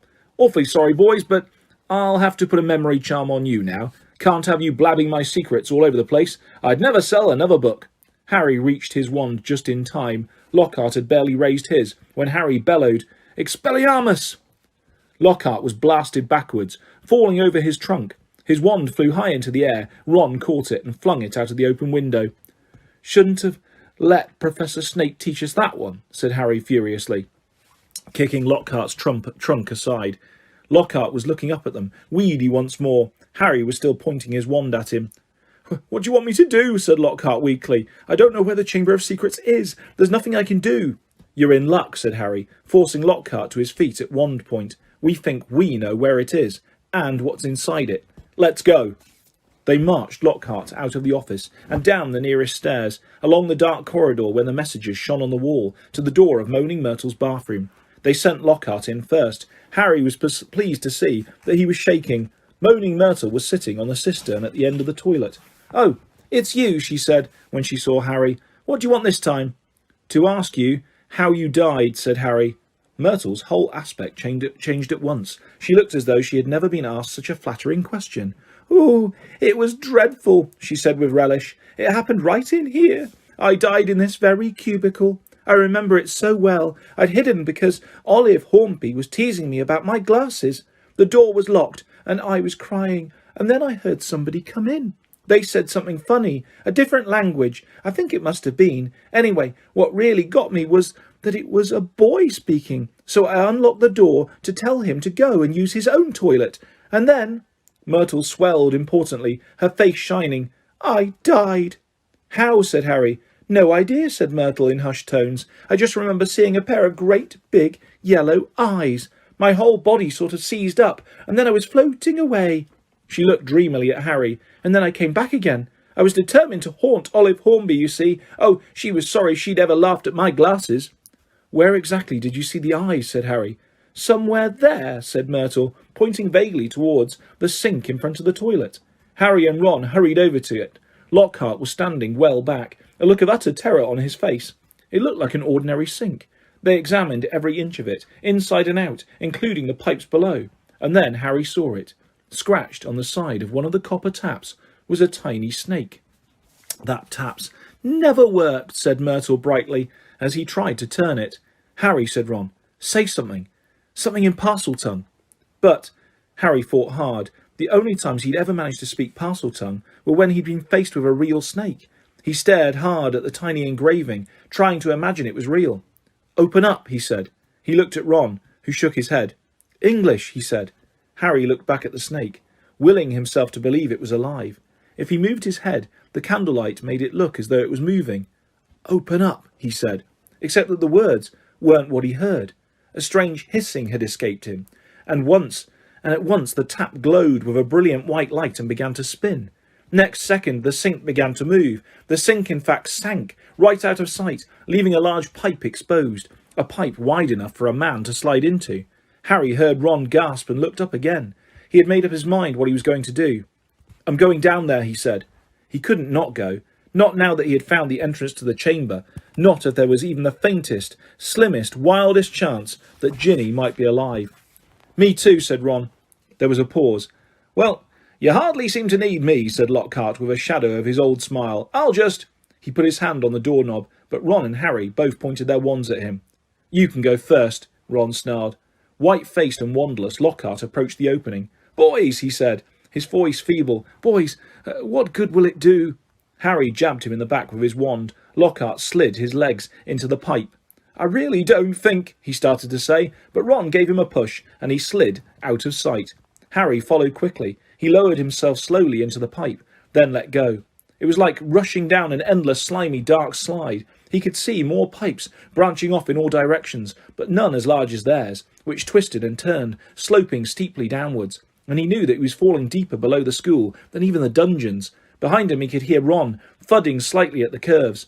And then, just as he had begun to worry what would happen when he hit the ground, the pipe levelled out, and he shot out of the end with a wet thud, landing on the damp floor of the dark stone tunnel, large enough to stand in. Lockhart was getting to his feet, and a little way away, covered in slime and white as a ghost. Harry stood aside as Ron came whizzing out of the pipe too. "We must be miles under the school," said Harry, his voice echoing in the black tunnel. "Under the lake, probably," said Ron, squinting around at the dark, slimy walls. All three of them turned to stare into the darkness ahead. "Loomis," Harry muttered to his wand, and it lit again. "Come on," he said to Ron and Lockhart, and off they went, their footsteps slapping loudly on the wet floor. The tunnel was so dark that they could only see a little distance ahead. Their shadows on the wet walls looked monstrous in the wand light. "Remember," Harry said quietly, as they walked cautiously forward, "any sign of movement, close your eyes straight away." But the tunnel was quiet as the grave, and the first unexpected sound they heard was a loud crunch as Ron stepped on what turned out to be a rat's skull. Harry lowered his wand to look at the floor, and saw it was littered with small animal bones. Trying very hard not to imagine what Ginny might look like if they found her, Harry led the way forward, round a dark bend in the tunnel. "Harry, there's something up there," said Ron hoarsely, grabbing Harry's shoulder. They froze, watching. Harry could just see the outline of something huge and curved, lying right across the tunnel. It wasn't moving. "Maybe it's asleep," he breathed, glancing back at the other two. Lockhart's hands were pressed over his eyes. Harry turned back to look at the thing, his heart beating so fast it hurt. Very slowly, his eyes as narrow as he could make them, and still see, Harry edged forward, his wand held high. The light slid over a gigantic snakeskin, of a vivid poisonous green, lying curled and empty across the tunnel floor. The creature that had shed it must have been 20 feet long at least. "Blimey," said Ron weakly. There was a sudden movement behind them. Gilderoy Lockhart's knees had given way. "Get up," said Ron sharply, pointing his wand at Lockhart. Lockhart got to his feet. Then he dived at Ron, knocking him to the ground. Harry jumped forward, but too late. Lockhart was straightening up, panting, Ron's wand in his hand, and a gleaming smile back on his face. "The adventure ends here, boys," he said. "I shall take a bit of this skin back up to the school, tell them I was too late to save the girl, and that you two tragically lost your minds at the sight of her mangled body. Say goodbye to your memories." He raised Ron's sellotaped wand high over his head, and yelled, "Obliviate!" The wand exploded with the force of a small bomb. Harry flung his arms over his head and ran, slipping over the coils of snakeskin, out of the way of great chunks of tunnel ceiling which were thundering to the floor. Next moment he was standing alone, gazing at a solid wall of broken rock. "Ron," he shouted. "Are you okay, Ron?" "I'm here," came Ron's muffled voice from behind the rockfall. "I'm okay. This Git's not, though. He got blasted by the wand." There was a dull thud and a loud "Ow!" It sounded as though Ron had just kicked Lockhart in the shins. "What now?" Ron's voice said, sounding desperate. "We can't get through. It'll take ages." Harry looked up at the tunnel ceiling. Huge cracks had appeared in it. He had never tried to break apart anything as large as these rocks by magic, and now didn't seem a good moment to try. What if the whole tunnel caved in? There was another thud and another "ow" from behind the rocks. They were wasting time. Ginny had already been in the Chamber of Secrets for hours. Harry knew there was only one thing to do. "Wait there," he yelled to Ron. "Wait with Lockhart. I'll go on. If I'm not back in an hour." There was a very pregnant pause. "I'll try and shift some of this rock," said Ron, who seemed to be trying to keep his voice steady, "so you can get back through. And Harry—" "See you in a bit," said Harry, trying to inject some confidence into his shaking voice, and he set off alone, past the giant snakeskin. Soon the distant noise of Ron straining to shift the rocks was gone. The tunnel turned and turned again. Every nerve in Harry's body was tingling unpleasantly. He wanted the tunnel to end, yet dreaded what he'd find when he did. And then, at last, as he crept around yet another bend, he saw a solid wall ahead, on which two entwined serpents were carved, their eyes set with great, glinting emeralds. Harry approached, his throat very dry. There was no need to pretend these stone snakes were real. Their eyes looked strangely alive. He could guess what he had to do. He cleared his throat, and the emerald eyes seemed to flicker. "Open," said Harry, in a low, faint hiss. The serpents parted. As the wall cracked open, the halves slid smoothly out of sight, and Harry, shaking from head to foot, walked inside. He was standing at the end of a very long, dimly lit chamber. Towering stone pillars entwined with more carved serpents rose to support a ceiling lost in darkness, casting long black shadows through the odd, greenish gloom that filled the place. His heart beating very fast, Harry stood listening to the chill silence. Could the basilisk be lurking in a shadowy corner, behind a pillar, and where was Ginny? He pulled out his wand and moved forward between the serpentine columns. Every careful footstep echoed loudly off the shadowy walls. He kept his eyes narrowed, ready to clamp them shut at the smallest sign of movement. The hollow eye sockets of the stone snakes seemed to be following him. More than once, with a jolt of his stomach, he thought he saw one stir. Then, as he drew level with the last pair of pillars, a statue high as the chamber itself loomed into view, standing against the back wall. Harry had to crane his neck to look up into the giant face above. It was ancient and monkey-like, with a long thin beard that fell almost to the bottom of the wizard's sweeping stone robes, where two enormous grey feet stood on the smooth chamber floor, and between the feet, face down, lay a small black-robed figure with flaming red hair. "Ginny!" Harry muttered, sprinting to her and dropping to his knees. "Ginny! Don't be dead! Please don't be dead!" He flung his wand aside, grabbed Ginny's shoulders and turned her over. Her face was white as marble and as cold, yet her eyes were closed, so she wasn't petrified. But then she must be... "Ginny, please wake up," Harry muttered desperately, shaking her. Ginny's head lolled hopelessly from side to side. "She won't wake," said a soft voice. Harry jumped and spun around on his knees. A tall, black-haired boy was leaning against the nearest pillar, watching. He was strangely blurred around the edges, as though Harry was looking at him through a misted window, but there was no mistaking him. "Tom! Tom Riddle!" Riddle nodded, not taking his eyes off Harry's face. What do you mean she won't wake?" Harry said desperately. She's not... "She's still alive," said Riddle, "but only just." Harry stared at him. Tom Riddle had been at Hogwarts 50 years ago, yet here he stood, a weird, misty-like shining about him, not a day older than 16. "Are you a ghost?" Harry said uncertainly. "A memory," said Riddle quietly, "preserved in a diary for 50 years. He pointed towards the floor near the statue's giant toes. Lying open there was the little black diary Harry had found in Moaning Myrtle's bathroom. For a second, Harry wondered how it had got there, but there were more pressing matters to deal with. "You've got to help me, Tom," Harry said, raising Ginny's head again. "We've got to get her out of here. There's a basilisk. I don't know where it is, but it could be along any moment. Please help me." Riddle didn't move. Harry, sweating, managed to hoist Ginny half off the floor and bent to pick up his wand again. But his wand had gone. "Did you see?" He looked up. Riddle was still watching him, twirling Harry's wand between his long fingers. "Thanks," said Harry, stretching out his hand for it. A smile curled the corners of Riddle's mouth. He continued to stare at Harry, twirling the wand idly. "Listen," said Harry urgently, his knees sagging with Ginny's dead weight. "We've got to go. If the basilisk comes..." "It won't come until it is called," said Riddle calmly. Harry lowered Ginny back onto the floor, unable to hold her up any longer. "What do you mean?" he said. "Look, give me my wand. I might need it." Riddle's smile broadened. "You won't be needing it," he said. Harry stared at him. "What do you mean I won't be..." "I've waited a long time for this, Harry Potter," said Riddle, "for the chance to see you, to speak to you." "Look," said Harry, losing patience, I don't think you get it. We're in the Chamber of Secrets. We can talk later." "We're going to talk now," said Riddle, still smiling broadly, and he pocketed Harry's wand. Harry stared at him. There was something very funny going on here. How did Ginny get like this?" he asked slowly. "Well, that's an interesting question," said Riddle pleasantly, "and quite a long story. I suppose the real reason Ginny Weasley's like this is because she opened her heart and spilled all her secrets to an invisible stranger." "What are you talking about?" said Harry. "The diary," said Riddle. "My diary. Little Ginny's been writing in it for months and months, telling me all her pitiful worries and woes, how her brothers tease her, how she had to come to school with second-hand robes and books, how—" Riddle's eyes glinted, "how she didn't think famous, good, great Harry Potter would ever look at her." All the time he spoke, Riddle's eyes never left Harry's face.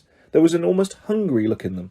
"It's very boring, having to listen to the silly little troubles of an 11-year-old girl," he went on, "but I was patient. I wrote back. I was sympathetic. I was kind. Ginny simply loved me. No one's ever understood me like you, Tom. I'm so glad I've got this diary to confide in. It's like having a friend I can carry around in my pocket." Riddle laughed, a high, cold laugh that didn't suit him. It made the hairs stand up on the back of Harry's neck.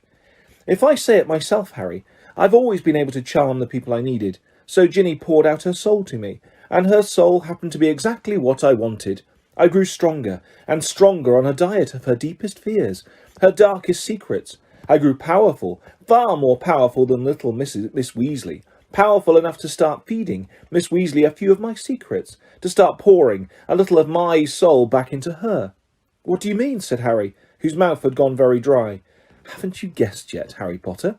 said Riddle softly. "Ginny Weasley opened the Chamber of Secrets. She strangled the school roosters and daubed threatening messages on the walls. She sat on the serpent. She set the serpent of Slytherin on 4 mudbloods and the Squib's cat." "No," Harry whispered. "Yes," said Riddle calmly. "Of course, she didn't know what she was doing at first. It was very amusing. I wish you could have seen her new diary entries. Far more interesting they became. 'Dear Tom,' he recited, watching Harry's horrified face. 'I think I'm losing my memory. There are rooster feathers all over my robes, and I don't know how they got there. Dear Tom, I can't remember what I did on the night of Halloween, but a cat was attacked, and I've got paint all down my front. Dear Tom, Percy keeps telling me I'm pale, and I'm not myself. I think he suspects me. There was another attack today, and I don't know where I was. Tom, what am I going to do? I think I'm going mad. I think I'm the one attacking everyone, Tom." Harry's fists were clenched, the nails digging deep into his palms. "It took a very long time for stupid little Ginny to stop trusting her diary," said Riddle, "but she finally became suspicious and tried to dispose of it. And that's where you came in, Harry. You found it, and I couldn't have been more delighted. Of all the people who could have picked it up, it was you, the very person I was most anxious to meet." And why did you want to meet me?" said Harry. Anger was coursing through him, and it was an effort to keep his voice steady. "Well, you see, Ginny told me all about you, Harry," said Riddle. "Your whole fascinating history." His eyes roved over the lightning scar on Harry's forehead, and his expression grew hungrier. "I knew I must find out more about you, talk to you, meet you if I could, so I decided to show you my famous capture of that great oaf, Hagrid, to gain your trust." "Hagrid's my friend," said Harry, his voice now shaking. "And you framed him, didn't you? I thought you made a mistake, but—" Riddle laughed his high laugh again. "It was my word against Hagrid's, Harry. Well, you can imagine how it looked to old Armando Dippet. On the one hand, Tom Riddle, poor but brilliant, parentless but so brave, school prefect, model student. On the other hand, big, blundering Hagrid, in trouble every week, trying to raise werewolf cubs under his bed, sneaking off to the Forbidden Forest to wrestle trolls. But I admit, even I was surprised how well the plan worked. I thought someone must realise that Hagrid couldn't possibly be the heir of Slytherin. It had taken me 5 whole years to find out everything I could about the Chamber of Secrets and discover the secret entrance, as though Hagrid had the brains or the power. Only the Transfiguration teacher, Dumbledore, seemed to think Hagrid was innocent. He persuaded Dippet to keep Hagrid and train him as a gamekeeper. Yes, I think Dumbledore might have guessed. Dumbledore never seemed to like me as much as the other teachers did." "I bet Dumbledore saw right through you," said Harry. His teeth gritted. "Well, he certainly kept an annoyingly close watch on me after Hagrid was expelled," said Riddle carelessly. "I knew it wouldn't be safe to open the chamber again while I was still at school. But I wasn't going to waste these long years I'd spent searching for it. I decided to leave behind a diary, preserving my 16-year-old self in its pages, so that one day, with luck, I would be able to lead another in my footsteps, to finish Salazar Slytherin's noble work." "Well, you haven't finished it," said Harry triumphantly. "No one's died this time, not even the cat. In a few hours the Mandrake draft will be ready, and everyone who was petrified will be all right again." "Haven't I already told you," said Riddle quietly, "that killing mudbloods doesn't matter to me any more? For many months now, my new target has been you." Harry stared at him. Imagine how angry I was when the next time my diary was opened, it was Ginny who was writing to me, not you. She saw you with the diary, you see, and panicked. What if you found out how to work it? And I repeated all her secrets to you. What if, even worse, I told you who'd been strangling roosters? So the foolish little brat waited until your dormitory was deserted and stole it back. But I knew what I must do. It was clear to me that you were on the trail of Slytherin's heir. From everything Ginny had told me about you, I knew you would go to any lengths to solve the mystery, particularly if one of your best friends was attacked. And Ginny had told me the whole school was buzzing because you could speak parcel tongue. So I made Ginny write her own farewell on the wall and came down here to wait. She struggled and cried and became very boring.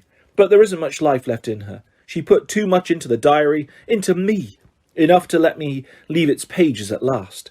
I have been waiting for you to appear since we arrived here. I knew you'd come. I have many questions for you, Harry Potter." "Like what?" Harry spat, fist still clenched. "Well," said Riddle, smiling pleasantly, "how is it that a baby with no extraordinary magical talent managed to defeat the greatest wizard of all time? How did you escape with nothing but a scar, while Lord Voldemort's powers were destroyed?" There was an odd red gleam in his hungry eyes now. "Why do you care how I escaped?" said Harry slowly. "Voldemort was after your time." "Voldemort," said Riddle softly, "is my past, present, and future, Harry Potter." He pulled Harry's wand from his pocket and began to trace it through the air, writing 3 shimmering words: Tom Marvolo Riddle.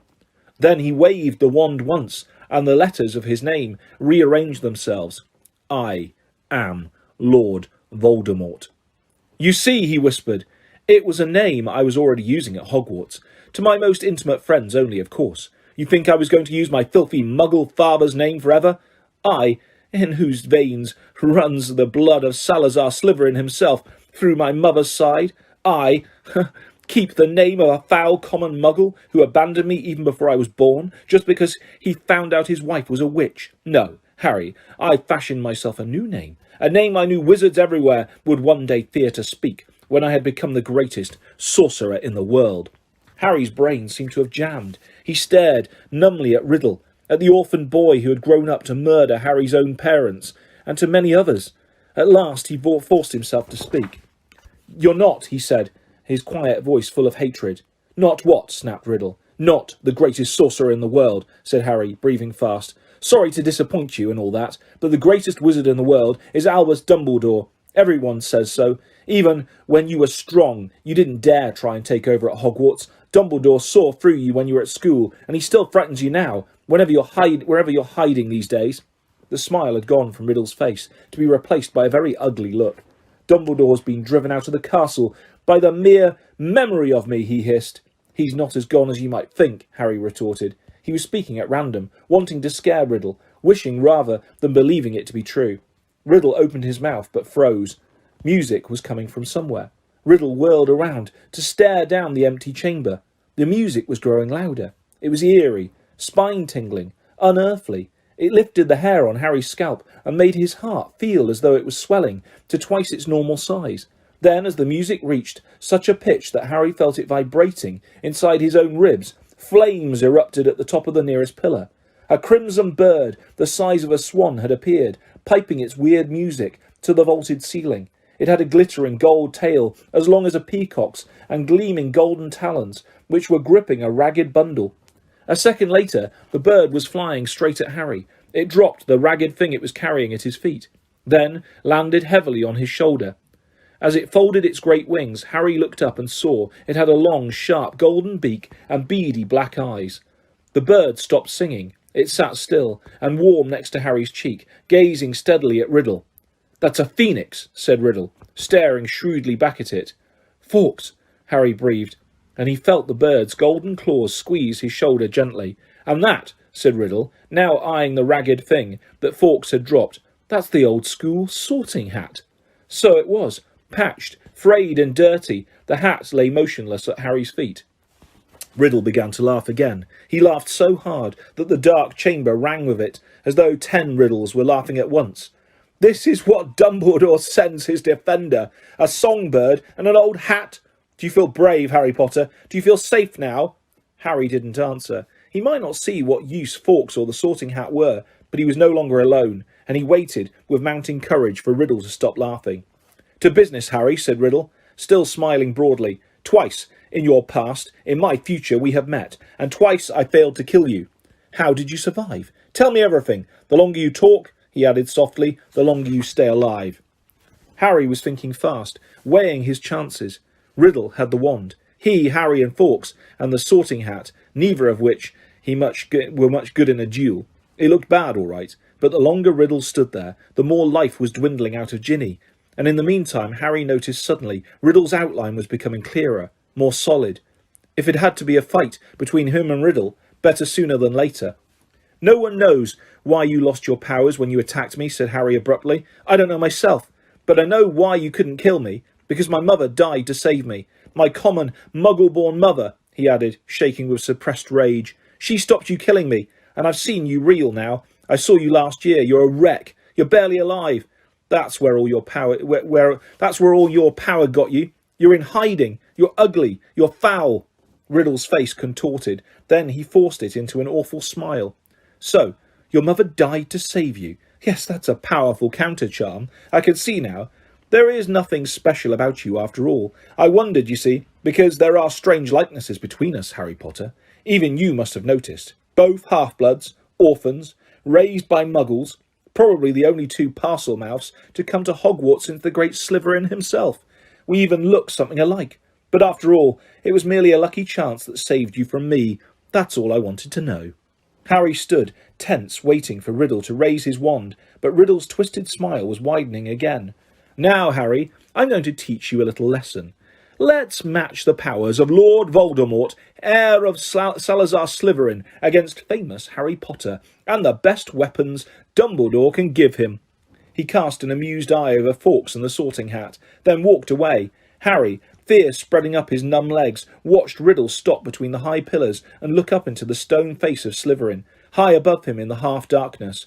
Riddle opened his mouth wide and hissed, but Harry understood what he was saying. Speak to me, Slytherin, greatest of the Hogwarts Four.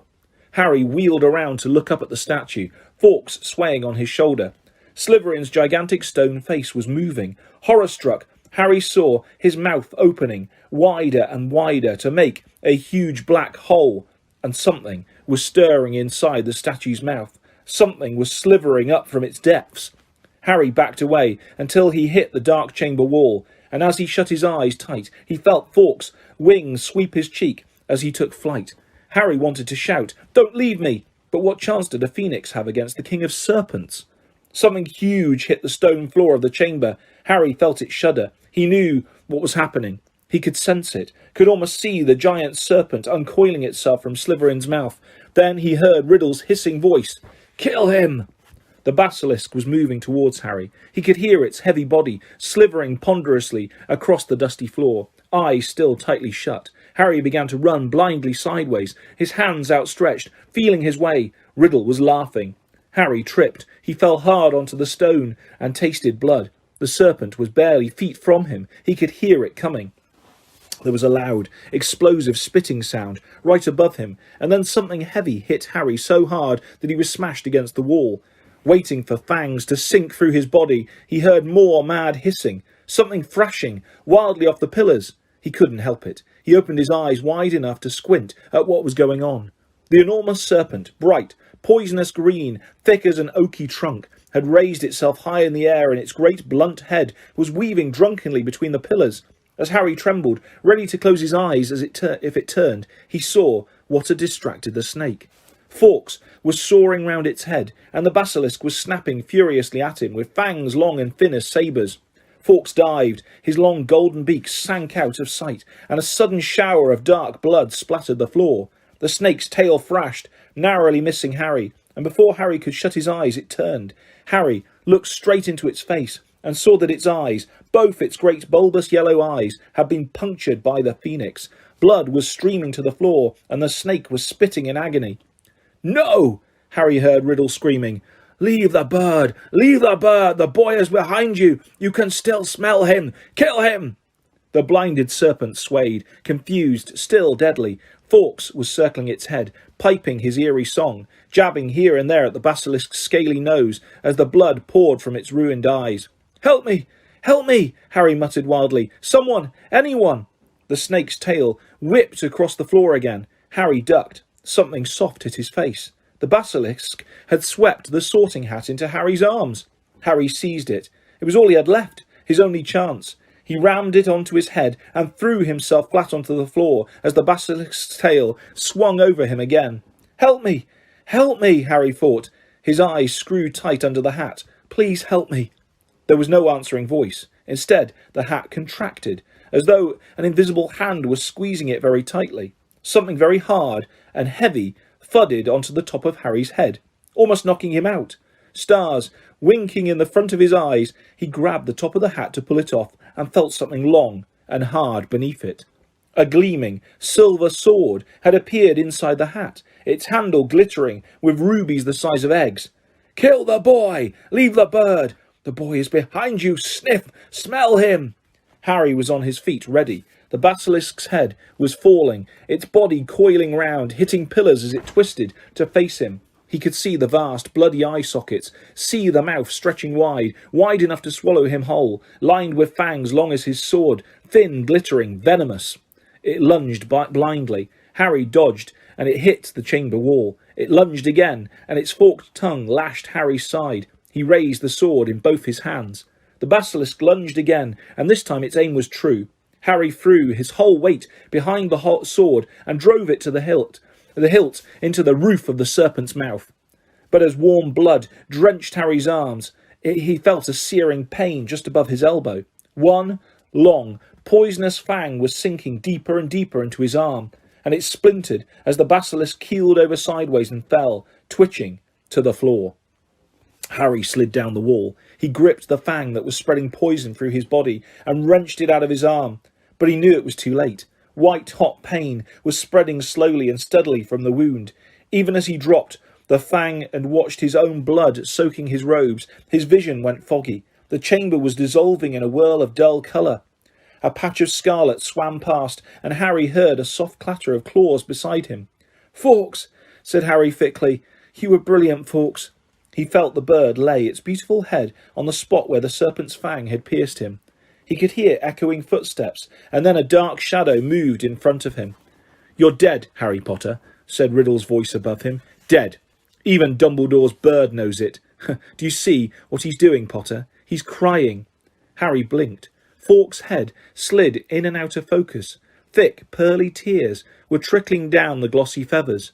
"I'm going to sit here and watch you die, Harry Potter. Take your time. I'm in no hurry." Harry felt drowsy. Everything around him seemed to be spinning. "So ends the famous Harry Potter," said Riddle's distant voice, alone in the Chamber of Secrets, forsaken by his friends, defeated at last by the Dark Lord he so unwisely challenged. "You'll be back with your dear mudblood mother soon, Harry. She bought you 12 years of borrowed time, but Lord Voldemort got you in the end, as you knew he must."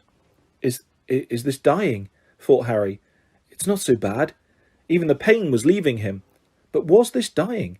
Instead of going black, the chamber seemed to be coming back into focus. Harry gave his head a little shake, and there was Fawkes, still resting his head on Harry's arm.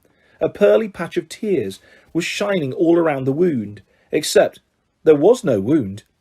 "Get away, bird!" said Riddle's voice suddenly. "Get away from him! I said get away!" Harry raised his head. Riddle was pointing Harry's wand at Fawkes. There was a bang like a gun, and Fawkes took flight again in a whirl of gold and scarlet. "Phoenix tears," said Riddle quietly, staring at Harry's arm. "Of course. Healing powers. I forgot." He looked into Harry's face. "But it makes no difference. In fact, I prefer it this way. Just you and me, Harry Potter. You and me." He raised the wand. Then, in a rush of wings, Fawkes soared back overhead, and something fell into Harry's lap. The diary. For a split second, both Harry and Riddle, one still raised, stared at it. Then, without thinking, without considering, as though he had meant to do it all along, Harry seized the basilisk fang on the floor next to him and plunged it straight into the heart of the book. There was a long, dreadful, piercing scream. Ink spurted out of the diary in torrents, streaming over Harry's hands, flooding the floor. Riddle was writhing and twisting, screaming and flailing, and then he had gone. Harry's wand fell to the floor with a clatter, and there was silence. Silence except for the steady drip, drip of ink still oozing from the diary. The basilisk venom had burned a sizzling hole right through it. Shaking all over, Harry pulled himself up. His head was spinning, as though he'd just travelled miles by flue powder. Slowly, he gathered together his wand and the sorting hat, and with a huge tug, retrieved the glittering sword from the roof of the basilisk's mouth. Then came a faint moan from the end of the chamber. Ginny was stirring. As Harry hurried towards her, she sat up. Her bemused eyes travelled from the huge form of a dead basilisk, over Harry in his blood-soaked robes, then to the diary in his hand. She drew a great, shuddering gasp, and tears began to pour down her face.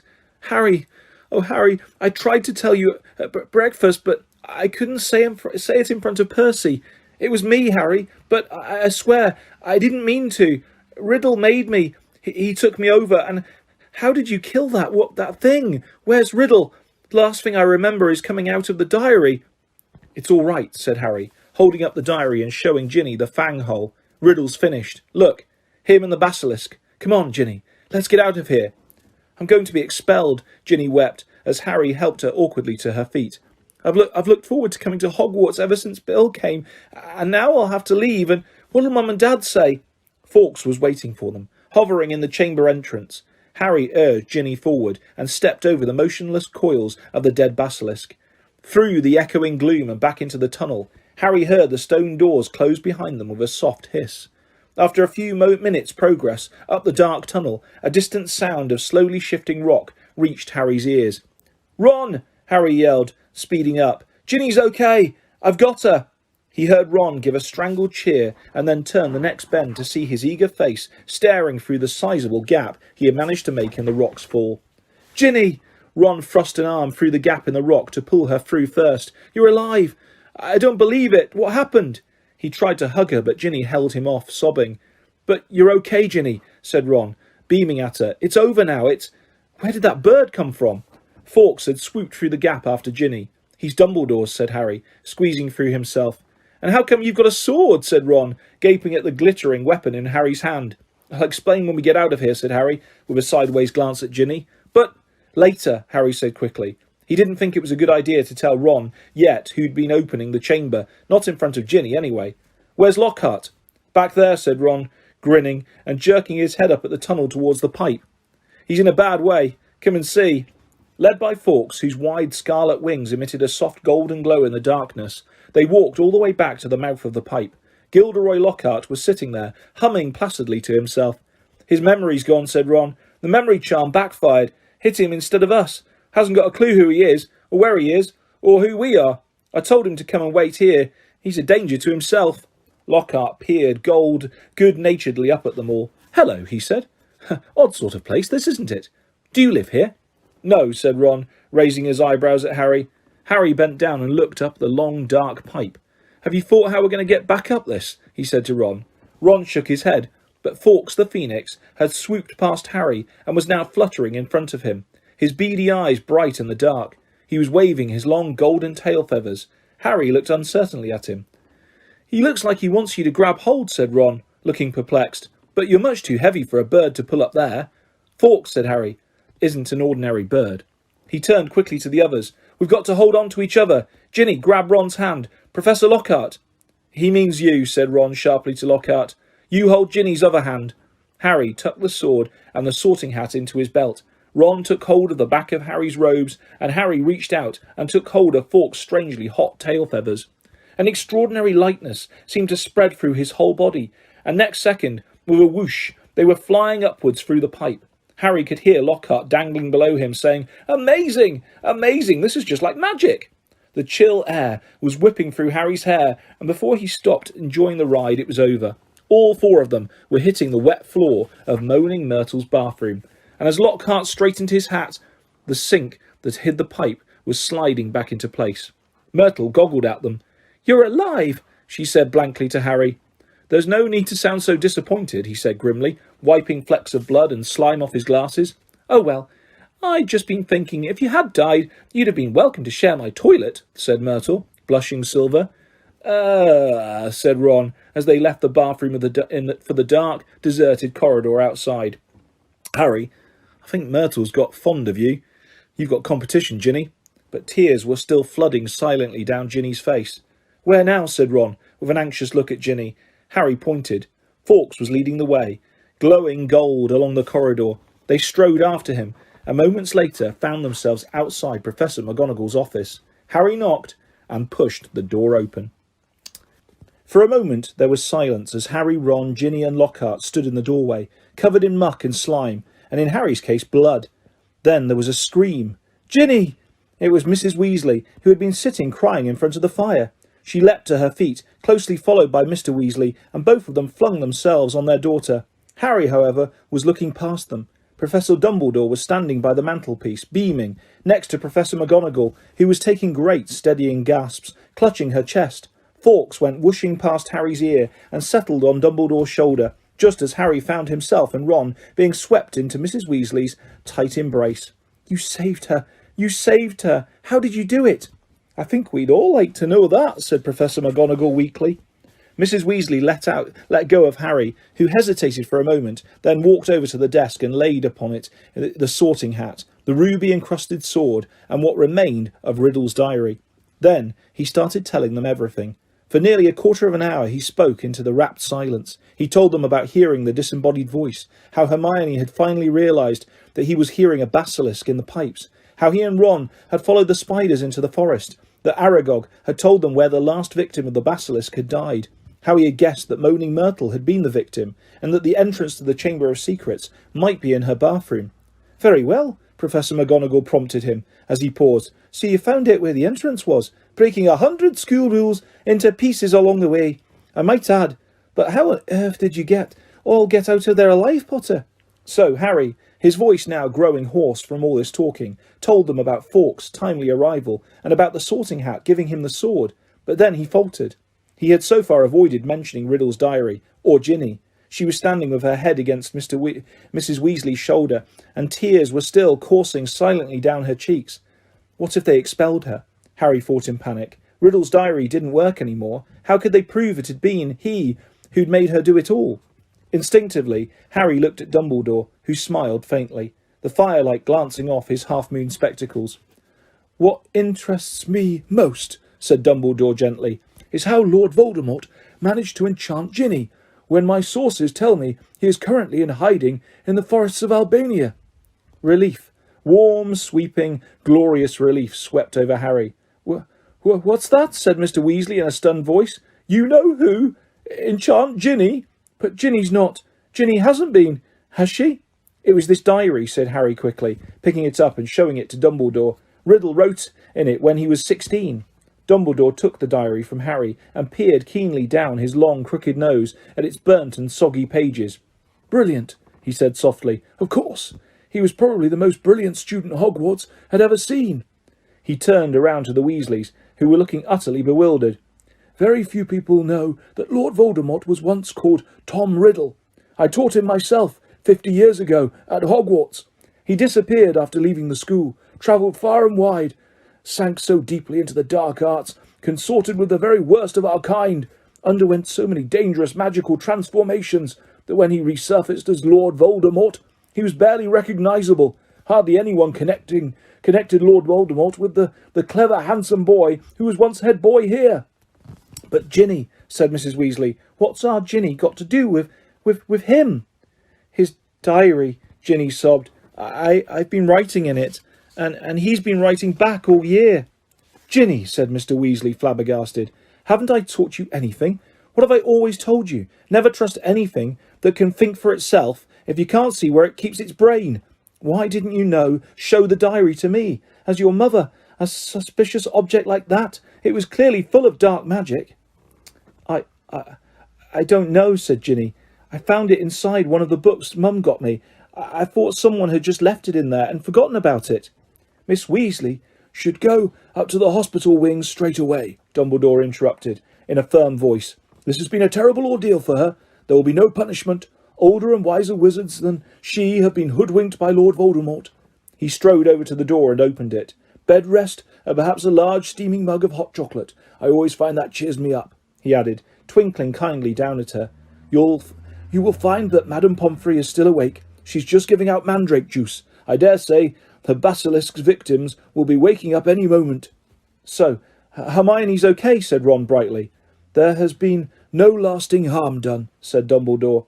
Mrs. Weasley led Ginny out, and Mr. Weasley followed, still looking deeply shaken. "You know, Minerva," Professor Dumbledore said thoughtfully to Professor McGonagall, "I think all this merits a good feast. Might I ask you to go and alert the kitchens?" "Right," said Professor McGonagall crisply, also moving to the door. "I'll leave you to deal with Potter and Weasley, shall I?" "Certainly," said Dumbledore. She left, and Harry and Ron gazed uncertainly at Dumbledore. What exactly had Professor McGonagall meant, deal with them? Surely they weren't about to be punished. "I seem to remember telling you both that I would have to expel you if you broke any more school rules," said Dumbledore. Ron opened his mouth in horror. "Which goes to show that the best of us must sometimes eat our words," Dumbledore went on, smiling. "You will both receive special awards for services to the school, and let me see, yes, I think 200 points apiece for Gryffindor." Ron went as brightly pink as Lockhart's Valentine flowers and closed his mouth again. "But one of us seems to be keeping mightily quiet about his part in this dangerous adventure," Dumbledore added. "Why so modest, Gilderoy?" Harry gave a start. He had completely forgotten about Lockhart. He turned and saw that Lockhart was standing in a corner of the room, still wearing his vague smile. When Dumbledore addressed him, Lockhart looked over his shoulder to see who he was talking to. "Professor Dumbledore," Ron said quickly, "there was an accident down in the Chamber of Secrets. Professor Lockhart—" "Am I a professor?" said Lockhart in mild surprise. "Goodness, I expect I was hopeless. Was I?" "He tried to do a memory charm, and the wand backfired," Ron explained quietly to Dumbledore. "Dear me," said Dumbledore, shaking his head, his long silver moustache quivering. "Impaled upon your own sword, Gilderoy." "Sword?" said Lockhart dimly. "Haven't got a sword. That boy has, though." He pointed at Harry. "He'll lend you one." "Would you mind taking Professor Lockhart up to the hospital wing too?" Dumbledore said to Ron. "I'd like a few more words with Harry." Lockhart ambled out. Ron cast a curious look back at Dumbledore and Harry as he closed the door. Dumbledore crossed to one of the chairs by the fire. "Sit down, Harry," he said, and Harry sat, feeling unaccountably nervous. "First of all, Harry, I want to thank you," said Dumbledore, eyes twinkling again. "You must have shown me real loyalty down in the chamber. Nothing but that would have called Fawkes to you." He stroked the phoenix, which had fluttered down onto his knee. Harry grinned awkwardly as Dumbledore watched him. "And so you met Tom Riddle," said Dumbledore thoughtfully. "I imagine he was most interested in you." Suddenly, something that was nagging at Harry came tumbling out of his mouth. "Professor Dumbledore, Riddle said I'm like him. Strange likenesses, he said." "Did he now?" said Dumbledore, looking thoughtfully under his quick silver eyebrows at Harry. "And what do you think, Harry?" "I don't think I'm like him," said Harry, more loudly than he'd intended. "I mean, I'm in Gryffindor, But he fell silent, a lurking doubt resurfacing in his mind.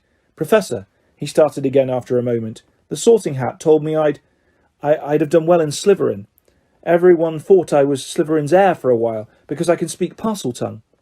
"You can speak Parseltongue, Harry," said Dumbledore calmly, "because Lord Voldemort, who is the last remaining descendant of Salazar Slytherin, can speak Parseltongue. Unless I'm much mistaken, he transferred some of his own powers to you the night he gave you that scar. Not something he intended to do, I'm sure." "Voldemort put a bit of himself in me," Harry said, thunderstruck. "It certainly seems so." "So I should be in Slytherin," Harry said, looking desperately into Dumbledore's face. "The Sorting Hat could see Slytherin's power in me, and it—" "Put you in Gryffindor," said Dumbledore calmly. "Listen to me, Harry. You happen to have many qualities Salazar Slytherin prized in his hand-picked students. His own very rare gift, Parseltongue, resourcefulness, determination, a certain disregard for rules," he added, his moustache quivering again. "Yet the Sorting Hat placed you in Gryffindor. You know why that was. Think." It only put me in Gryffindor," said Harry in a defeated voice, "because I asked not to go in Slytherin." "Exactly," said Dumbledore, beaming once more, "which makes you very different from Tom Riddle. It is our choices, Harry, that show what we truly are, far more than our abilities." Harry sat motionless in his chair, stunned. "If you want proof, Harry, that you belong in Gryffindor, I suggest you look more closely at this." Dumbledore reached across to Professor McGonagall's desk, picked up the blood-stained silver sword and handed it to Harry. Dully, Harry turned it over, the rubies blazing in the firelight, and then he saw the name engraved just below the hilt, Godric Gryffindor. "Only a true Gryffindor could have pulled that out of the hat, Harry," said Dumbledore simply. For a minute neither of them spoke. Then Dumbledore pulled open one of the drawers in Professor McGonagall's desk and took out a quill and a bottle of ink. "What do you need, Harry? Is some food and sleep. I suggest you go down to the feast, while I write to Azkaban. We need our gamekeeper back, and I must draft an advertisement for the Daily Prophet too," he added thoughtfully. "We'll be needing a new defence against the dark arts teacher. Dear me, we do seem to run through them, don't we?" Harry got up and crossed to the door. He had just reached for the handle, however, when the door burst open so violently that it bounced back off the wall. Lucius Malfoy stood there, fury in his face, and cowering under his arm, heavily wrapped in bandages, was Dobby. "Good evening, Lucius," said Dumbledore patiently and pleasantly. Mr. Malfoy almost knocked Harry over as he swept into the room. Dobby went scurrying in after him, crouching at the hem of his cloak, a look of abject terror on his face. "So," said Lucius Malfoy, his cold eyes fixed on Dumbledore, "you've come back. The governor's suspended you, but you still saw fit to return to Hogwarts." "Well, you see, Lucius," said Dumbledore, smiling serenely, "the other 11 governors contacted me today. It was something like being caught in a hailstorm of owls, to tell the truth.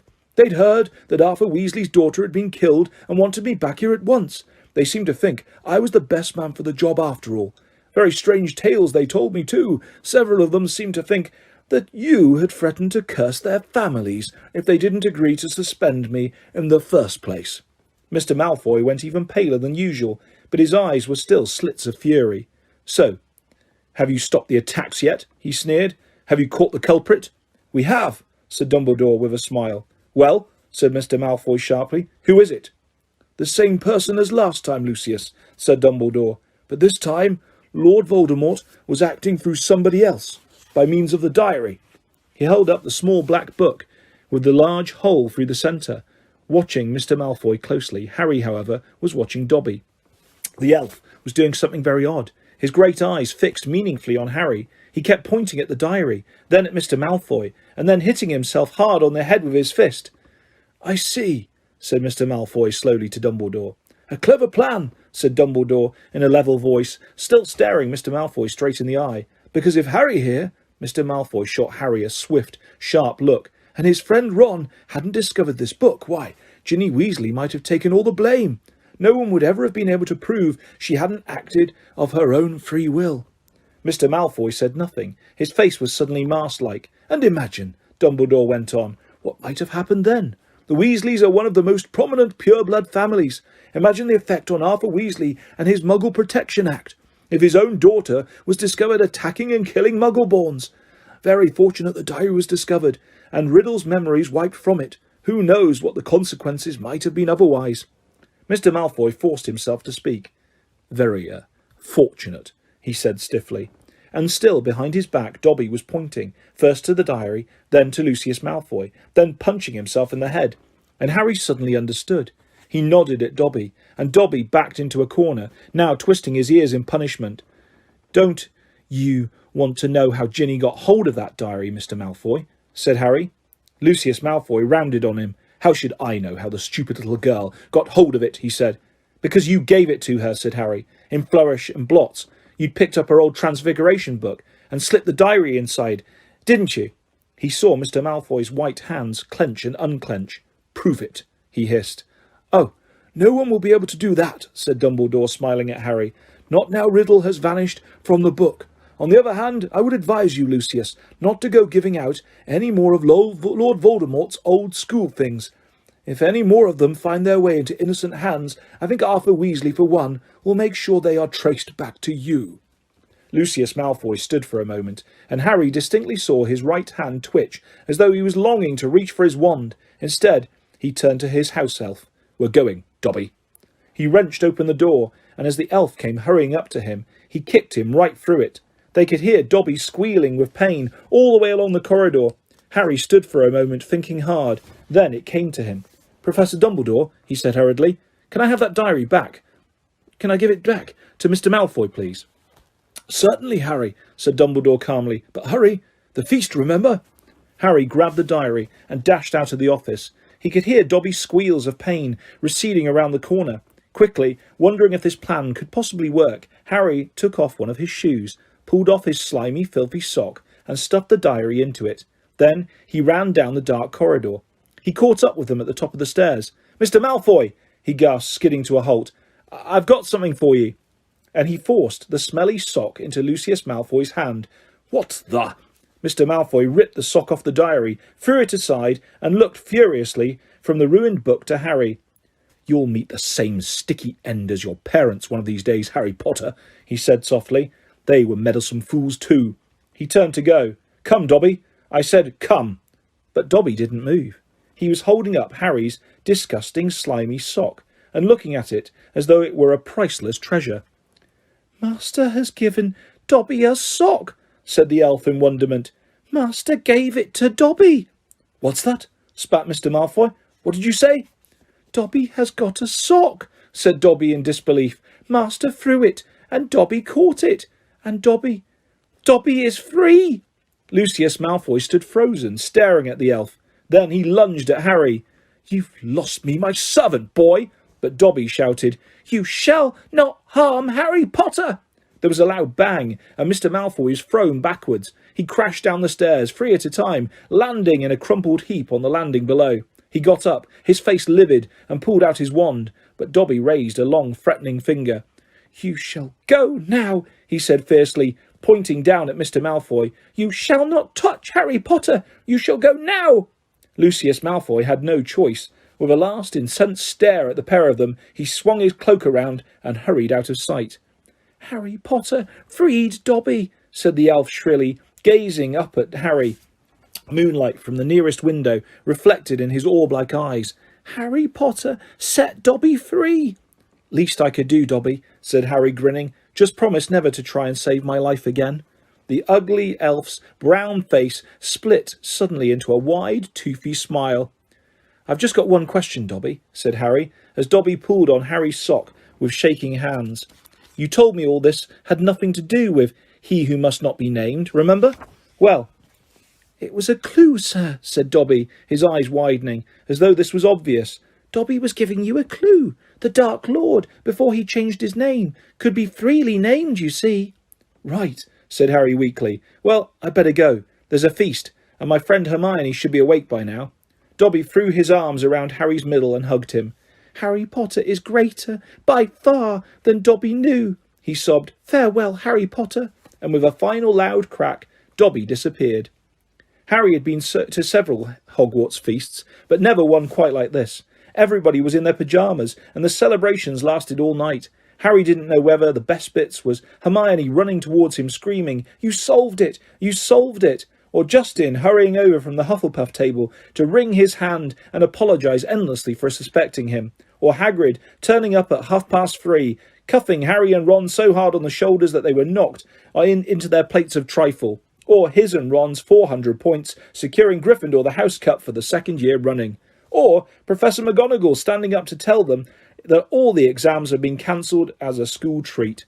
"Oh no," said Hermione. Or Dumbledore announcing that unfortunately Professor Lockhart would be unable to return next year owing to the fact that he needed to go away and get his memory back. Quite a few of the teachers joined in the cheering that greeted this news. "Shame," said Ron, helping himself to a jam donut. "He was starting to grow on me." The rest of the summer term passed in a haze of blazing sunshine. Hogwarts was back to normal, and with only a few small differences. Defence against the dark arts classes were cancelled, but we've had plenty of practice on that anyway, Ron told a disgruntled Hermione. And Lucius Malfoy had been sacked as the school governor. Draco was no longer strutting around the school as though he owned the place. On the contrary, he looked resentful and sulky. On the other hand, Ginny Weasley was perfectly happy again. Too soon, it was time for the journey home on the Hogwarts Express. Harry, Ron, Hermione, Fred, George and Ginny got a compartment to themselves. They made the most of the last few hours in which they were allowed to do magic before the holidays. They played Exploding Snap, set off the very last of Fred and George's filibuster fireworks, and practised disarming each other by magic. Harry was getting very good at it. They were almost at King's Cross when Harry remembered something. Ginny, what did you see Percy doing that he didn't want you to tell anyone? Oh, that, said Ginny, giggling. Well, Percy's got a girlfriend. Fred dropped a stack of books on George's head. What? It's that Ravenclaw prefect, Penelope Clearwater, said Ginny. That's who he was writing to all last summer. He's been meeting her all over the school in secret. I walked in on them kissing in an empty classroom one day. He was so upset when she was, attacked. You won't tease him, will you? She added anxiously. Wouldn't dream of it, said Fred, who was looking as if his birthday had come already. Definitely not, said George, sniggering. The Hogwarts Express slowed and finally stopped. Harry pulled out his quill and a bit of parchment and turned to Ron and Hermione. This is called a telephone number, he told Ron, scribbling it twice, tearing the parchment in two and handing it to them. I told your dad how to use a telephone last summer. He'll know. Call me at the Dursleys, okay? I can't stand another 2 months with only Dudley to talk to. Your aunt and uncle will be proud, though, won't they? Said Hermione, as they got off the train and joined the crowd, thronging towards the enchanted barrier. When they hear what you did this year. Proud, said Harry. Are you mad? All those times I could have died, and I didn't manage it. They'll be furious. And together they walked back through the gateway to the Muggle world. And that is the end of Harry Potter and the Chamber of Secrets by J.K. Rowling.